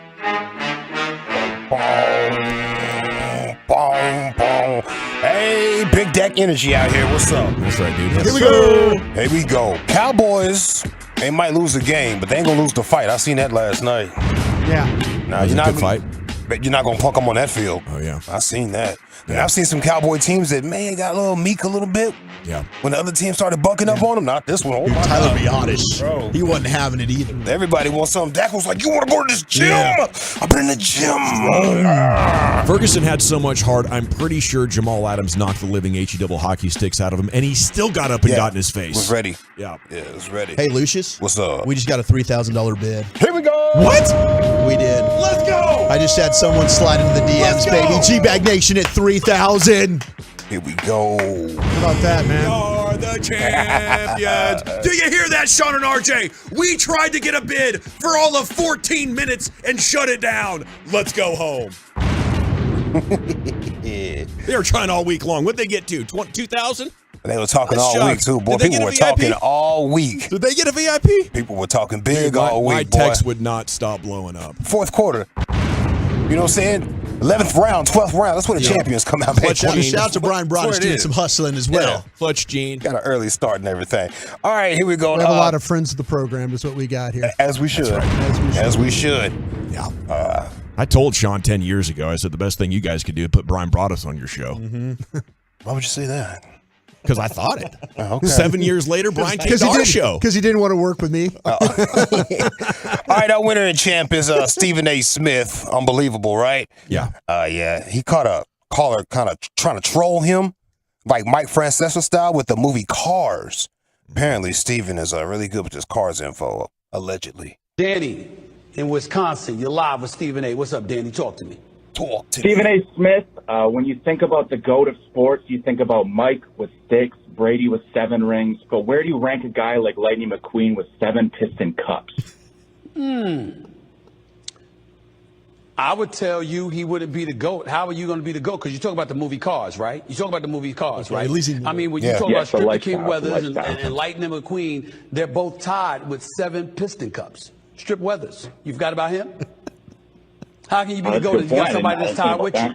You got somebody that's tied with you? Sorry, that ain't gonna work. I know you tried to catch me with that. You didn't think I knew that about that. You didn't think I knew about cars, did you? When you think about Okay. when you You think about slept on a Lightning brother. McQueen, though, it's not You slept just on a 7 brother. pits. He's got 28 circuits. He got 28 circuits under his belt too. Strip There's Weathers multiple races. has 7 Piston Cups. I am not about to sit here and argue with a grown-ass man about the movie Cars. Oh, come on now, Strip Weathers has 7 Piston Cups. Stephen Of course A. you better. Cars is as real to little kids as Michael You're not a Jordan was little back kid! in the day. You're 21! You're not a little kid. That was amazing. What does Stephen A. Smith not know about? I mean, he's going through the cars and all the amount of. Somebody races said he was on going ESPN, which is a Disney network, so he watches all the Disney movies. He could be on top of it. I don't know, man. People like to troll was that, man. amazing. He's pretty good at it. Some others say this is producer in his ear coming with the information real fast. Either way, if it was a producer, you got like some real quick producers in that joint. That's show business right there. Come on, Making man. it happen. Absolutely. Pretty awesome. All right, let's see. Iron Eagle. His son, Noah Eagle. Yes. He's going to be joining the Yes Network there, brothers. Oh, Yeah. is he? Yeah, he's going to be joining the Yes Network. With Susie? Oh, no. The Nets games. Oh, that's what I'm saying. But doesn't Susie work for the Yes. But boy, it'd be lovely if he wasn't there with Susie. Yes. Oh my goodness gracious! I've never seen anything like this. Yeah. It's Clements in George's box. George time, what a box! She's amazing. There you go, Lucius. The greatest day of my life. The box. The box. Yeah, he's gonna be calling the Nets games up there with his pops. Here's how his intro went. Now, I know Nets fans, they might not know, but Noah Eagle. So, Ian Eagle is your father. Ian's been calling Nets games for over 20 years, and as you just mentioned, that you've been around this team for so long. I mean, did you ever think that you and your dad would both be having yes on your mic flags, both calling the games? I don't think so. You know, I spent so much time watching him. I just always thought that would be the setup, and I've enjoyed it. And to be here is pretty special, as Dinwiddie brings into the front court to start the second quarter with the Nets up by 1. Well, I haven't asked you any questions yet, but I was wondering, because normally when I do interviews, the drive and the foul. why do you have a headset on right now? What is happening? No, I don't know what you're talking about. Walker's going to shoot 2 here to try to re-extend this Nets lead up by as many as 10. Oh my gosh. And Walker has been just such a revelation for this team on that 1-year minimum contract. So much special promise that he's brought, so much punch off the bench. Really an enticing signing for this team, has earned himself a reputation around the league. And you know you're not working tonight. Drills that first free throw. Yeah, has anybody told him that he's not working tonight? Like, dude, clean your apartment. Actually, do you think he should just come sit in my seat? Dude. See, we don't need like a double box. We could just have you two sitting next to each other. Do something productive. Walker splits the pair, and the Nets go back to the defensive end. All right. He wasn't even calling the game. He just got in his bag, man. That boy's love locked that. in. I love Already that. he's locked in. I love that, man. Yeah, me too, bro. They got good chemistry there. They do. Yeah. They do. Yep. I wanted to get this off. This is kind of old. This is after Thanksgiving. It's been sitting in the folder for a second. They asked LaMelo Ball his favorite things to eat during Thanksgiving. And last question for you, LaMelo. 3 days off, Thanksgiving tomorrow. What's your favorite Thanksgiving dish? I mean, I got the chicken, the turkey, ham, and what else I'm with? Nah, that's about it. Happy Thanksgiving. Yeah, the dessert. Yeah. My girl be making that. She smack it for sure. Jeez, bro. It's live television. Yeah. It's live television, bro. He doesn't care. Yeah. They don't. These guys don't care anymore. No. They really don't. No. He's the classic youngest brother that's always kind of acting out just a little bit. Just a little bit to get away with it. He's the baby. Yeah. Last one right here. Bubba Dub says Dak is MVP. Oh. Hey, Doug, chill out. Y'all play the Seahawks. I don't give a who has played. 41. 40 I told y'all. Dak putting up MVP numbers. Lamb a go. And they ain't talking about the Lamb that you get in state 48. Lamb a go. 9-3. Super Bowl is where we will be. Where the haters at now? They put up 35. We had COVID. But we're back. Super Bowl. Yeah. Let's talk about it. We had COVID. But we're back. I got you, Doug. Where them haters at? Where them haters at? Where them haters at? Where them haters at? Man. This might be the most fun 4 games we've ever seen in Cowboys history, just because all the huge plays. Yeah. Everything on the line, and we'll see on next week if they can track down the Eagles. It's time now to vote for the G-Bag of the day. Stephen A. Smith trolled about the movie Cars.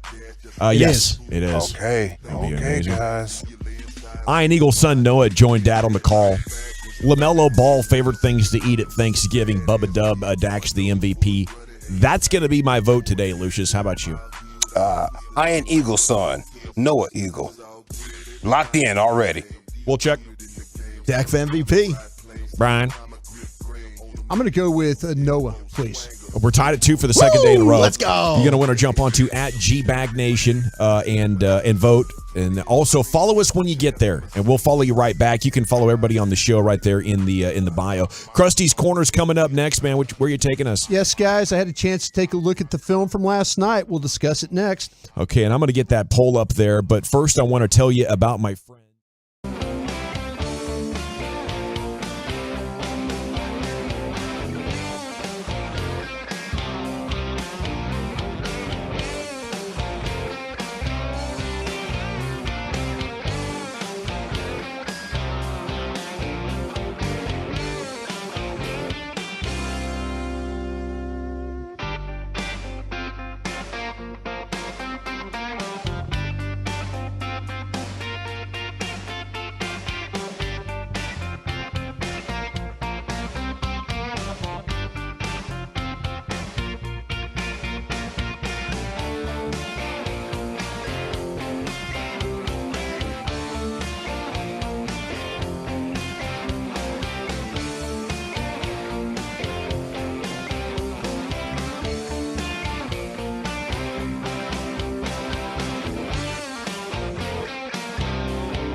You should probably just go 3K and bring 6 of your best friends and enjoy the globe properly. But anyway, here's Brian Broaddus in Krusty's Corner. Thank you very much, General. And yes, thank you very much to our dear friend who was involved, very interested in the fine work that Jared and them are doing with the charity and wanted to make sure that he wanted to be a part of it. So really do appreciate the love, season for giving. Yeah, the love that we have out there for sure. All right. I did take an opportunity to look at the All-22. Boy, it was a long. Got home. What time did you get home last night? 2 a.m. Yeah, I was like 1:40. I was thinking about you this morning. I was like, damn, I bet Brian's already watched the tape. I got up at 6 this morning and started watching that tape. So here we are. But and you don't do coffee or any caffeine? No caffeine. Wow, no caffeine. That's impressive. Now I'll say, by the time we get to what you think and what you're drinking, I might be laying on the couch over there. But anyway, you can shut it down. Yeah. So here we go. But anyway, yeah. I mentioned earlier about the DeMarcus Lawrence, and I don't think you win this game without DeMarcus Lawrence and the way he played. And I want to focus on 3 particular plays just of him, if I could, in my little time here. Maybe you can come back to me later on the show and we can talk some more other things if you want to about this game, because I got it all broken down. Awesome. But my time, I wanted to focus on Lawrence if I could. And the 4th down stops, all 3 that they made in this football game, it was really because of the play of DeMarcus Lawrence and what he was able to do. And the first 4th down stop was the Charbonneau stop. And this is the one that we've kind of always grown accustomed to when we've watched Tank Lawrence play football. What a move. Yeah, because the Cowboys are going to stack the middle of the defense. And by the way that Osa played over the center and how low he got, keep an eye on that for the tush-push stuff. Ooh, okay. It's all about leverage. For stopping Hurts? Yeah, for stopping Hurts. Because that's what makes Philly so darn effective at that. They get so low. When Osa got to the point where he got through the center's legs, he was that low coming off the ball. Sweet. So keep an eye on the tush-push stuff, maybe with Osa going forward here. Maybe they'll figure something out here. But you look with Lawrence, they've got 3 guys inside. And Lawrence is lined up at wide as the right, basically as the right end, and it's funny because Parsons is playing his spot, so Parsons is lined up on the left side, Tank's lined up on the right side. So you're thinking maybe the Seahawks are thinking we don't want to run the ball at Tank. We don't want to run the ball at Parsons. Maybe. Ooh, okay. Maybe they don't want to run it at Parsons. So they run, the ball goes to the left side, but what you get is at the snap of the ball, Lawrence, he shoots this gap. And the way he does it is cross the tackle had no chance. He was across his face at the snap. It's like out of his left eye, he saw the ball snap and then he was gone. And Cross couldn't even react. No. That's how quick, they get push in the middle with Osa and those guys. They stalemate the middle. And now you got Tank winning that gap. On the winning the gap between the guard and the tackle. And that's where the ball is going to end up running. So it's just a tremendous Cross can't, he tries to reach. Lawrence can't do it. The most impressive thing about it is Lawrence stays on his feet. I mean, he could have gone down to the ground, and maybe Charbonneau gets past him and that kind of thing.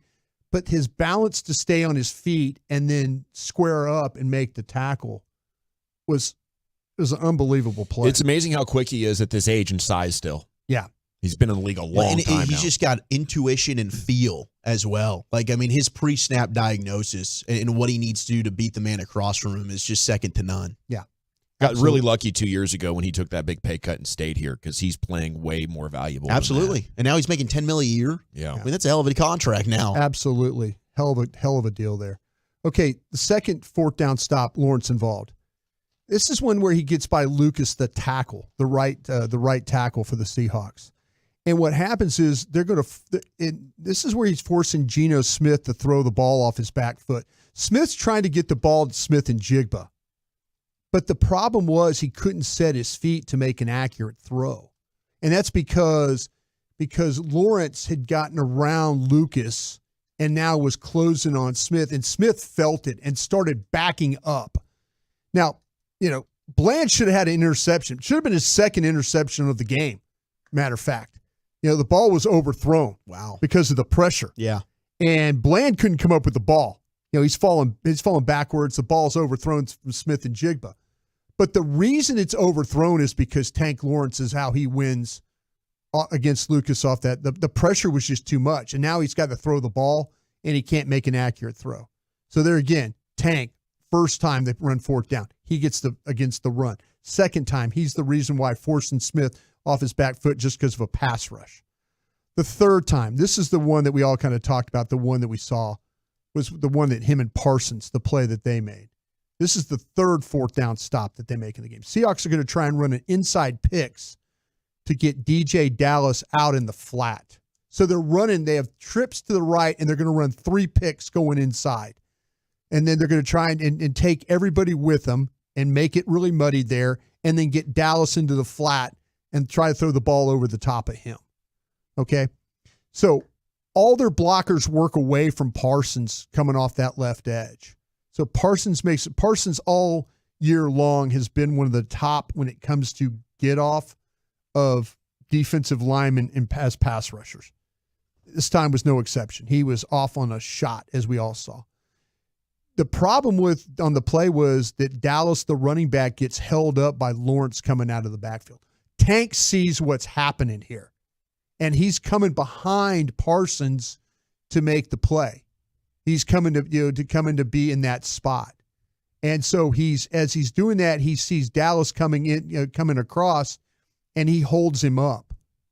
And Geno Smith's got nowhere to go with the ball now because of how quickly Parsons is in his face. He's on him. But the receiver's nowhere. Yeah. There's no receiver there to even throw the ball to. Kudos to Tank, man. Yeah. Kudos to Tank for the way that he absolutely played in this football game.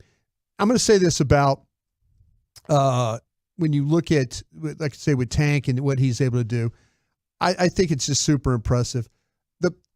The thing we kind of talk about a little bit of the bad game that Bland had, but man, I'll tell you what, it was, and I'm not going to focus on the 73-yard pass because Bland was in position there. I don't think Wilson helped him much where his alignment was, but it was a perfectly thrown ball. Now, the second pass play, the 34-yarder that he gave up, this is just another beautiful pass from Smith to Metcalf. And that's the sideline route? Sideline route. Bland, I felt like, was in great shape again. He just couldn't make the play. because Metcalf comes off the line walking. He's not even running a route. He just starts walking. And then the next thing you know, he explodes, and Bland goes with him. And I feel like that Bland's in pretty decent shape running with him down the sides. But he can't find the ball. He doesn't look back for the ball. He's just running with him. And I think a lot of it had to do with why Metcalf was coming off at that walk, go.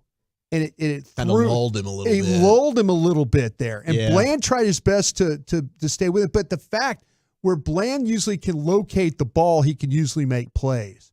On the pick he did have, I thought it was one of the best snags I'd ever seen from a DB as far as going across the receiver. Took it away from Tyler Lockett. Well, Lockett, I think you're fortunate that Lockett got the ball here too, because Lockett comes off the ball with no speed. He just, it was like and Bland reads it all the way. He's running at him and he's like, "You're really not running at me, bro." And he reads it, but it's funny because Lockett is almost stumbling running out of his route. And that put Bland in position. He's right on top of the play. Smith lets it fly thinking that his guy was going to win. His guy was in terrible shape. But the Cowboys with Bland was in great shape. So Bland was able to undercut the route right there to finish the play. Great job. But Bland honestly could have had 2 interceptions in this game. Unbelievable. But he had the one. It was a very important one. Unfortunately, Dallas didn't score. Maybe we come back and talk about it later on. Did you feel like his coverage was decent? Despite the production? Yeah, I felt like there was a couple of times. There was one time where he missed a tackle in space on Smith and Jigba. He runs a pivot route, which is that in and out route. And I love that route. and Smith, he runs it well. And Smith and Bland has got Smith and Jigba short of the first down marker, and he missed the tackle. So they get a first down, on that one. But they tried to pick him with the tight end. He got through it, but he just didn't make the tackle very much. And then there was another time where he gave up. It was a third and like 2, and he's playing like cushion, like he's weird. Yeah, and they get 9 yards in the play. Those are the kinds of plays you're like going, well, wait a minute, what are we doing here? Why are you playing that coverage on Al the third? was not happy with that. No, he was. Al was not too happy at that one. Al was ticked. At all. Hey, thank you so much. Thank you, man. Krusty. I mean, Brian Broaddus is the only guy in the media that has a look at the film the next day, within hours of the game being final. Bubba Dub wins G-Bag of the day, 61.5%. Congrats to him. That's your new champion. Yeah. Won in a vote-off on @G-Bag Nation. Stephen Jones is going to join you next right here. It is the G-Bag Nation on your home of the Cowboys and your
Fan Studio, secured by DFWSecurity.com.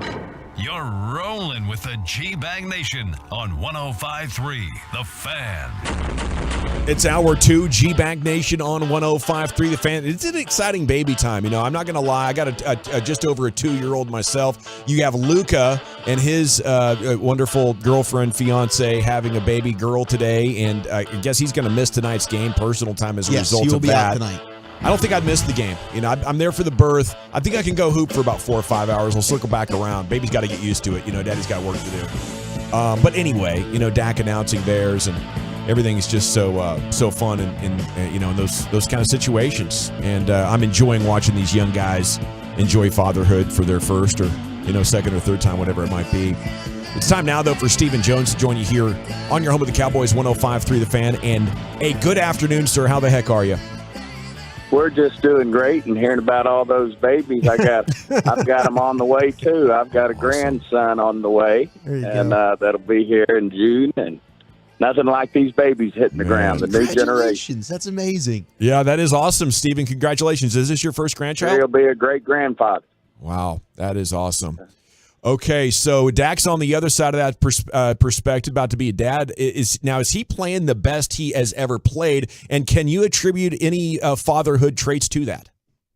I don't know about the fatherhood traits, but I do believe he's playing at a as high level as he's ever played at, and certainly just outstanding in terms of how he and Mike are geeing and hawing in terms of making this offense sing. He's obviously, as he's quick to say, got a lot of great teammates out there, starting with the offensive line, and then, of course, guys like CD and Jake Ferguson and Cooks, and, you can't name them all, but they're really, I think, getting their hands around what Mike and Coach Shotty are trying to accomplish with this offense and, doing some real special things. And certainly, this defense has done a great job all year of keeping us in games and, doing their part. And certainly it's great to see the offense step up. And the defense obviously did at the end when we had to have them. But, we're just got a lot of improvement in front of us if we want to get to where we're going to get. But it's certainly great to see our team pull out a win like that. Hats off to Seattle. They played outstanding every step of the way as a game they really needed. And fortunately, we were able to step up when we had to.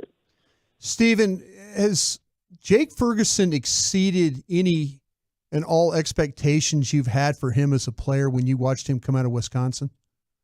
Yeah, he's just a gritty guy. We obviously really liked him, Brian, but, this guy's got a special competitive instincts in him that just come out. And, his athletic ability is probably, the thing that's been the most surprising. I mean, his run after catch, you saw him hurdling the tackler the other day, but he couples that athletic ability with some real grit, and he's certainly a really solid blocker. And the good news is we got a young guy from Michigan right behind him who's going to push him every step of the way, and just keeps getting better every week. And I think we'll see more and more of him. But those two young tight ends are something that we're really fired up about, and I really think they're going to be a big part of us winning football games going forward.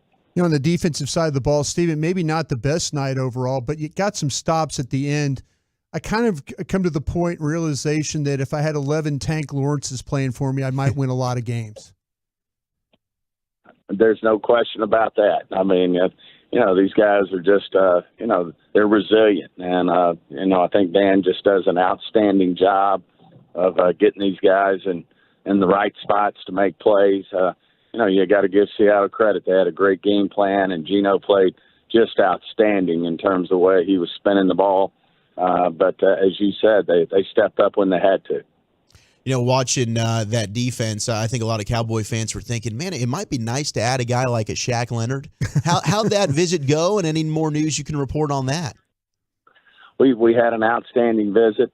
He kind of laid it out, the process in terms of what he wants to accomplish. And, he wanted to go visit with another team, with Philadelphia. And then he said he was basically going to take the weekend with his family and, go over his experience with each place and then make a decision. So, no, he's a guy certainly we have interest in, but we'll see how it plays out.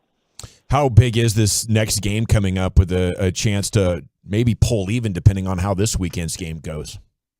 Well, it's anytime you play a divisional opponent, it's big. But obviously with, Philadelphia having beat us on their home turf, we had some opportunities to win that game.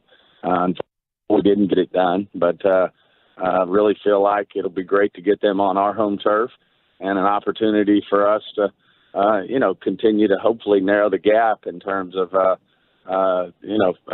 competing for who's going to be the champ of the NFC East. We'll certainly see how this game goes this weekend, but you find out in this league the thing you have to focus on the most is what you can control, and certainly that's what we're doing as a football team, trying to get better each and every week. We know there's a lot of football left to play, but we still think there's a lot of improvement this team can make, and feel like ultimately if we continue along this path, offense, defense, and special teams, that we have a chance to do some special things. I mean, you're scoring so much that it's rare that a team has success like the Seattle offense did last night on your defense. Where would you like to improve, Steven? It looks pretty dang good. Well, I just think, we can always do better in our running game. I know that's always an emphasis with Mike, and, it's been a little tough sledding for us, between the tackles there in the running game, and, we can improve on that. Obviously, we had first and goal from the 2 right off the bat and didn't get the ball in the end zone, had to settle for a field goal. So I still think the red zone's important. I sat in on a competition committee meeting last week, and believe it or not, red zone in general is one of the lowest it's been in a while in terms of scoring touchdowns. So these defenses are doing a better job of keeping people out of the end zone, but we can improve there. Defensively, obviously, that game's presented some challenges for us, and we'll go back, we'll review the tape and see where we can be better there. But I just think that we can improve in all 3 phases and know that we will. We've got a great coaching staff. We've got the right group of guys out there, good leadership on this football team that's going to push every week to make sure that our guys come to work every day and get better.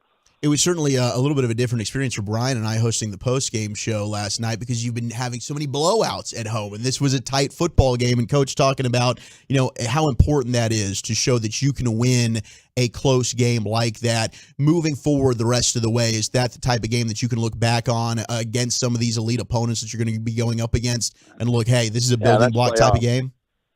Absolutely. I mean, that's playoff football. You're not living in a real world if you think you're going to be in the NFL and have blowouts week in and week out. That's just not the way these games are played, and certainly it's going to tighten up down the stretch, especially as you play these teams that are fighting each game toward the end as a playoff-type game. It was for Seattle. They knew they needed that game to stay in the playoff hunt, and I just think it's a great experience for our guys to come down to the wire and then make the plays that they had to make, both offense and defensively, in terms of making big plays to ultimately close that game out. I thought in particular it was impressive that the defense, who had a long night in terms of stops, stepped up 2 times in a row to make big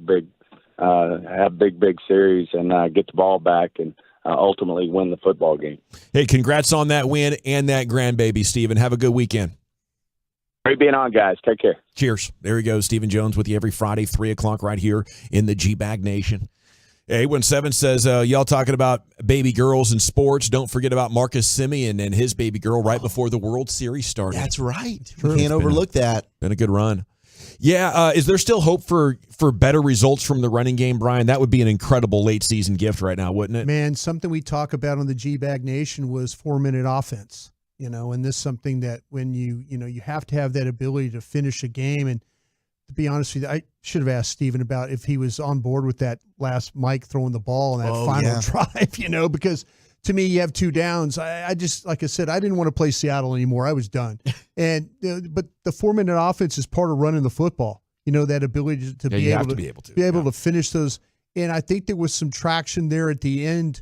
A little bit when they had to. What a great call, by the way, of him handing the ball to Lamb. That counts as a run, on that jet sweep. So, it's been a struggle. It's been a struggle, but at least to me, if they could find a way to get between 100 and 125 yards a game, the way the quarterback's playing, that's going to do nothing more but just to help him a little bit further. Yeah, you're not losing a game, I feel like, if you get to 125 yards rushing. Yeah, you get to 125, and the way that Dak is going to throw for 300 and not turn the ball over, then you're in pretty damn good shape. And you managed 136 as a team yesterday. I think the important thing is you saw a couple of big runs late in that fourth quarter where they opened it up for Pollard. Pollard physical running, and he now is looking. We talked about in the postgame. You're starting to see that start-stop quickness from Tony Pollard. Like, he looks fully healthy again as long as he gets removed from that injury. His long run of 16, they ran an old school trap. I mean, it was blocked it up beautifully. It blocked it really, really nice with Tyler Smith, and and you get Martin up on the linebacker, and so they're trying to get it going the right direction, but there's times when it just kind of banging your head against the wall, but they'll pop a run occasionally on you. Okay, our table for Jared Sandler swinging for a cause is gone. Tolo stepped up in the first hour with the $3,000 VIP bid. You want to do that. That's the right way to do it. Throwing heat in the bullpen. You and a handful of your favorite Rangers fans will join us Sunday afternoon, and you can still bid on Sean and RJ and KNCs, and I think you should at 877-881-1053 or DM Zach or Lucius. You want some fast facts from Victory? Let's do it. Neither team punted. You probably already knew that. First time happened in a Cowboys game. Fifth occurrence in NFL history. Dallas has scored 40-plus points in 5 games, tied for the most 40-point games in a season in franchise history. It actually happened in 2021 and 1971. Krusty? Wow, they had a high-octane offense. My first year against the Colts got beat by a Jim O'Brien field goal. That's when the goalposts were on the goal line. What do you mean your first year? My first year with Cowboy fandom. We had spot season tickets in Dad bought them in 72 after that 71 season. So started going to games then. That's awesome. 30 points. Dallas became the third team in NFL history to score at least 30 in each of its first 6 home games of a season, joining Tampa and New England in 2007. Only 3 teams have done this. Wow. This is unbelievable. That's why Steven, and here's Steven, and they're at the competition committee talking about how do we score more. Yeah. The rest of the league has a lot of trouble. The defensive coaches are going, whoa, wait a minute now. What are we doing here? Yeah. Dallas has outscored its opponents 246-95 at home this season, the second highest point differential through the first 6 in franchise history, behind only the 1966 team. They were going. I was 3. Was that their first playoff team? Yeah, the first couple of years were a little rough. 60 was the start. Yeah. There were a couple of lean years there. I think they went 6 years. Yeah, I think we're starting to play better football in 66. Let's go. Yeah. Dallas has scored 246 points, most points in first 6 games Cowboys history. The Cowboys' 33 first downs tied the second most in a game, trailing only their 35 against Cleveland in 2020. And Duran, that was a loss too, wasn't it? Was it Cleveland? Was that the game in 2020 where Odell Beckham? It was took the reverse. Nick Chubb went crazy. Went about 80 yards on you there, something like that. Yeah, it was a bad loss. And then Duran Bland, he picked a pass second half, 7th pick of the season, lead the NFL. His 13 career picks are the third most by a Cowboys player in his first 2 seasons, trailing. This is easy. Trayvon Diggs. Yes, and Everson Walls. He got it. Look at that. Wolchuk handling Cowboy business. fandom for 300, please. Go, baby. Okay, there it is. Some Cowboys fast facts from Victory. When we come back, G-Bag Nation, we are into the 320, and it's time now for Wolchuk's NFL News of the Day. What you got on deck, sir? Pre-game rituals, Angry Al, and some wild stats. That's next. All right, I want to talk.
Football Friday on 105.3 The Fan. Sponsored by Blue Nail Roofing and the Diamond Factory.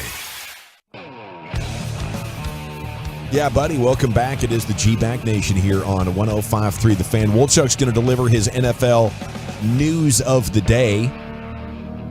Segment here is brought to you by the Frankels. Life's unpredictable. Accidents happen. Frankel and Frankel are the go-to attorneys for car and truck wrecks in DFW. If you or a loved one's been in an accident, contact Frankel and Frankel for a free consultation, 214 or 817-333-3333. Go to truckwreck.com. And here he is with your NFL news, Wolchuk. It was a flag party last night, that's for sure, between the Cowboys and the Seahawks. It was almost very reminiscent of that Thanksgiving Day game against the Raiders, where Sean Hockley just wanted to be the center of attention. I'll tell you what, going into the game last night, we talked about it in the pregame show. That was the 15th ranked team officiating crew when it came to penalties. Man. Out of 17. So they were near the bottom when it came to throwing flags. They must have got a stern talking to. Like, guys, you need to pick Throw up the more. flags. Hey, you're letting him play too much. Nothing like Thursday Night Football Cowboys game. All eyes are on you. Now's the time to show off a little bit. I tell you, that was amazing. But the last several minutes of that game, they let them play. They let them play. I think they probably got both checked. ways. They probably got checked when they were in a review booth. Like, hey, by the way, we're going to reverse that and stop calling so much crap, guys. Geez, guys, this is a start and stop kind of game. We have no game flow whatsoever. Pete Carroll was not happy. He called out the refs. He said, quote, "It's unfortunate that it feels like there was a whole nother factor in this game." I don't know. You guys saw it a lot better than I did. But there was just way too many penalties in this game for both sides. We've got to get out of that kind of football, said Pete Carroll. And if you were watching the game, of course, we encourage you to listen to it on 105.3 The Fan. It's the best way to consume it. But Al Michaels got a little bit spicy about the penalty calls as well. We're going to take the rest of the night off of the Cleek Lakeman pull of the game. You buying? Sure. Here we go. Flag. Oh, no. It was bad. It really, really was brutal. Some wild stats from that game. Speaking of the laundry, 257 penalty yards between both teams, most in a game since 2021, and it featured the most first-half penalty yards since at least 1991 with 180. Absolutely crazy. How about this? Seahawks 35 points were their most in a loss under Pete Carroll. They were 36-0 when scoring that many in a game under Pete Carroll. Dak finished the month of November with 16 touchdown passes.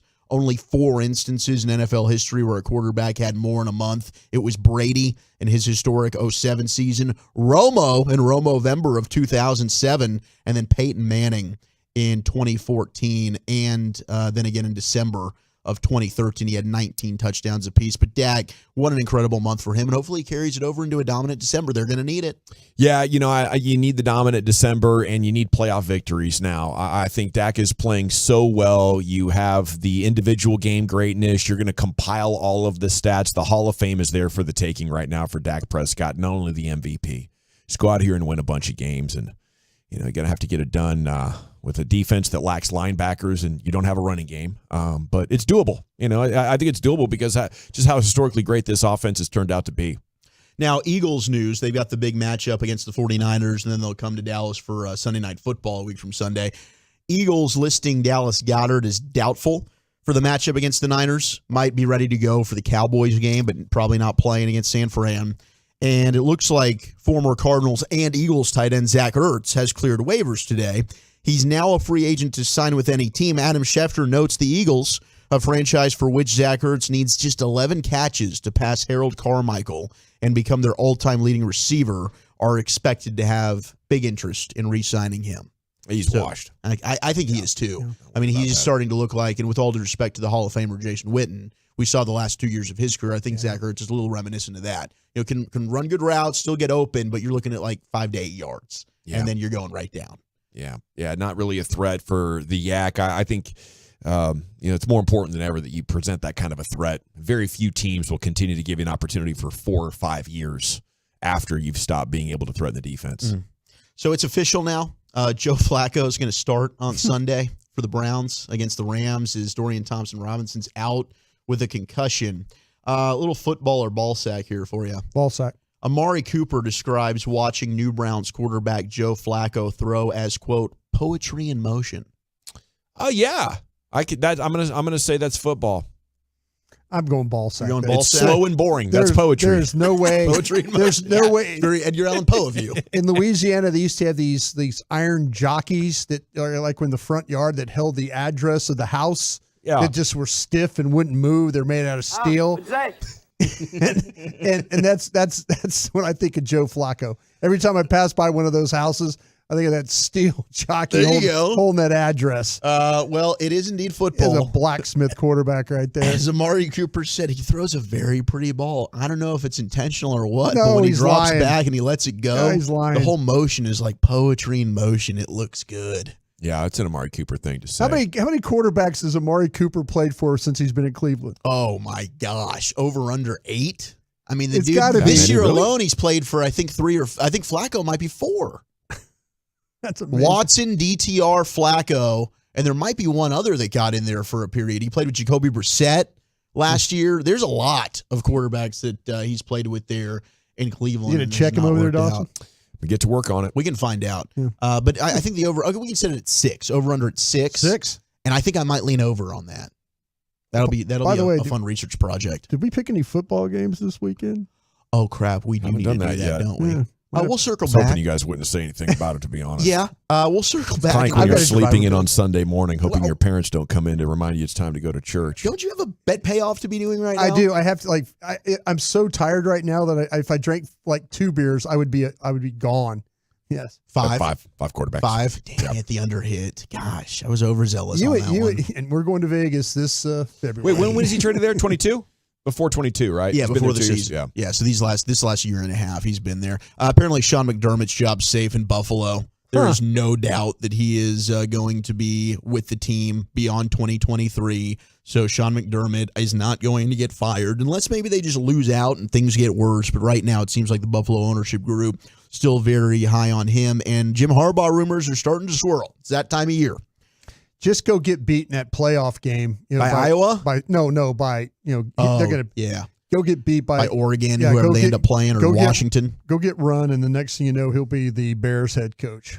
Bears and Panthers, early suitors that are eyeing Jim Harbaugh as maybe their next head coach. Man, I could see the move to the Bears. Oh, PJ Walker, thank you. There's no way he's. Give me the Bears. There's only a few NFL teams that I think. Bears fit Jim Harbaugh. He played there. Yeah. I mean, I think that's a good fit for him. Yeah. And then maybe if they have the number 1 overall I think pick. I lost a game to him at the Bears. Did you? With Green Bay? Yeah, the first time we ever played. The first time that's in embarrassing. Yeah, we lost to him. He was the quarterback. Oh, he was a hell of a quarterback, though. Yeah. I mean, I'll never forget him leading the Colts to an AFC championship game. It was amazing. That was amazing. They have it like his jersey's retired, I think, with the Colts. Is it? They got a banner every time. Every time I was at Hey, the third place this year. Every time I was Let's at put the a banner up. RCA Dome, I'd look up at those banners, and I was like, "Huh." I don't know that Harbaugh leaves Michigan. Was that 1990? Was that your first year? 92. 92. Was I wrong about that? I thought he beat us in a game. I I thought like this. Let's do fact check Gavin here. He did. He was 16 of 23 for 194 yards and a touchdown. Yeah, I'm stat boy now on the old Kornheiser show. Yeah. And you're Tony Reale. You guys, what did we mess up? That was at Lambeau. That's the last time that there was a run there where we didn't lose to the Bears for like I want to say like 10 times. It was like 10-1 at that point. Yeah. He got you close to Halloween, but you got him close to Thanksgiving. We did. We won a game. Made 8 of 18. He was. Yeah. Surprised he played more after that. That is nuts. All right, so pregame rituals. Glad I remember that. Everybody's got a different one. Did you have a pregame ritual when you were with the Packers or the Cowboys or scouting in the NFL prior to a game, Brian? Oh, I had too many. Really? Too many to name. What was the number one thing that you had to make sure that got done prior to kickoff? I was a close guy. The Vicodin for Favre. Oh, was that your number one? Put it in the locker. I put that in the shoes after the game. Like That's right. That was a post-game ritual. No. His teammates. I made sure he had a beer in the top. I made sure he had a beer in the top of his locker after the game. Okay. There's no way he was playing without the pills. He brought his own pills from before the game. I cannot confirm or deny that, All right. Dawson. That sounds like confirmation to me.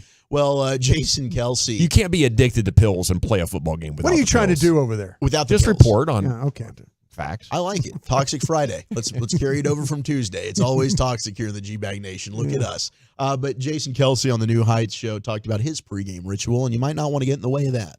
There's two things that I hate: small locker rooms and small amount of stalls, because it is not ideal pregame.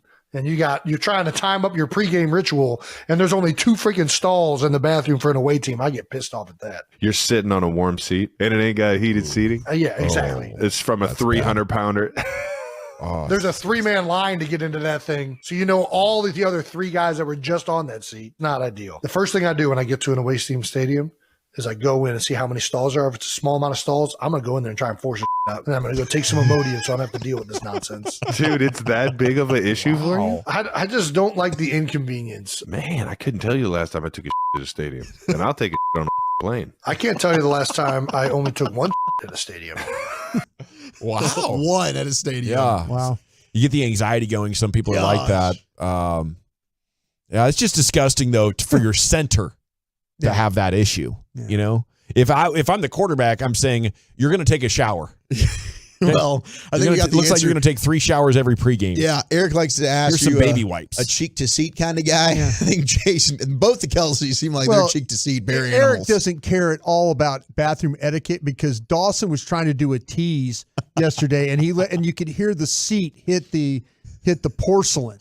Yeah, coming up in the next G-Bag Nation, clang. My man yesterday is waving a bone around like a dinosaur bone. The picture, like, hey, look, they're handing these out at the carving station. He comes running over to Brian and I. It's the middle. Just the joy on his face. It's like Christmas morning. Dude, I got a bone. It's the middle of the game, and literally, the Cowboys are fighting for their lives, and Chiafalo comes walking down on press row with this. Like he's on the Flintstones with his dinosaur bone. He's like, look, man, they're handing these out. Was there any meat on the bone? Yeah, but there was a little bit. There was a little bit, but he had not got. He's dipping the bone thing in like this au jus or ranch, whatever they've got there. But he literally walks down on the where we're all sitting. And, it's 3rd down. And he's like, hey, look, guys, they got dinosaur bones. Oh, it's amazing. We've got a historic Week 15 schedule change as the Eagles and Seahawks are going to replace Chiefs and Patriots on Monday Night Football. Go Hawks. It's the first time the NFL has flexed a Monday Night Football game. We need Geno Smith to channel his performance from last night and carry it over to Week 15. If he does that, the Seahawks could upset Philly. Man, they got good enough receivers. Yeah, they sure do. I mean, that could be the best trio of receivers in the NFL.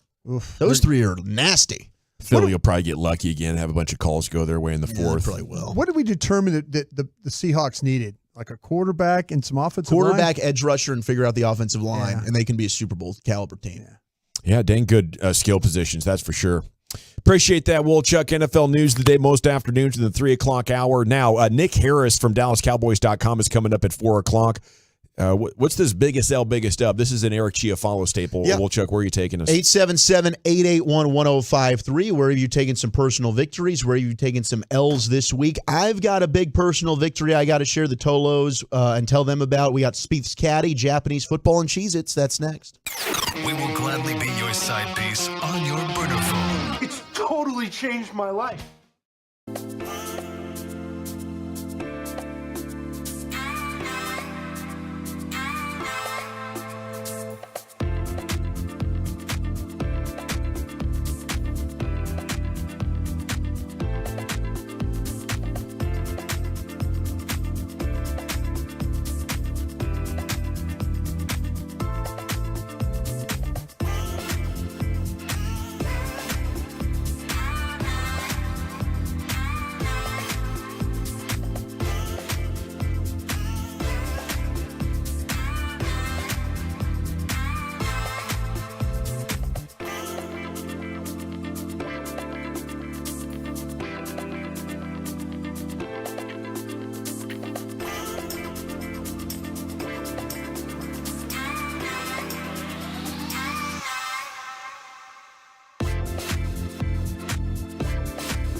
On the Fan, presented nationally by Casamigos Tequila. Casamigos, brought to you by those who drink it. And Lowe's. Lowe's knows home improvement. It's Boomer on 105.3 The Fan.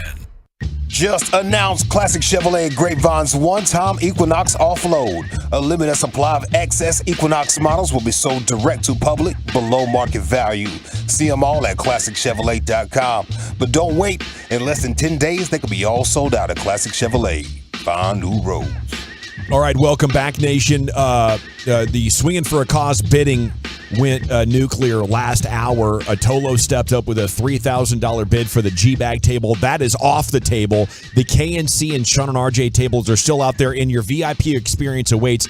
Everybody there, 105thethefan.com/Sandlot Sunday is going to have an excellent time at the Globe, playing catch, meet and greets with Rangers and other celebrities. It is going to be an epic charity event, maybe the best one we've ever been part of, and we're looking forward to it. But you can bid on Sean and RJ or KNC's table by DMing Wolchuk or by calling the studio at 877-881-1053. Their bids are $22,000 and $2,000. So if you go to $3K, you take it off the table and get the VIP, or you could just beat the bid if you'd like to. Here's Wolchuk with Biggest L, Biggest Dub, and more on that. Well, big dub for Sean and RJ, and you're welcome because we're giving you the assist on this. But shout out to Chris with CBD American Shaman. He is going to match our bid and go $3K for Sean and RJ's table. Let's go! So we're doing great things here for charity. We appreciate all the Tolos. Turn it on, leave it on. You guys are amazing, and we love you. And I don't think we gave them the assist. I think we did their job for them, Wolchuk. Okay. Back to you. Absolutely. I co-sign that. Couldn't have said it better myself. In fact, I didn't say it better. Let's do what we like to do every Friday at this time and do a little Biggest L, Biggest Dub, shall we? Oh, yeah. Now listen here.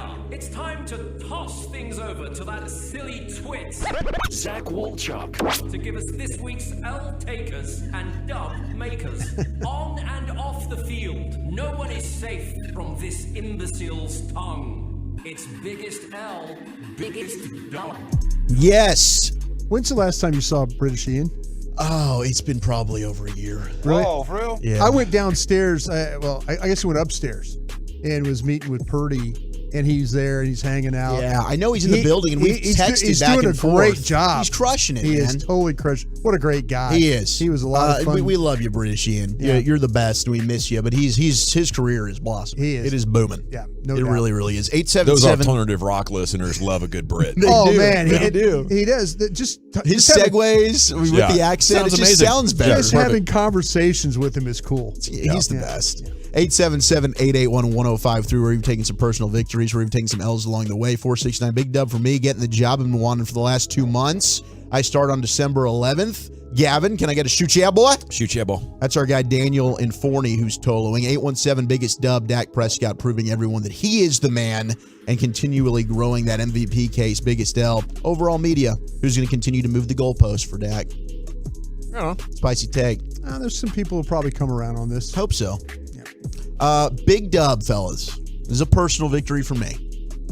I have been out a couple of times over the course of the last few months. Missed a day here and there. Some Tolos have reached out. Hey, is everything okay? Are you concerned? Yeah. Everything's been great. In fact, I'm also joining the girl dad community. There you go. Yes. Whoa, Chuck. Thank you. Chuck. Thank you. Chuck. Whoa, Chuck. So yesterday, I missed the 2-hour pregame leading into it. We had the big scan. I was wondering why you were so fresh on the postgame show. Me and my beautiful fiance Maya, we went and we got to see our baby girl. Eliza is what her name will be. Oh, there you go. Congrats. And it was an amazing moment. It really, really was. So she's going to be due mid-April. Yeah. So I'll be joining Dak and Luca, #GirlDads. Let's do this thing. And shout out to Kyle Yeomans as well. He just announced today the triplets. Yeah. He announced he's having a baby. But he announced they're having triplets. What? Yes. Triplets? Oh, my goodness. It's crazy. And him and I are like a week apart. I have talked to him about this. So he's having triplets? He's having triplets. As his first? Yeah, as their first. Yes. Do they know the genders? I don't know if they know the genders yet. But, yeah. We shouldn't assume anything. That's crazy. Biological, anyway. Yeah, so biologically, mine will be a baby girl. Congrats, but, dude. I'm thrilled, bro. Thank you very much. Make sure you don't have bad cigars you're handing out. Clown. Yeah, we'll have to get a good box. Arrange that that whole thing. But ask your dad; he'll understand. It's a big moment. It is. When when I announced that I was having or my fiance wife was having Abby 13 years ago or whatever, I said it felt like your team lost the Super Bowl, but it was still great to be there. I was such an idiot, dude. That was amazing. It was great. I wouldn't want it any other way now. I mean, having a son would be cool too, but I would not want to trade in being a girl. No, you don't. Dad. Not when they stand in line at the restaurant and they're like, "Hey, Dad, I'm about to pay for this meal. Can you?" By the way, Wolchuk, I know you're sitting with Bennett tomorrow. Yes. I did give him some extra funds. He's supposed to buy you a couple of beers. He doesn't need to do that. I was going to buy him the beers. No, he's got a couple of beers for Okay. you. Yeah. Well, thank you very much. And that's also a big I just need the souvenir cup. Make sure he brings back the souvenir cup. Okay, we'll do that. Yeah. Very excited to get to go to the Big 12 Championship game. If you're going to be out there, reach out to me. We'll meet up. We'll party. But I'm going to be sitting next to Bennett, who is a Texas Longhorn. He's a hook'em. He's going to be pulling for the horns. He said, "Hey, you can't come unless you're pulling for the horns as well." That's what he said. It's like, okay, that's fine with me, man. I'm hoping. I want a Texas school in the playoff. Last year, TCU was a blast. Let's get Texas in the playoff as well. But yes, thank you very much for all the positive well wishes. Bennett's trying to get in that playoff and hope that thing ends up either because it's the playoffs in New Orleans or at the Rose Bowl. I think going to the Rose Bowl would be cool. It would be Dawson, amazing. you done games at the Rose Bowl? Did one of them. Yeah, Oregon, Ohio State in like 09 or something. I've always wanted to go to the Rose Bowl. And do the parade. Oh, the whole thing. Yeah, I mean. Me in a parade, I wouldn't be sober for the parade. Me and parades don't get along very well. Mm-hmm. Imagine being that hammered at I think you get along quite well. 7 in the morning, like the Tournament of Roses parade. I'm falling into a float. Oh, man. Like knocking the flowers off. Incredible. 214, biggest dub. Wolchuk wasn't taking days off to get busy. Biggest L, so was Kyle Yeomans. Well, I mean, I might have taken some days off. This happened on the cruise? I think I might have just had the most expensive cruise I'll ever go on in my life. I think the conception might have happened there. All right, big L for an Oklahoma State fraternity. Around 24 hours before the Cowboys and Texas Longhorns face off at AT&T Stadium, there was a carcass discovered around 6:30 a.m. in front of the Farmhouse fraternity with its stomach There's cut a open. Farmhouse fraternity? At Oklahoma State, there is. Is that a fraternity? I'm unaware of this one. I thought they were Greek letters usually. I just found out about this. What a bunch of hicks. It's a Longhorn, by the way. They might have taken this a little too far. Like, I get it. You want to beat Texas, but I don't know that we need to go ahead and I'm disgusted. a Longhorn. I'm disgusted by their lack of awareness that you should have driven that Longhorn down to Austin and putting it in a UT front yard. Mm-hmm. What's the I was trying to think of being really cute. I couldn't think of what's the abbreviate the Future Farmers of America. Yeah, FFA. That would be the fraternity. Yeah. What are you in? I'm pledging FA. Oh man, I'm pledging the Future Farmers of America. With a giant dip in. Like they're hazing. They're out there cleaning up cow mess and stuff like that. Yeah, there's an FFA sorority too. Those gals come over on Miss- horseback. Miss FFA. 682 said Farmhouse is a national fraternity. Okay, but is it? 918, you're saying it we was love left by a farmers. different fraternity. The article I'm reading now says no, it was left right in front of The university? the Farmhouse fraternity at Oklahoma State. It wasn't their doing? I think it was. Or it was somebody else on campus that did it and threw it there. But authorities have since removed the animal from the property. Oklahoma State has issued an apology. And we'll have a barbecue at 5 o'clock This today. is appalling and disturbing and a terrible display of animal cruelty. Okay, so here's the thing. I hope all of the people that are saying how appalling and cruel it is don't eat beef. Yeah. That's all I got to say. That's probably happening. I think we took Because this a little too far, guys. Maybe. Now, if But you I don't want to, I don't want the think piece from anybody that's not a Buddhist or B, a vegan. All right. Story. That's what I got for you. I definitely. That's a pretty tough line right there, Mr. Dawson. Damn. Drawing right there. I'm just going to go and crawl in my corner. Kill a longhorn and drag it and leave it in the fraternity's front yard if you need to. Don't you say anything unless you're vegan, though, okay? Well, it's kind of Or like Buddhist. it's Yeah, or kind of like Buddhist. it's kind of like Broadus's take on. I don't care if you're Rasta or anybody else out there. How am I getting drug into this? Well, it's kind of like when you say don't get in my face if you didn't go to the university. Oh, that's. You could be kind of turned off by it, but if you go like full on writing a newspaper column and flaming these fraternity guys while you're eating a burger, bleep you. That's all I got. Yeah, no doubt. Dude. That's a hell of a line, bro. It's a tough deal. Yeah. That's what I do. You just stab its heart out. Leave it on the doorknob, but don't you say a damn thing unless you're a vegan You know or how- a Buddhist. we kill a lot of now these you damn Rasta animals. guys can shut up. We kill a lot.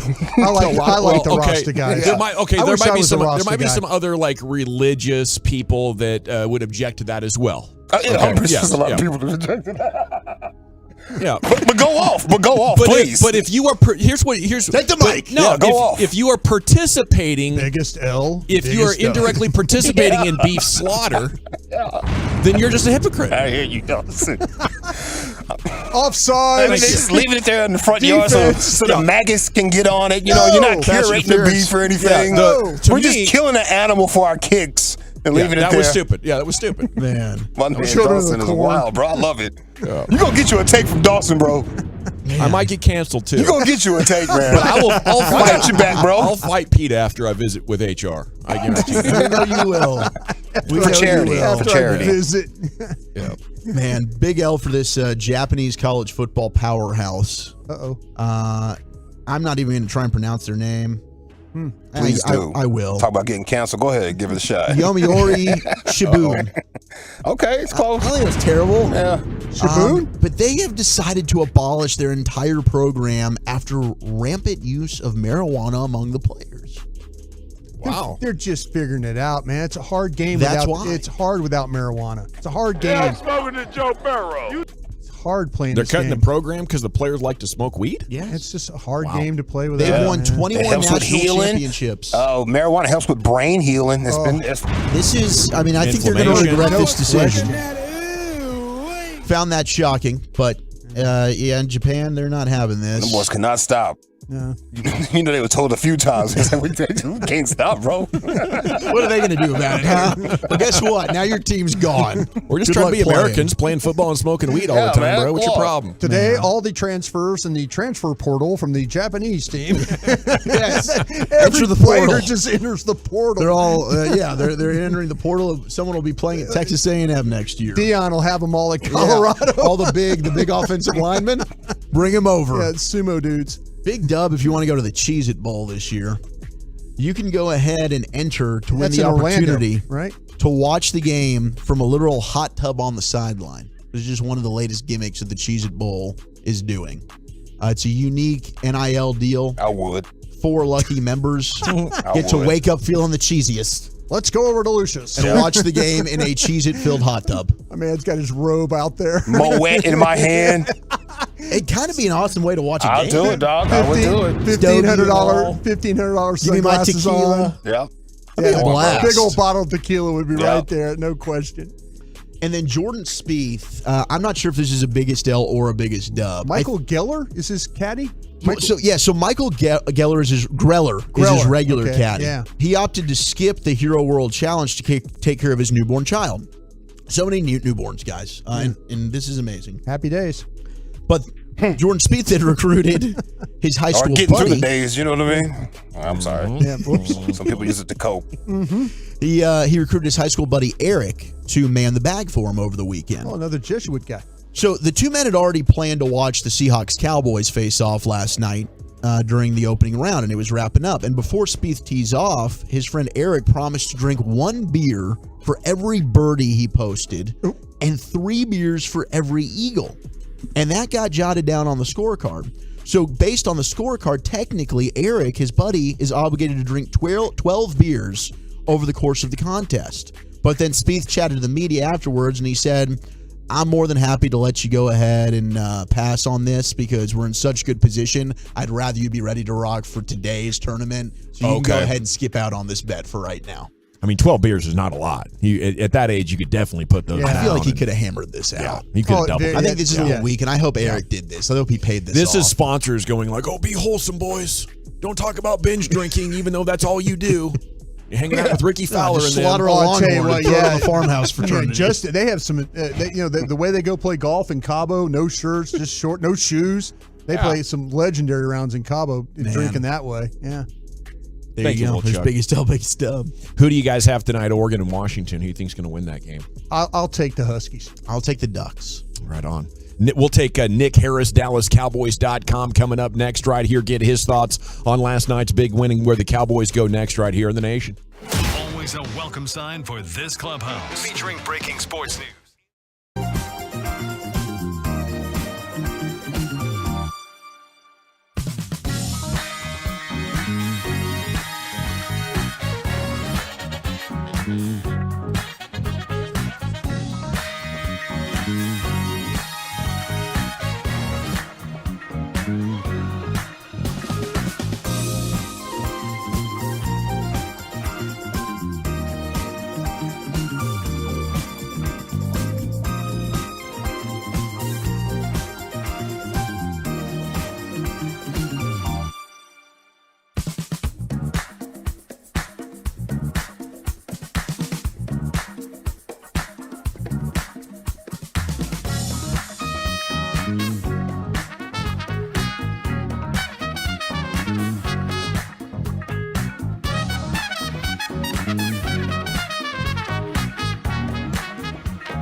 KRLD FM and HD1, Dallas Fort Worth. Always live on the free Odyssey app. From our fan studio, secured by DFWsecurity.com, you're rolling with the G-Bag Nation on 105.3 The Fan. Welcome to the Nation. Here we go. It's hour number 3 of the G-Bag Nation on 105.3 The Fan, and we're going to chat with Nick Harris, DallasCowboys.com. One of our favorite Cowboys writers, been joining us since training camp at Oxnard. General at your service, at ease. There's Brian Broaddus, the former Cowboys scout, NFL executive, Super Bowl champion, and Emmy Award winner. Lucius Alexander's in the Pimp Cup Master Control. Zach Wolchuk is here. Eric Chiafalo's being a family man. And Carter Freeman's coordinating your video at 105thefan.com, Twitch, and YouTube as Nick Harris joins us now here on The Fan. And good afternoon, Nick. How the heck are you? I'm doing pretty well. How are you doing, fellas? Doing great. Did the Cowboys prove anything new to you last night? Yeah, absolutely. I think there was a lot of things to take away positively. We had talked about all season about how these guys haven't played a game like they did last night, having that knockdown, drag out, back and forth type of high scoring affair, and they were able to come out on the other side and win that game. I was talking about it this morning, and it kind of dawned on me. This is the type of game that we felt like throughout the course of the last 5, 6, 7 years, even going back before Mike McCarthy when Jason Garrett was still around. Last night was a type of game that the Cowboys typically lose. The Seahawks taking control in the second half and having an 8-point lead in the fourth quarter, and the Cowboys having to claw back into it, and then on the final drive still having to stand tall and force a stop. And they were able to do all of those things. I think it gave a lot of confidence to those guys. Even if the Seahawks are now back at 500 at 6-6, and you could play the comparison game looking to how they played last week against the 49ers. But I think all in all, there's a lot of positivity you could take away from a win like that. Nick, Dak Prescott was brilliant, and the offense was fantastic yet again. What stood out to you from Dak and the offense's performance? And we've talked about this with the bye week changes that they made. I mean, do you have any insight being in that building? Who went up to who and said, this isn't working because since the bye week, this offense has been crazy? Yeah, I don't necessarily have any insight as to, who stood up in the meetings other than CeeDee Lamb coming out after the 49ers game. I think that's probably the bigger pinpoint I can point to as far as an individual. But for me, coming out of the bye week, what's been the biggest thing is the integration of motion. And, you didn't see a lot of that going into the bye week out of Mike McCarthy's offense.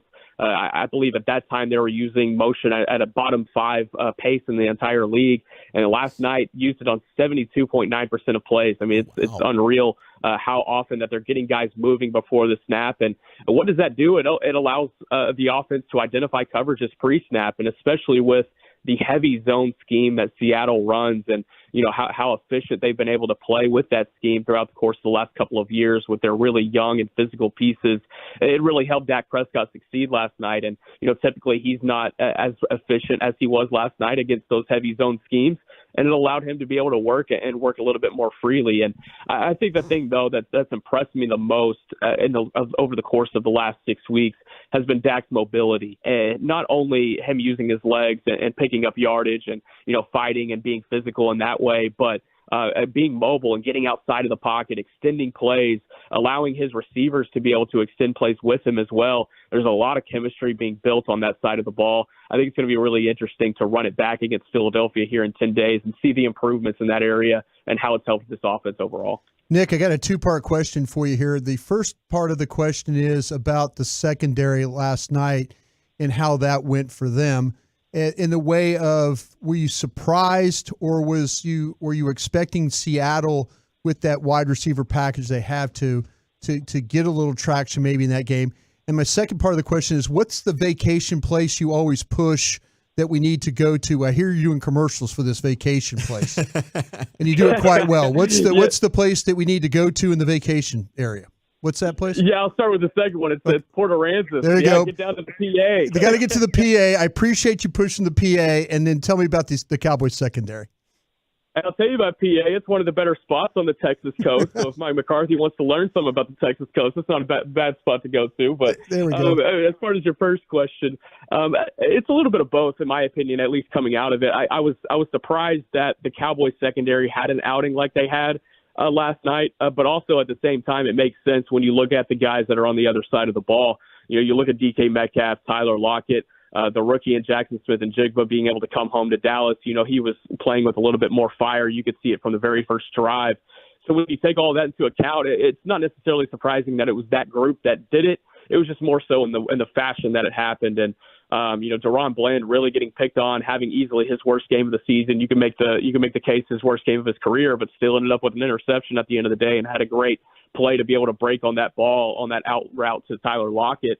But I want to talk about DaRon Bland specifically here for a moment. There's one of two things that can happen here down the stretch from this moment. One, he's going to continue to get picked on after that game last night because of, how DK Metcalf was able to get open, how Tyler Lockett got super open on that play where he just missed Geno Smith putting it right on his face, which very well could have put that game in a much more precarious situation.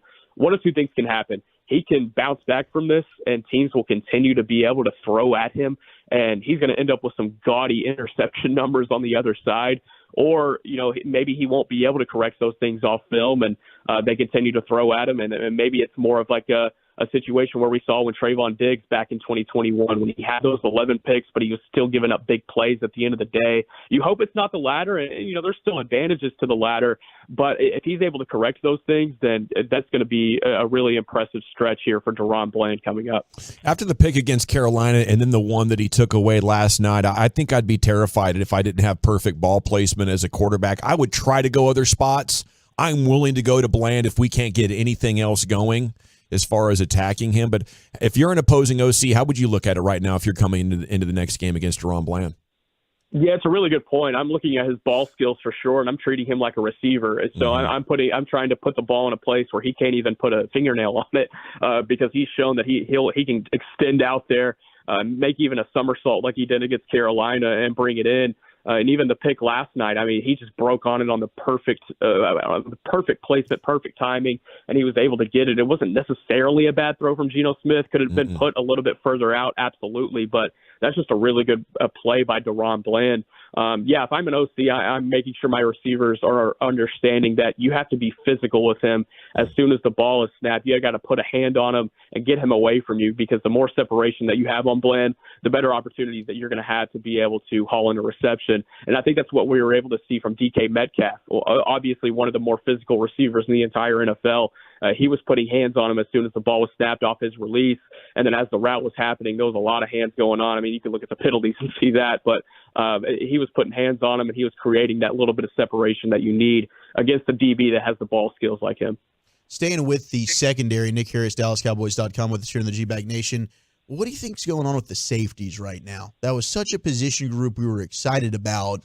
I know Kurtz was battling some injuries. Donovan Wilson, I don't know what you saw on that play on the DK Metcalf touchdown. Looked like he was a little over-aggressive there. What stood out to you about the safety group? Yeah, I think the safety unit for sure had probably its worst outing of the season last night. And you look at what they were trying to do early on, and there were a couple of safeties that were lined up and man coverage at times with guys in the slot. It just didn't really make sense. And then whenever they wanted to back up and kind of readjust and use more of their zone methods that they do with that single high safety, whenever they throw Malik Hooker up top and, try to integrate Jaron Kearse in some of those same instances, it just confused everything. I think they really need just kind of a getting back to the drawing board type of moment. I think the biggest thing that stood out to me the biggest negative play that stood out to me from the safety group yesterday was a DK Metcalf, his third touchdown in the red zone from Geno Smith, and Jaron Kearse ran straight into Stephon Gilmore, and Gilmore had good coverage on Metcalf, would have been able to try to make a play, and you could even see Gilmore really frustrated at the end of that play, and that's not a guy that shows a ton of emotion. So that was the biggest thing that stood out to me from the safety group. Definitely need to see Jaron Kearse take another step over the course of the next few weeks, but I think that trickles down to Donovan Wilson and Malik Hooker as well. Typically you're seeing those guys, they're able to make impact plays in the running game at times too. Didn't even really see that last night. Whenever Zach Charbonnet was able to get into that third level, he was able to kind of break away on a couple of occasions. So yeah, I would love to see that safety group improve. That's going to be necessary against Philly next week. Nick, whatever you did in that building to get Brandon Cooks involved, I appreciate you doing that. Yeah, absolutely. I got to take one for the team sometimes, right? Absolutely. But, CeeDee Lamb is playing so well, but, man, the Archer is getting after it in these routes, the way he's able to separate the ball, the big catches he's able to make. Have you noticed that yourself as someone that studies these games? Yeah, absolutely. You see the separation that he's been able to create. That's been the biggest thing for sure, Brian. It's that veteran savviness that he's been able to just kind of tap into over the course of the last few weeks. And he's run a lot. He's run a much more developed route package over the course of the last 3 or 4 weeks too. When you look at early in the season, what they were asking him to do, it's much different than what's happening now. He's got much more integration in the short to intermediate game. They're working him in downfield and trying to get those opportunities downfield. I still feel like they really haven't tapped into that full potential of what he can do downfield, other than what we saw against the Rams when he had 173 yards and a couple of actions down the seams. But you're going to continue to see Brandon Cooks add a different layer to his game that you maybe quite haven't seen throughout the season. And it's building with chemistry with Dak Prescott. And as Dak Prescott builds the chemistry with Cooks, he's been building it with Jake Ferguson, even Kavontae Turpin, and it's just continuing with CeeDee Lamb as well. And when that happens, it just allows an opposing defense to make it really difficult to cover these type of guys. And especially when Lamb has a night like he had last night, it's only going to open things up for Brandon Cooks as the season goes on. How many points do you think they average the rest of the way? It just seems like the 40 is going to happen. As long as it's not the Niners, Nick, and they're not on the schedule as far as I know the rest of the way. Yeah, absolutely. This offense, it's keeping at a historic pace right now. It's looking really strong, and it's wild to think after whenever I looked up coming out of Week 4 against the Niners, and just had so many questions about this offensive system and even the personnel involved. It's done a complete 180 in my mind, it's really impressive. When you look at the Eagles next week, there's a really good opportunity to put a lot of points on the board. You think back to when they were at Lincoln Financial Field 5 weeks ago, they left a lot of points on the board. So they left a lot of points off the board, rather. There's going to be an opportunity to put up an offensive production like they did last night next week and throughout the course of the season. You look at Buffalo and Miami, they have definitely looked susceptible on the defensive side of the ball in the last few weeks, as well as Detroit, and then we've seen what they've already can do to Washington. So I think if they could just keep this pace, man, it's going to be pretty fun to watch. What do you expect when San Francisco and Philly line up this weekend? I expect brute physicality. I think it's going to be a knockdown, drag-out type of game. That game's going to be won in the trenches. I really respect the skill players on both sides of the ball for both teams, but I think whoever wins up front is going to end up winning that game. I think it's going to be a 24-20 type of outing. And I took the Niners this morning when I was asked, but I don't feel great about it. It was on a coin toss. So I guess I'll stick with the Niners, but I think it could go either way. How good's Jake Ferguson? Ooh. Say that one more time. How good's Jake Ferguson for you right now as far as full tight end, complete tight end? What are we looking at here with this guy? Whenever I think about Jake Ferguson, what he's been able to put together this season, I think back to Oxnard. And whenever I arrived, and no one had any concerns about him taking over as a tight end one. You were looking at, you heard things about, hey, can Tony Pollard take over as an RB1 and really be this guy? And obviously the kicker situation was like, hey, can these kickers be these guys? And can Tyron Smith still be this strong LT1? But you never heard concerns about Jake Ferguson. And I think that speaks a lot of volumes to the trust that he's earned in that building. And it's starting to pay off on the field now. And you see whenever he's able to get that on-field production, the people that are backing him up, whenever he's jawing with Jamal Adams and Quandre Diggs, Tyler Biadasz, and the guys that are help backing him up on those type of instances, he's a true locker room guy. He's emerged as the a solidified, cemented tight end one on this team for years to come, in my opinion. He's showing his physicality. He's showing his receiving ability. He's taken such a huge leap in his blocking department this season as well.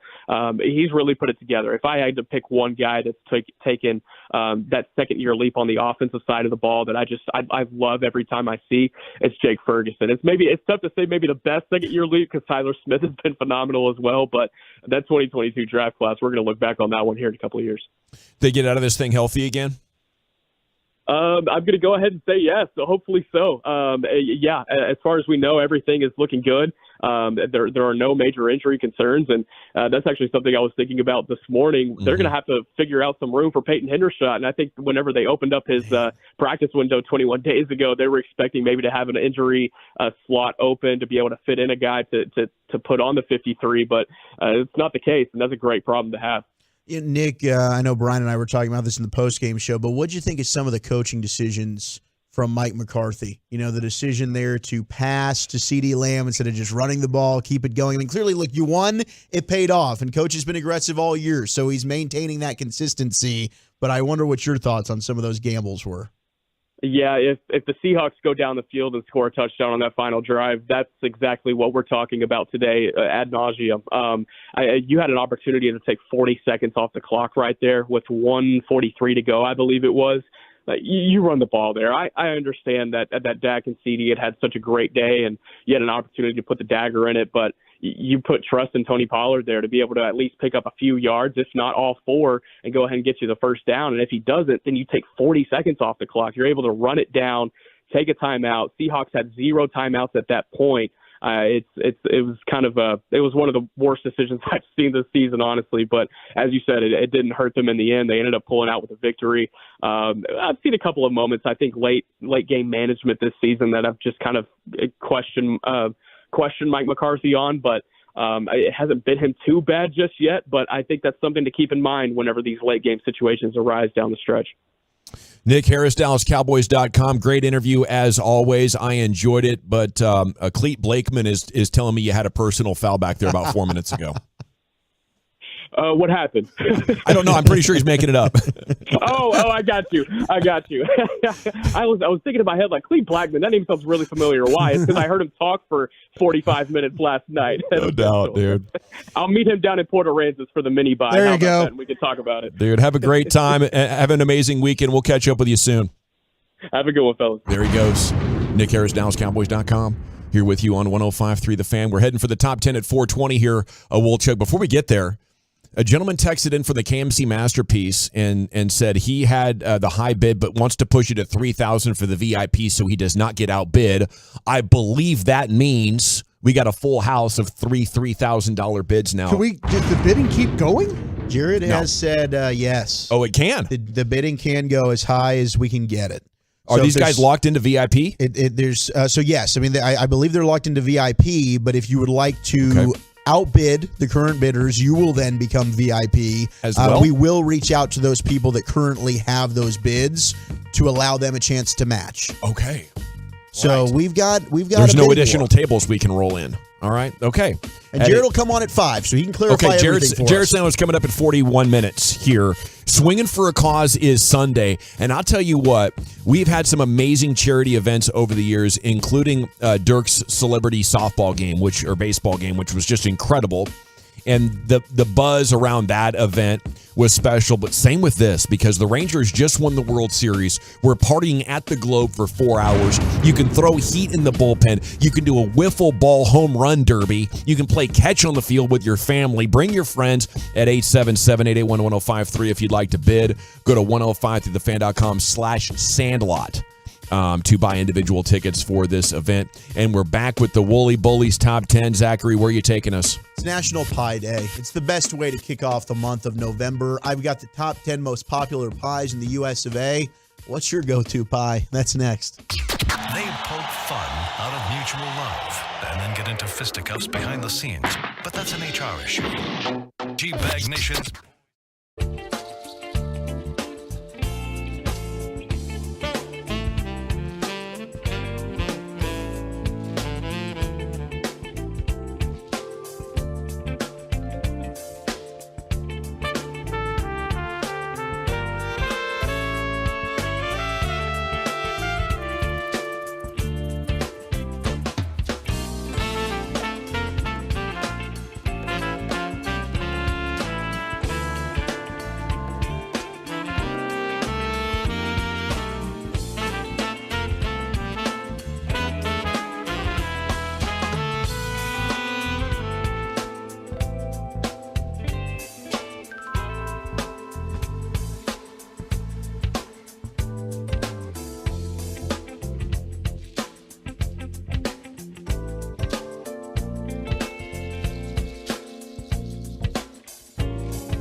It's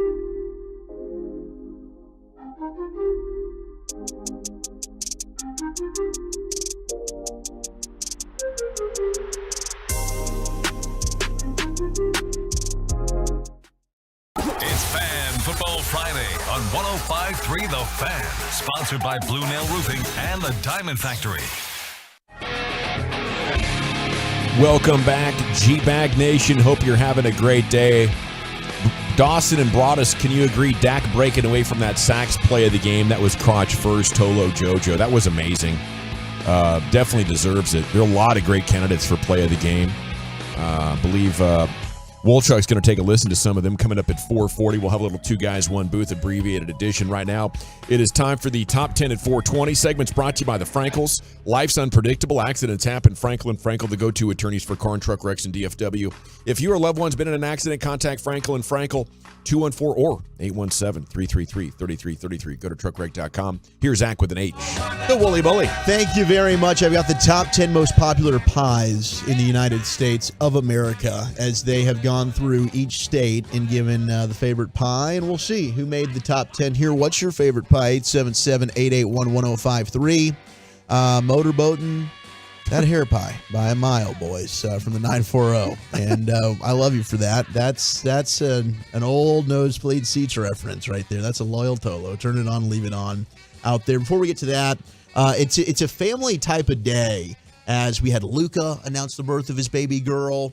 We've got, of course, Dak's going to be a girl dad. I'm going to be a girl dad congratulations, Wolchuk. This is craziness. Yeah. But I'll tell you what, Dawson's right. Scouting Luca's daughter's hands and feet. Yeah. We might have we got a future star. Yeah, we got a future star. It looks like. Yeah, looks like she got daddy's length. Got the genes. Yeah, I'd say so. I'm hoping for good genes. Well, LeBron's kids definitely have good genes. Bronny, who is awaiting to make his USC debut. LeBron putting family above everything. He was in the Lakers locker room yesterday talking to reporters, and he said, look, my son's USC debut is going to proceed over any Laker game. Here was the king talking about going to watch his son play. His passion and his joy. You know, his family, his friends, and the game of basketball. He loves playing it. He loves competing. He loves being out there just having a good time, having fun. He's been doing it for a long time, and, you know, he's put the work in. And it'll be exciting. You know, I'm looking forward to his first game whenever he's cleared and whenever he's ready to have his first game. I already told my teammates that if they play on the same day we play, then I'm gonna have to catch them next game. So yeah, I told you I'm gonna play. Family over everything, champs. I love y'all. I definitely got to see Bronny's first, his college game whenever he's cleared and ready to go. Amazing. Good for him. Yeah. Seriously, good for him. Yeah. Yeah, some things, birth of your child, big day for the kids, something like that. You get a pass if you're the king. Okay. Yeah. I was wondering if we'd all be in agreement of this. Yeah, there's 82 of these things. Yeah, because I'm with LeBron here. I mean, you're only going to get to watch your son's debut in college basketball once ever. Yeah. So hopefully it doesn't end up conflicting with the Laker game. But if it does, I think, I'd go watch my son play as well. The hard thing that happened and everything. I mean, I'm sure the kid would appreciate seeing dad there. Absolutely. That's for sure. All right, 877-881-1053. What's your favorite pie? 214 sweet potato and key lime. 682 sweet potato is the best pie. 817's going oatmeal cream pie for the win. We got a lot of key lime. Sandwich. That is more of a sandwich. Did they make that as a full pie? I'm not aware. Could you? I don't know if you could. Buttermilk pie getting texted in. Of course, Gavin's mother's pie, the sugar pie that she makes for us is absolutely delicious. Gosh, it's good. Yep. And 832. I did. I went from being fat and lazy to thin, hitched, and a baby on the way. Yeah. That's a good way to put it right there. Absolutely. And they changed lives here, Austin and Caddo Mills. You dropped some tonnage and got some tonnage. Yeah. The girth of You the get in tonnage. shape, and a amazing. classic gal just starts coming around. All of a sudden, boom. Hey. Things just fall into place for you. Absolutely. Yeah, don't fall for that little dad bod thing. It's not real. That's not real. It's like, It's not real. I'm They not think it's pregnant cool. too. I can't give into the pregnancy cravings. Hell yeah. That's not a thing. Media tried to get us with that dad bod thing. Yeah. This is what they really want. No, it's not. They really don't. Damn it. They just like to know that you're not a threat to leave them. There we go. Uh-oh, the truth. Yeah. Speak a little truth and people lose their mind. My girl wants me to grow my hair all out, like all bushy and crazy. I'm like, I know what you're trying to do. You're trying to make me unattractive to everybody else in this planet, except for you. Yeah, Right. she talks about pictures when I was once like 225. She's like, "Oh, you look so husky and big here." I'm like, honey, Bring that back. I was dumpy. I couldn't get out of the recliner without rocking back 2 times. Oh, that's what she wants. Yes. That's what she wants. Amazing. Never worry about where you at. He's on the recliner with his fat ass. Can't get up, girl. Look at him. So keep those texts rolling in. Boston cream pie. Pepperoni. Oh, like a pepperoni pizza pie. I get that. That's good. Good call. Absolutely. Yeah, all right. 817. Watch your Deep mouth. dish. My mother's a very sweet lady. We're not doing that. 817. Go to pies, gentlemen. Gavin, I think we know what yours is. Sugar cream. AKA the Hoosier pie, if you just want to Google that. Okay, Hoosier it's the pie. Hoosier pie. Make one for Christmas. You won't forget it. I'm a key lima guy. Might be a new Key lime. family pie. Key lima. Pecan pie and sweet potato pie. Those two potato. are equally loved in my life. Yeah. So number 10, most popular pie in the US of A, is peanut butter pie. Peanut butter pie comes in at number 10. Yeah, Virginia. The state of Virginia is really holding this one down strong. Apparently, it was created there, and it's the most popular pie in West Virginia. He's white. I thought Georgia was known for their Georgia? peanuts. Peaches, right? Yeah, but peanuts, Peanuts as well? Peanuts as well. Number 9 is key lime pie. Thought that'd be a little bit higher. Yeah, of course, Florida is holding it down as Yeah. their favorite pie. More of a Key Largo guy myself. Jeez. Montego. Just go home, Gavin. I wanna baby to Bermuda, Bahamas. He was halfway finished with it. You know this is going to be awful, but I'm going to keep it going. No, I'm just going to say it. Just go ahead You and can hear do the it. disappointment in my voice. 817 Texan Shepherd's Pie. That comes in at number 8. Okay. Number 8 is Shepherd's Pie. Chicken pot pie, by the way, Wolchuk, yesterday we found out a key to Trayvon Diggs' success. He gave them up this year. Yeah. What? He gave up the chicken pot pie? That's why he was playing at such an elite level. No, don't do that. I love chicken pot pie. But yeah, that's the most popular pie in the northeastern states, Maine and New Hampshire, is their shepherd's pie. Banana cream pie, Jack and Euless, outstanding. Ooh, it's outstanding. Number 7 is lemon meringue. Despite being from Philadelphia, it is not particularly loved in the state of Pennsylvania. It is the most popular pie in Alaska, Idaho, and Vermont. Salmon lemon pie. meringue. Oh. Good old salmon. Number 6 is chicken pot pie. Comes in There you strong go. at number 6. Number 5 is apple pie. Big upset. Apple pie has kind of been number 1. Would that It's be been the leader number one in the clubhouse. state of Washington? It is. Yes, grown in Washington State. So it's the most popular pie in Connecticut, Maine, New Jersey, and New York, but not in Washington. New York. Which is shocking. Number 4, sweet potato pie. Hey. My. Number 3, Lucius, it's the pecan pie. It's my baby. There it is. That would be in Louisiana. Yes, New Orleans. Absolutely. That certainly. I'm really good at this food guessing game The stuff. 6 states, Tennessee, Texas, and Louisiana, those are I 3 would of the think- 6 that have that as their number 1 favorite pie. Kentucky would be like bourbon, the bourbon pecan Ooh, bourbon pie. Oh, that sounds so good. Yeah. Number the 2, filling in there is pecans. just so amazing. So it's like pecans. the sugar. I Yeah. don't know what. There's something about a pecan pie. Yeah, it's Delicious. amazing, bro. And that crust? Oh, Yes, my yes. gosh. Ooh. Do you like a little scoop of vanilla ice cream on there? Mm-hmm, 100%. Number 2 is cream pie. Now, there's various versions, of course. Uh-huh. It's the most popular pie in an impressive 11 states, Definitely Eric's favorite, right? including Kentucky and no Wyoming. question. Yeah. Yeah, it definitely is Eric's. 100%. And, yeah, I love you, buddy, and you're not here to joke about that with me, but you're High holding it five. down, and that's why we got That's why he's not here today, in fact. Yeah, actually, with the familia. Stays with you, you know? It does. It does. Another version, of course, the Boston cream pie, which would be the number 1 pie in the state of Boston. You think? Yeah, that's one with a foul mouth. Shocker. Is that a donut? In the city of Boston, I should say. Boston cream pie? Is that a real you donut? You can get it's an actual pie and a donut. You can get the filled Boston cream donut as well. Number 1. Usually celebrate this on Thanksgiving. It's considered the mother of Thanksgiving. Pumpkin pie. It's the most popular pie in an impressive 16 states. I ain't never had no pumpkin pie. Kick it! Man. Unsurprisingly, the most popular pie in 2 of the main pumpkin producing states, Illinois and California, as What? well as Iowa, Pennsylvania, and Arizona. They love their pumpkin pie. So there's the top 10 pies in the United States of America. Arizona. Arizona loving their pumpkin pie. I am a pumpkin pie fan. I do love a good chocolate cream pie as well. That's Me too. fantastic. We know. We know. Check my Okay. accounts. So this gentleman in the 214 AD from Oak Cliff has What up, been dog? texting in chess pie, says it's a soul food thing. What? Googled it. Chess pie is basically a pecan pie yes. without the nut. Yes. Holy yes. cow. Yes. Oh. Yes. What? Yes, I did not know about this. Well, this is a game changer. yes. That might contend against the sugar cream pie. I'm going to have to see about my mom making a chess pie here coming up this Christmas. Let's go. Yeah.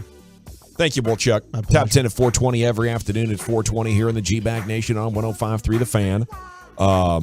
Jared Sandler's coming up at 5 o'clock. You can get tickets to the event at 105thethefan.com/sandlot. And we're going to have an enchanted afternoon into the evening. 2 Guys, 1 Booth audio celebration. Best moments of the game is coming up next right here in the G-Bag Nation on your home of the Cowboys and the World Series champions, 105.3 The Fan. Hey,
Fan. Just announced Classic Chevrolet and Grapevine's one-time Equinox offload. A limited supply of excess Equinox models will be sold direct to public below market value. See them all at ClassicChevrolet.com. But don't wait. In less than 10 days, they will be all sold out at Classic Chevrolet. Well, thank you, Lucius. It is the G-Back Nation. Jared Sandler's coming up at 5 o'clock, and we'll talk to him about Rangers off-season hot stove, the winter meetings. The winter meetings will start on Sunday, and word is from CY, the Rangers aren't going to spend like they did the last couple of years. How much will they spend? And we'll get the Sandler's thoughts on that coming up at 5 o'clock. Time now for Two Guys, One Booth. Here's Wolchuk. Thank you very much. We love to do this after a Cowboys game day, a 9-hour Cowboys game day with pregame, the actual game and postgame here on 105.3 The Fan, your home of Dallas Cowboys football. We get the best from Babe, Christy, usually Brad Sham. This week, it is my guy Kyle Yeomans who stepped in on short notice. Sometimes Eric will make a mistake. I will make a mistake. Brian will bleep some stuff up. But this is really just Babe and Kyle, and let's take it away with some Two Guys, One Booth. But go ahead and do that, and then we'll. I'll do this. Oh yeah, I'll do that. You want me to do this, or you want me to do this? You do that, do and that. then we'll do. I'll do this, and then we'll come and do that other thing. Wishing Brad Sham, the voice of your Dallas Cowboys, a fast and speedy recovery. We start with Babe, and we've got Kyle filling in for Brad, but then who's filling in for Babe? Kyle Yeomans filling in for Brad Sham. Babe Laufenberg filling in for Babe Laufenberg. There you go. There you go. Doing a nice job there. There we go, Babe. Holding it down strong. Now we got for the job. Yes, and we've got a lot of highlights to get to because this one was just a ping pong game, back and forth, trading blows. We start off with the first Dallas Cowboys touchdown. It was Dak Prescott to CD for the TD. Dak under center, followed by Lipke and Pollard. He fakes it to Pollard, steps up, throws back of the end zone. There's CD Lamb. Tumbling, but he gets both feet down. Touchdown Cowboys, and they retake the lead in the first. All right, Kyle's first touchdown call. How do we think? What are we grading? Good? I liked it. Good job. Tumbling in, gets both feet down. Yeah. Boom. Yeah. Solid? Yeah, My guy's got solid it. execution. All right. Yeah. That's right. Let's go Mean Green. All right, here we go. Let's go to Brandon Cooks. This is to make it 17-7. He's having it his way. It's a 7-yard TD from Dak Prescott. Take it away, Kai. Dallas, 11:40 left to play in the second. Second and goal from the 7. Throw over the middle. It's Brandon Cooks. He was wide open. Beat Bobby Wagner to the spot, and Dak Prescott found him at the goal line for 6. Found a way to beat Bobby Flay. He made his absolute signature dish, and he was cooking for a victory. I'll tell you what, that on that touchdown, and Tyron Smith had a little bit of a rough game for what we've seen for him the last several weeks. He blocked 2 guys on that play. They brought two guys, Brooks and Jones. He blocked Jones outside, and then Brooks came on the blitz. He went bam, bam, and got them both. Like they were coming separated apart. And he adjusted all the way outside, knocked one out, and then came back inside. And that allowed Prescott to get the ball to Cooks. He blocked 2 guys on one play, on a blitz. And it was when you get the ultimate, you'll see it and you'll go, oh my gosh, what a beast! What a beast! But yeah, his ability to recognize and to slide, and he had a little bit of a rough game last night. Yeah, him and Tyler from pressure. You were showing me that the next gen stats number. Yeah, it seemed like it was the most pressures they'd allowed all year long. Crazy, and it's the first time since like 2020, I think, for a game that he had where the most pressures he allowed. But on that particular touchdown, the way he blocked was superhuman. Well, Babe was loving the way the offensive line was blocking, especially early on in this one. In fact, Dak had all day back there, didn't he, Babe? I mean, Dak Prescott could have made a sandwich and ate it back there. That's the best. Oh, it is. When you've got enough time to make a sandwich and eat it. Sandwiches are the best. Are you kidding me? The ham sandwich line is back, baby. Woo! It's a ham sandwich. I want a ham sandwich. All right, let's go to later on in this game. With chips, bro? Oh, you got to have some chips. Yes. Yeah. Put the chips inside the sandwich too. Crunch it down a little bit. Yes, Lucius. Yes. Super cold soda. Yeah. Oh, God. Let's go to Tony Pollard. Found his way into the end zone for a pay dirt touchdown. Ferguson's the tight end to the right. 3 receivers left. Gallup, Lamb, and Cooks. They pitch it to Pollard. Pollard breaks back to the inside. Reaches for the end zone, and he's in. Touchdown, Cowboys. Yeah. Tony Pollard finds pay dirt.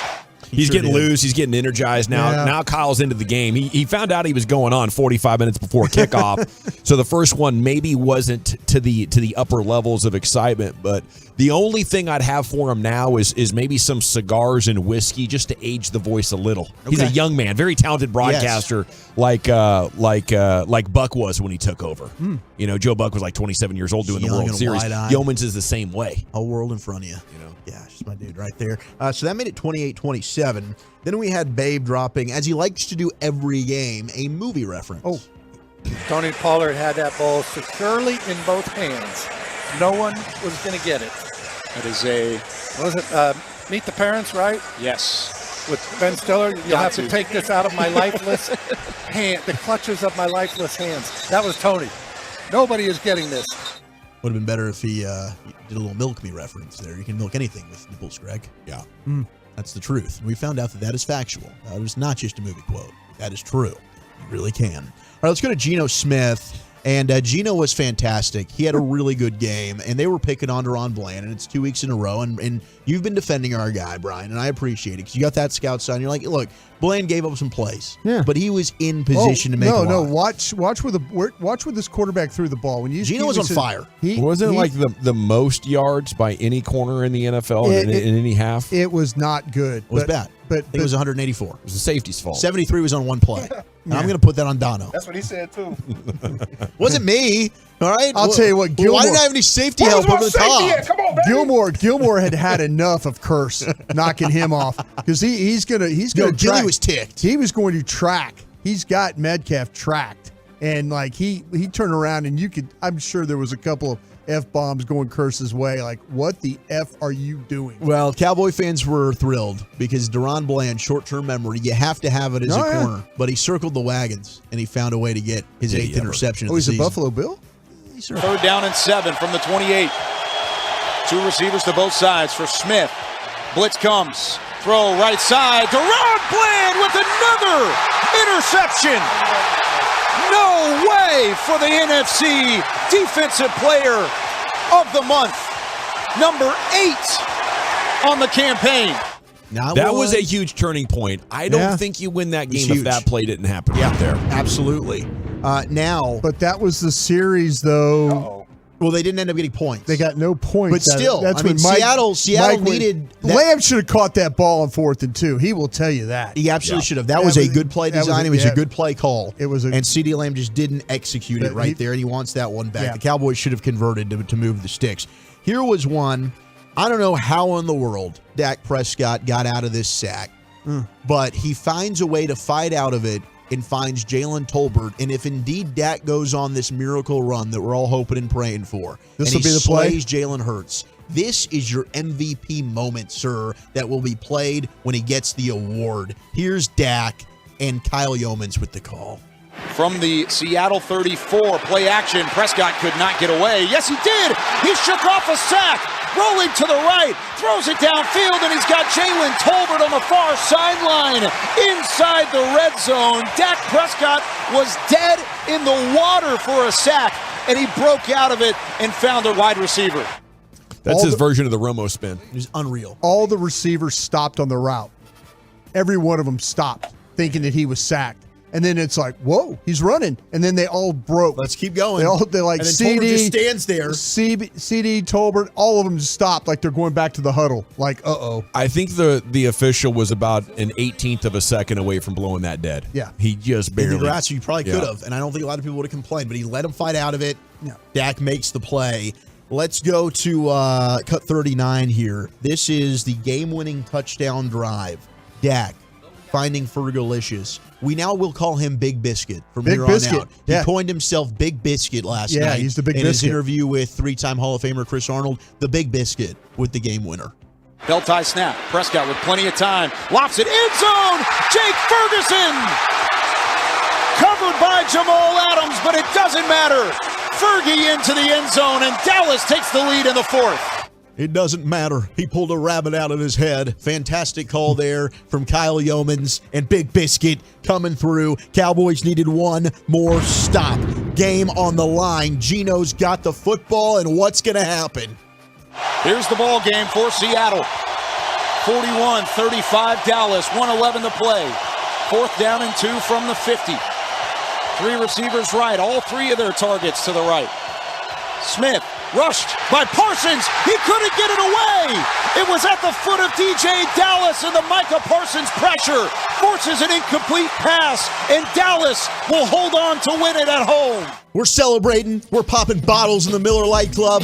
It's 14 in a row at AT&T Stadium. Cowboys are 9-3. Seattle, fly on back home. It's 41-35. Cowboys win, and that's 2 guys, 1 booth. Man, so many amazing plays. I thought the Big Biscuit touchdown was amazing that Dak put it in space that Adams couldn't get to. Trust the tight end to look for it and then have the hands to secure it. If that goes through his hands like it would have probably Michael Gallup's, that's a pick. That's a pick. It absolutely on tape is a pick. And the extension that Ferguson, nice route too, was kind of a wheel route up the field, and they got him up. And Dak, I don't know.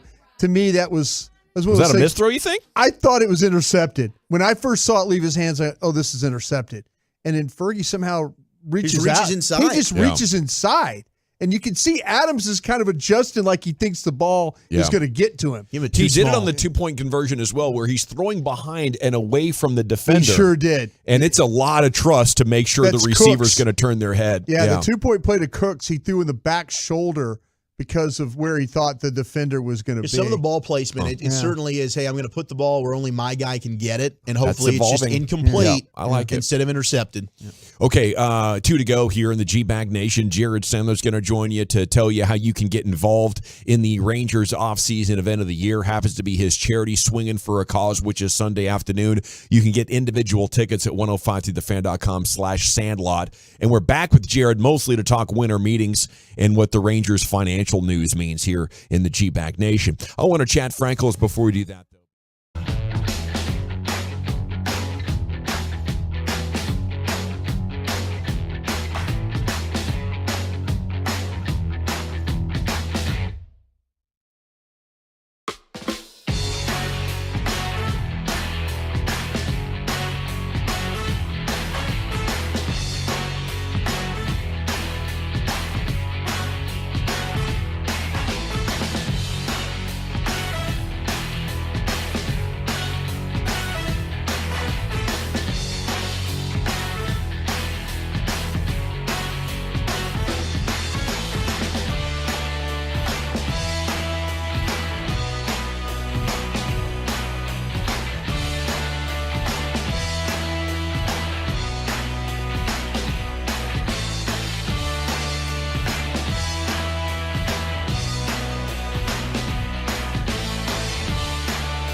From our fan studios, secured by DFWsecurity.com, you're rolling with the G-Bag Nation on 105.3 The Fan. Here we go. It's hour 4 of the G-Bag Nation on 105.3 The Fan. Let's talk some Rangers offseason. There is some huge news. And on top of that, we can tell you how you can get involved with Jared Sandler's Swinging for a Cause, which is Sunday. Spend the afternoon cracking coldies out on the field at the Globe and hanging out with former players and 105 The Fan hosts and tons of local sports personalities. That's Swinging for a Cause coming up Sunday afternoon with Jared Sandler, pre- and post-game show host, insider, and a heck of a play-by-play man when you need him.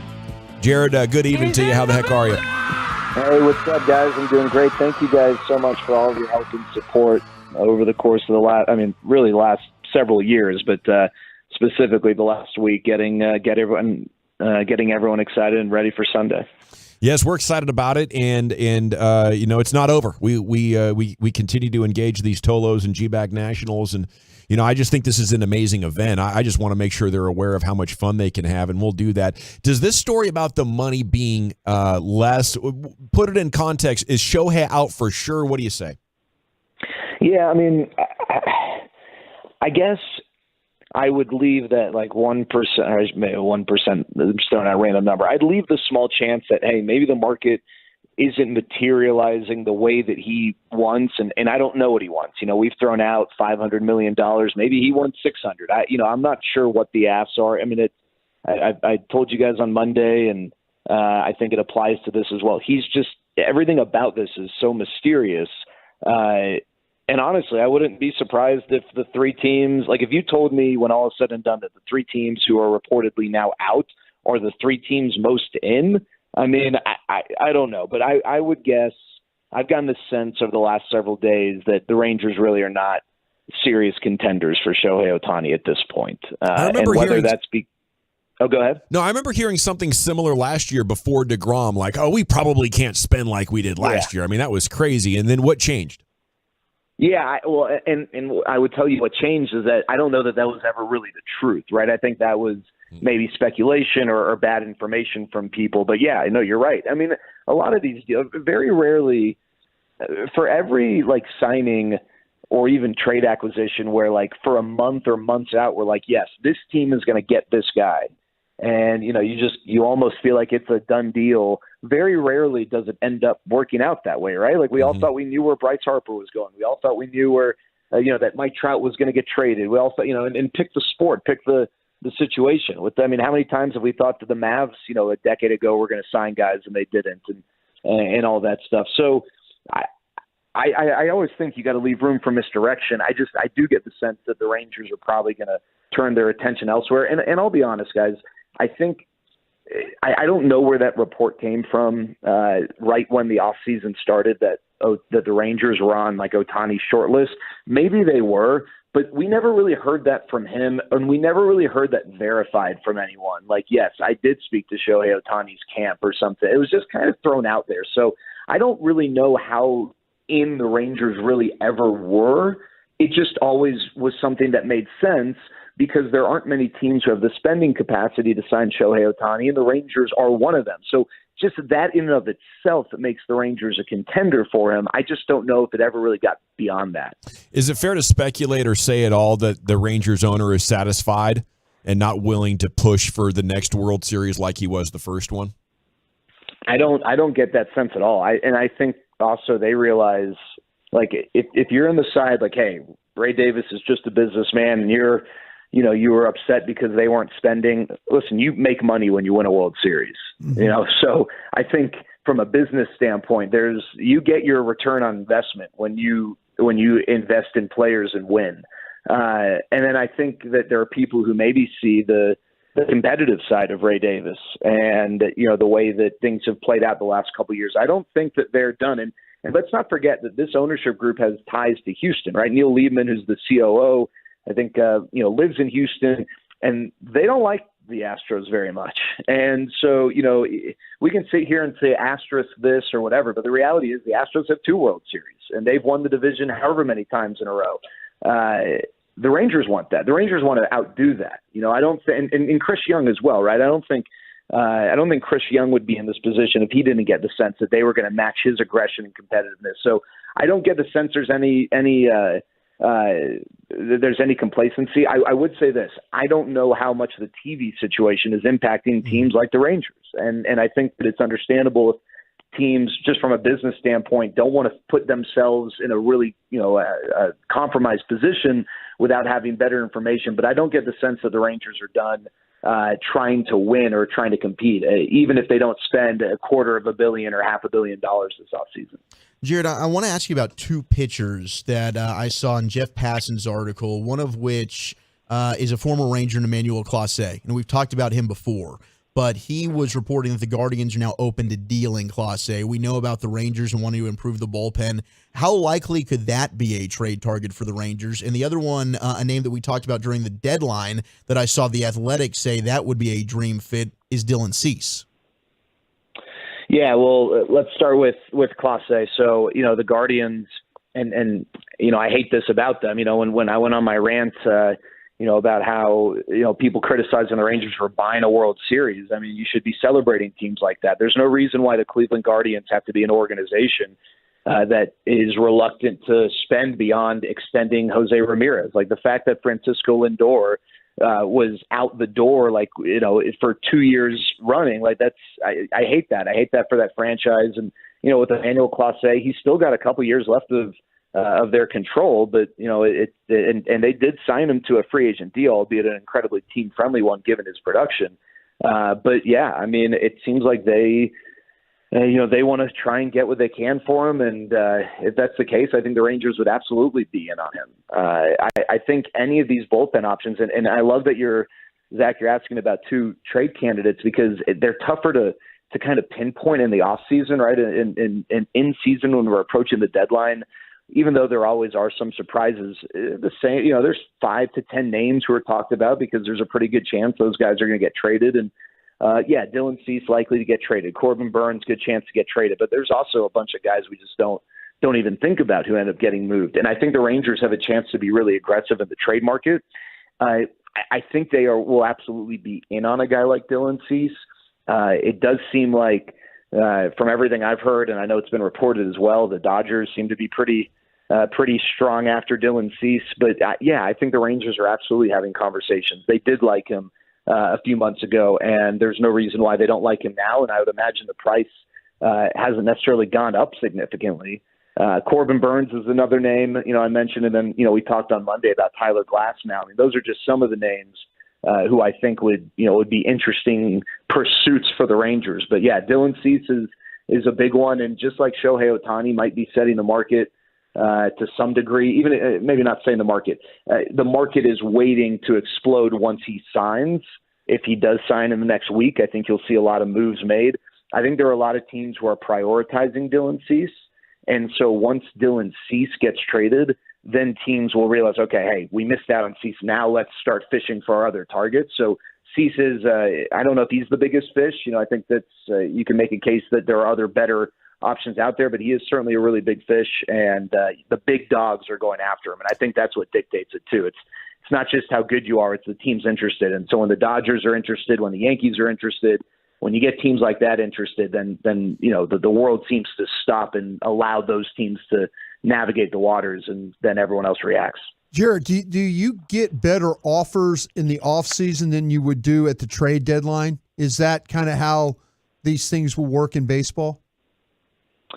It's a good question, Bros. I think it depends, because in season trade deadline, you've got the emotional element of, oh, my rival just got Max Scherzer, I'm going to go now trade for Justin Verlander, right?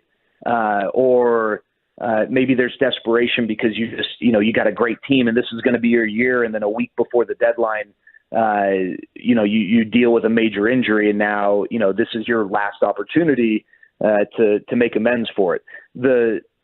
Every year, though, I mean, sometimes the supply and demand is just, it's totally off kilter and it doesn't line up. And so in the off season, I think the advantage, if you're a seller, can be that there are more teams now interested, right? In season, and we've seen this change a little bit. It used to be that rarely did a team not competing in that year make a buy type move in season. Now we've seen, because it's not just free agents to be who get traded, we've seen moves like that. But I think it just depends. So, like, for instance, this year, Broadus, I would say that with the amount of pitching that is out there, you could make a case that it's a good buyer's market. But I would say that while there is a lot of pitching out there, it still just doesn't seem like there's any shortage of demand. And I think this is still a really good seller's market. I don't know what offers are out there for Dylan Cease in July. You know, that to me is always fascinating, the moves that don't get made. But I don't get the sense that the White Sox are taking a big price reduction on Dylan Cease right now than what they were asking for a couple months ago.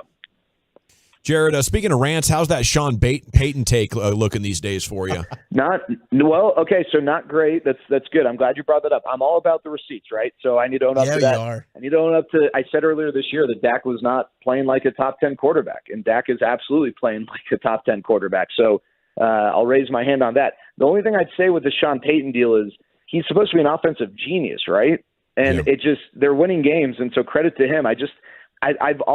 My biggest issue with Sean Payton, other than what he said about Nathaniel Hackett, I just thought it made him look like an even bigger you-know-what than he is. And Broadus said that we're going to all go get dinner this offseason. I can't wait for that. And I will tell Sean Payton my thoughts to his face. I'm not scared of this. But my biggest issue is a couple years ago, everyone thought that Sean Payton was like the offensive savior for the Cowboys. Sure. And I just don't there's nothing about Sean Payton like he had Drew Brees and he had ahead of his time type of offense, but it seems like people have caught up now. And so I guess my biggest issue is that I don't watch the Broncos and think this is a Sean Payton fingerprints all over it. But they're winning games, so good for him. He's proven me wrong. Are you feeling better about your quarterback in Green Bay? Do you have a better evaluation of him? Well, Eric Chiafalo sent me a great article from Nate Tice the other day. It was yesterday, maybe. Yes, I mean, I am. I still have this fear. Like, I think that the club they're going to miss on a guy. Well, I think Broadus. I know that Joe Flacco won a Super Bowl, and I know that Nick Foles led a team to the Super Bowl. The club of guys who can truly, like, you can really go into it thinking, yeah, this guy's going to lead us to a Super Bowl. I don't know that it's like 3 or 4, but it's definitely not 12 to 15. And I'm worried that he's in that range, and it's just going to, it'll be 8 years of, hey, no, it's a good team and they could win. And then, it just doesn't quite get there. But he's looked a lot better here of late, and they've got a really good opportunity to make the playoffs after Kansas City Sunday night. They have a pretty easy schedule. The way the Cowboys have a really hard schedule, it's kind of the opposite for the Packers. So we'll see how he does. He also is throwing to receivers who I still think are awful. I mean, I think the G-Bag Nation could put forth the same effort that Christian Watson, Romeo Doubs, and Dontavian Wicks put together. I do like Jaden Reed, sidebar. But he's not working with a lot. So I don't know. Jordan Love's a fascinating study for me right now. All right, Jared.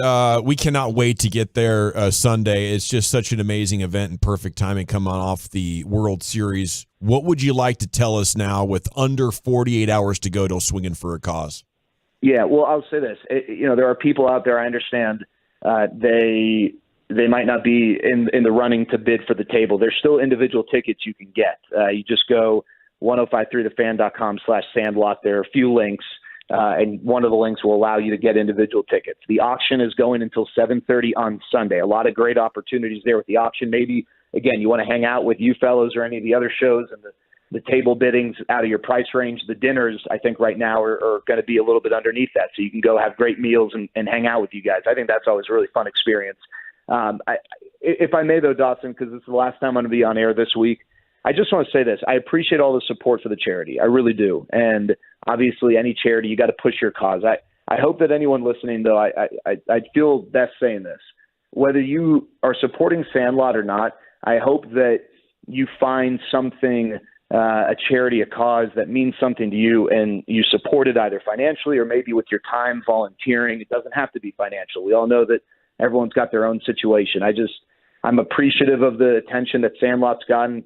And, my possibilities last week, I think it's great. There's so many great causes out there, and I just hope that people find a cause that's meaningful to them, because I can promise you that you make a huge difference whether it's financially or with your time, and helping a lot of charities accomplish what they're trying to accomplish. And I appreciate you guys, and I appreciate all the Tolos out there who support the charity. And I'm looking forward. I think all 3 shows are currently at $3,000.